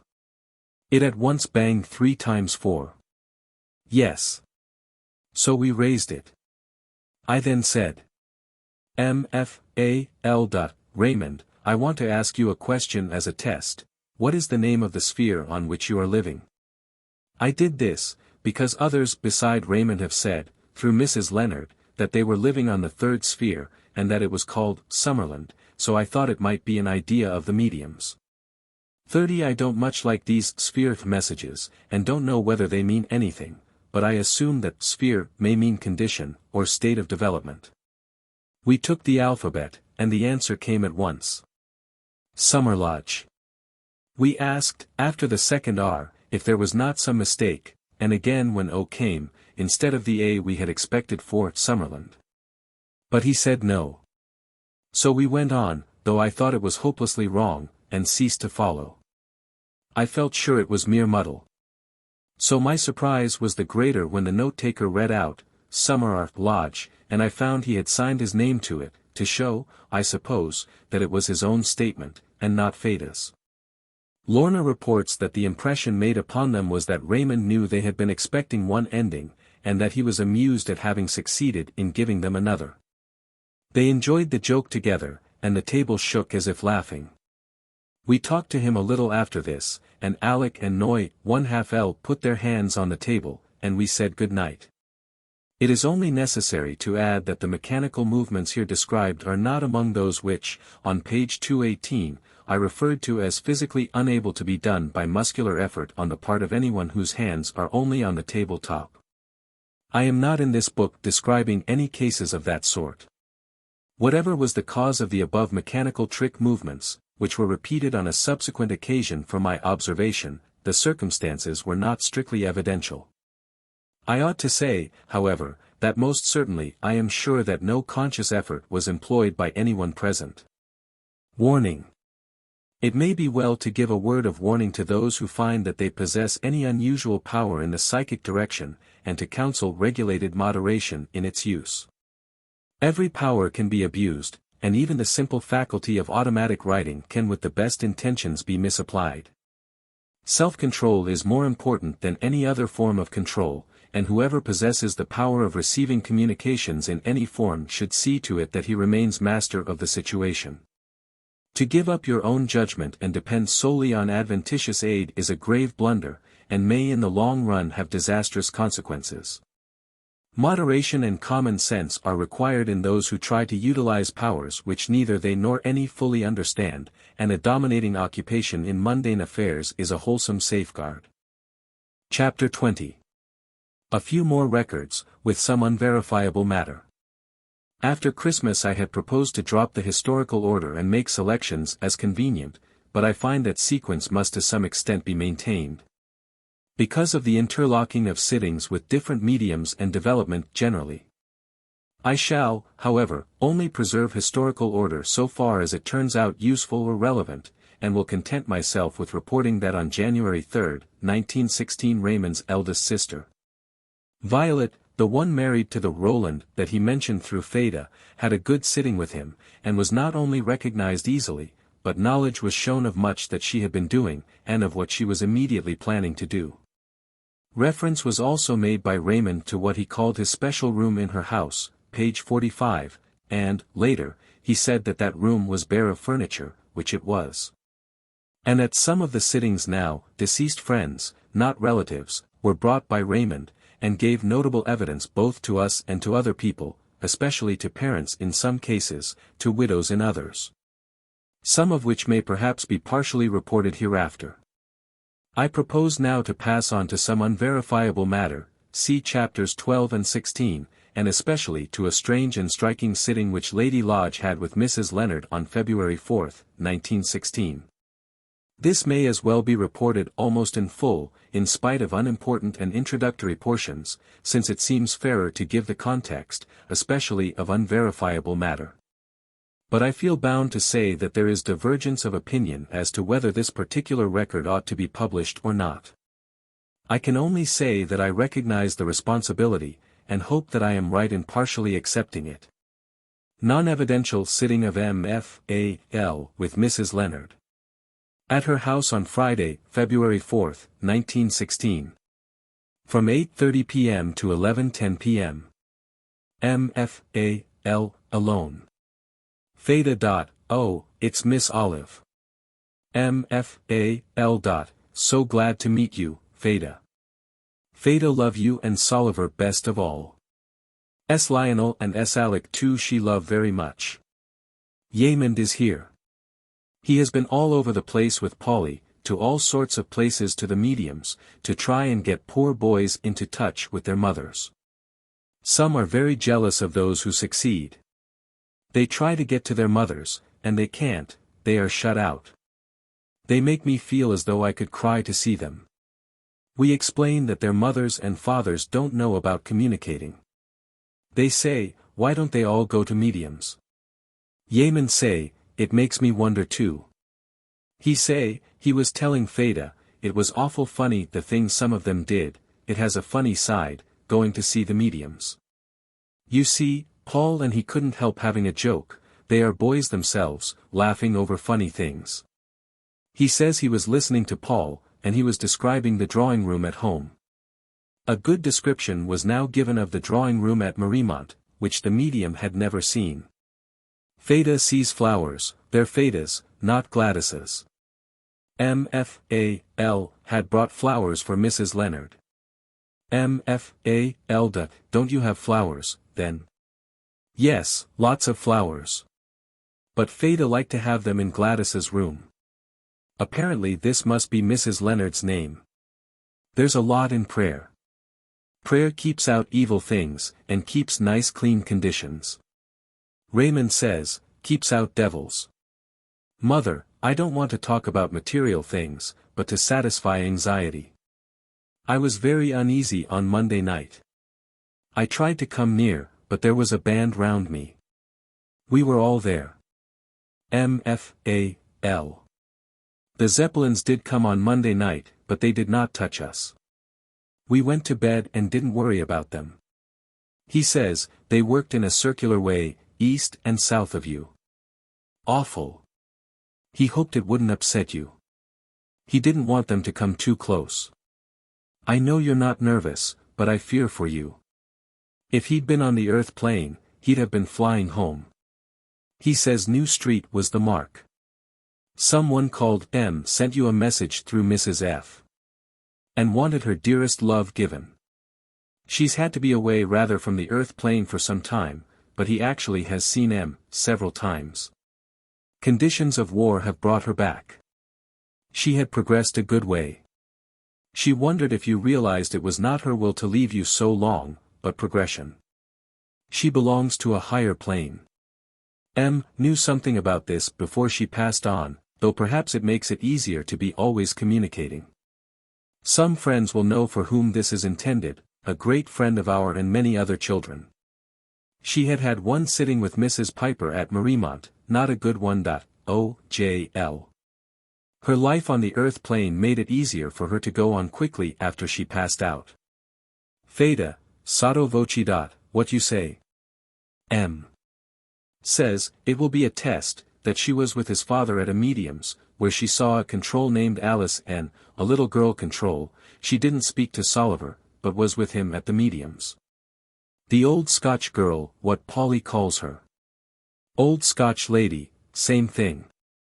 This is correct about a sitting with Miss Macready, when this M had unmistakably sent messages through Miss MCC's usual control. OJL. Added later. Some friends will be interested in this lady, a really beautiful character, with initials M and W, so I record something that came through from Theta on a much later occasion, in July 1916. Raymond's got rather a young lady with him. Not the sister who passed away a little baby. But she's young, she looks 24 or 25. She's rather slender, rather pretty. Brown hair, oval face. Not awful handsome, but got a nice expression. She's very nice, and comes from a high sphere. She's able to come close tonight, but can't always come. Name begins with an M. And she says, don't think that because she didn't come, she didn't want to come. She had to keep away for so long. It was necessary for her to stay away from the earth for a while, because she had worked in high spheres for 3 years, and it's difficult for her to come through. Good, something about the lady, 2 people, she says. Lady and good man. Theta ought to remember it, a lady and good man. Between them Soliver and her, Soliver and Miss Olive, and her. Lady and good man and M. She must have been very good on the earth plane, she wasn't ordinary at all. Quite unusual and very, very good. You can tell that by what she looks like now. She brings a lot of flowers, pansies, not quite pansies, flower like a pansy, and not quite a pansy. Heartsease, that's what it is. She brings lots of those to you. She brought a lot of them when Raymond went over there. But not for very long, she didn't, they wasn't wanted very long. MFAL. Record of February 4th, continued. He said about someone, that she'd gone right on to a very high sphere indeed, as near celestial as could possibly be. His sister, he says, can't get her name. He means Lily, presumably. He says William had gone on too, a good way, but not too far to come to him. His brother. Those who are fond of you never go too far to come back to you, sometimes too far to communicate, never too far to meet you when you pass over. MFAL. That's so comforting, darling. I don't want to hold you back. You gravitate here to the ones you're fond of. Those you're not fond of, if you meet them in the street, you don't bother yourself to say, how do you do? MFAL. There are streets, then. Yes. He was pleased to see streets and houses. At one time, I thought it might be created by one's own thoughts. You gravitate to a place you are fitted for. Mother, there's no judge and jury, you just gravitate, like to like. I've seen some boys pass on who had nasty ideas and vices. They go to a place I'm very glad I didn't have to go to, but it's not hell exactly. More like a reformatory, it's a place where you're given a chance, and when you want to look for something better, you're given a chance to have it. They gravitate together, but get so bored. Learn to help yourself, and immediately you'll be helped. Very like your world, only no unfairness, no injustice, a common law operating for each and every one. MFAL. Are all of the same rank and grade. Rank doesn't count as a virtue. High rank comes by being virtuous. Those who have been virtuous have to pass through lower rank to understand things. All go on to the astral first, just for a little. He doesn't remember being on the astral himself. He thinks where he is now, he's about third. Summerland, homeland, some call it. It is a very happy medium. The very highest can come to visit you. It is just sufficiently near the earth plane to be able to get to those on earth. He thinks you have the best of it there, so far as he can see. Mother, I went to a gorgeous place the other day. MFAL. Where was it? Goodness knows. I was permitted, so that I might see what was going on in the highest sphere. Generally the high spirits come to us. I wonder if I can tell you what it looked like. Until the case for survival is considered established, it is thought improper and unwise to relate an experience of a kind which may be imagined, in a book dealing for the most part with evidential matter. So I have omitted the description here, and the brief reported utterance which followed. I think it fair, however, to quote the record so far as it refers to the youth's own feelings, because otherwise the picture would be incomplete and one-sided, and he might appear occupied only with comparatively frivolous concerns. I felt exalted, purified, lifted up. I was kneeling. I couldn't stand up, I wanted to kneel. Mother, I thrilled from head to foot. He didn't come near me, and I didn't feel I wanted to go near him. Didn't feel I ought. The voice was like a bell. I can't tell you what he was dressed or robed in. All seemed a mixture of shining colors. No good, Can you imagine what I felt like when he put those beautiful rays onto me? I don't know what I've ever done that I should have been given that wonderful experience. I never thought of such a thing being possible, not at any rate for years, and years, and years. No one could tell what I felt, I can't explain it. Will they understand it? I know Father and you will, but I want the others to try. I can't put it into words.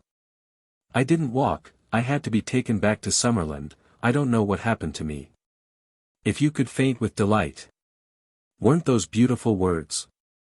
I've asked if Christ will go and be seen by everybody, but was told, not quite in the same sense as you saw him. I was told Christ was always in spirit on earth, a sort of projection, something like those rays, something of him in every one. People think he is a spirit, walking about in a particular place. Christ is everywhere, not as a personality. There is a Christ, and he lives on the higher plane, and that is the one I was permitted to see. There was more given me in that beautiful message, I can't remember it all. He said the whole of it, nearly and word for word, of what I've given you. You see from that I'm given a mission to do, helping near the earth plane. Shall I tell you why I'm so glad that is my work, given me by the highest authority of all? First of all, I'm proud to do his work, no matter what it is. But the great thing is, I can be near you and Father. MFAL. If we can only be worthy. You are both doing it, every bit you can. MFAL. Well, I'm getting to love people more than I used to do. I have learned over here, that everyone is not for you. If not in affinity, let them go, and be with those you do like. Mother, will they think I'm kind of puffing myself up or humbugging? It's so wonderful, will they be able to understand that it's just Raymond that's been through this? No Sunday school. I treasured it up to give you tonight. I put it off because I didn't know if I could give it in the right words that would make them feel like I feel, or something like. Isn't it a comfort? You and Father think it well over. I didn't ask for work to be near the earth plane. I thought that things would be made right. But think of it being given me, the work I should have prayed for.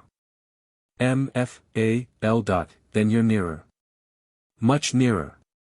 I was bound to be drawn. So beautiful to think, now I can honestly stay near the earth plane. Eventually, instead of going up by degrees, I shall take, as Fata has been promised, a jump. And when you and Father come, you will be on one side. And Father on the other. We shall be a while in Summerland. Just to get used to conditions. He says very likely we shall be wanted to keep an eye on the others. He means brothers and sisters. I can't tell you how pleased I feel, pleased is a poor word. MFAL. About what, my dear? About being very near the earth plane. I've pressed on, getting used to conditions here, and yet when I went into the presence I was overawed. How can people? It made me wish, in the few seconds I was able to think of anything, that I had led one of the purest lives imaginable. If there's any little tiny thing I've ever done, it would stand out like a mountain. I didn't have much time to think, but I did feel in that few seconds. I felt when I found myself back in Summerland that I was charged with something, some wonderful power. As if I could stop rivers, move mountains, and so wonderfully glad. He says, don't bother yourself about trying to like people you've got an antipathy for, it's waste of you. Keep love for those who want it, don't throw it away on those who don't. It's like giving things to overfed people when hungry chaps are standing by. Do you know that I can feel my ideas altering, somehow? I feel more naturally in tune with conditions very far removed from the earth plane. Yet I like to go round with Paul, and have fun, and enjoy myself. After that wonderful experience, I asked someone if it wasn't stupid to like to have fun and go with the others. But they said that if you've got a work to do on the earth plane, you're not to have all the black side, you are allowed to have the lighter side too, sunshine and shadow. One throws the other up, and makes you better able to judge the value of each. There are places on my sphere where they can listen to beautiful music when they choose. Everybody, even here, doesn't care for music, so it's not in my sphere compulsory. He likes music and singing, but wouldn't like to live in the middle of it always. He can go and hear it if he wants to. He is getting more fond of it than he was. Mr. Myers was very pleased. He says, you know, it isn't always the parsons, not always the parsons, that go highest first. It isn't what you professed, it's what you've done. If you have not believed definitely in life after death, but have tried to do as much as you could, and led a decent life, and have left alone things you don't understand, that's all that's required of you. Considering how simple it is, you'd think everybody would have done it, but very few do. On our side, we expect a few years will make a great difference in the conditions of people on the earth plane. In 5 years, ever so many more will be wanting to know about the life to come, and how they shall live on the earth plane so that they shall have a pretty good life when they pass on. They'll do it, if only as a wise precaution. But the more they know, the higher lines people will be going on. MFAL, did you see me reading the Sitting to Your Father? I'm going to stop father from feeling tired. Chap with red feather helping. Isn't it wonderful that I can be near you and father? Some people ask me, are you pleased with where your body lies? I tell them I don't care a bit, I've no curiosity about my body now. It's like an old coat that I've done with, and hope someone will dispose of it. I don't want flowers on my body. Flowers in house, in Raymond's home. MFAL. Can he tell the kind of flowers I put for him on his birthday? Feda, sotto voce. Try and tell Feda. Doesn't seem able to get it. Don't think he knew. I can't get it through. Don't think I don't appreciate them. Sees some yellow and some white. He thinks it is some power he takes from the medium which makes for him a certain amount of physical sight. He can't see properly.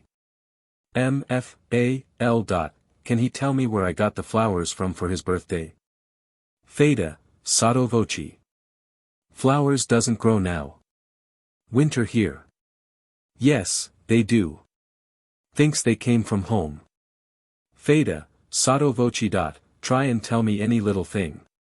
He means they came from his own garden. Yes, they did.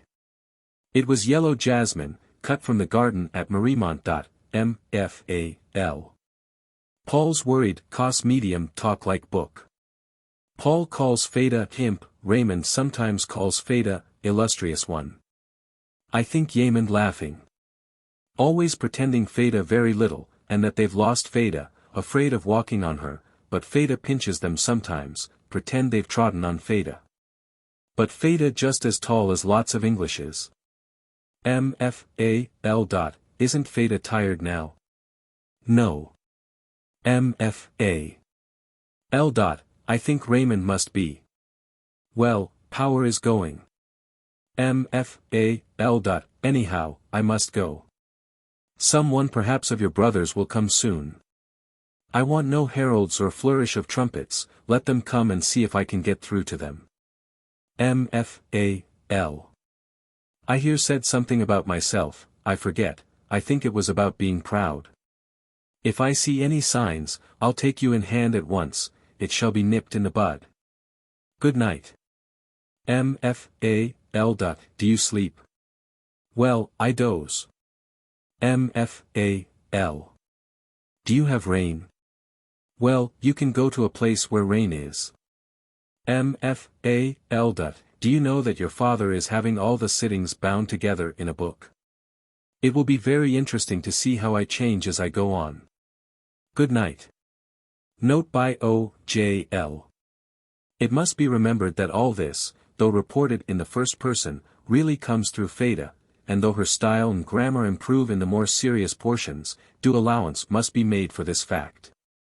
Chapter 21. Two rather evidential sittings by O.J.L. On March 3, 1916. On the morning of March 3 I had a sitting in Mrs. Kennedy's house with a Mrs. Clegg, a fairly elderly dame whose peculiarity is that she allows direct control by the communicator more readily than most mediums do. Mrs. Kennedy has had Mrs. Clegg 2 or 3 times to her house, and Paul has learned how to control her pretty easily, and is able to make very affectionate demonstrations and to talk through the organs of the medium, though in rather a jerky and broken way. She accordingly kindly arranged an anonymous sitting for me. The sitting began with sudden clairvoyance, which was unexpected. It was a genuine though not especially successful sitting, and it is worth partially reporting because of the reference to it which came afterwards through another medium, on the evening of the same day. Making a simple but exceptionally clear and natural cross-correspondence.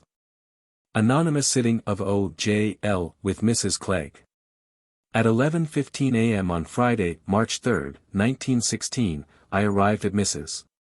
Kennedy's, went up and talked to her in the drawing room till nearly 11:30, when Mrs. Clegg arrived. She came into the room while I was seeing to the fire, spoke to Mrs. Kennedy, and said, "Oh, is this the gentleman that I am to sit with?" She was then given a seat in front of the fire, being asked to get quiet after her omnibus journey. But she had hardly seated herself before she said, "Oh, this room is so full of people, oh, someone so eager to come. I hear someone say, Sir Oliver Lodge. Do you know anyone of that name?" I said, "Yes, I know him." Mrs. Kennedy got up to darken the room slightly, and Mrs. Clegg ejaculated, "Who is Raymond, Raymond, Raymond? He is standing close to me." She was evidently going off into a trance, so we moved her chair back farther from the fire, and without more preparation she went off.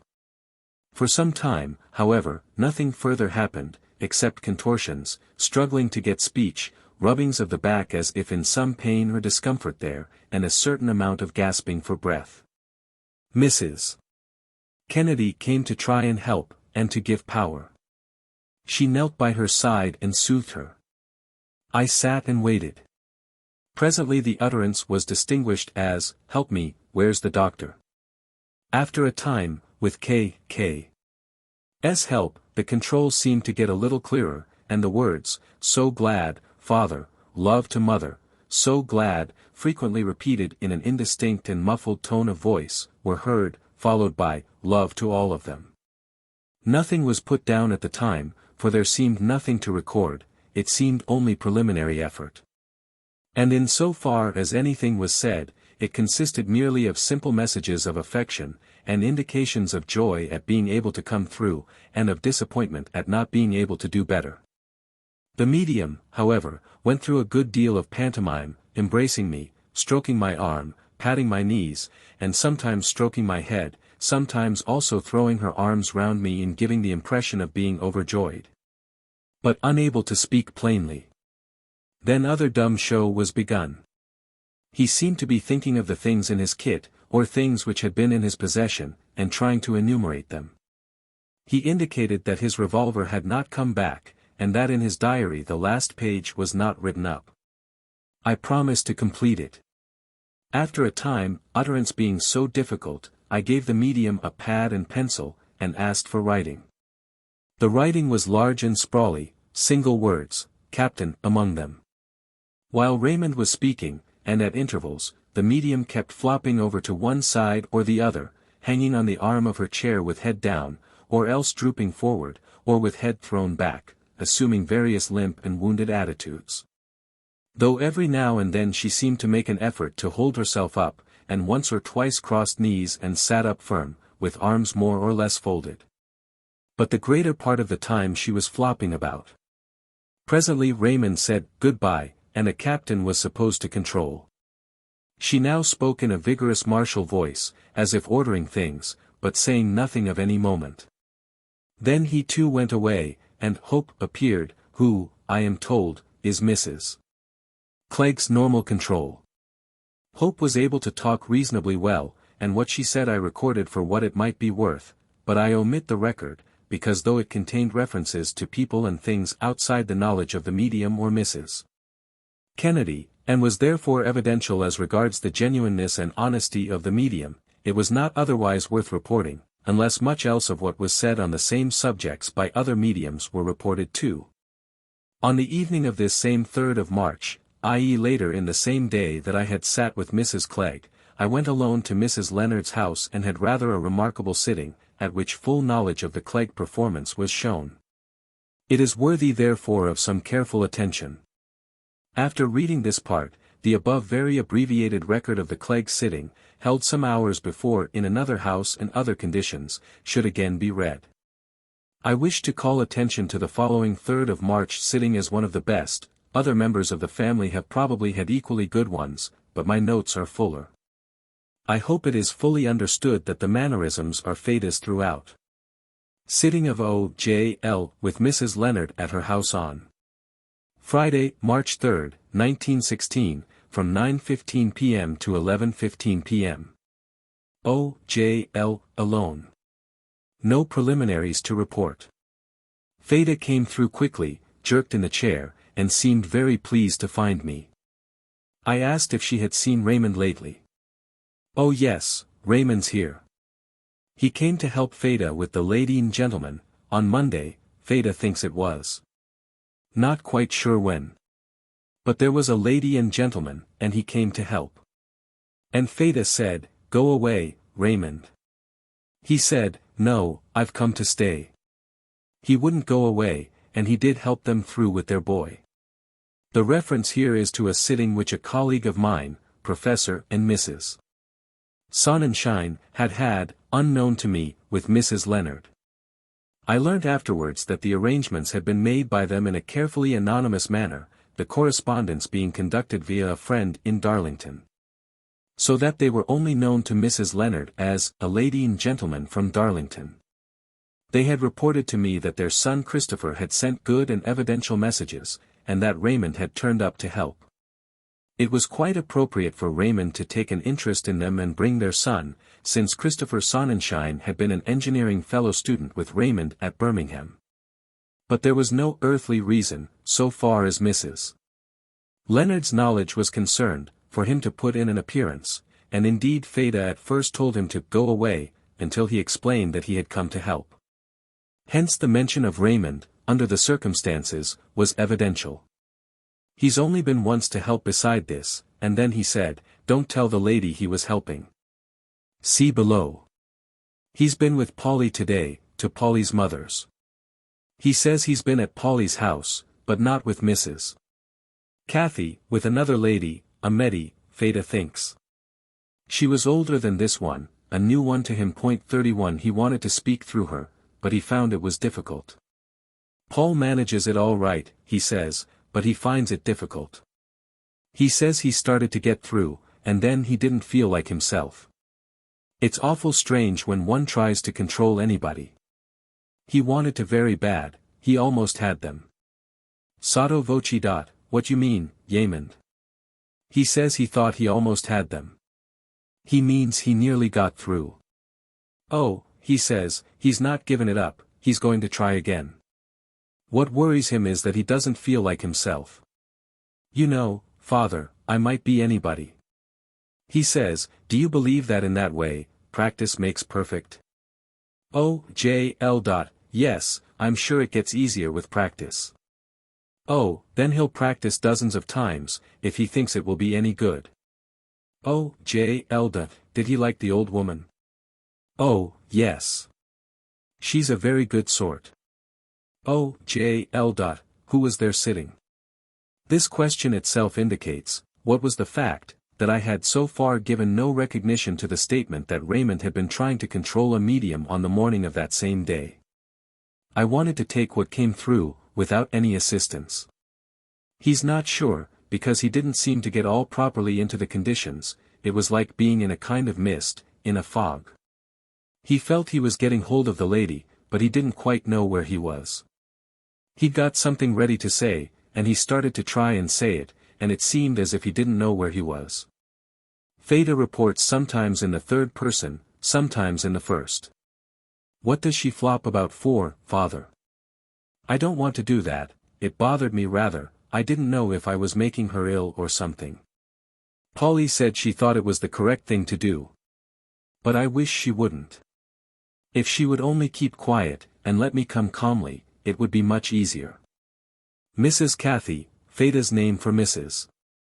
Catherine Kennedy, tries to help all she can, but it makes such a muddled condition.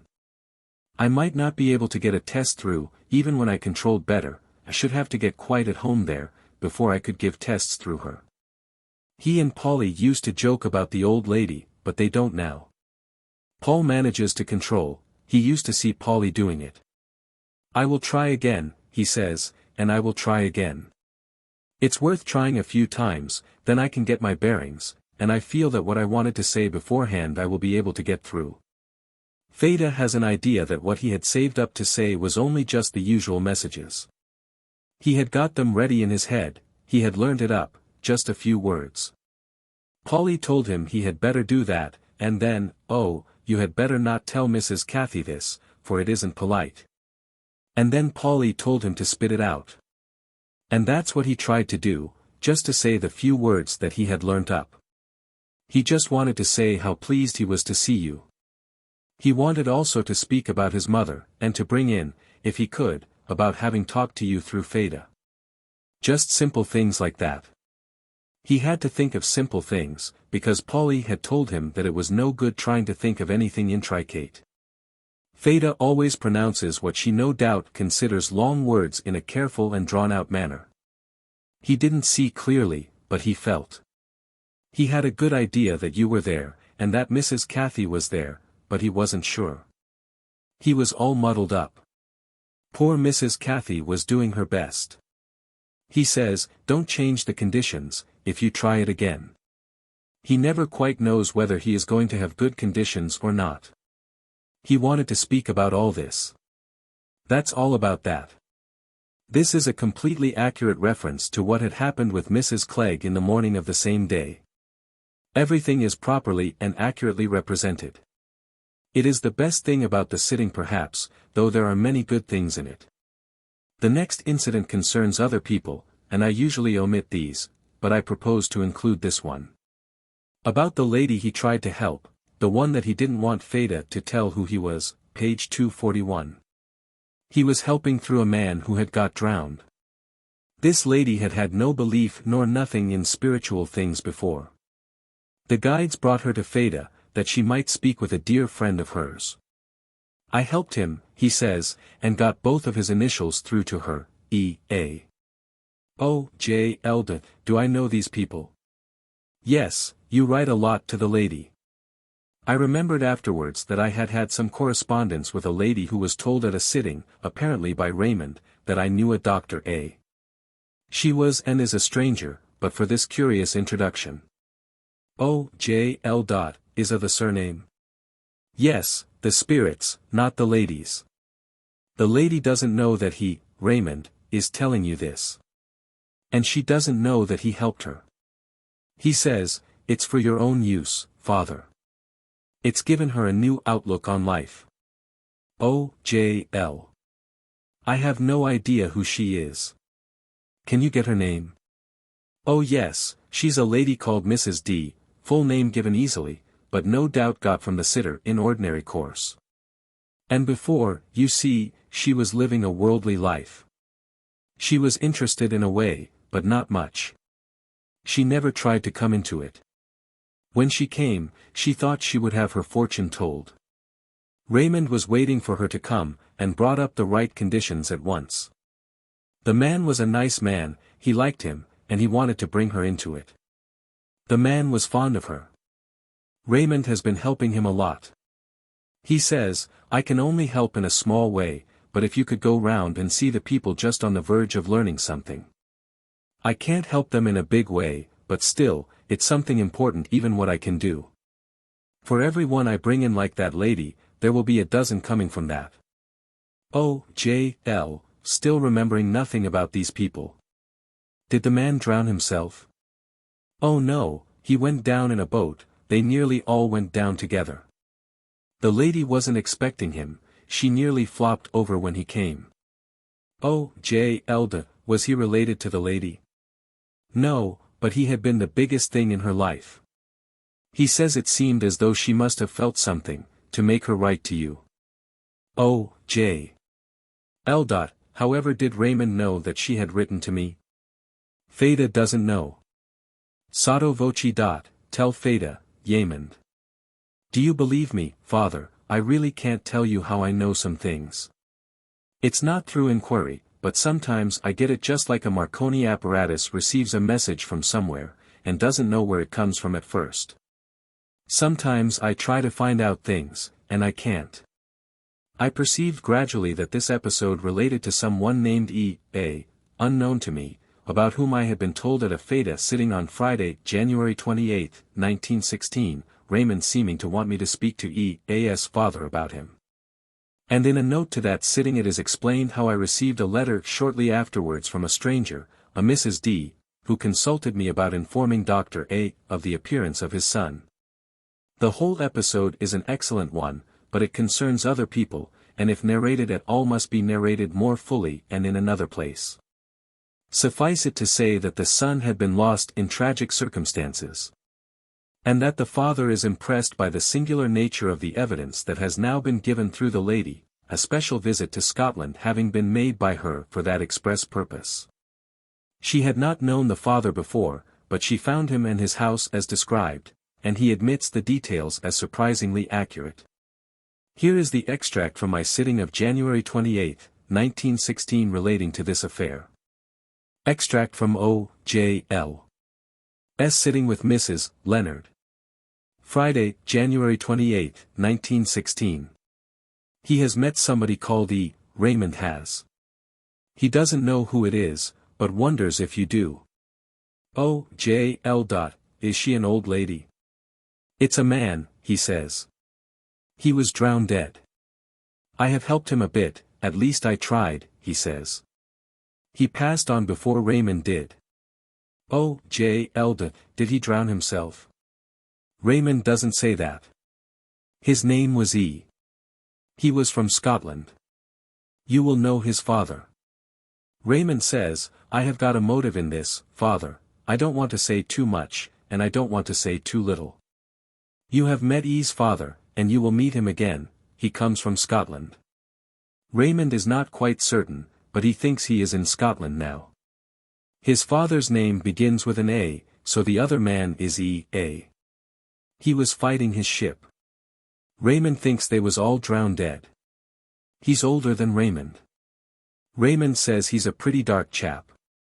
You know his father best, I don't know whether you knew the other chap at all. You have known his father for some years, but you don't often get a chance of meeting. I have got an idea that you will be hearing from him soon. Then you will be able to unload this onto him. They are trying to bring it about, that meeting with the father of E. O.J.L. I could make a guess at the surname, but perhaps I had better not. No, don't. You know I'm not always sure of my facts. I know pretty well how things are, and I think I am pretty safe in saying that it is Scotland. He gives D also. That's not a person, it's a place. Some place not far from it, called D, he says. It's near, not the place, where he lives. Flanked, he calls it, flanked on the other side by L. They never knew how E passed on really. They know he was drowned, but not how it happened. On receiving this message I felt that the case was a genuine one, and that I did know a Dr. A, precisely as described. And I also gradually remembered that he had lost a son at sea, though I did not know the son. But I felt that I must wait for further particulars before broaching what might be an unpalatable subject to Dr. A. End of extract from January 28, 1916. Ultimately I did receive further particulars as narrated above, and so a month later I did go to call on the old doctor, after the ice had been broken by Mrs. D. who in some trepidation had made a special journey for the purpose, and then nearly came away without opening the subject, and I verified the trance description of his house which Mrs. D. had received and sent me. Indeed, all the facts stated turned out to be true. The sitting of March 3, now being reported, and interrupted by this quotation from a previous sitting, went on thus. He took his mother some red roses, and he wants you to tell her. He took them to her from the spirit world, they won't materialize, but I gathered some and took them to her. This isn't a test, Father. O.J.L. No. Very well, you just want her to know. I will tell her. A little talk omitted. Oh, J.L. Do you want to say anything about the other two people that you helped, last Monday, I think it was? The Sonnenscheins, still only known to Mrs. Leonard as a lady and gentleman from Darlington. No, there's nothing much to tell you about that, or about them. But he brought a son to them. He stood on one side so as not to take any of the power. He just came at first to show Fada it was all right, and he just came in at the end to send his love. Oh, J.L. Why did he help those particular people? I knew why, but I thought proper to ask, since from the medium's point of view there was no reason at all. He says he had to. They have been worrying about whether their son had suffered much pain before he passed on. There seems to have been some uncertainty about as to whether he had or not. His body wasn't recovered as soon as it ought to have been. But he didn't suffer much. He was numbed, and didn't as a matter of fact feel much. He throwed up his arms, and rolled down a bank place. Christopher Sonnenschein was killed by falling down a snow mountain, and his body was not recovered for 5 days. Oh, J.L. Did you know these people before?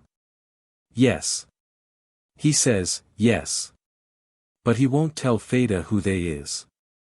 Oh, J.L. Does he want to send them any message? He says nothing further has come out, except that he is getting on very well, and that he was pleased. You might tell them that he is happier now. Yes, he is, since he seed them. The sitting referred to here, as having been held by a lady and gentleman last Monday, refers to my colleague and his wife and their deceased son Christopher. Their identity had been completely masked by the arrangements they had made, without my knowledge. The letters making arrangements were sent round by Darlington to be posted, in order to cover up tracks and remove all chance of a discoverable connection with me. See page 240. Hence it is interesting that Raymond turned up to help, for in their normal life the two youths had known each other. He has been trying to help you since he saw you here last time. He thought that you knew that he was. He did try hard. He says, I helped you in such a funny way. I got near you and felt such a desire to help you and prevent you from getting tired. He was concentrating on the back of your head, and sort of saying to himself, and impressing the thought towards you, it's coming easy, you shan't get tired, the brain is going to be very receptive. Everything is going to flow through it easily in order. I feel myself saying it all the time, and I get so close I nearly lean on you. To my great delight, I saw you sit up once, and you said, ah, that's good. It was some little time back. Oh, J.L. I speak to your photograph sometimes. Yes. I can speak to you without a photograph. I am often with you, very often. He's taking Fada into a room with a desk in it, too big for a desk, it must be a table. A sort of a desk, a pretty big one. A chair is in front of it, not a chair like that, a high-up chair, more wooden, not woolly stuff, and the light is falling onto the desk, and you are sitting there with a pen or pencil in your hand. You aren't writing much, but you are looking through writing, and making bits of writing on it. You are not doing all the writing yourself, but only bits on it. Raymond is standing at the back of you, he isn't looking at what you are doing. The description is correct. He thought you were tired out last time you came here. He knows you are sometimes. He's been wanting to say to you, leave some of it. Oh, J.L. But there's so much to be done. Yes, he knows it isn't easy to leave it. But it would be better in the end if you can leave a bit, Father. You are doing too much. You know that I am longing and dying for the day when you come over to me. It will be a splendid day for me.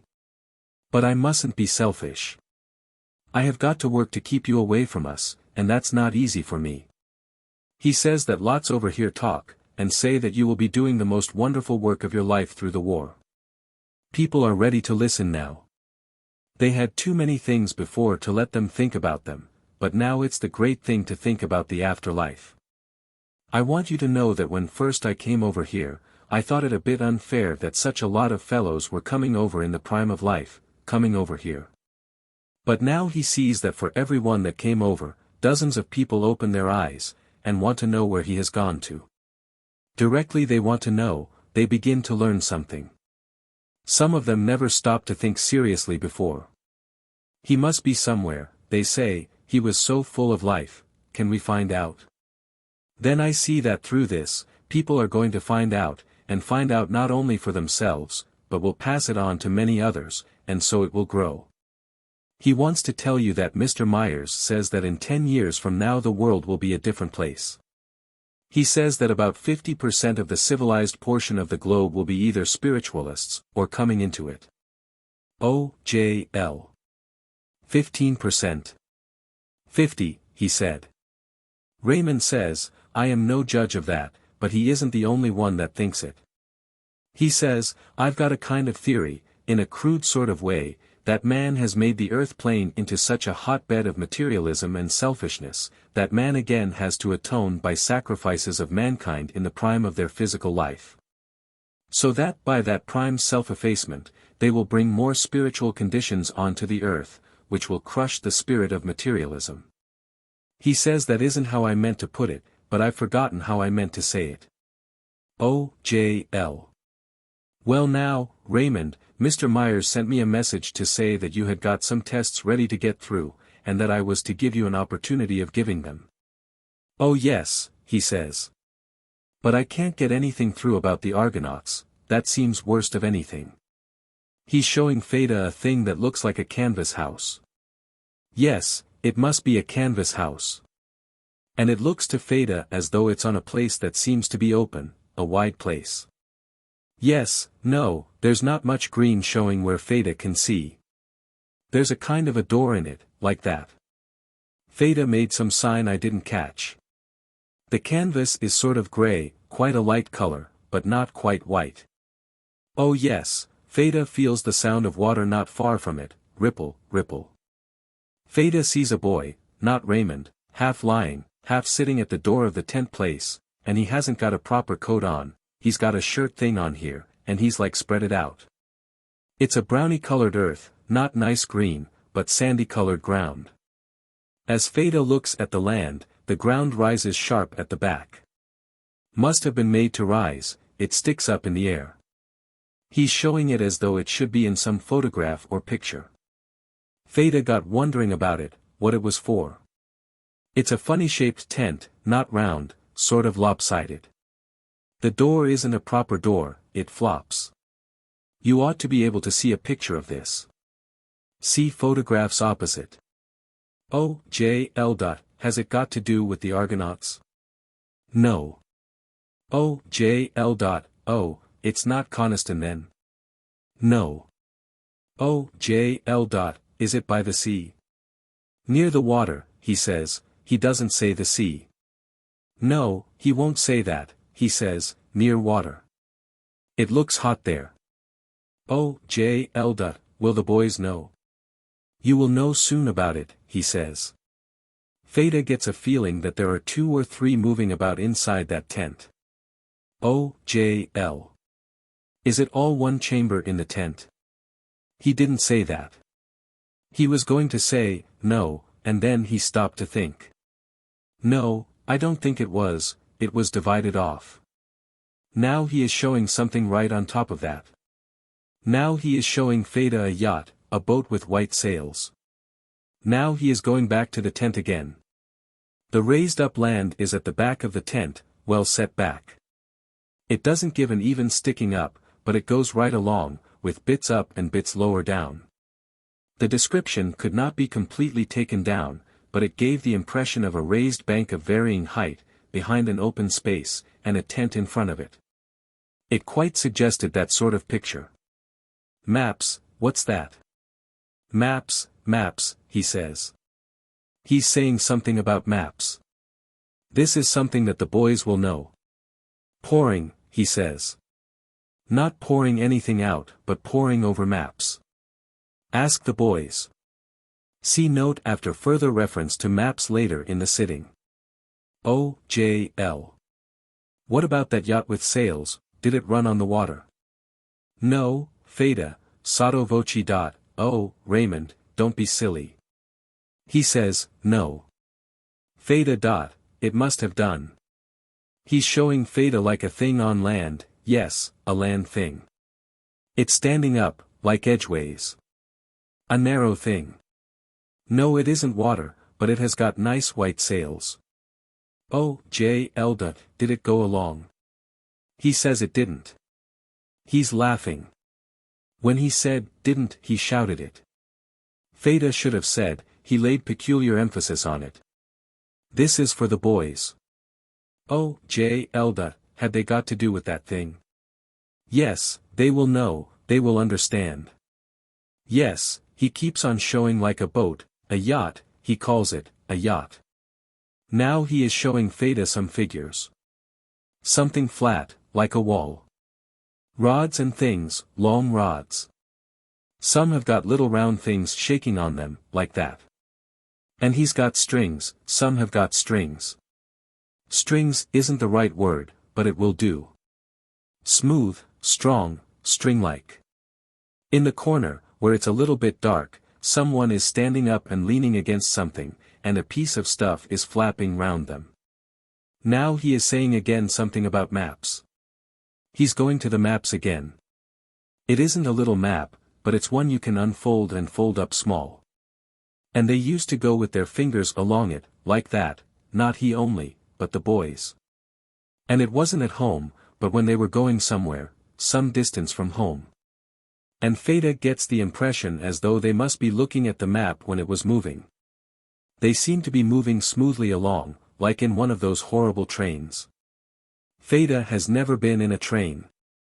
The mention of folded-up maps cannot be considered important, but it is appropriate, because many of the boys' common reminiscences group round long motor drives in Devonshire and Cornwall, when they must frequently have been consulting the kind of map described. Note by O.J.L. on tent and boat. All this about the tent and boat is excellent, though not outside my knowledge. The description of the scenery showed plainly that it was Woolacombe Sands that was meant, whither the family had gone in the summer for several years, a wide open stretch of sand, with ground rising at the back, as described. And with tents along under the bank, one of which, a big one, had been made by the boys. It was on wheels, it had 2 chambers with a double door, and was used for bathing by both the boys and girls. Quite a large affair, oblong in shape, like a small cottage. One night a gale carried it up to the top of the sandhills and wrecked it. We saw it from the windows in the morning. The boys pulled it to pieces, and made a smaller tent of the remains, this time with only 1 chamber, and its shape was now a bit lopsided. I felt in listening to the description that there was some hesitation in Raymond's mind as to whether he was speaking of the first or the second stage of this tent. As for the sand boat, it was a thing they likewise made at Mariemont, and carted down to Woolacombe. A kind of long narrow platform or plank on wheels, with a rudder and sails. At first, when it had small sails, it only went with a light passenger and a strong wind behind. But in a second season they were more ambitious, and made bigger sails to it, and that season I believe it went along the sands very fast occasionally. But it still wouldn't sail at right angles to the wind as they wanted. They finally smashed the mast by sailing in a gale with 3 passengers. There had been ingenuity in making it, and Raymond had been particularly active over it, as he was over all constructions. On the whole it was regarded as a failure, the wheels were too small, and Raymond's didn't is quite accepted. References to these things were evidently some of the tests, page 249, which he had got together for transmission to me. See photographs. The rod and rings and strings, mentioned after the boat, I don't at present understand. So far as I have ascertained, the boys don't understand either, at present. I don't know whether I have got anything more that I can really call a test. You will have to take, he says, he's laughing now, take the information about the old lady as a test. Oh, Elda, you mean what he began with? I.e. about Mrs. Clegg. Yes. Oh, Elda, well, it's a very good one. He's been trying to find somebody whose name begins with K. But it isn't Mrs. Cathy, it's a gentleman. He's been trying to find him. Oh, What for? He thought his mother would be interested. There's something funny about this. One is in the spirit world, but one they believe is still on the earth plane. He hasn't come over yet. One of the two referred to is certainly dead, the other may possibly, but very improbably, be a prisoner. There's a good deal of mystery about this, but I'm sure he isn't actually come over yet. Some people think that because we are here, we have only to go anywhere we choose, and find out anything we like. But that's tommyrot. They are limited, but they send messages to each other, and what he sincerely believes is, that that man has not passed on. Oh, J.L. Mother thinks he has, and so do his people. Yes, yes. I don't know whether it would be advisable to tell them anything, but I have a feeling that he isn't here. I have been looking for him everywhere. He keeps on building up a J. He doesn't answer when Feda asks what that is. He says there will be a few surprises for people later on. Oh, J.L. Well, I take it that he wants me to understand that J.K. is on our side. Yes, he keeps nodding his head. Yes, in the body. Mind, he says, I've got a feeling, I can only call it a feeling, that he has been hurt, practically unconscious. Anyway, time will prove if I am right. Oh, J.L. I hope he will continue to live, and come back. I hope so too. Except for the possible doubt about it, I would say tell them at once. But after all they are happier in thinking that he has gone over, than that he's in some place undergoing terrible privations. Now he's saying something carefully to Feda. He says they should not go by finding a stick. He wants you to put that down, they ought not to go by finding a stick. Oh, J.L.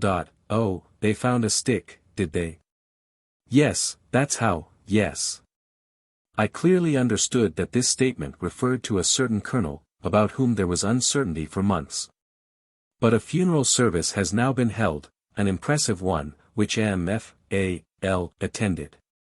On inquiry from her, I find, what I didn't know at the time of the sitting, that the evidence of his death is a riding whip, which they found in the hands of an unrecognizable corpse. From some initials on this riding whip, they thought it belonged to him, and on this evidence have concluded him dead. So far as I know, they entertain no doubt about it. At any rate, we have heard none expressed, either publicly or privately. Hence, the information now given may possibly turn out of interest, though there is always the possibility that, if he is a prisoner in Germany, he may not survive the treatment. He was leading an attack on the Hohenzollern redoubt when he fell. He was seen to fall, wounded, there was great slaughter, and when at night his man returned to try and find him, he could not be found. This is my recollection of the details, but of course they can be more accurately given. At what period the whip was found, I don't know, but can ascertain. See also page 266. No further news yet, September 1916. But I must confess that I think the information extremely unlikely. O.J.L. O.J.L. Does he remember William, our gardener? Yes. Feda doesn't know what he means, but he says something about coming over. Feda, sotto voce. Tell Feda what you mean. He doesn't give it very clearly. Feda gets an idea that he means coming over there. Yes, he does mean into the spirit world. Feda asks him, did he mean soon, but he shakes his head. Oh, J.L. Does he mean that he has come already? He doesn't get that very clearly. He keeps saying, coming over, and when Feda asked, soon, he shook his head, as if getting cross. Oh, J.L. If he sees him, perhaps he will help him. Of course he will. He hasn't seen him yet. No, he hasn't seen him. I may here record that William, the gardener, died within a week before the sitting, and that Raymond here clearly indicates a knowledge either of his death or of its imminence. It's difficult when people approach you, and say they knew your father or your mother, you don't quite know what to say to them. Oh, J.L. Yes, it must be a bother. Do you remember a bird in our garden? Feda, sotto voce. Yes, hopping about. Oh. J.L. No, Feda, a big bird. Of course, not sparrows, he says. Yes, he does. Feda, sotto voce. Did he hop, Raymond? No, he says you couldn't call it a hop. Oh, J.L. Well, we will go on to something else now. I don't want to bother him about birds. Ask him, does he remember Mr. Jackson? Yes. Going away, he says. He used to come to the door. Feda, sotto voce. Do you know what he means? Anyone can come to the door.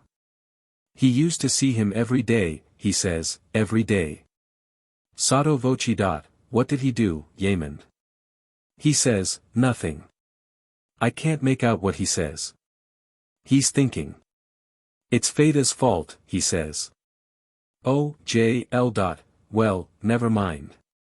Report anything he says, whether it makes sense or not. He says he fell down. He's sure of that. He hurt himself.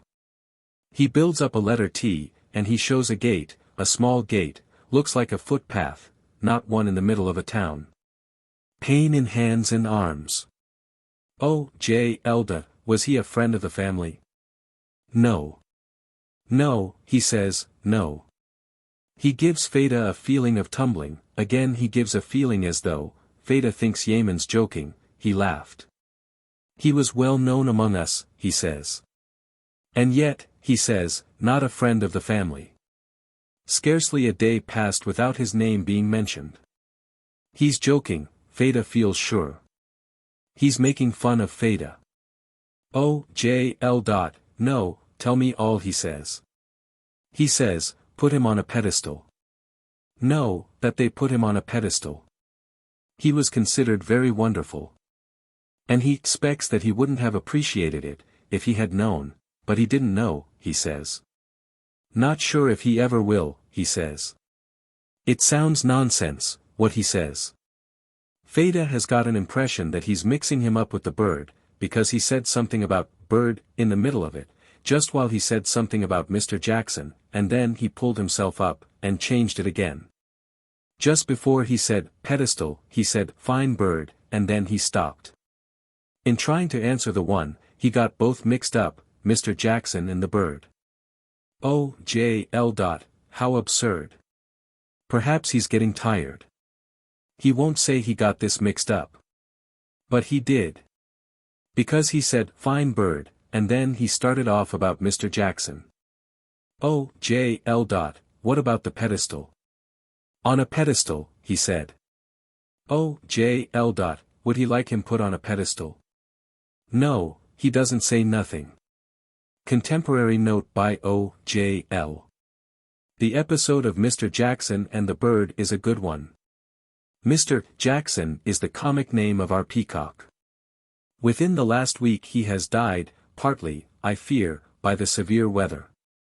But his legs have been rheumatic and troublesome for some time. And in trying to walk he of late has tumbled down on them. He was found dead in a yard on a cold morning with his neck broken. One of the last people I saw before leaving home for this sitting was a man whom Lady Lodge had sent to take the bird's body and have it stuffed. She showed him a wooden pedestal on which she thought it might be placed, and tail feathers were being sent with it. Hence, the reference to the pedestal, if not telepathic from me, shows a curious knowledge of what was going on.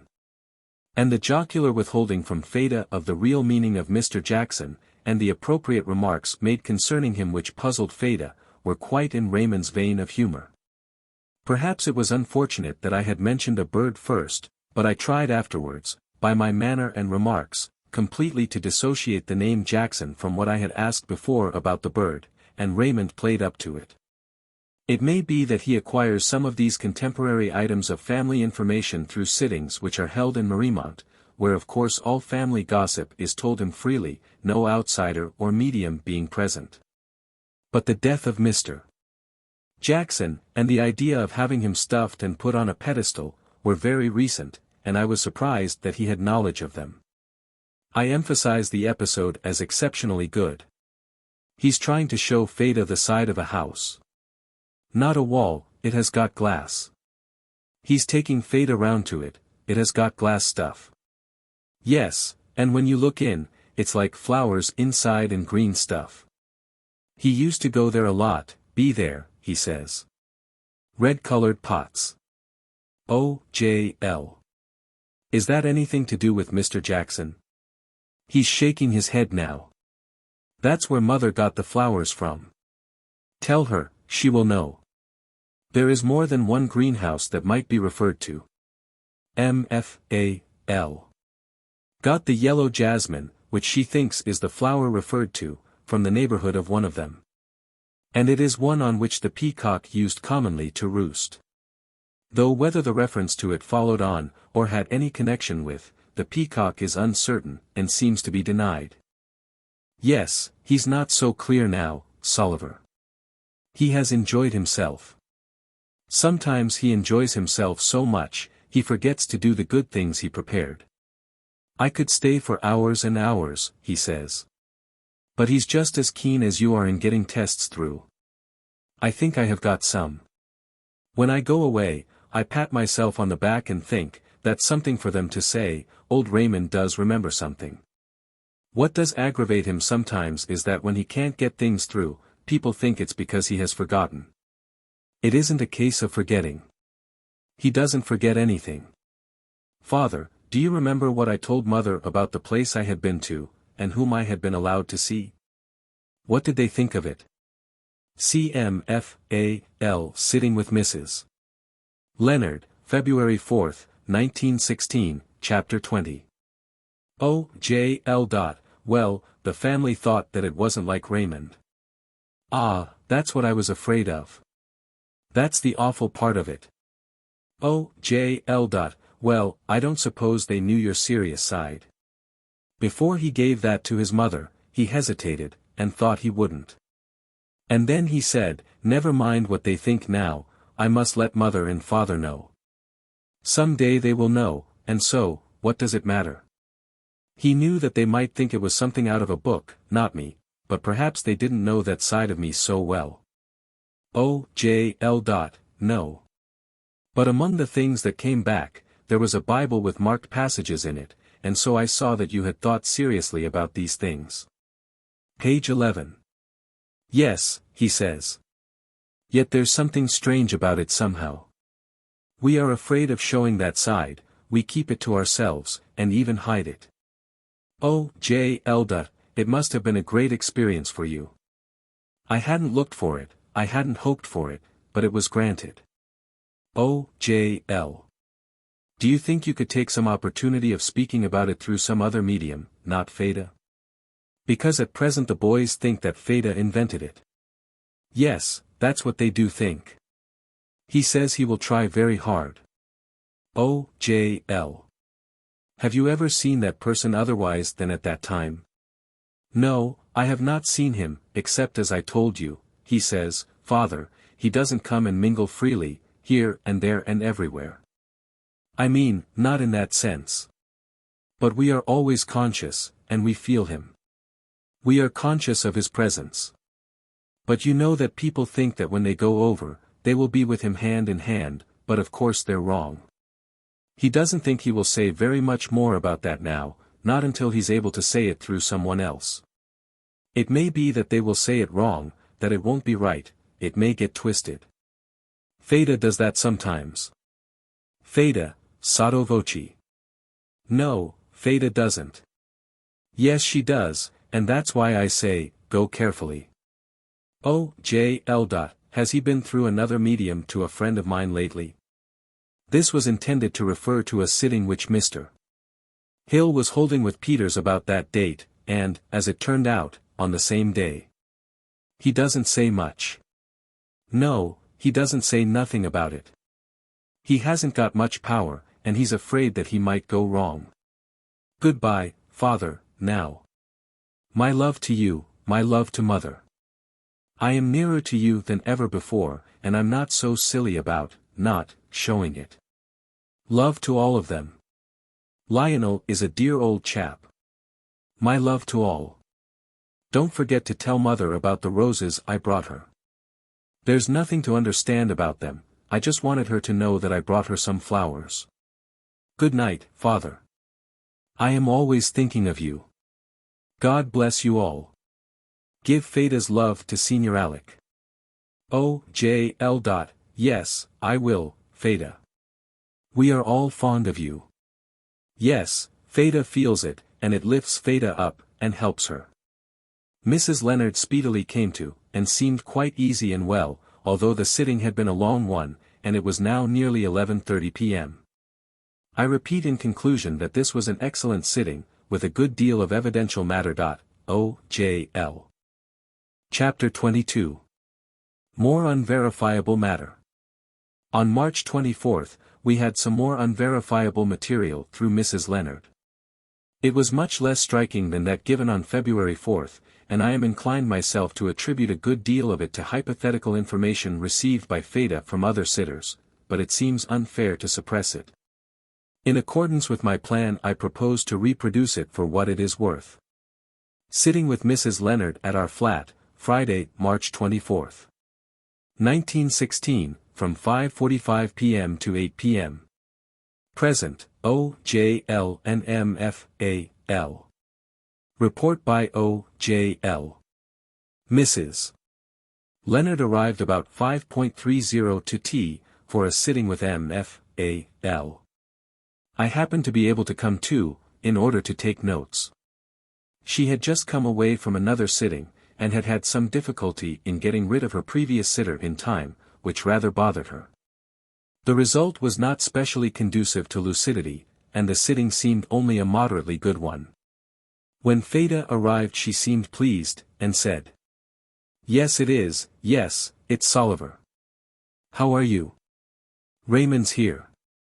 M.F.A.L. Is he here already?" "Yes, of course he is." "Feda, sotto voce. What's he say?" "He says he hasn't come to play with Feda, or make jokes, he's come about serious things. Do you remember, Miss Olive, Feda's name for Lady Lodge, some time ago, about that beautiful experience what he had? He's so glad that you and Soliver know about it, even though the others can't take it in. Years hence he thinks they may. He says, over there, they don't mind talking about the real things, over there, 'cause they're the things that count. He thinks the one that took it in mostly was Lionel. Yes, it seemed to sink in mostly, he was turning it over afterwards, though he didn't say much. He's more ready for that than the others. He says he would never have believed it when he was here, but he is. He hasn't been to that place again, not that same place. But he's been to a place just below it. He's been attending lectures, at what they call, halls of learning. You can prepare yourself for the higher spheres while you are living in lower ones. He's on the third, but he's told that even now he could go on to the fourth if he chose. But he says he would rather be learning the laws AP pertaining to each sphere while he's still living on the third, because it brings him closer, at least until you two have come over. He will stay and learn, where he is. He wouldn't like to go on there and then find it to be difficult to get back. He will wait till we can go happily and comfortably together. Would it interest you for him to tell you about one of the places he's been to? It's so interesting to him, that he might seem to exaggerate, but the experience is so wonderful, it lives with him. He went into a place on the fifth sphere, a place he takes to be made of alabaster. He's not sure that it really was, but it looked like that. It looked like a kind of a temple, a large one. There were crowds passing into this place, and they looked very happy. And he thought, I wonder what I'm going to see here. When he got mixed up with the crowd going into the temple, he felt a kind of, he's stopping to think. It's not irreverency what he says, but he felt a kind of feeling as if he had had too much champagne, it went to his head, he felt too buoyant, as if carried a bit off the ground. That's 'cause he isn't quite attuned to the conditions of that sphere. It's a most extraordinary feeling. He went in, and he saw that though the building was white, there were many different lights, looked like certain places covered in red, and, was blue, and the center was orange. These were not the crude colors that go by those names, but a softened shade. And he looked to see what they came from. Then he saw that a lot of the windows were extremely large, and the panes in them had glass of these colors. And he saw that some of the people would go and stand in the pinky-colored light that came through the red glass, and others would stand in the blue light, and some would stand in the orange or yellow-colored light. And he thought, what are they doing that for? Then someone told him that the pinky-colored light was the light of the love color, and the blue was the light of actual spiritual healing, and the orange was the light of intellect. And that, according to what people wanted, they would go and stand under that light. And the guide told him that it was more important than what people on earth knew. And that, in years to come, there would be made a study of the effect of different lights. The pinky people looked clever and developed in their attitude and mentality generally. But they hadn't been able to cultivate the love interest much, their other interests had overpowered that one. And the people who went into the intellectual light looked softer and happy, but not so clever looking. He says he felt more drawn to the pink light himself, but someone said, no, you have felt a good deal of that, and he got out and went into the other two, and he felt that he liked the blue light best. And he thinks that perhaps you will read something into that. I had the other conditions, but I wanted the other so much. The blue seemed to call me more than the others. After I had been in it some time, I felt that nothing mattered much, except preparing for the spiritual life. He says that the old Raymond seemed far away at the time, as though he was looking back on someone else's life, someone I hadn't much connection with, and yet who was linked onto me. And he felt, what does anything matter, if I can only attain this beautiful uplifting feeling? I can't tell you what I felt like, but reading it over afterwards, perhaps you will understand. Words feel powerless to describe it. He won't try, he will just tell you what happened after. We sat down, the seats were arranged something like pews in a church, and as he looked towards the aisle, he saw coming up at about 7 figures. And he saw, from his former experience, that they were evidently teachers come down from the 7th sphere. He says, they went up to the end part, and they stood on a little raised platform. And then one of them came down each of the little aisles, and put out their hands on those sitting in the pews. And when one of the guides put his hand on his head, he felt a mixture of all 3 lights, as if he understood everything, and as if everything that he had ever felt, of anger or worry, all seemed nothing. And he felt as if he could rise to any height, and as if he could raise everybody round him. As if he had such a power in himself. He's stopping to think over it again. They sat and listened, and the first part of the ceremony was given in a lecture, in which one of the guides was telling them how to teach others on the lower spheres and earth plane, to come more into the spiritual life.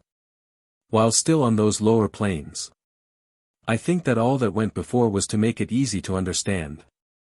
And he didn't get only the words of the speaker, words didn't seem to matter, he got the thought, whole sentences, instead of one word at a time. And lessons were given on concentration, and on the projection of uplifting and helpful thoughts to those on the earth plane. And as he sat there, they were not kneeling, he felt as if something was going from him, through the other spheres onto the earth, and was helping somebody, though he didn't know who it was. He can't tell you how wonderful it was. Not once it happened, but several times. He's even been on to the 6th sphere too. The 6th sphere was even more beautiful than the 5th, but at present he didn't want to stay there. He would rather be helping people where he is. O.J.L. Does he see the troubles of people on the earth? Yes, he does sometimes. I do wish that we could alter people so that they were not ashamed to talk about the things that matter. He can see people preparing for the summer holidays, and yet something may prevent them. But the journey that they have got to go some time, that they don't prepare for at all. M.F.A.L.D. How can you prepare for it? Yes, by speaking about it openly, and living your life so as to make it easier for yourself and others. O.J.L. Is Raymond still there? Has he got any more tests to give, or anything to say, to the boys or anybody? Did they understand about the yacht? O.J.L. Yes, they did. And about the tent? O.J.L. Yes, they did. He's very pleased, it bucks him up when he gets things through. Oh, J.L. Have you learnt any more about the Colonel? He's not on the spirit side.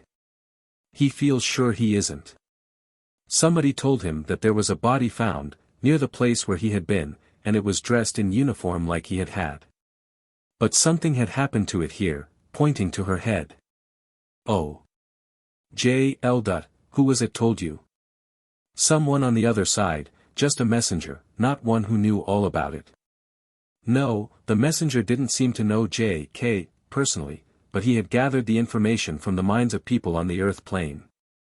And Feda isn't quite sure, but thinks that there was something missing from the body that they took to be him, which would have identified him. Oh, J.L. Do you mean the face? No, he doesn't mean the face. M.F.A.L. Here pointing to her chest, signified to me that she knew that it was the identification disc that was missing. M.F.A.L. Why was it missing? Because it wasn't he. In the first place, it couldn't be, but if that had only been there, they would have known. He can't say where he is at the present moment, but he heard a few days ago that he is being kept somewhere, and as far as he can make out, in Belgium. It's as though he had been taken some distance. Raymond's not showing this, but Feda's shown in a sort of flash a letter. First a B, and then an R. But the B doesn't mean Belgium, it's either a B or an R, or both. It just flashed up. It may mean the place where he is. But Raymond doesn't know where he is, only he's quite sure that he isn't on the spirit side. But he's afraid he's ill. Oh, J.L. Have you anything more to say about E.A.? See March 3rd record, page 243. No, no more. Raymond came to Feda to help the lady who came. Feda started describing Raymond. And he said, no, only come to help. And then he brought the one what was drowned dead. He came to help also with another, but Feda didn't tell that lady, 'cause she didn't know you. He doesn't like Feda to tell. Feda couldn't understand why he wanted to help, because she didn't know he knew that gentleman. He helped E.A. to build up a picture of his home. Perhaps she thinks it was Feda being so clever. Oh, J.L. Yes, I know, she's been there to see it. See page 245. Yes, and she found it what she said. He told her that she wouldn't be seeing his mother. She couldn't see why she shouldn't see his mother, but she didn't. True. Raymond hasn't got any good tests. He can't manufacture them, and they are so hard to remember. Oh, J.L. Is he still in his little house? Oh yes, he feels at home there. Oh, J.L. He said it was made of bricks, I could make nothing of that. I knew you couldn't. It's difficult to explain. Atom-, he says something about atomic principle. They seem to be able to draw certain unstable atoms from the atmosphere and crystallize them as they draw near certain central attraction. That isn't quite what Feda thinks of it. Feda has seen like something going round, a wheel, something like electricity, some sparks dropping off the edge of the wheel, and it goes crick, crick, and becomes like hard. And then they falls like little raindrops into the long thing under the wheel. Raymond calls it the accumulator. I can't call them anything but bricks. It's difficult to know what to call them. Wait until you come over, and I'll show you round. And you will say, by Jove, so they are. Things are quite real here. Mind, I don't say things are as heavy as on the earth, because they're not. And if he hit or kicked something it wouldn't displace it so much as on the earth, because we're lighter. I can't tell you exactly what it is, I'm not very interested in making bricks, but I can see plainly how it's apparently done. He says it appears to him too, that the spirit spheres are built round the earth plane, and seem to revolve with it. Only, naturally, the first sphere isn't revolving at such a rate as the third, fourth, fifth, sixth, and seventh spheres. Greater circumference makes it seem to revolve more rapidly. That seems to have an actual effect on the atmospheric conditions prevailing in any one of the spheres. Do you see what he's getting at? Oh, J.L. yes. He only means that the peripheral velocity is greater for the bigger spheres, though the angular velocity is the same. Yes, that's just what he means. And it does affect the different conditions, and that's why he felt a bit careful when he was on a higher sphere, in hanging on to the ground. A good deal of this struck me as nonsense, as if Feda had picked it up from some sitter. But I went on recording what was said. Such a lot of people think it's a kind of thought world, where you think all sort of things, that it's all think. But when you come over you see that there's no thinking about it. It's there, and it does impress you with reality. He does wish you would come over. He will be as proud as a cat with something tails, 2 tails, he said. Proud as a cat with 2 tails showing you round the places. He says, Father will have a fine time, poking into everything, and turning everything inside out. There's plenty flowers growing here, Miss Olive, you will be glad to hear. But we don't cut them here. They doesn't die and grow again. They seem to renew themselves. Just like people, they are there all the time renewing their spirit bodies.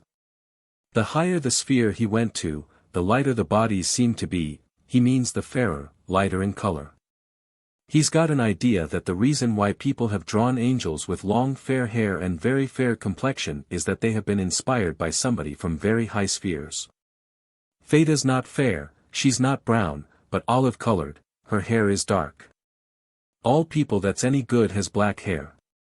Do you know that, a friend, won't be satisfied unless he comes and has a talk through the table. Feda doesn't mind now, 'cause she has had a talk. So she will go now and let him talk through the table all right. Give Feda's love to all of them, specially to Lionel, Feda likes him. Mrs. Leonard now came to, and after about 10 minutes she and M.F.A.L. sat at a small octagonal table, which, in another 5 minutes, began to tilt. But the subject now completely changed, and, if reported at all, must be reported elsewhere. I may say that several times, during a Feda sitting, some special communicator has asked for a table sitting to follow, because he considers it more definite and more private. And certainly some of the evidence so got has been remarkable. As indeed it was on this occasion. But the record concerns other people, distant friends of my wife, some of whom take no interest in the subject whatever. Chapter 23. A few isolated incidents. There are a number of incidents which might be reported, some of them of characteristic quality, and a few of them of the nature of good tests. The first of these reported here is decidedly important. Simultaneous sittings in London and Edgbaston. Special, Honolulu, test episode. Lionel and Nora, going through London on the way to Eastbourne, on Friday, May 26, 1916, arranged to have a sitting with Mrs. Leonard about noon. They held one from 11:55 to 1:30, and a portion of their record is transcribed below. At noon it seems suddenly to have occurred to Alec in Birmingham to try for a correspondence test. So he motored up from his office, extracted some sisters from the Lady Mayoress's depot, where they were making surgical bandages, and took them to Mariemont for a brief table sitting. It lasted about 10 minutes, between 12:10 and 12:20 p.m. And the test which he then and there suggested was to ask Raymond to get Feda in London to say the word Honolulu. This task, I am told, was vigorously accepted and acquiesced in. A record of this short sitting Alec wrote on a letter card to me, which I received at 7 p.m. the same evening at Mariemont, the first I had heard of the experiment. The postmark is 1 p.m. 26/16, and the card runs thus. Mariemont, Friday, 26 May, 12:29 p.m. Honor, Rosalind, and Alec sitting in drawing room at table. Knowing Lionel and Nora having Feda sitting in London simultaneously. Asked Raymond to give our love to Nora and Lionel and to try and get Feda to say Honolulu. Nora and Lionel know nothing of this, as it was arranged by A.M.L. after 12 o'clock today. Signed, Alec M. Lodge. Honor G. Lodge. Rosalind V. Lodge. It is endorsed on the back in pencil, posted at BAM General PO 12:43 p.m., and, in ink, received by me 7 p.m., O.J.L., opened and read and filed at once.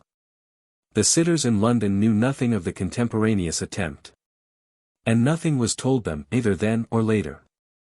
Noticing nothing odd in their sitting, which they had not considered a particularly good one, they made no report till after both had returned from Eastbourne a week later. The notes by that time had been written out, and were given me to read to the family. As I read, I came on a passage near the end, and, like the few others who were in the secret, was pleased to find that the word Honolulu had been successfully got through. The subject of music appeared to have been rather forced in by Raymond, in order to get Fata to mention an otherwise disconnected and meaningless word, the time when this was managed being, I estimate, about 1.0 or 1.15. But of course it was not noted as of any interest at the time. Here follow the London notes. I will quote portions of the sitting only, so as not to take up too much space. Sitting of Lionel and Nora with Mrs. Leonard in London. Friday, May 26, 1916, beginning 11:55 a.m. Extracts from report by L. After referring to Raymond's married sister and her husband, Fata suddenly ejaculated. How is Alec? Oh, all right. He just wanted to know how he was, and send his love to him. He does not always see who is at the table, he feels some more than others. 32. He says you, to Nora, sat at the table and Lionel. He felt you, Nora, more than anyone else at the table. This is unlikely. He seems to be thinking that it is honor. Fata feels that if you started off very easily, you would be able to see him. Develop a normal clairvoyance probably. Raymond says, go slowly, develop just with time, go slowly. Even the table helps a little. He can really get through now in his own words. When he is there, he now knows what he has got through. The Indians have got through their hanky-panky. We thought that this meant playing with the table in a way beyond his control. He says that Lily is here. Fata, sotto voce. Where is she? She looks very beautiful, and has lilies, she will help too, and give you power. Sit quietly once or twice a week, hold your hands, the right over the left, so, for 10 minutes, then sit quiet, only patience. He could wait till doomsday. He says, wait and see, he is laughing. He has seen Curly, page 203. L. Is Curly there now? No, see her when we wants to. That's the one that wriggles and goes. Here Fata made a sound like a dog panting, with her tongue out, quite a good imitation. Raymond has met another boy like Paul, a boy called Ralph. He likes him. There is what you call a set. People meet there who are interested in the same things. Ralph is a very decent sort of. Chapter 33. To Nora. You could play. N.M.L. Play what? Not a game, a music. N.M.L. I am afraid I can't, Raymond. Fata, sotto voce. She can't do that. He wanted to know whether you could play Honolulu. Well, can't you try to? He is rolling with laughter, meaning that he's pleased about something. He knows who he is speaking to, but he can't give the name. Here he seems to know that it is Nora and not Honor. L. Should I tell him? No. He says something about a yacht, he means a test he sent through about a yacht. Confounded Argonauts, 34. He is going. Fondest love to them at Mariemont. The sitting continued for a short time longer, ending at 1:30 p.m., but the present report may end here. Note on the Honolulu episode by O.J.L. In my judgment there were signs that the simultaneous holding of two sittings, one with Honor and Alec in Edgbaston, and one with Lionel and Nora in London, introduced a little harmless confusion. There was a tendency in London to confuse Nora with Honor, and Alec was mentioned in London in perhaps an unnecessary way. I do not press this, however, but I do press the Honolulu episode. Because it establishes a reality about the home sittings. Because it so entirely eliminates anything of the nature of collusion, conscious or unconscious. Because the whole circumstances of the test make it an exceedingly good one. What it does not exclude is telepathy. In fact, it may be said to suggest telepathy.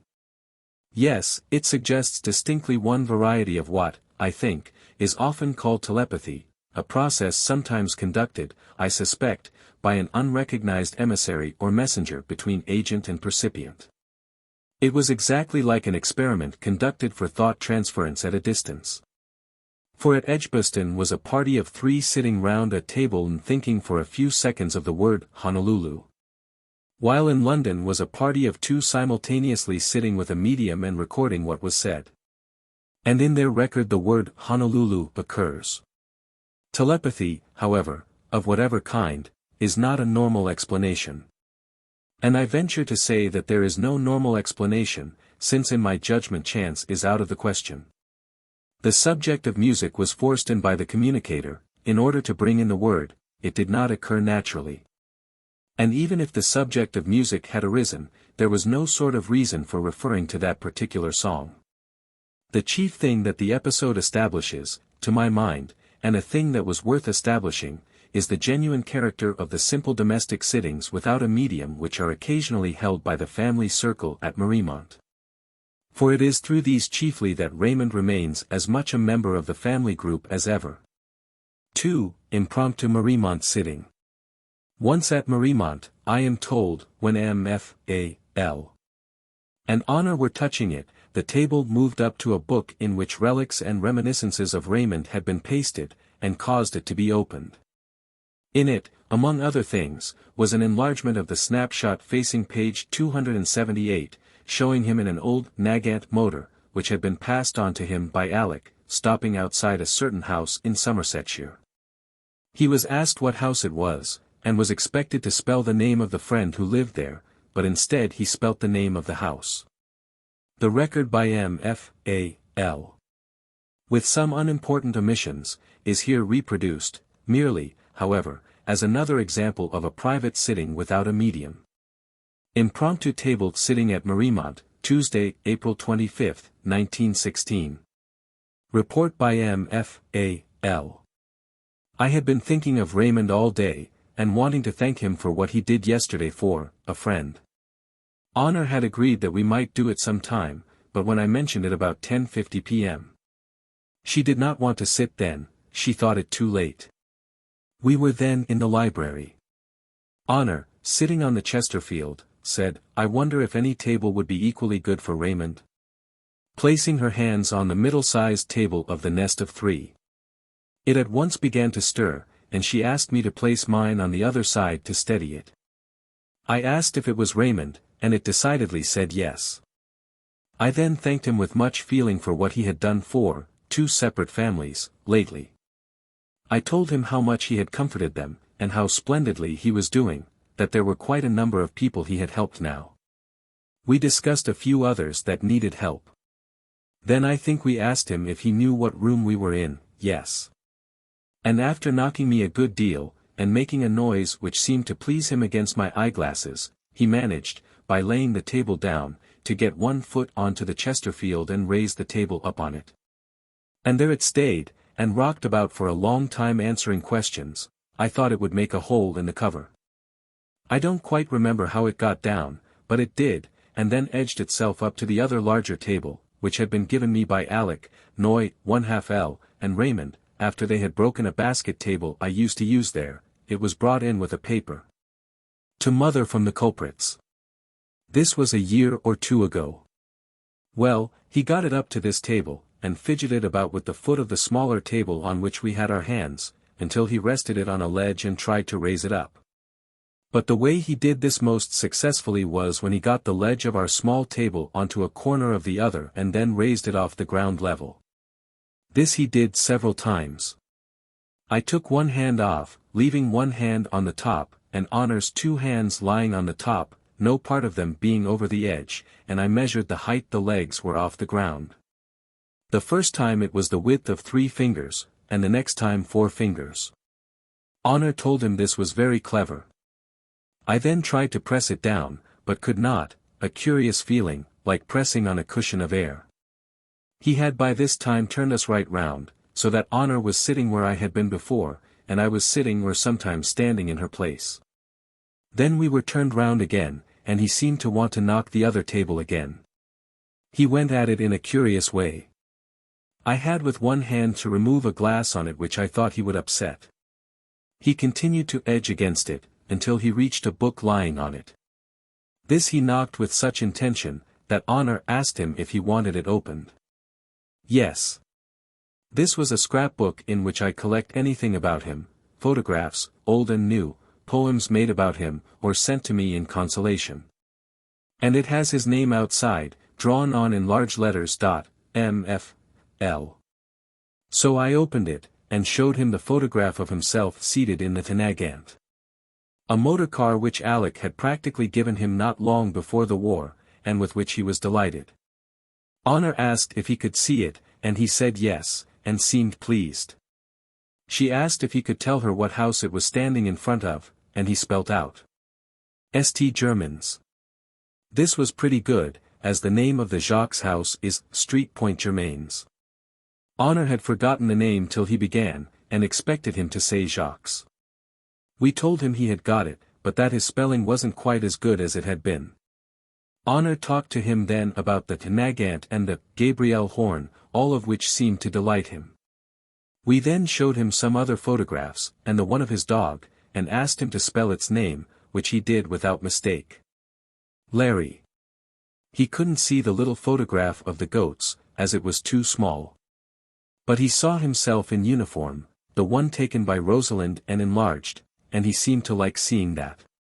We talked a lot to him. I asked if he remembered his journey with me out to Italy, and the Pullman car, etc. At this he knocked very affectionately against me. We then thought it was time for us all to go to bed. But he said no. So we went on telling him family news. He listened with interest and appreciative knocks, and he then tried his balancing trick again, sometimes with success, but often failing to get the leg right. But he did it again in the end.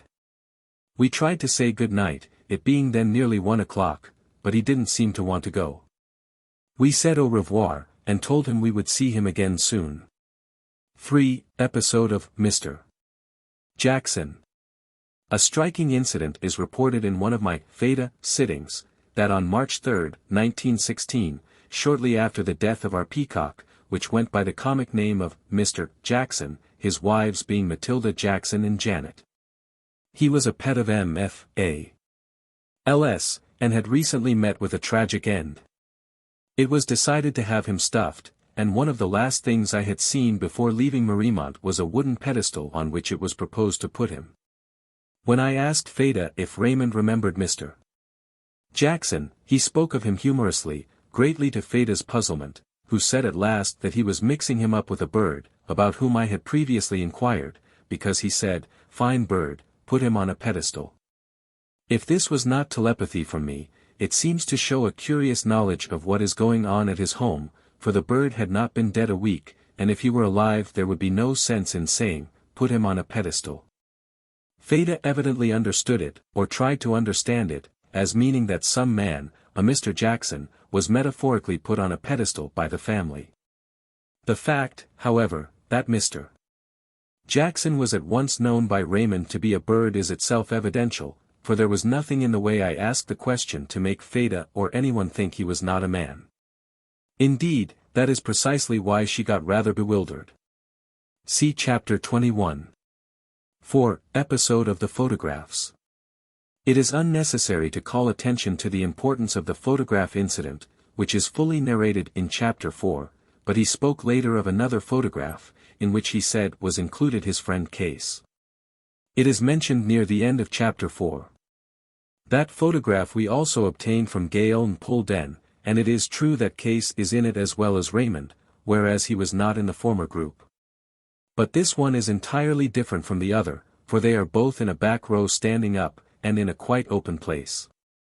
If this had been sent to us at first, instead of the right one, we should have considered the description quite wrong. As it is, the main photograph episode constitutes one of the best pieces of evidence that has been given.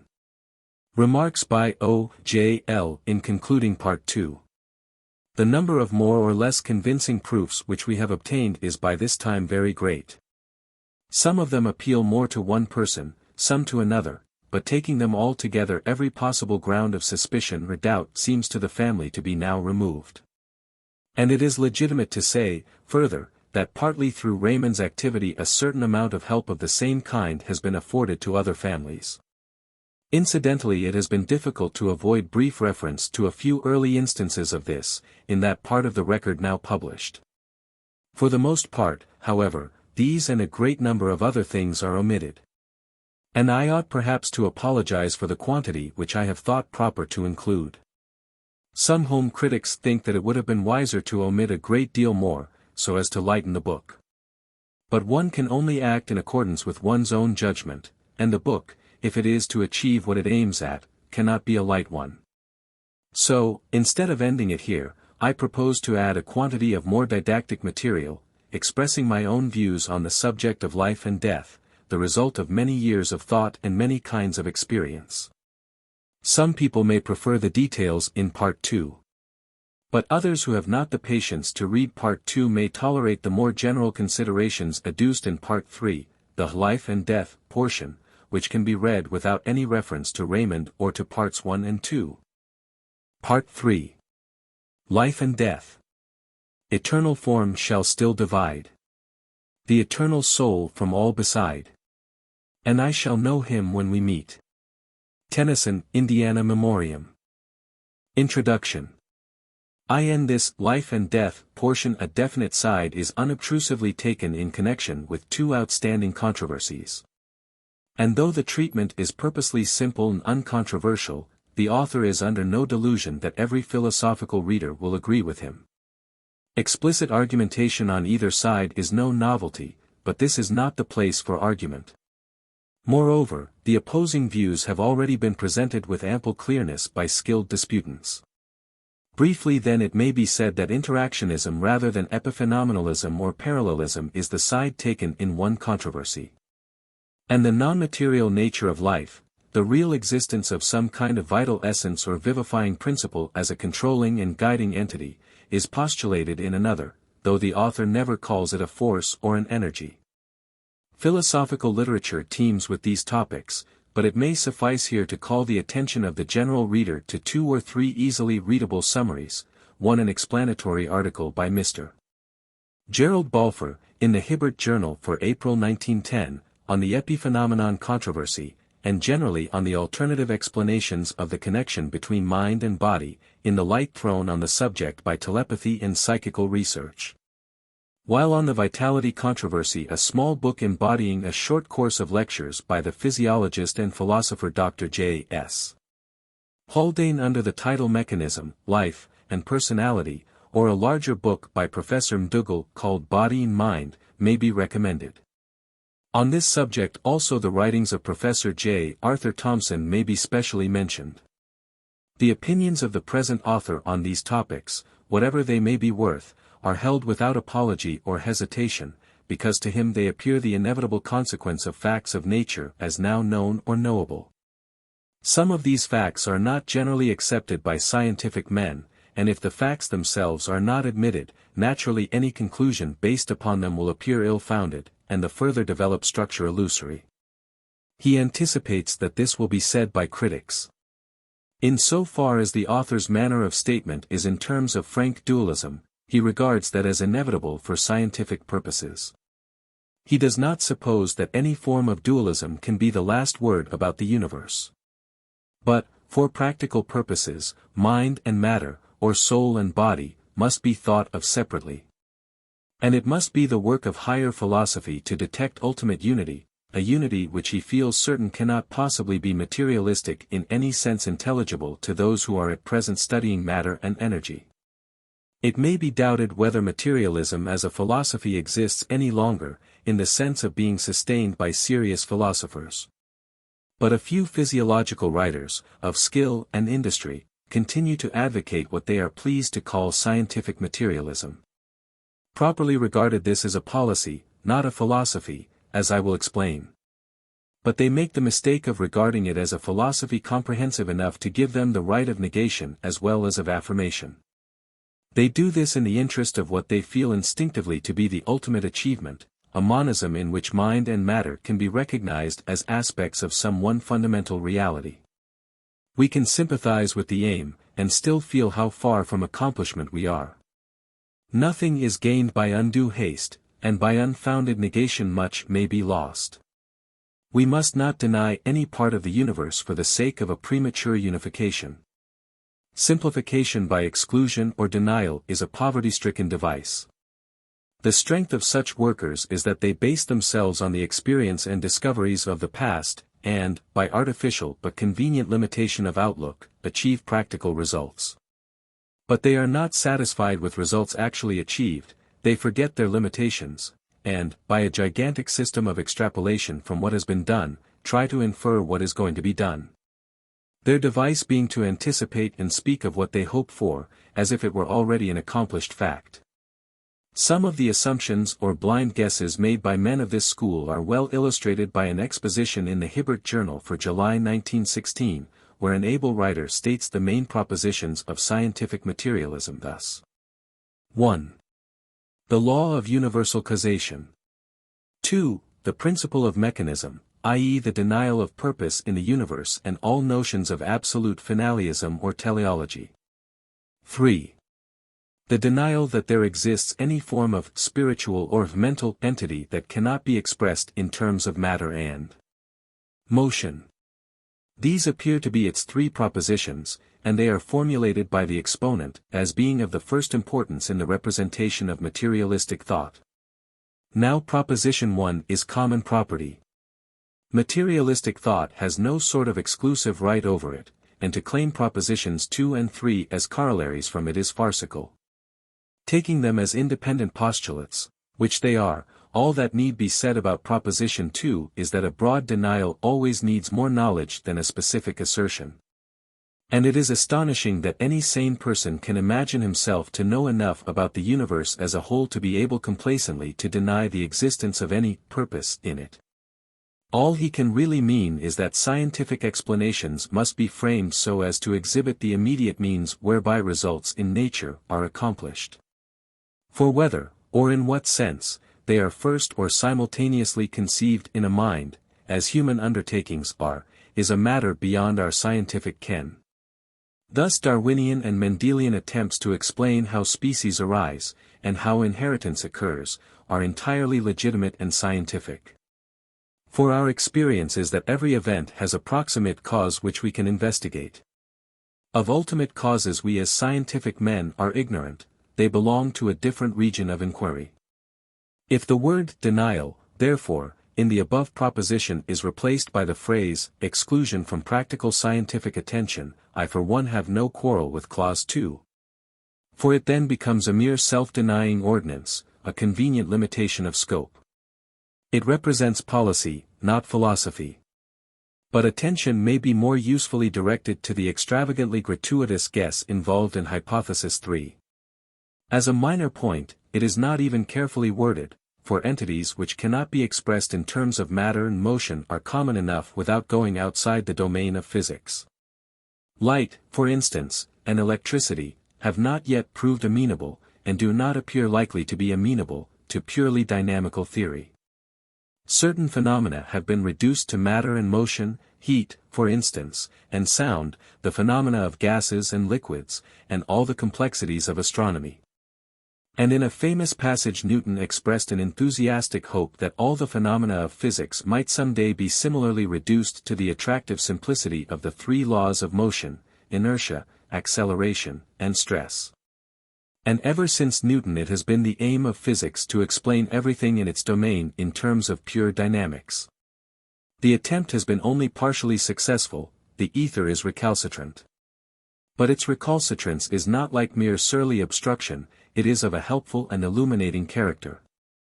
And I shall not be misleading anyone if I cheerfully admit that in some modified and expanded form dynamical theory in mathematical physics has proved itself to be supreme.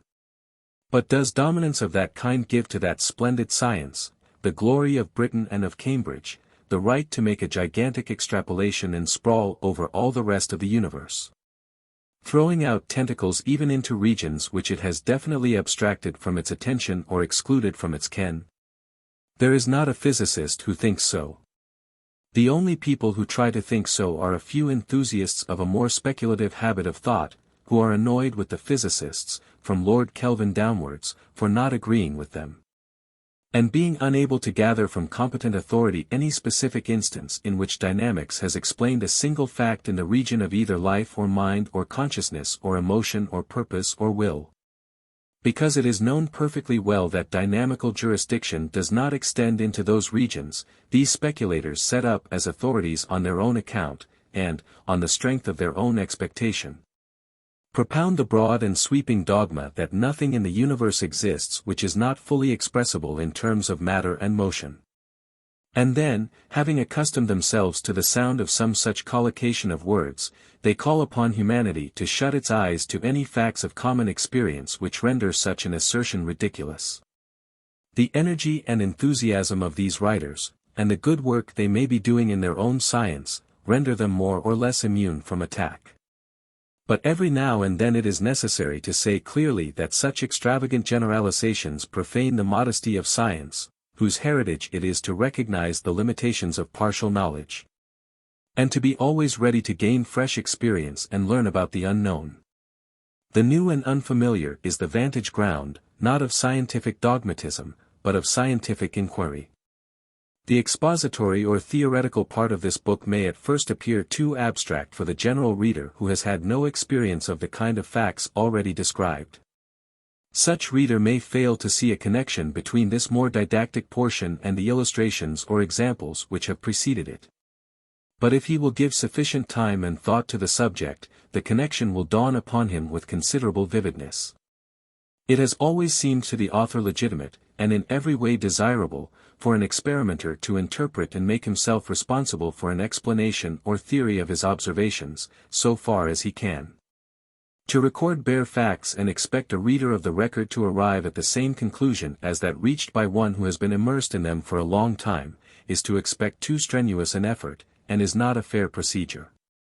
Such a practice, though not unusual and sometimes even commended in physical science, is not followed by the most famous workers.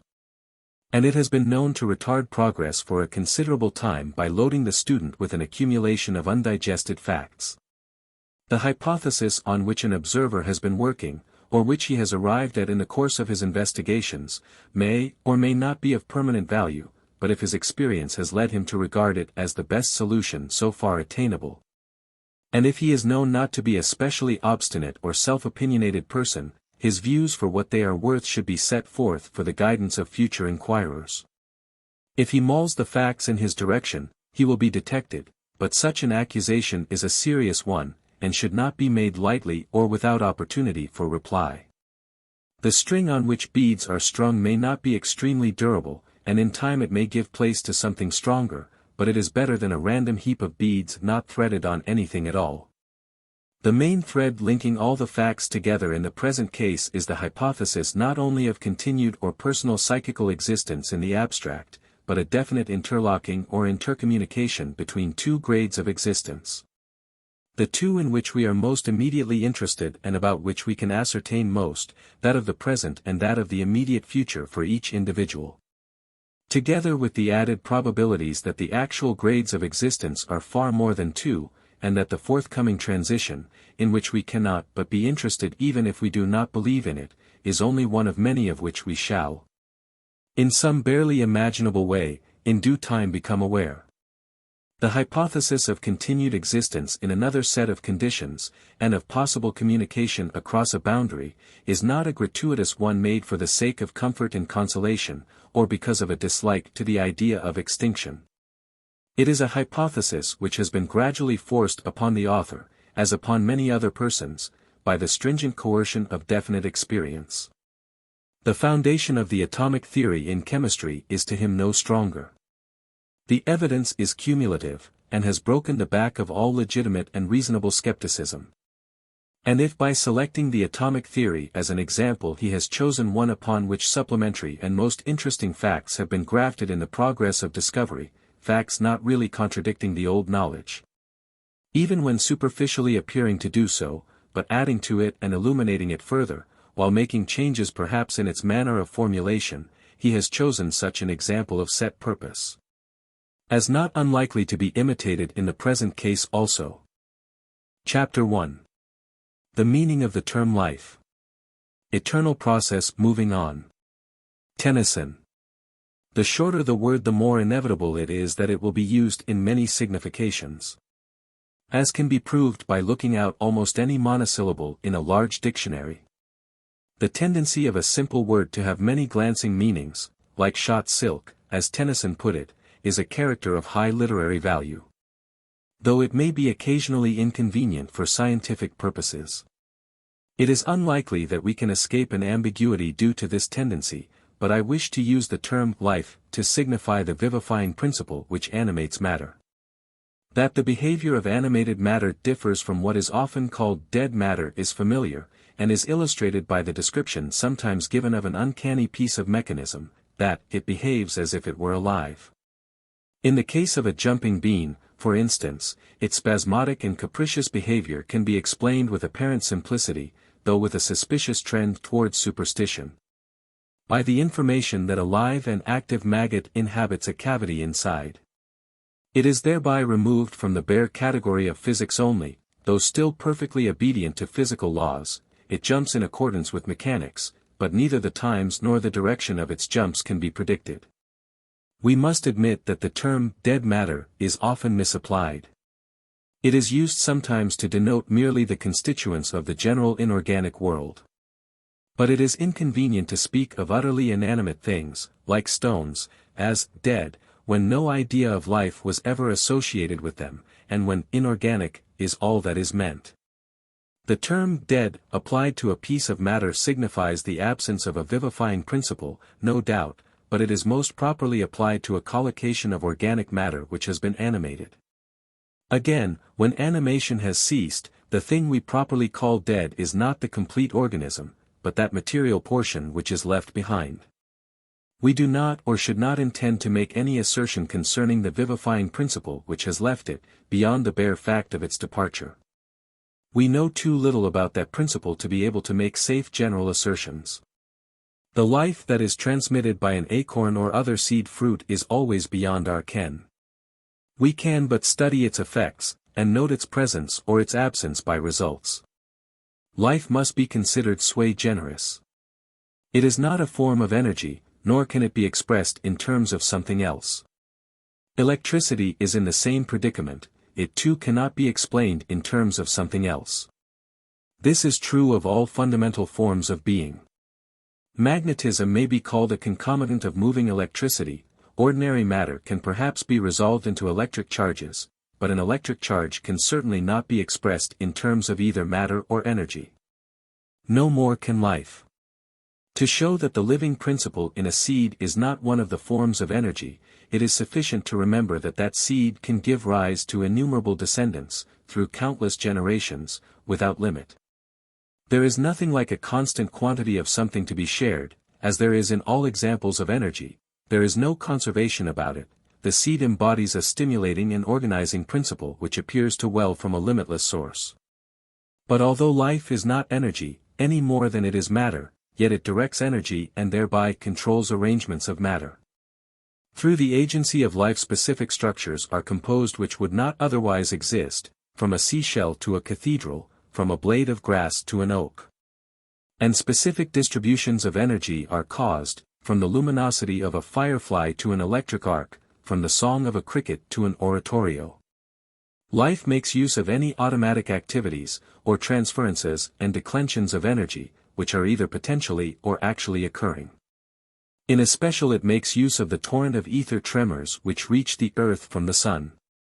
Every plant is doing it constantly.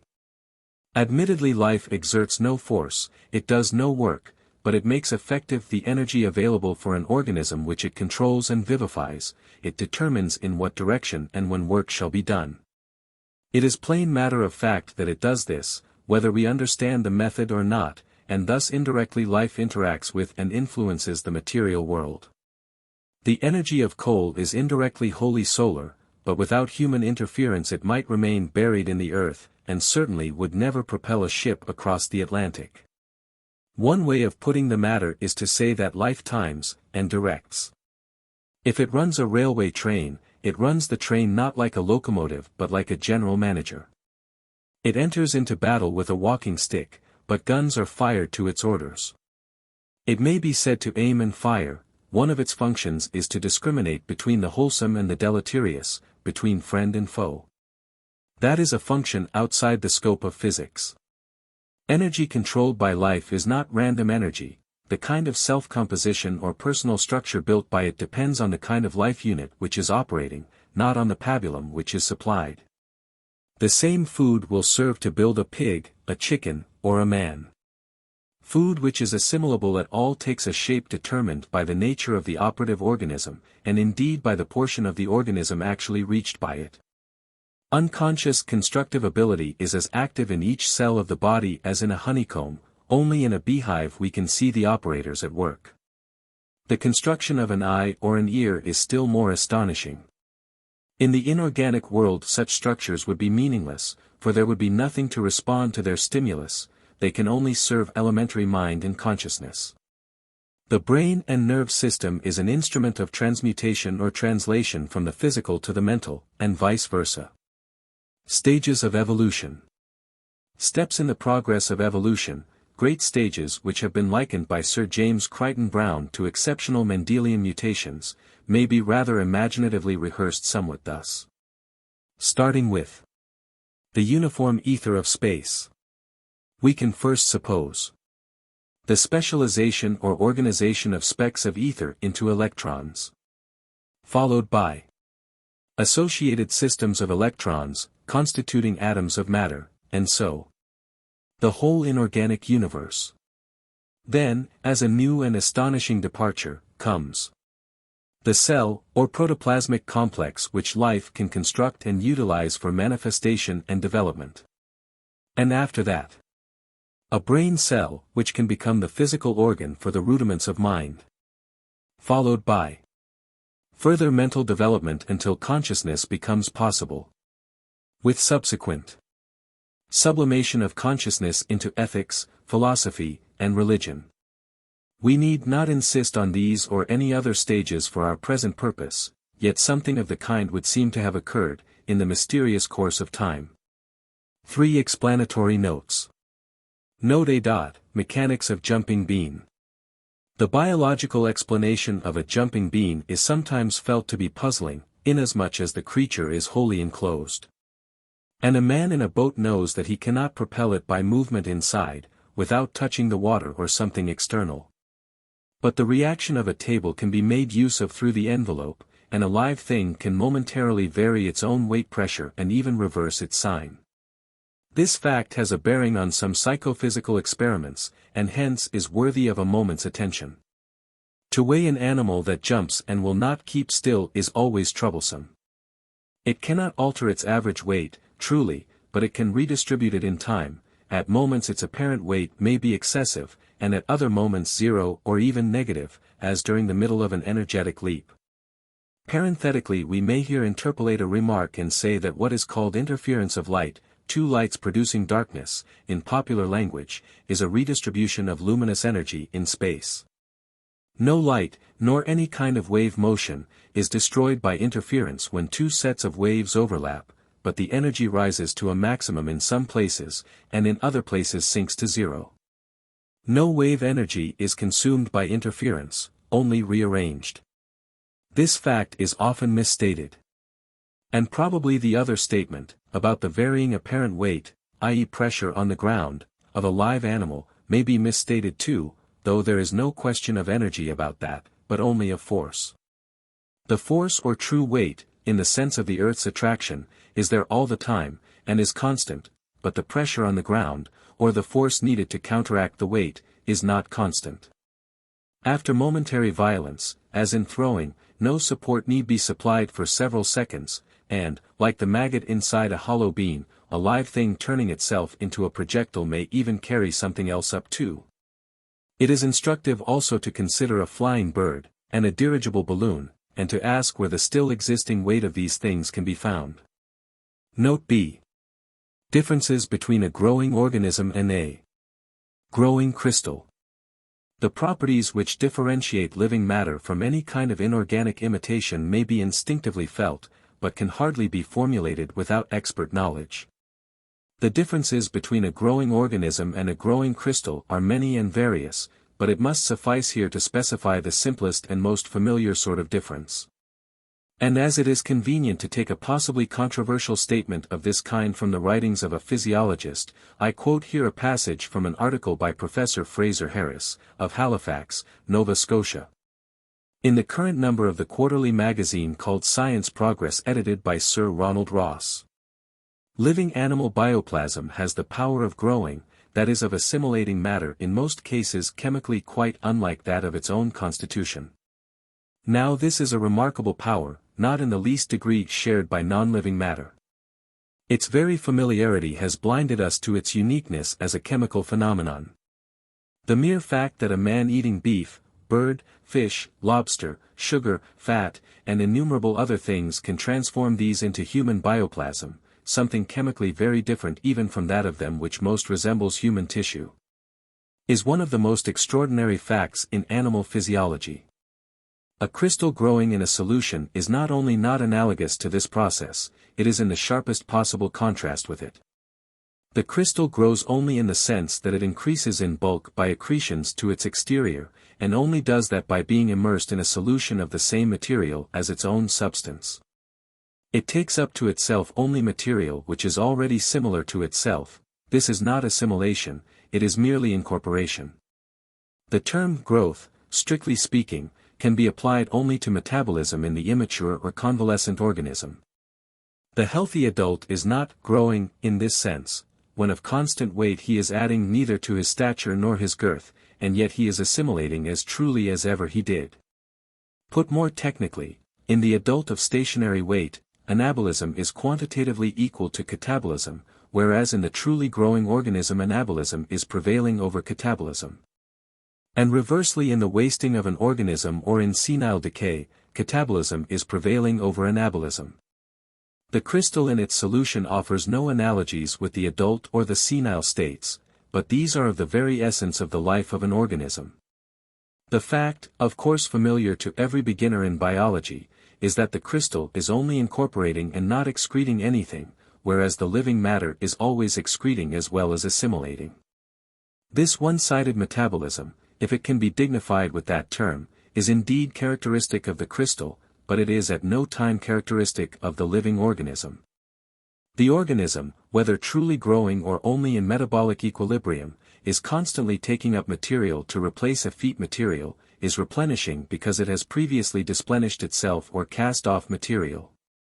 The resemblance between a so-called growing crystal and a growing organism is verily of the most superficial kind. And Professor Fraser Harris concludes his article thus. Between the living and the non-living there is a great gulf fixed, and no efforts of ours, however heroic, have as yet bridged it over. Note C. Old age.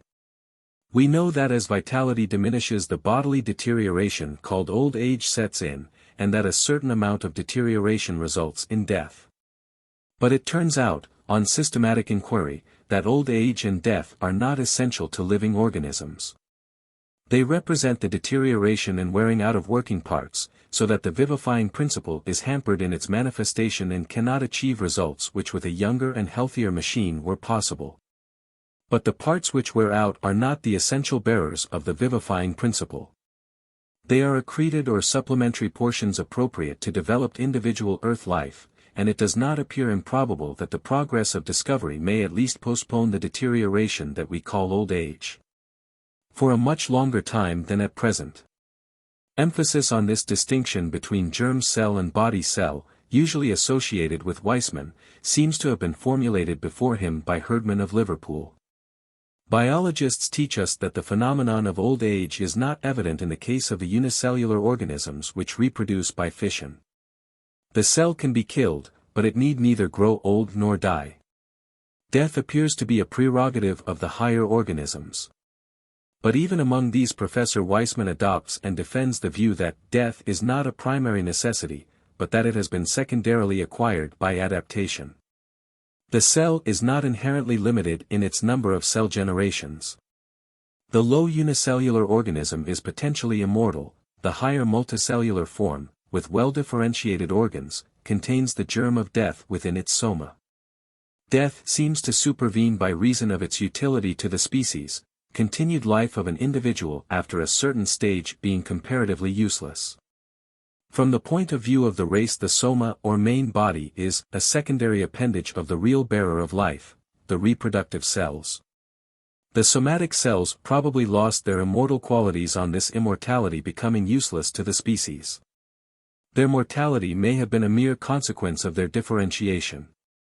Natural death was not introduced from absolute intrinsic necessity, inherent in the nature of living matter, says Weissman, but on grounds of utility. That is from necessities which sprang up, not from the general conditions of life, but from those special conditions which dominate the life of multicellular organisms. It is not the germ cell itself, but the bodily accretion or appendage, which is abandoned by life, and which accordingly dies and decays. Chapter 2. The meaning of the term death. And life, still wreathing flowers for death to wear. Rossetti. Whatever life may really be, it is to us an abstraction, for the word is a generalized term to signify that which is common to all animals and plants, and which is not directly operative in the inorganic world. To understand life we must study living things, to see what is common to them all. An organism is alive and it molds matter to a characteristic form, and utilizes energy for its own purposes, the purposes especially of growth and reproduction. A living organism, so far as it is alive, preserves its complicated structure from deterioration and decay. Death is the cessation of that controlling influence over matter and energy, so that thereafter the uncontrolled activity of physical and chemical forces supervene. Death is not the absence of life merely, the term signifies its departure or separation, the severance of the abstract principle from the concrete residue. The term only truly applies to that which has been living. Death therefore may be called a dissociation, a dissolution, a separation of a controlling entity from a physico-chemical organism. It may be spoken of in general and vague terms as a separation of soul and body, if the term soul is reduced to its lowest denomination. Death is not extinction. Neither the soul nor the body is extinguished or put out of existence. The body weighs just as much as before, the only properties it loses at the moment of death are potential properties. So also all we can assert concerning the vital principle is that it no longer animates that material organism. We cannot safely make further assertion regarding it, or maintain its activity or its inactivity without further information. When we say that a body is dead we may be speaking accurately. When we say that a person is dead, we are using an ambiguous term. We may be referring to his discarded body, in which case we may be speaking truly and with precision. We may be referring to his personality, his character, to what is really himself, in which case though we must admit that we are speaking popularly, the term is not quite simply applicable. He has gone, he has passed on, he has passed through the body and gone, as Browning says in A.B.T. Vogler, but he is, I venture to say, certainly not dead in the same sense as the body is dead. It is his absence which allows the body to decay, he himself need be subject to no decay nor any destructive influence. Rather he is emancipated. He is freed from the burden of the flesh, though with it he has also lost those material and terrestrial potentialities which the bodily mechanism conferred upon him. And if he can exert himself on the earth any more, it can only be with some difficulty and as it were by permission and cooperation of those still here. It appears as if sometimes and occasionally he can still stimulate into activity suitable energetic mechanism, but his accustomed machinery for manifestation has been lost, or rather it is still there for a time, but it is out of action, it is dead. Nevertheless, inasmuch as those who have lost their material body have passed through the process of dissolution or dissociative severance which we call death, it is often customary to speak of them as dead. They are no longer living, if by living we mean associated with a material body of the old kind, and in that sense we need not hesitate to speak of them collectively as the dead. We need not be afraid of the word, nor need we resent its use or hesitate to employ it, when once we and our hearers understand the sense in which it may rightly be employed. If ideas associated with the term had always been sensible and wholesome, people need have had no compunction at all about using it. But by the populace, and by ecclesiastics also, the term has been so misused, and the ideas of people have been so confused by insistent concentration on merely physical facts, and by the necessary but overemphasized attention to the body left behind, that it was natural for a time to employ other words, until the latent ambiguity had ceased to be troublesome. And occasionally, even now, it is well to be emphatic in this direction, in order to indicate our disagreement with the policy of harping on worms and graves and epitaphs, or on the accompanying idea of a general resurrection, with reanimation of buried bodies. Hence, in strenuous contradiction to all this superstition comes the use of such phrases as transition or passing, and the occasional not strictly justifiable assertion that there is no death. For as a matter of familiar fact, death there certainly is, and to deny a fact is no assistance. No one really means to deny a fact. Those who make the statement only want to divert thoughts from a side already too much emphasized, and to concentrate attention on another side. What they mean is, there is no extinction. They definitely mean to maintain that the process called death is a mere severance of soul and body, and that the soul is freed rather than injured thereby. The body alone dies and decays, but there is no extinction even for it, only a change. For the other part there can hardly be even a change, except a change of surroundings. It is unlikely that character and personality are liable to sudden revolutions or mutations. Potentially they may be different, because of different opportunities, but actually at the moment they are the same.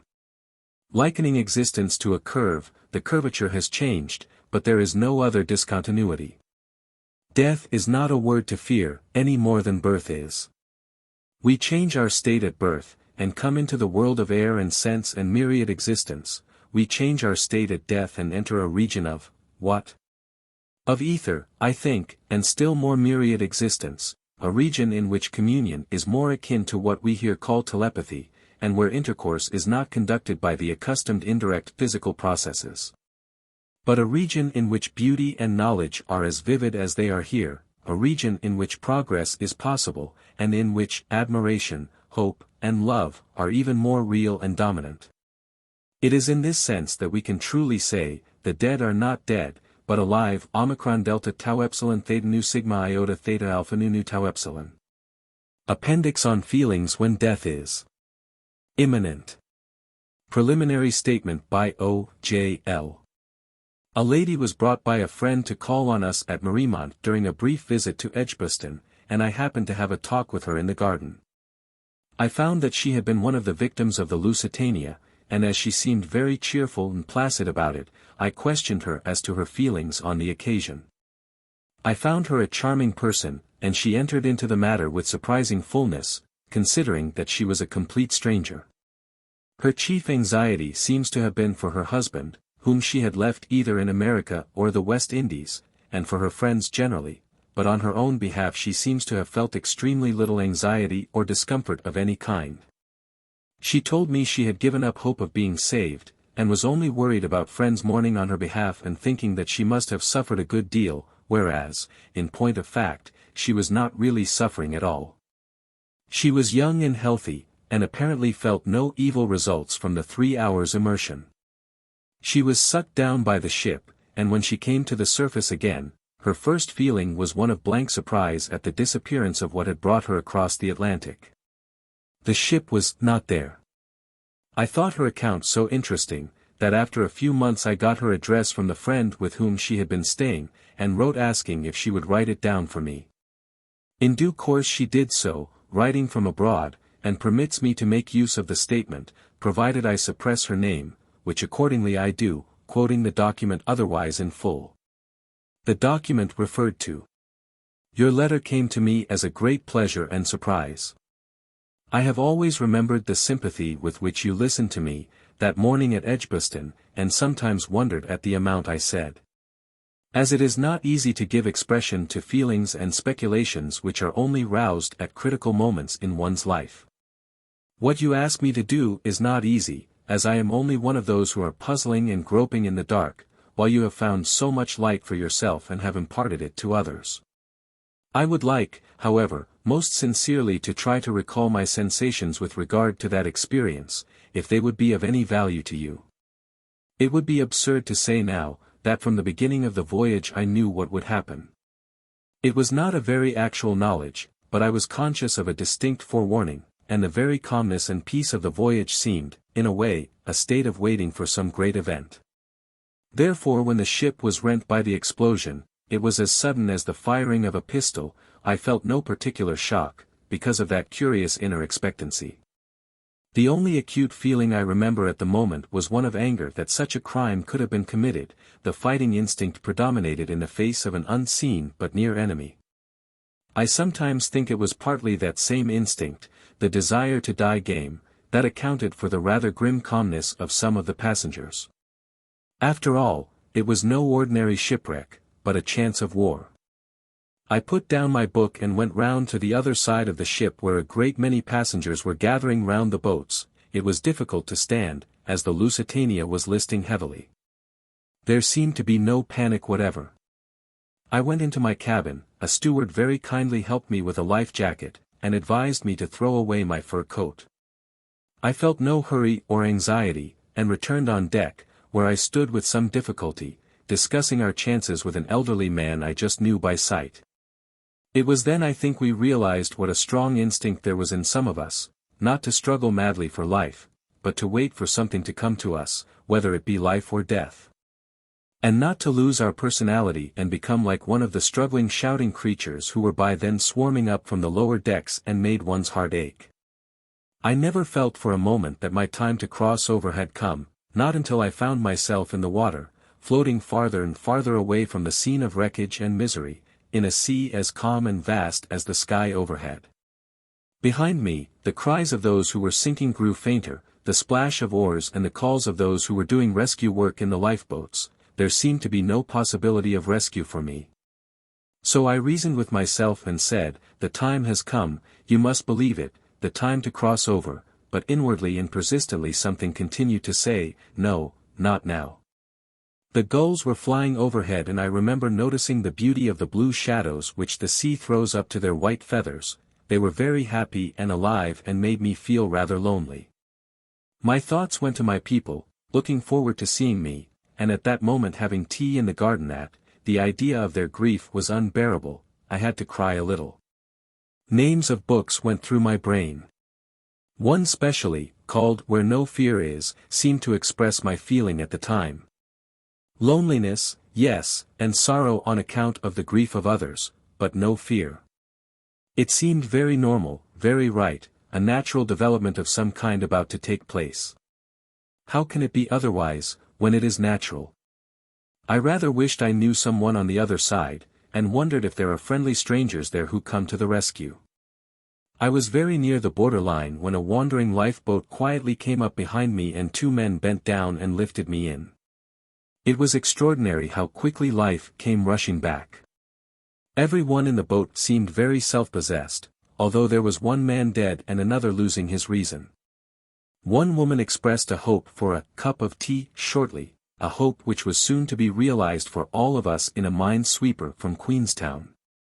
I have forgotten her name, but shall always remember the kindness of her crew, specially the chief officer, who saved me much danger by giving me dry clothes and hot towels.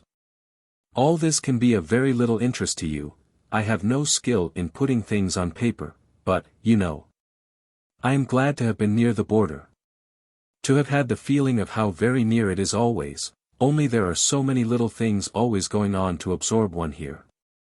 Others on that day were passing through a gate which was not open for me, but I do not expect they were afraid when the time came. They too probably felt that whatever they were to find would be beautiful, only a fulfillment of some kind. I have reason to think that the passing from here is very painless, at least when there is no illness. We seem to be passing through a stage on the road of life. Chapter 3. Death and Decay. All that doth live, lives always. Edwin Arnold. Consider now the happenings to the discarnate body. In the first place, I repeat, it is undesirable to concentrate attention on a grave. The discarnate body must be duly attended to when done with. The safety of the living is a paramount consideration. The living must retain control over what is dead. Uncontrolled natural forces are often dangerous. The only thing harmful about a flood or a fire is the absence of control. Either the operations must be supervised and intelligently directed, or they must be subjected to such disabilities that they can do no harm. But to associate continued personality with a dead body, such as is suggested by phrases like, lay him in the earth, or here lies such an one, or to anticipate any kind of physical resuscitation, is unscientific and painful. Unfortunately, the orthodox religious world at some epochs has attached superstitious importance, not to the decent disposal, but to the imagined future of the body. Painful and troublesome to humanity those rites have been. The tombs of Egypt are witness to the harassing need felt by the living to provide their loved ones with symbols or tokens of all that they might require in a future state of existence, as if material things were needed by them any more. Or as if we could provide them if they were. 35 The simple truth is always so much saner and happier than the imaginings of men, or, as Dr. Schuster said in his presidential address to the British Association at Manchester, 1915, the real world is far more beautiful than any of our dreams. What is the simple truth? It can be regarded from 2 points of view, the prosaic and the poetic. Prosaically we can say that the process of decay, if regarded scientifically, is not in itself necessarily repugnant. It may be as interesting as fermentation or any other chemical or biological process. Putrefaction, like poison, is hostile to higher living organisms, and hence a self-protecting feeling of disgust has arisen round it, in the course of evolution. An emotional feeling arises in the mind of anyone who has to combat any process or operation of nature, like the violent emotions excited in an extreme teetotaler by the word drink, a result of the evil its profanation has done. For the verb itself is surely quite harmless. Presumably a criminal associates disagreeable anticipations with the simple word hanging. The idea of a rank weed is repulsive to a gardener, but not to a botanist. The idea of disease is repellent to a prospective patient, not to a doctor or bacteriologist. The idea of dirt is objectionable to a housewife, but it is only matter out of place. The word poison conveys nothing objectionable to a chemist. Everything removed from the emotional arena, and transplanted into the intellectual, becomes interesting and tractable and worthy of study. Living organisms of every kind are good in themselves, though when out of place and beyond control they may be harmful. A tiger is an object of dread to an Indian village, to a hunting party he may be keenly attractive. In any case he is a lithe and beautiful and splendid creature. Microscopic organisms may have troublesome and destructive effects, but in themselves they can be studied with interest and avidity. All living creatures have their assuredly useful function, only it may be a function on which we naturally shrink from dwelling when in an emotional mood. Everything of this kind is an affair of mood. And, properly regarded, nothing in nature is common or unclean.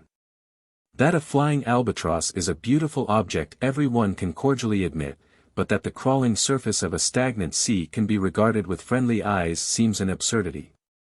Yet there is nothing absurd in it.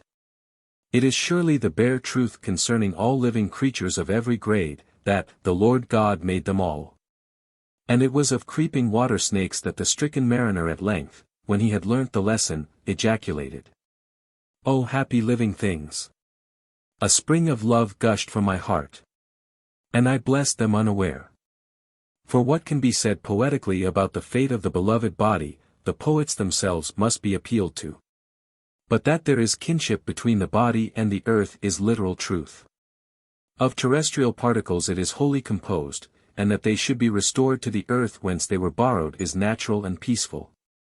Moreover, out of the same earth, and by aid of the very same particles, other helpful forms of life may arise. And though there may be no conscious unification or real identity, yet it is pardonable to associate, in an imaginative and poetic mood, the past and future forms assumed by the particles. Lay her eye the earth, and from her fair and unpolluted flesh may violet spring. Quotations are hardly necessary to show that this idea runs through all poetry. An ancient variety is enshrined in the Hyacinthus and Adonis legends. From spilt blood and inscribed lily springs, in the one tale. And the other we may quote in Shakespeare's version, Venus and Adonis. And in his blood that on the ground lay spilled, a purple flower sprung up checkered with white, resembling well his pale cheeks and the blood, which in round drops upon their whiteness stood. So also Tennyson. And from his ashes may be made the violet of his native land. In Memoriam, we find the same idea again, I suppose, in the Eastern original of Fitzgerald's well-known stanza. And this delightful herb whose tender green fledges the river's lip on which we lean. Ah, lean upon it lightly. For who knows from what once lovely lip it springs unseen. The soil of a garden is a veritable charnel house of vegetable and animal matter, and from one point of view represents death and decay, but the coltsfoot covering an abandoned heap of refuse, or the briar growing amid ruin, shows that nature only needs time to make it all beautiful again. Let us think of the body as transmuted, not as stored. The visible shape of the body was no accident, it corresponded to a reality, for it was caused by the indwelling vivifying essence. An affection entwines itself inevitably round not only the true personality of the departed, but round its material vehicle also, the sign and symbol of so much beauty, so much love. Symbols appeal to the heart of humanity, and anything cherished and honored becomes in itself a thing of intrinsic value, which cannot be regarded with indifference. The old and tattered colors of a regiment, for which men have laid down their lives, though replaced perhaps by something newer and more durable, cannot be relegated to obscurity without a pang. And any sensitive or sympathetic person, contemplating such relics hereafter, may feel some echo of the feeling with which they were regarded, and may become acquainted with their history and the scenes through which they have passed. In such cases the kind of knowledge to be gained from the relic, and the means by which additional information can be acquired, are intelligible, but in other cases also information can be attained, though by means at present not understood. It may sound superstitious, but it is a matter of actual experience, that some sensitives have intuitive perception, of an unfamiliar kind, concerning the history and personal associations of relics or fragments or personal belongings. The faculty is called psychometry, and it is no more intelligible, although no less well evidenced, than the possibly allied faculty of dowsing or so-called water divining. Psychometry is a large subject on which much has already been written. This brief mention must here suffice. It seems to me that these facts, when at length properly understood, will throw some light on the connection between mind and matter. And then many another obscure region of semi-science and semi-superstition will be illuminated. At present in all such tracks we have to walk warily, for the ground is uneven and insecure. And it is better, or at least safer, for the majority to forego the recognition of some truth than rashly to invade a district full of entanglements and pitfalls. Transition. Longfellow's line, "There is no death. What seems so is transition," at once suggests itself. Read literally the first half of this sentence is obviously untrue, but in the sense intended, and as a whole, the statement is true enough. There is no extinction, and the change called death is the entrance to a new condition of existence, what may be called a new life. Yet life itself is continuous, and the conditions of the whole of existence remain precisely as before. Circumstances have changed for the individual, but only in the sense that he is now aware of a different group of facts. The change of surroundings is a subjective one. The facts were of course there, all the time, as the stars are there in the daytime, but they were out of our ken. Now these come into our ken, and others fade into memory. The universe is one, not two. Literally there is no other world, except in the limited and partial sense of other planets. The universe is one. We exist in it continuously all the time, sometimes conscious in one way, sometimes conscious in another. Sometimes aware of a group of facts on one side of a partition, sometimes aware of another group on the other side. But the partition is a subjective one. We are all one family all the time, so long as the link of affection is not broken. And for those who believe in prayer at all to cease from praying for the welfare of their friends because they are materially inaccessible, though perhaps spiritually more accessible than before, is to succumb unduly to the residual evil of past ecclesiastical abuses. And to lose an opportunity of happy service. Chapter 4. Continued Existence. Difficulty of belief in continued existence. Sit down before fact as a little child, be prepared to give up every preconceived notion, follow humbly wherever and to whatsoever abysses nature leads. Huxley. People often feel a notable difficulty in believing in the reality of continued existence. Very likely it is difficult to believe or to realize existence in what is sometimes called the next world. But then, when we come to think of it, it is difficult to believe in existence in this world too. It is difficult to believe in existence at all. The whole problem of existence is a puzzling one. It could by no means have been predicated a priori. The whole thing is a question of experience, that is, of evidence. We know by experience that things actually do exist, though how they came into being, and what they are all for, and what consequences they have, is more than we can tell. We have no reason for asserting that the kind we are familiar with is the only kind of existence possible, unless we choose to assert it on the ground that we have no experience of any other. But that is becoming just the question at issue. Have we any evidence, either direct or indirect, for any other existence than this? If we have, it is futile to cite in opposition to it the difficulty of believing in the reality of such an existence. We surely ought to be guided by facts. At this stage in the history of the human race few facts of science are better established and more widely appreciated than the main facts of astronomy, a general acquaintance with the sizes and distances, and the enormous number of the solar systems distributed throughout space is prevalent. Yet to the imaginative human mind the facts, if really grasped, are overwhelming and incredible. The Sun 1,000,000 times bigger than the Earth. Arcturus 100 times bigger than the Sun, and so distant that light has taken 2 centuries to come, though traveling at a rate able to carry it to New York and back in less than the 20th part of a second. Facts like these are commonplaces of the nursery. But even as bare facts they are appalling. That the Earth is a speck invisible from any one of the stars, that we are on a world which is but one among an innumerable multitude of others, ought to make us realize the utter triviality of any view of existence based upon familiarity with street and train and office, ought to give us some sense of proportion between everyday experience and ultimate reality. Even the portentous struggle in which Europe is engaged. What is it all but a trouble of ants? In the gleam of 1,000,000,000 of suns? Yet, for true interpretation, the infinite worth and vital importance of each individual human soul must be apprehended too. And that is another momentous fact, which, so far from restricting the potentialities of existence, by implication still further enlarges them. The multiplicity, the many-sidedness, the magnificence, of material existence does not dwarf the human soul. Far otherwise, it illumines and expands the stage upon which the human drama is being played, and ought to make us ready to perceive how far greater still may be the possibilities, nay, the actualities, before it, in its infinite unending progress.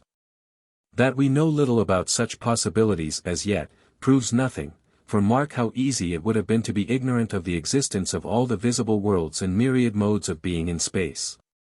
Not until the business of the day is over, and our great star has eclipsed itself behind the earth, not until the serener period of night, does the grandeur of the material universe force itself upon our attention. And, even then, let there be but a slight permanent thickening of our atmosphere, and we should have had no revelation of any world other than our own.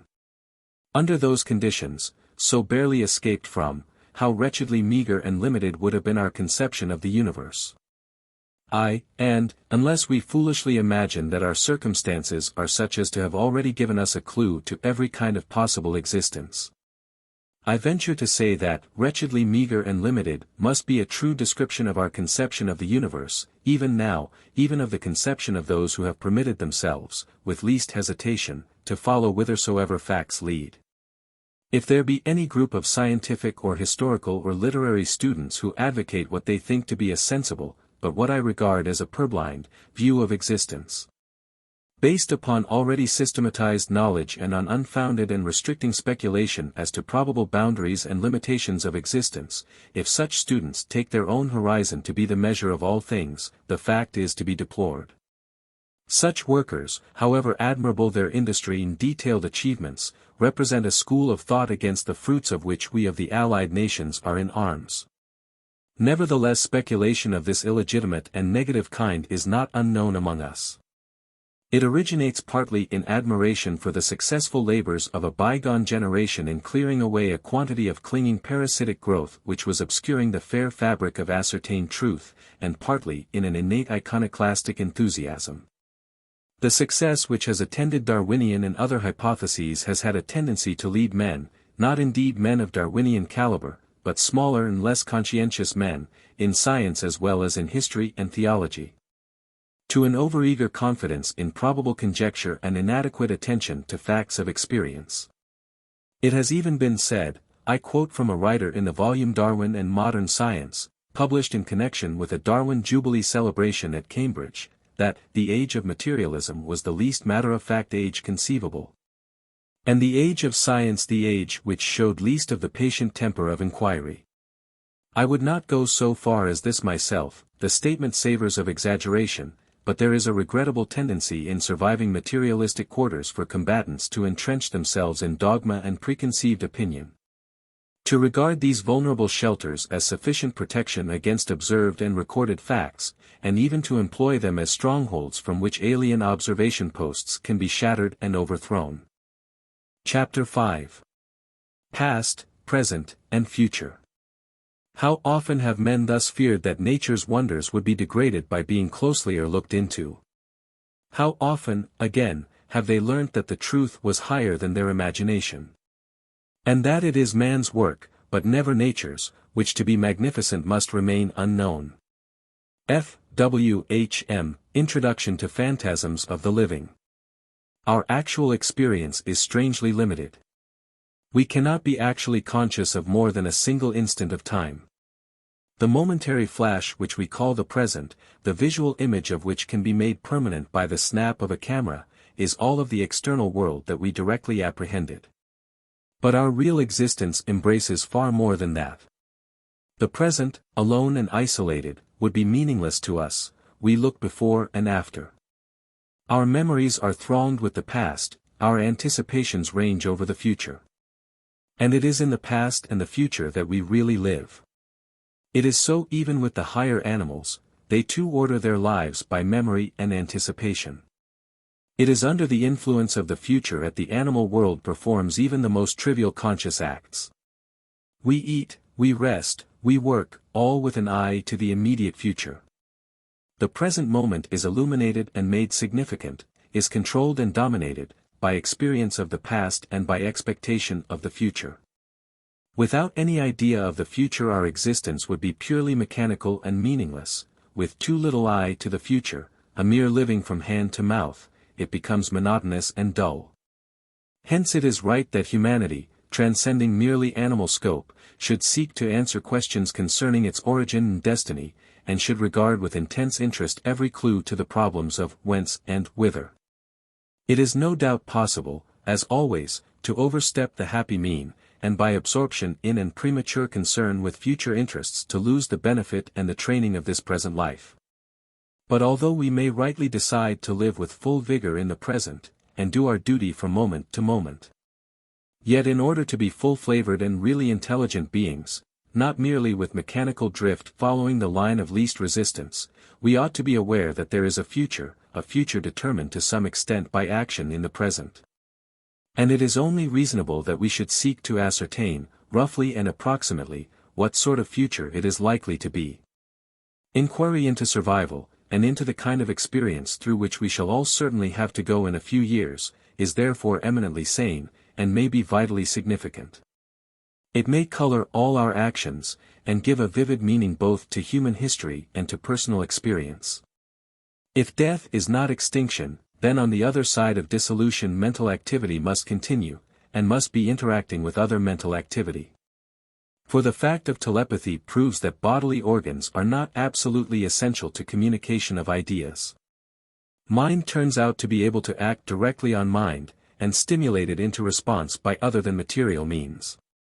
Thought does not belong to the material region, although it is able to exert an influence on that region through mechanism provided by vitality. Yet the means whereby it accomplishes the feat are essentially unknown, and the fact that such interaction is possible would be strange and surprising if we were not too much accustomed to it.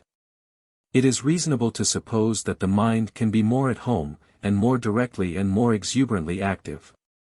Where the need for such interaction between psychical and physical, or let us more safely and specifically say between mental and material, no longer exists, when the restraining influence of brain and nerve mechanism is removed. And when some of the limitations connected with bodily location in space are ended. Experience must be our guide. To shut the door on actual observation and experiment in this particular region, because of preconceived ideas and obstinate prejudices, is an attitude common enough, even among scientific men. But it is an attitude markedly unscientific.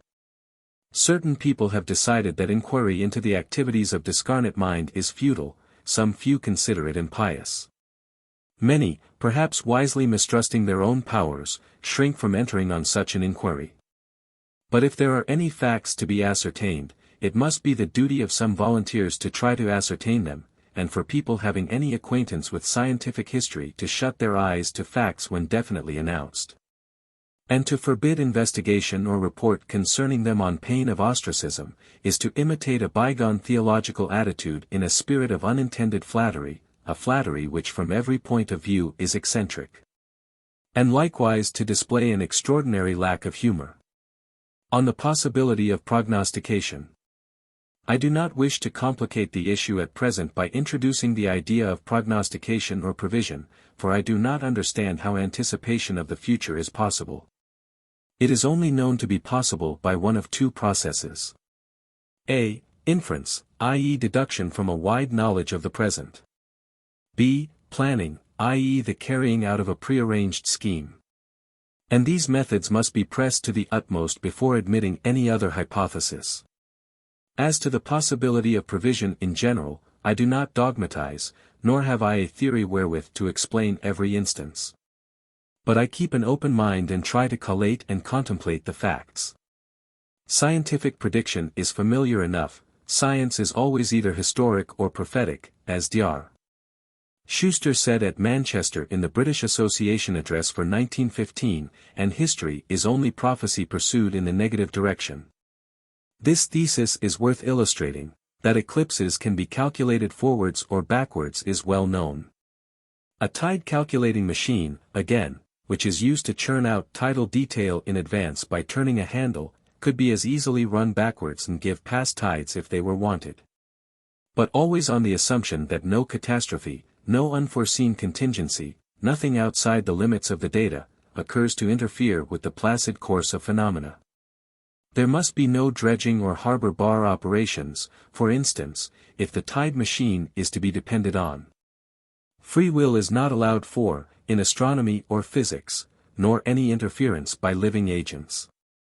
The real truth is that, except for unforeseen contingencies, past, present, and future are welded together in a coherent whole. And to a mind with wider purview, to whom perhaps hardly anything is unforeseen, there may be possibilities of inference to an unsuspected extent.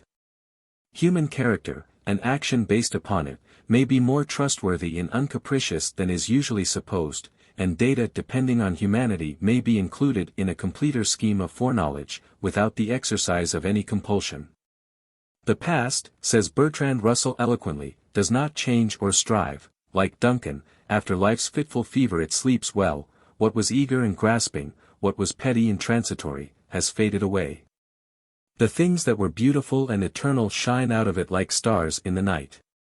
My ignorance will not allow me to attempt to compose a similar or rather a contrasting sentence about the future. Reference to special cases.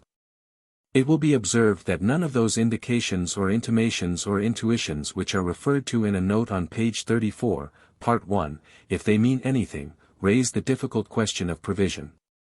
In every case the impression was felt after or at the time of the event, though before reception of the news. The only question of possible provision in the present instance arises in connection with the Faunus message quoted and discussed in Part 2. But even here nothing more than kindly provision, in case anything untoward should happen, need be definitely assumed. Moreover, if the concurrence in time suggests prognostication, the fact that a formidable attempt to advance the English front at the Ypres salient was probably in prospect in August 1915, though not known to ordinary people in England, and not fully carried out till well on in September, must have been within human knowledge. And so would have to be considered telepathically accessible, if that hypothesis is considered preferable to the admission of what Tennyson speaks of as such refraction of events as often rises ere they rise. Prognostication can hardly be part of the evidence for survival. The two things are not essential to each other, they hardly appear to be connected. But one knows too little about the whole thing to be sure even of this, and I decline to take the responsibility for suppressing any of the facts. I know that Mr. Myers used to express an opinion that certain kinds of provision would constitute clear and satisfactory evidence of something supernormal, and so attract attention. Though the establishment of such a possibility might tend to suggest a kind of higher knowledge, not far short of what might be popularly called omniscience, rather than of merely human survival. Chapter 6. Interaction of Mind and Matter. Spiritus intus alit, totam confusa per artis. Mens agitat molem, iti magno esse corpori missit. Aeneid, 6. 726. Life and mind and consciousness do not belong to the material region. Whatever they are in themselves, they are manifestly something quite distinct from matter and energy, and yet they utilize the material and dominate it. Matter is arranged and moved by means of energy, but often at the behest of life and mind. Mind does not itself exert force, nor does it enter into the scheme of physics, and yet it indirectly brings about results which otherwise would not have happened. It definitely causes movements and arrangements or constructions of a purposed character. A bird grows a feather, and a bird builds a nest. I doubt if there is less design in the one case than in the other.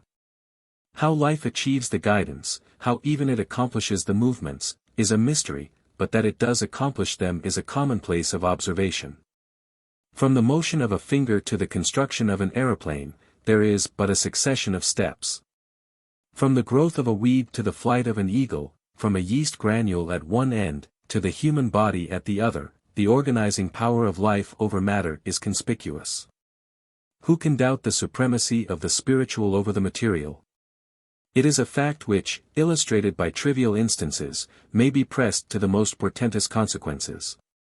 If interaction between mind and matter really occurs, and if both are persistent and enduring entities, there is no limit to the possibilities under which such interaction may occur, no limit which can be laid down beforehand. We must be guided and instructed solely by experience. Whether the results produced are styled miraculous or not, depends on our knowledge of all the powers latent in nature, and a knowledge of all the intelligences which exist. A savage on his first encounter with white men must have come into contact with what to him was supernatural. A letter, a gun, even artificial teeth, have all aroused superstition. While a telegram must be obviously miraculous, to anyone intelligent enough to perceive the wonder. A colony of bees, unused to the ministrations or interference of man, might puzzle itself over the provision made for its habitation and activities, if it had intelligence enough to ponder the matter. So human beings, if they are open-minded and developed enough to contemplate all the happenings in which they are concerned, have been led to recognize guidance, and they have responded to the perception by the worshipful attitude of religion. In other words, they have essentially recognized the existence of a power transcending ordinary nature, a power that may properly be called supernatural. Meaning of the term body. Our experience of bodies here and now is that they are composed of material particles derived from the earth, whether they be bodies animated by vegetable or by animal forms of life. But I take it that the real meaning of the term body is a means of manifestation, perhaps a physical mode of manifestation adopted by something which without such instrument or organ would be in a different and elusive category. Why should we say that bodies must be made of matter? Surely only because we know of nothing else of which they could be made, but that lack of knowledge is not very efficient as an argument. True, if they were made of anything else they would not be apparent to us now, with our particular evolutionally derived sense organs, for these only inform us about matter and its properties. Constructions built of ether would have no chance of appealing to our senses, they would not be apparent to us, they would therefore not be what we ordinarily call bodies, at any rate they would not be material bodies. In order to become apparent to us, a psychical or vital entity must enter the material realm, and either clothe itself with, or temporarily assimilate, material particles. It may be that ethereal bodies do not exist. The burden of proof rests upon those who conceive of their possible existence, but we are bound to admit that even if they did exist, they would make no impression on our senses. Hence if there are any intelligences in another order of existence interlocked with ours, and if they can in any sense be supposed to have bodies at all, those bodies must be made either of ether or of something equally intangible to us in our present condition. 36. Yet, though intangible and elusive, we have reason to know that ether is substantial enough, far more substantial indeed than matter, which turns out to be a rare and filmy insertion in, or modification of, the ether of space. And a different set of sense organs might make the ether eclipse matter in availability and usefulness. In my book The Ether of Space this thesis is elaborated from a purely physical point of view. I wish, however, to make no assertion concerning the possible psychical use of the ether of space. Anything of that kind must be speculative, the only bodies we now know of in actual fact are material bodies, and we must be guided by facts. Yet we must not shut the door prematurely on other possibilities, and we can remember that inspired writers have sometimes contemplated what they term a spiritual body. Permanence of body. But why should anyone suppose a body of some kind always necessary?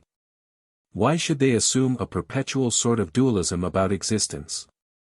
The reason is that we have no knowledge of any other form of animate existence. And it may be claimed as legitimate to assume that the association between life and matter here on the planet has a real and vital significance, that without such an episode of Earth life we should be less than we are. And that the relation is typical of something real and permanent. Such hues may lie in blood and breath. Tennyson. Why matter should be thus useful to spirit and even to life it is not easy to say. It may be that by the interaction of two things better and newer results can always be obtained than was possible for one alone. There are analogies enough for that. Do we not find that genius seems to require the obstruction or the aid of matter for its full development? The artist must enjoy being able to compel refractory material to express his meaning.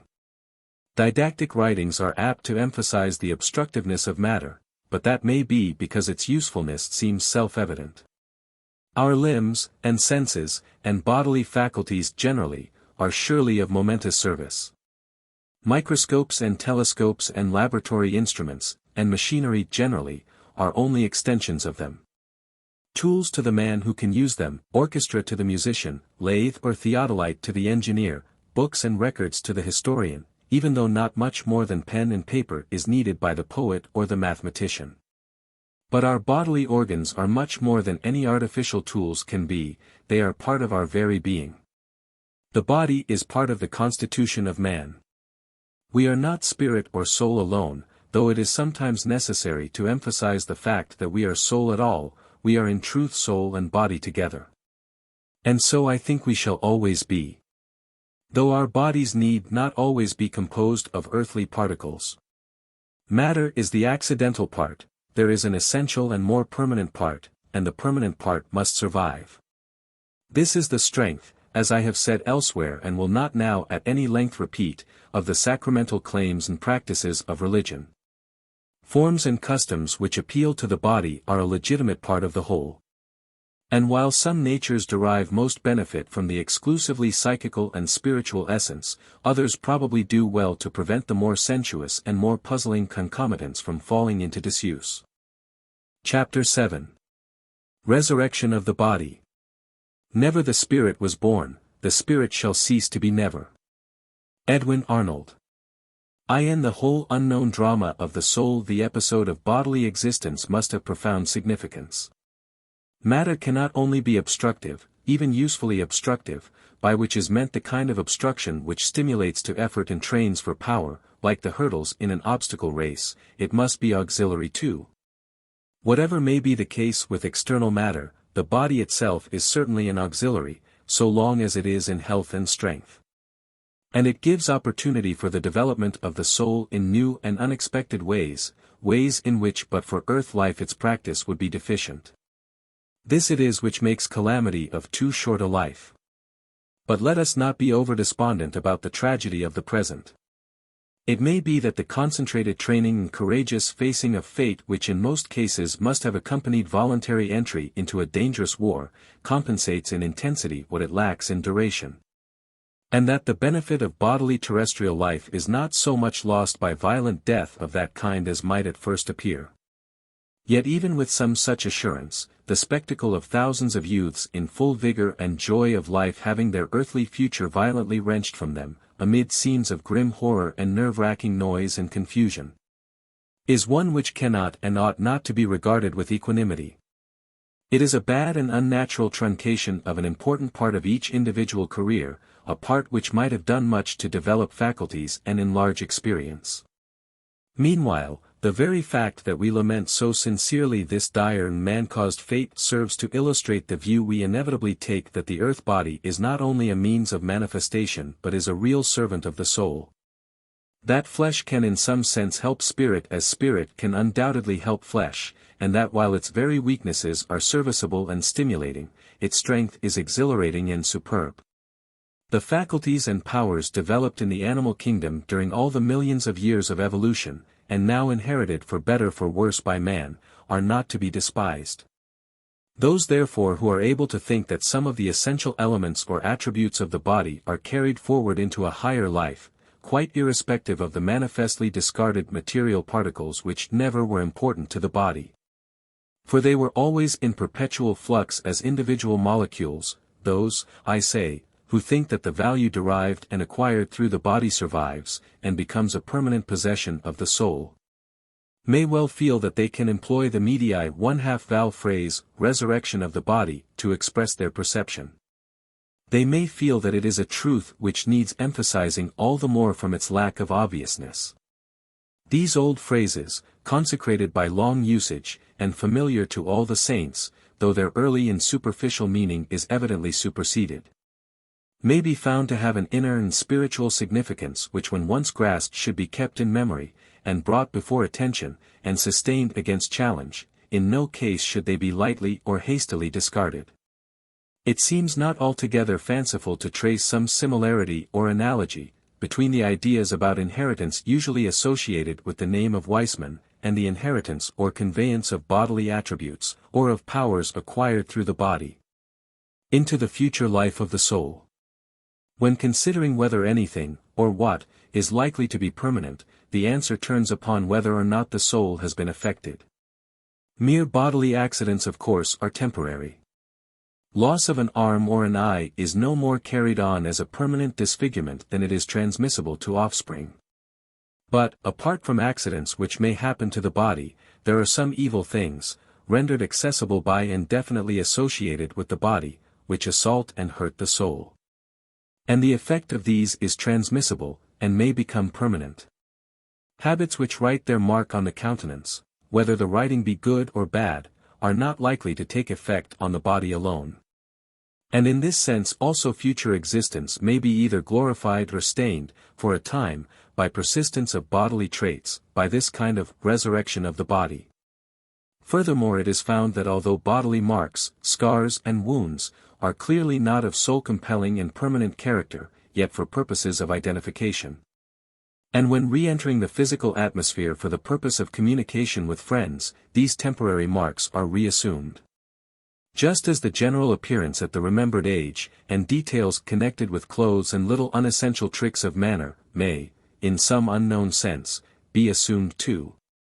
And it is to this category that I would attribute the curious interest still felt in old personal possessions. They are attended to and recalled, not for what by a shopman is called their value, but because they furnish useful and welcome evidence of identity. They are like the pie, 1/2 ces de conviction brought up at a trial, they bear silent witness to remembered fact. And in so far as the disposal or treatment of them by survivors is evidence of the regard in which their late owner was held, it is unlikely that they should have suddenly become matters of complete indifference. Nothing human, in the sense of affecting the human spirit, can be considered foreign to a friendly and sympathetic soul, even though his new preoccupations and industries and main activities are of a different order. It appears as if, for the few moments of renewed earthly intercourse, the newer surroundings shrink for a time into the background. They are remembered, but not vividly. Indeed, it seems difficult to live in both worlds at once, especially after the lifelong practice here of living almost exclusively in one. Those whose existence here was colored or ennobled by wider knowledge and higher aims seem likely to have the best chance of conveying instructive information across the boundary. Though their developed powers may be of such still higher value, that only from a sense of duty or in a missionary spirit can they be expected to absent them from felicity while in order to help the brethren. Quotation of a passage from Plotinus seems here permissible. Souls which once were in men, when they leave the body, need not cease from benefiting mankind. Some indeed, in addition to other services, give occult messages, oracular replies, thus proving by their own case that other souls also survive, ENN. 4, 7. 15. As a digression of some importance, I venture to say that claims of thoughtless and pertinacious people upon the charitable and eminent, even here, are often excessive. It is to be hoped that such claims become less troublesome and less effective hereafter.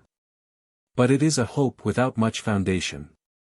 Remonstrances are useless, however, for only the more thoughtful and those most deserving of help are likely to attend to remonstrances. Nevertheless, useless or not, it behoves one to make them.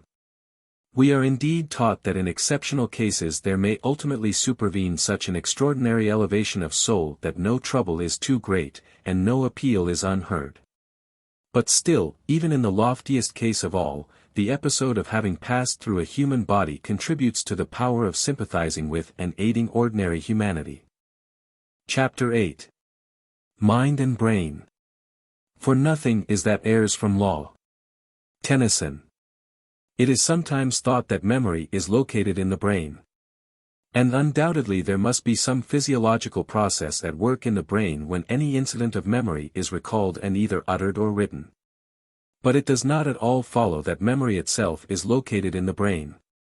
Though there must be some easier channel, or some already prepared path, which enables an idea to be translated from the general mental reservoir into consciousness, with clarity and power sufficient to stimulate the necessary nerves and muscles into a condition adequate for reproduction. Sometimes in order to remember a thing, one writes it in a notebook, and the memory may be said to be in the notebook about as accurately as it may be said to be in the brain. A physical process has put it in the notebook. There is a physical configuration persisting there, and when a sort of reverse physical process is repeated, it can be got back into consciousness by simply what we call looking at the book and reading. But surely the real memory is in the mind all the time, and the deposit in the notebook is a mere detent for calling it out or for making it easy of recovery. In order to communicate any information we must focus attention on it. And whether we focus attention on a part of the brain or on a page of a notebook matters very little. The attention itself is a mental process, not a physiological one, though it has a physiological concomitant. This is an important matter, the keystone in fact of our problem about the connection between mind and matter, and I propose to amplify its treatment further, for this is an unavoidably controversial portion of the book.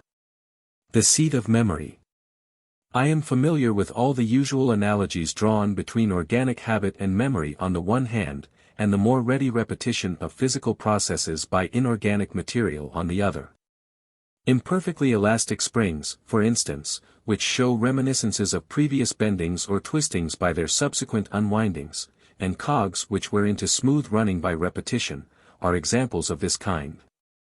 A violin which by long practice becomes more musical in tone, is another, or a path which by being often traversed becomes easier to the feet.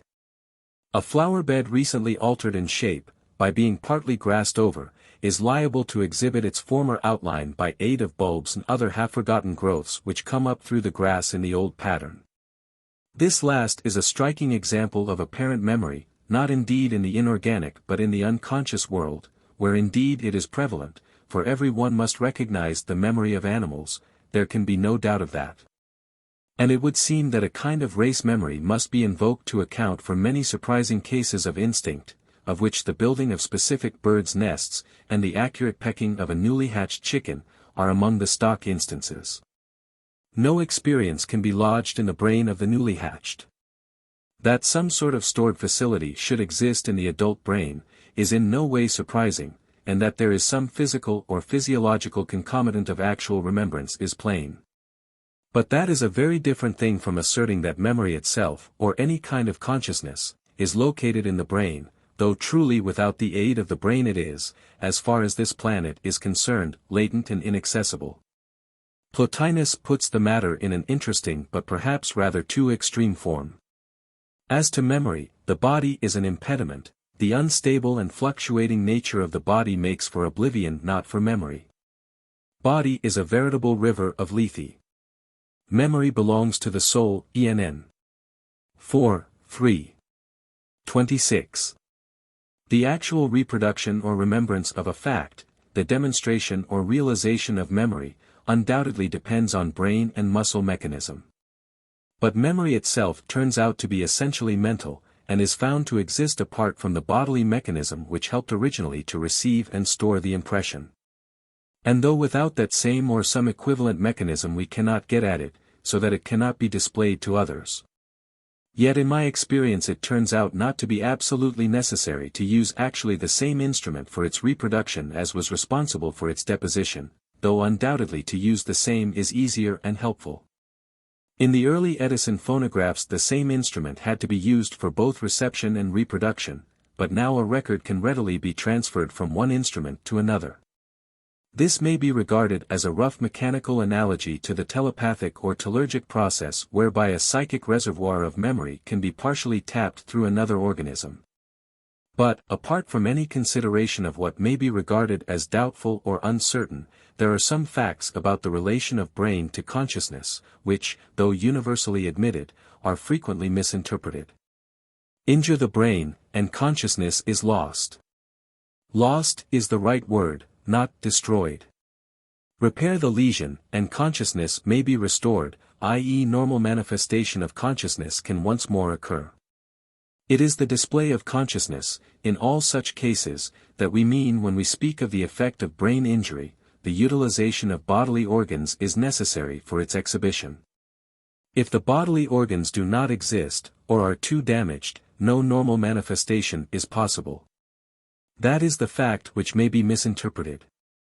In general we may say, with fair security, that no receptivity to physical phenomena exists save through sense organ, nerve, and brain, nor any initiation of physical phenomena, save through brain, nerve, and muscle. Apart from physical phenomena consciousness is isolated and inaccessible, we have no right to say that it is non-existent. In ordinary usage it is not customary or necessary to be always harping on this completer aspect of things, it is only necessary when misunderstanding has arisen from uniformly inaccurate, or rather unguarded, modes of expression. In an excellent lecture by Dr. Mott on the effects of high explosives upon the central nervous system, I find this sentence. It is known that a continuous supply of oxygen is essential for consciousness. What is intended is clear enough, but analyzed strictly this assertion goes far beyond what is known. We do not really know that oxygen, or any form of matter, has anything to do with consciousness, all that we know, and all that Dr. Mott really means to say, I presume, is that without a supply of oxygen consciousness gives no physical sign. Partial interruptions of physical manifestations of consciousness well illustrate this, as, for instance, when speech centers of the brain alone are affected. If in such case we had to depend on mouth muscle alone, we should say that consciousness had departed, and might even think that it was non-existent. But the R muscle may remain under brain control, and by intelligent writing can show that consciousness is there all the time, and that it is only inhibited from one of the specially easy modes of manifestation. In some cases the inhibition may be complete, from such cases we do not learn much, but when it is only partial we learn a good deal. I quote again from Dr. Mott, omitting for brevity the detailed description of certain surgical war cases, under his care, which precedes the following explanatory interjection in summary. Why should these men, whose silent thoughts are perfect, be unable to speak? They comprehend all that is said to them unless they are deaf. But it is quite clear that, even, in these cases their internal language is unaffected, for they are able to express their thoughts and judgments perfectly well by writing, even if they are deaf. The mutism is therefore not due to an intellectual defect, nor is it due to volitional inhibition of language in silent thought. Hearing, the primary incitation to vocalization and speech, is usually unaffected, yet they are unable to speak. They cannot even whisper, cough, whistle, or laugh aloud. Many who are unable to speak voluntarily yet call out in their dreams expressions they have used in trench warfare and battle. Sometimes this is followed by return of speech, but more often not. One man continually shouted out in his sleep, but he did not recover voluntary speech or power of phonation till 8 months after admission to the hospital for shell shock. Very well, all this interesting experience serves among other things to illustrate our simple but occasionally overlooked thesis. For it is through physical phenomena that normally we apprehend, here and now. And it is by aid of physical phenomena that we convey to others our wishes, our impressions, our ideas, and our memories. Dislocate the physical from the psychical, and communication ceases. Restore the connection, in however imperfect a form, and once more incipient communication may become possible again. That is the rationale of the process of human intercourse. Do we understand it? No. Do we understand even how our own mind operates on our own body? No. We know for a fact that it does. Do we understand how a mind can with difficulty and imperfectly operate another body submitted to its temporary guidance and control? No. Do we know for a fact that it does? That is the question, a question of evidence. I myself answer the question affirmatively, not on theoretical grounds, far from that, but on a basis of straightforward experience. Others, if they allow themselves to take the trouble to get the experience, will come to the same conclusion. Will they do so best by allowing their own bodies or brains to be utilized? No, that seems not even the best, and certainly not the only way. It may not, for the majority of people, be a possible way. The sensitive or medium who serves us, by putting his or her bodily mechanism at our disposal, is not likely to be best informed concerning the nature of the process. Mediums have perhaps but little conscious information to give us concerning their powers. We must learn from what they do, not from what they say. The outside observer, the experimenter, whose senses are alert all the time and who continues fully conscious without special receptivity or any peculiar power of his own, is in a better position to note and judge what is happening. At least from the normal and scientific point of view. Let us be as cautious and critical, and as skeptical as we like, but let us also be patient and persevering and fair. Do not let us start with a preconceived notion of what is possible and what is impossible in this almost unexplored universe. Let us only be willing to learn and be guided by facts, not by dogmas, and gradually the truth will permeate our understanding, make for itself a place in our minds as secure as in any other branch of observational science. Chapter 9. Life and Consciousness. The limitation of scope which eminent professors of a certain school of modern science have laid down for themselves is forcibly expressed by one of the ablest of their champions thus. no sane man has ever pretended. Since science became a definite body of doctrine, that we know or ever can hope to know or conceive the possibility of knowing whence the mechanism has come, why it is there, whither it is going, or what may be beyond and beside it which our senses are incapable of appreciating. These things are not explained by science and never can be. Sir E. Ray Lankester. I should myself hesitate to promulgate such a markedly non-possumus and ignorabimus statement concerning the scope of physical science, even as narrowly and popularly understood. But it illuminates the position taken up by those savants who are commonly known as materialists, and explains their expressed though non-personal hostility to other scientific men who seek to exceed the boundaries laid down, and investigate things beyond the immediate range of the senses. Eliminating the future tense from the statement, however, I can agree with it. The instrument of translation from the mental to the physical, and back from the physical to the mental, is undoubtedly the brain, but as to how the translation is accomplished, I venture to say, we have not the inkling of an idea. Nevertheless, hints which may gradually lead towards a partial understanding of psychophysical processes may be gained by study of exceptional cases, for such study is often more instructive than continued scrutiny of the merely normal. The fact of human consciousness, though it raises the problem to a high degree of conspicuousness, by no means exhausts the difficulty, for it is one which faces us in connection with every form of life. The association of life with matter, and of mind with life, are problems of similar order, and a glimmering of understanding of the one may be expected to throw light upon the other.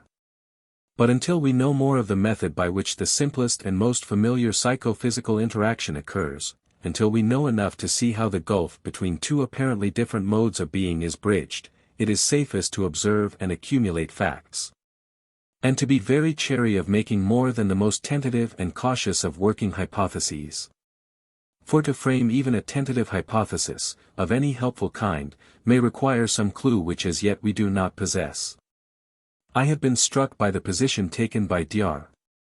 Chalmers Mitchell in his notable small book Evolution and the War, the early chapters of which, on Germany of the past and present, I would like unreservedly to commend to the reader. Indeed, commendation of a friendly and non-patronizing kind may well extend to the whole book, although it must be admitted that here and there mere exposition of Darwinism is suspended, and difficult and debatable questions are touched upon.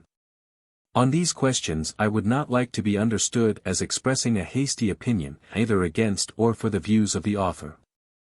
The points at issue between us are more or less fine-drawn, and cannot be dealt with parenthetically. Nor do I ever propose to deal with them in a controversial manner. The author, as a biologist of fame, is more than entitled to such expression of his own views as he has cared to give. I quote with admiration, not necessarily with agreement, a few passages from the part dealing with the relation between mind and matter, and especially with the wide and revolutionary difference between man and animal caused by either the evolution or the incoming of free and conscious choice. He will not allow, with Bergson and others, that the roots of consciousness, in its lower grades, go deep down into the animal, and even perhaps into the vegetable, kingdom. He has no patience with those who associate elementary consciousness and freedom and indeterminateness not merely with human life but with all life, and who detect rudiments of purpose and intelligence in the protozoa. Nor, on the other hand, does he approve the dogmatic teaching of the ultra-scientific school, which, being obsessed by the idea of man's animal origin, interprets human nature solely in terms of protoplasm. He opposes the possibility of this by saying, however fruitful and interesting it may be to remember that we are rooted deep in the natal mud, our possession of consciousness and the sense of freedom is a vital and overmastering distinction. On the more interesting of the above-mentioned alternatives Dr. Chalmers Mitchell expresses himself thus. The Bergsonian interpretation does nothing to make consciousness and freedom more intelligible.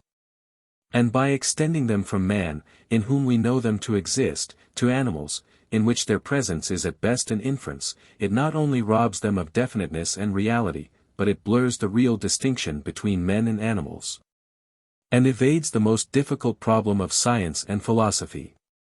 The facts are more truly represented by such phraseology as that animals are instinctive, man is intelligent, animals are irresponsible, man is responsible, animals are automata, man is free.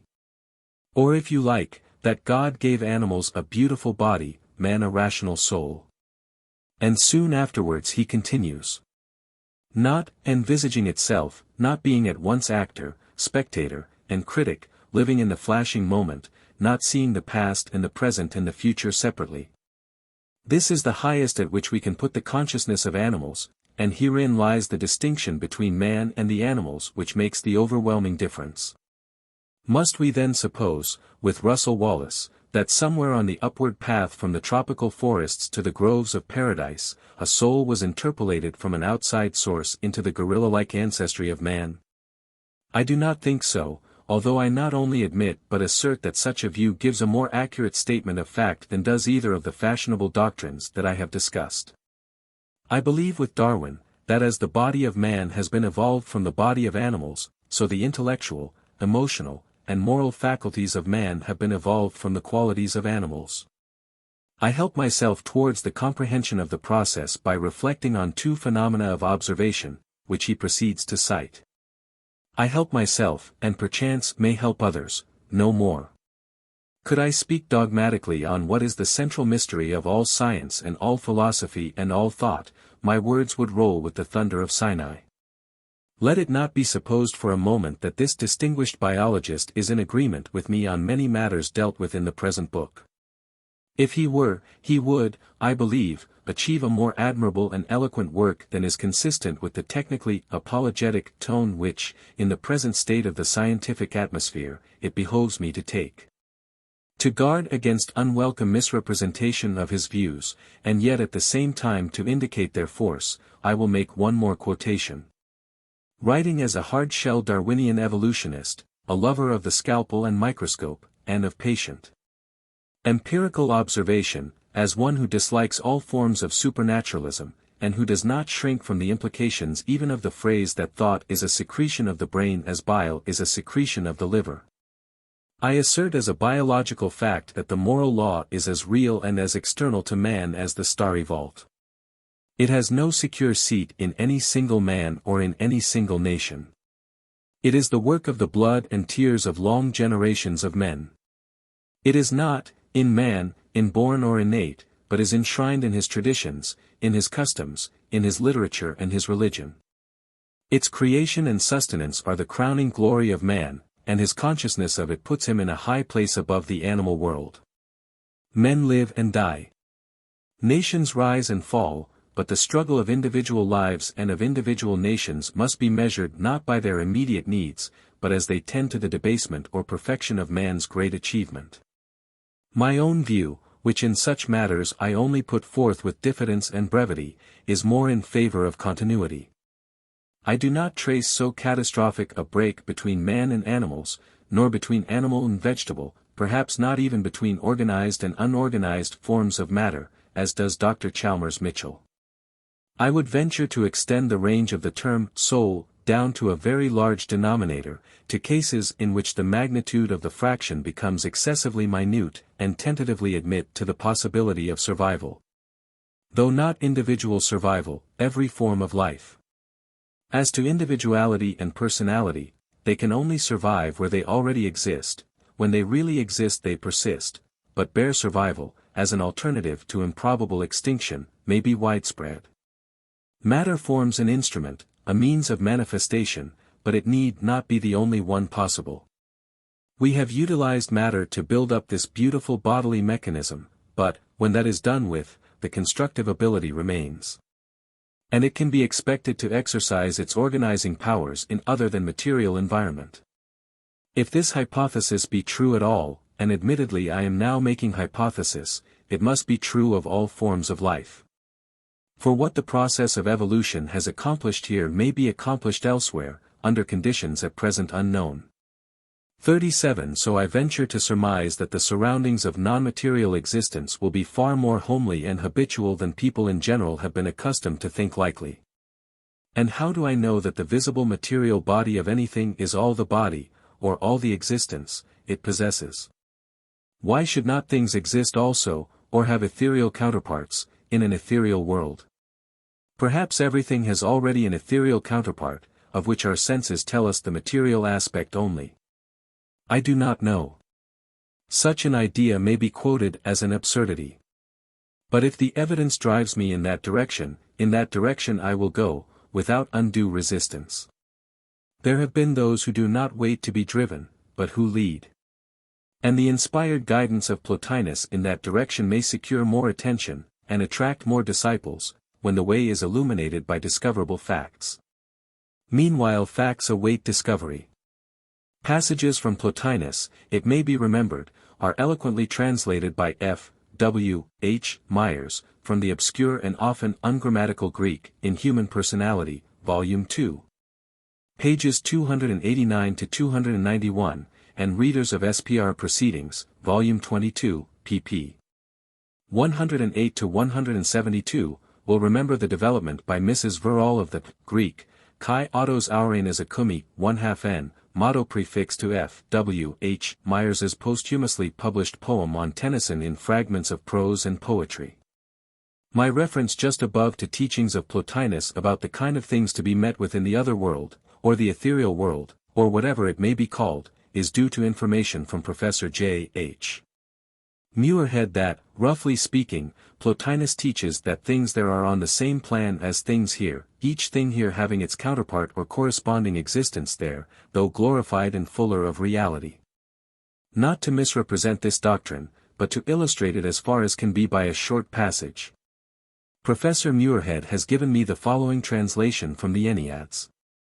But again let us speak thus, for since we hold that this universe is framed after the pattern of that, every living thing must needs first be there.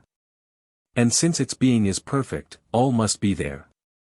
Heaven then must there be a living thing nor void of what are here called stars, indeed such things belong to heaven.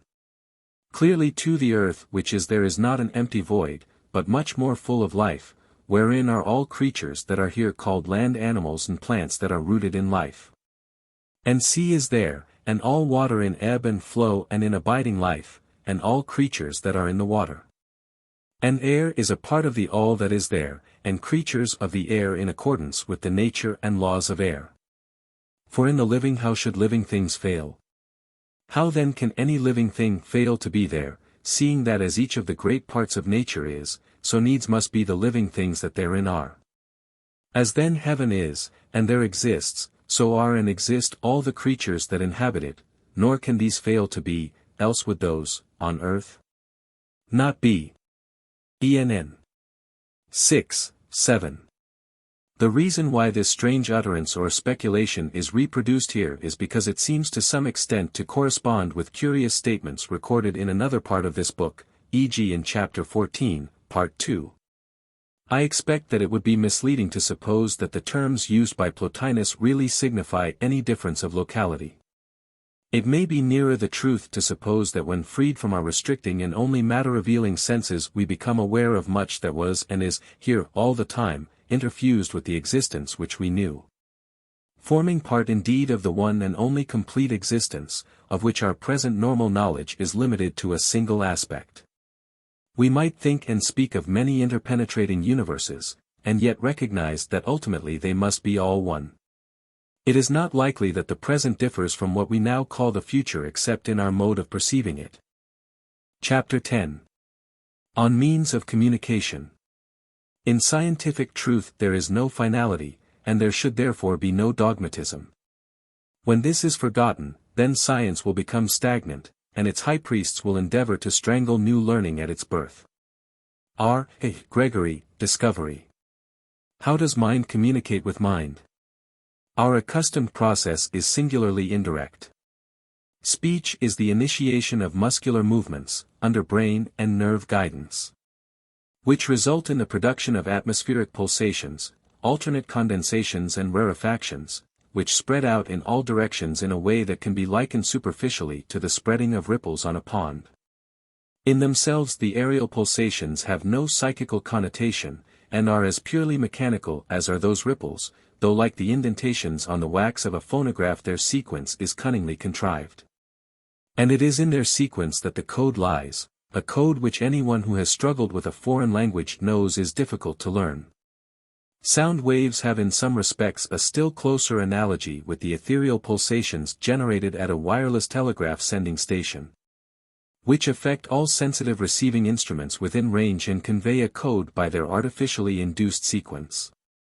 Hearing is reception of a small modicum of the above aerial pulsations, by suitable mechanism which enables them to stimulate ingeniously contrived nerve endings, and so at length to affect auditory centers in the brain, and to get translated into the same kind of consciousness as was responsible for the original utterance. The whole is done so quickly and easily, by the perfect physiological mechanism provided, that the indirect and surprising nature of the process is usually overlooked, as most things are when they have become familiar. Wireless telegraphy is not an iota more marvelous, but, being unfamiliar, it has aroused a sense of wonder. Writing and reading by aid of black marks on a piece of paper, perceived by means of the ether instead of the air, and through the agency of the eye instead of the ear, though the symbols are ultimately to be interpreted as if heard, hardly need elaboration in order to exhibit their curiously artificial and complicated indirectness, and in their case an element of delay, even a long time interval, perhaps centuries, may intervene between production and reception. Artistic representation also, such as painting or music, though of a less articulate character, less dependent on purely linguistic convention and less limited by nationality, is still truly astonishing when intellectually regarded. An arrangement of pigments designed for the reception and modification and re-emission or reflection of ether tremors, in the one case, and, in the other, a continuous series of complicated vibrations excited by grossly mechanical means, intervene between the minds of painter and spectator, of composer and auditor, or, in more general terms, between agent and percipient, again with possible great lapse of time. That ideas and feelings, thus indirectly and mechanically transmitted or stored, can affect the sensitive soul in unmistakable fashion, is a fact of experience. But that deposits in matter are competent to produce so purely psychic an effect can surely only be explained in terms of the potentialities and previous experience of the mind or soul itself. No emotional influence can be expressed, or rendered intelligible, in terms of matter. Matter is an indirect medium of communication between mind and mind. That direct telepathic intercourse should be able to occur between mind and mind, without all this intermediate physical mechanism, is therefore not really surprising. It has to be proved, no doubt, but the fact is intrinsically less puzzling than many of those other facts to which we have grown hardened by usage. Why should telepathy be unfamiliar to us? Why should it seem only an exceptional or occasional method of communication? There is probably, as M. Bergson has said, an evolutionary advantage in our present almost exclusive limitation to mechanical and physical methods of communication. For these are under muscular control and can be shut off. We can isolate ourselves from them, if not in a mechanical, then in a topographical manner, we can go away, out of range. We could not thus protect ourselves against insistent telepathy. Hence probably the practical usefulness of the inhibiting and abstracting power of the brain, a power which in some lunatics is permanently deficient. Physical things can reach consciousness, if at all, only through the brain. That remains true as regards physical things, however much we may admit telepathy from other minds, and, conversely, only through the brain can we operate with conscious purpose on the material world. To any more direct mental or spiritual intercourse we are, unless specially awakened, temporarily dead or asleep. There is some inversion of ordinary ideas here, for a state of trance appears to rouse or free the dormant faculties, and to render direct intercourse more possible. At any rate it does this for some people. For we find here and there, a few perfectly sane individuals, from whom, when in a rather exceptional state, the customary brain limitation seems to be withdrawn or withdrawable. Their minds cease to be isolated for a time, and are accessible to more direct influences. Not the familiar part of their minds, not the part accustomed to operate and to be operated on by the habitually used portion of brain, no, but what is called a subliminal stratum of mind. A part only accessible perhaps to physical things through an ordinarily unused and only subconscious portion of the brain. The occurrence of such people, i.e. of people with such exceptional and really simple faculties, could not have been predicted or expected on a basis of everyday experience. But if evidence is forthcoming for their existence, even although it be not quite of an ordinary character, and if we can make examination of the subject matter and criticize the statements of fact which are thus receivable, there is no sort of sense in opposing the facts by adducing preconceived negative opinions about impossibility, and declining to look into the evidence or judge of the results. There were people once who would not look at the satellites of Jupiter, lest their cherished convictions should be disturbed. There was a mathematician not long ago who would not see an experimental demonstration of conical refraction, lest if it failed his confidence in refined optical theory should be upset. And so, strange to say, there are people today who deny the fact, and condemn the investigation, of any manner of communication outside the realm of ordinary commonplace experience, having no ground at all for their denial save prejudice. Well, like other little systems, they have their day and cease to be. We need not attend to them overmuch. If the facts of the universe have come within our contemplation, a certain amount of contemporary blindness, though it may surprise, need not perplex us. The study of the material side of things, under the limitations appropriate thereto, has done splendid service. Only gradually can mental scope be enlarged to take in not only all this but more also. In so far as those who are open to the less well-defined and more ambitious region are ignorant or unresponsive to what has been achieved in the material realm, it is no wonder that their asserted enlargement of scope is not credited. It does not seem likely that a new revelation has been vouchsafed to them, when they are so ignorant concerning the other and already recognized kind of natural knowledge. They cannot indeed have attained information through the same channels, or in the same way. And it is this dislocation of knowledge, this difference of atmosphere, this barely reconcilable attitude of two diverse groups of people, though occasionally, by the device of watertight compartments. The same individual has breathed both kinds of air and belonged to both groups. It is this bifurcation of method that has retarded mutual understanding. There are pugnacious members of either group who try to strengthen their own position by decrying the methods of the other, and were it not for the occurrence from time to time of a Wallace or a Crookes, i.e., of men who combine in their own person something of both kinds of knowledge, attained not by different but by similar methods, all their theses being maintained and justified on scientific grounds. And after experimental inquiry, the chances for a reasonable and scientific outlook into a new region, and ultimately over the borderline into the domain of religion, would not be encouraging. The existence of such men, however, has given the world pause, has sometimes checked its facile abuse, and has brought it occasionally into a reflective, perhaps now even into a partially receptive, mood. We need not be in any hurry, though we can hardly help hoping for quick progress if the new knowledge can in any way alleviate the terrible amount of sorrow in the world at present. Moreover, if a new volume is to be opened in man's study of the universe, it is time that the early chapters were being perused. It may be asked, do I recommend all bereaved persons to devote the time and attention which I have done to getting communications and recording them? Most certainly I do not. I am a student of the subject, and a student often undertakes detailed labor of a special kind. I recommend people in general to learn and realize that their loved ones are still active and useful and interested and happy, more alive than ever in one sense, and to make up their minds to live a useful life till they rejoin them. What steps should be taken to gain this peaceful assurance must depend on the individual.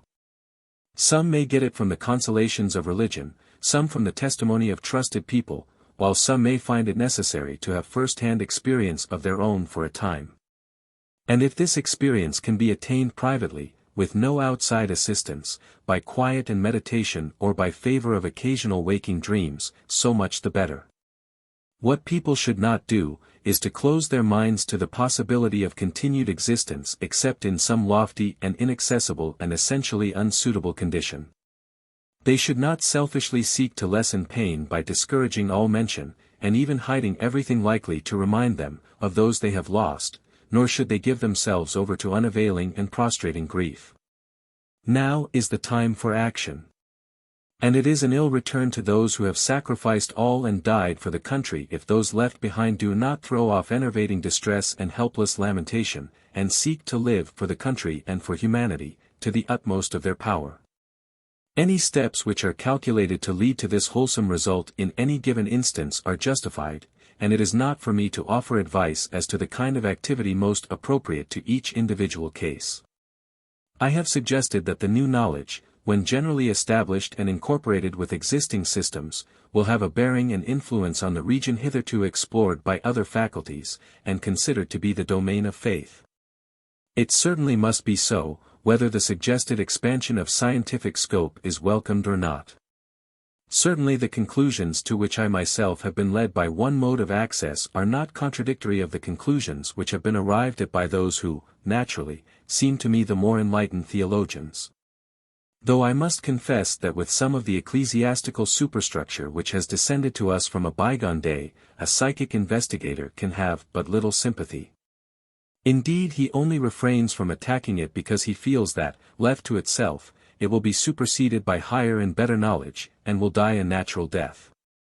There is too much wheat mingled with the tares to render it safe for any but an ecclesiastical expert to attempt to uproot them. Meanwhile, although some of the official exponents of Christian doctrine condemn any attempt to explore things of this kind by secular methods, while others refrain from countenancing any results thus obtained, there are many who would utilize them in their teaching if they conscientiously could, and a few who have already begun to do so, on the strength of their own knowledge, however derived, and in spite of the risk of offending weaker brethren. 38. Chapter 11. On the fact of supernormal communication. But he, the Spirit himself, may come where all the nerve of sense is numb. Tennyson, Indiana Memoriam. However it be accomplished, and whatever reception the present-day scientific world may give to the assertion, there are many now who know, by first-hand experience, that communication is possible across the boundary, if there is a boundary, between the world apprehended by our few animal-derived senses and the larger existence concerning which our knowledge is still more limited. Communication is not easy, but it occurs. And humanity has reason to be grateful to those few individuals who, finding themselves possessed of the faculty of mediumship, and therefore able to act as intermediaries, allow themselves to be used for this purpose. Such means of enlarging our knowledge, and entering into relations with things beyond animal ken, can be abused like any other power. It can be played with by the merely curious. Or it can be exploited in a very mundane and unworthy way in the hope of warping it into the service of selfish ends, in the same way as old and long accessible kinds of knowledge have too often been employed. But it can also be used reverently and seriously, for the very legitimate purpose of comforting the sorrowful, helping the bereaved, and restoring some portion of the broken link between souls united in affection but separated for a time by an apparently impassable barrier. The barrier is turning out to be not hopelessly obdurate after all. Intercourse between the two states is not so impossible as had been thought. Something can be learnt about occurrences from either side. And gradually it is probable that a large amount of consistent and fairly coherent knowledge will be accumulated. Meanwhile, broken ties of affection have the first claim. And early efforts at communication from the departed are nearly always directed towards assuring survivors of the fact of continued personal existence. Towards helping them to realize that changed surroundings have in no way weakened love or destroyed memory, and urging upon their friends with eager insistence that earthly happiness need not be irretrievably spoiled by bereavement. For purposes of this kind many trivial incidents are recalled, such as are well adapted to convince intimate friends and relatives that one particular intelligence, and no other, must be the source from which the messages ultimately spring, through whatever intermediaries they have to be conveyed. And to people new to the subject such messages are often immediately convincing. Further thought, however, raises difficulties and doubts. The gradually recognized possibility of what may be called normal telepathy, or unconscious mind reading from survivors, raises hesitation, felt most by studious and thoughtful people, about accepting such messages as irrefragable evidence of persistent personal existence. And to overcome this curious and unexpected and perhaps rather artificial difficulty, it is demanded that facts shall be given which are unknown to anyone present, and can only subsequently be verified. Communications of this occasional and exceptional kind are what are called, by psychic investigators, more specifically evidential, and time and perhaps good fortune may be required for their adequate reception and critical appreciation. For it is manifest that most things readily talked about between two friends, and easily reproducible in hasty conversation, will naturally be of a nature common to both, and on subjects well within each other's knowledge. The more recent development of an elaborate scheme of cross-correspondence, entered upon since the death of specially experienced and critical investigators of the SPR, who were familiar with all these difficulties, and who have taken strong and most ingenious means to overcome them, has made the proof, already very strong, now almost crucial. The only alternative, in the best cases, is to imagine a sort of supernormal mischievousness, so elaborately misleading that it would have to be stigmatized as vicious or even diabolical. In most cases complete proof of this complicated and cold-blooded kind is neither forthcoming nor is necessary. Indeed it can hardly be appreciated or understood by non-studious people. Effective evidence is in most cases of a different kind, and varies with the personality concerned. It often happens that little personal touches, incommunicable to others in their full persuasiveness, sooner or later break down the last vestiges of legitimate skepticism. What goes on beyond that will depend upon personal training and interest. With many, anything like scientific inquiry lapses at this point, and communication resolves itself into emotional and domestic interchange of ordinary ideas. But in a few cases the desire to give new information is awakened. And when there is sufficient receptivity, and, what is very important, a competent and suitable medium for anything beyond commonplace messages, instructive and general information may be forthcoming. An explanation or description of the methods of communication, for instance, as seen from their side, or some information concerning the manner of life there. And occasionally even some intelligent attempt to lessen human difficulties about religious conceptions, and to give larger ideas about the universe as a whole, all these attempts have been made. But they always insist that their information is but little greater than ours, and that they are still fallible gropers after truth, of which they keenly feel the beauty and importance, but of which they realize the infinitude. And their own inadequacy of mental grasp, quite as clearly as we do here. These are what we call the unverifiable communications, for we cannot bring them to book by subsequent terrestrial inquiry in the same way as we can test information concerning personal or mundane affairs. Information of the higher kind has often been received, but has seldom been published, and it is difficult to know what value to put upon it, or how far it is really trustworthy. I am inclined to think, however, with a growing number of serious students of the subject, that the time is getting ripe now for the production and discussion of material of this technically unverifiable kind. To be scrutinized and tested by internal consistency and inherent probability, in the same sort of way as travelers' tales have to be scrutinized and tested. But until humanity as a whole has taken the initial step, and shown itself willing to regard such communications as within the range of possibility, it may be unwise to venture far in this more ambitious direction. It has nevertheless been suggested, from a philosophic point of view, that strict proof of individual survival must in the last resort depend on examination and collation of these travelers' tales, rather than on any kind of resuscitation of the past. Because, until we know more about memory, it is possible to conjecture, as I think Professor Bergson does, that all the past is potentially accessible to a supersubliminal faculty for disinterring it. And so one might, in a skeptical mood, when confronted with records of apparently personal reminiscence, attribute them to an unconscious exercise of this faculty, and say with Tennyson, "I hear a wind of memory murmuring the past." I do not myself regard this impersonal memory as a reasonable hypothesis. I think that the simpler view is likely to be the truer one, so I attach importance to trivial reminiscences and characteristic personal touches. But I do agree that abstention from recording and publishing, however apologetically, those other efforts has had the effect of making ill-informed people, i.e., people with very little personal experience, jump to the conclusion that all communications are of a trivial and contemptible nature. Chapter 12. On the contention that all psychic communications are of a trivial nature and deal with insignificant topics. That such a contention as that mentioned at the end of the preceding chapter is false is well known to people of experience. But so long as the demand for verification and proof of identity persists, and it will be long indeed before they can be dispensed with, so long are trifling reminiscences the best way to achieve the desired end. The end in this case amply explains and justifies the means. Hence it is that novices and critics are naturally and properly regaled with references to readily remembered and verifiable facts. And since these facts, to be useful, must not be of the nature of public news, nor anything which can be gleaned from biographical or historical records. They usually relate to trifling family affairs or other humorous details such as seem likely to stay in the memory. It can freely be admitted that such facts are only redeemed from triviality by the affectionate recollections interlinked with them, and by the motive which has caused them to be reproduced.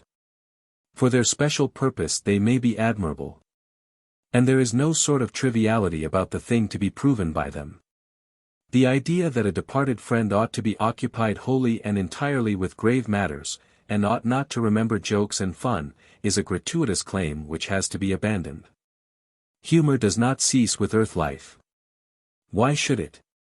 It should be evident that communications concerning deeper matters are not similarly serviceable as proof of identity, though they may have a value and interest of their own. But it is an interest which could not be legitimately aroused until the first step, the recognition of veridical intercourse, had been taken, for, as a rule, they are essentially unverifiable. Of such communications a multitude could be quoted.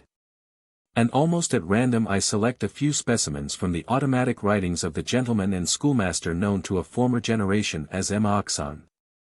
39. Take this one, which happens to be printed in a current issue of Light, April 22, 1916, with the statement that it occurs in one of Oxon's subliminally written and private notebooks. Under date July 12, 1873, many others will be found in the selections which he himself extracted from his own script and published in a book called Spirit Teachings. You do not sufficiently grasp the scanty hold that religion has upon the mass of mankind. Nor the adaptability of what we preach to the wants and cravings of men. Or perhaps it is necessary that you be reminded of what you cannot see clearly in your present state and among your present associations. You cannot see, as we see, the carelessness that has crept over men as to the future. Those who have thought over their future have come to know that they can find out nothing about it, except, indeed, that what man pretends to tell is foolish, contradictory, and unsatisfying.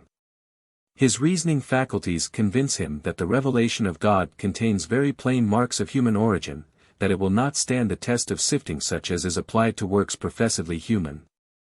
And that the priestly fiction that reason is no measure of revelation, and that it must be left on the threshold of inquiry and give place to faith, is a cunningly planned means of preventing man from discovering the errors and contradictions which throng the pages of the Bible. Those who reason discover this soon, those who do not, betake themselves to the refuge of faith, and become blind devotees, fanatical, irrational, and bigoted. Conformed to a groove in which they have been educated and from which they have not broken loose simply because they have not dared to think. It would be hard for man to devise a means, more capable, of cramping the mind and dwarfing the spirit's growth than this persuading of a man that he must not think about religion. It is one which paralyzes all freedom of thought and renders it almost impossible for the soul to rise. The spirit is condemned to a hereditary religion whether suited or not to its wants. That which may have suited a far-off ancestor may be quite unsuited to a struggling soul that lives in other times from those in which such ideas had vitality. The spirit's life is so made a question of birth and of locality. It is a question over which he can exercise no control, whether he is Christian, Mohammedan, or, as ye say, heathen, whether his God be the great spirit of the Red Indian, or the fetish of the savage. Whether his prophet be Christ or Mahomet or Confucius, in short, whether his notion of religion be that of East, West, North, or South, for in all these quarters men have evolved for themselves a theology which they teach their children to believe. The days are coming when this geographical sectarianism will give place before the enlightenment caused by the spread of our revelation, for which men are far riper than you think. The time draws nigh apace when the sublime truths of spiritualism, rational and noble as they are when viewed by man's standard, shall wipe away from the face of God's earth the sectarian jealousy and theological bitterness, the anger and ill will, the folly and stupidity, which have disgraced the name of religion and the worship of God. And man shall see in a clearer light the supreme Creator and the Spirit's eternal destiny. We tell you, friend, that the end draws nigh, the night of ignorance is passing fast. The shackles which priestcraft has strung round the struggling souls shall be knocked off, and in place of fanatical folly and ignorant speculation and superstitious belief, ye shall have a reasonable religion and a knowledge of the reality of the spirit world and of the ministry of angels with you. Ye shall know that the dead are alive indeed, living as they lived on earth, but more truly, ministering to you with undiminished love, animated in their perpetual intercourse with the same affection which they had whilst yet incarnate.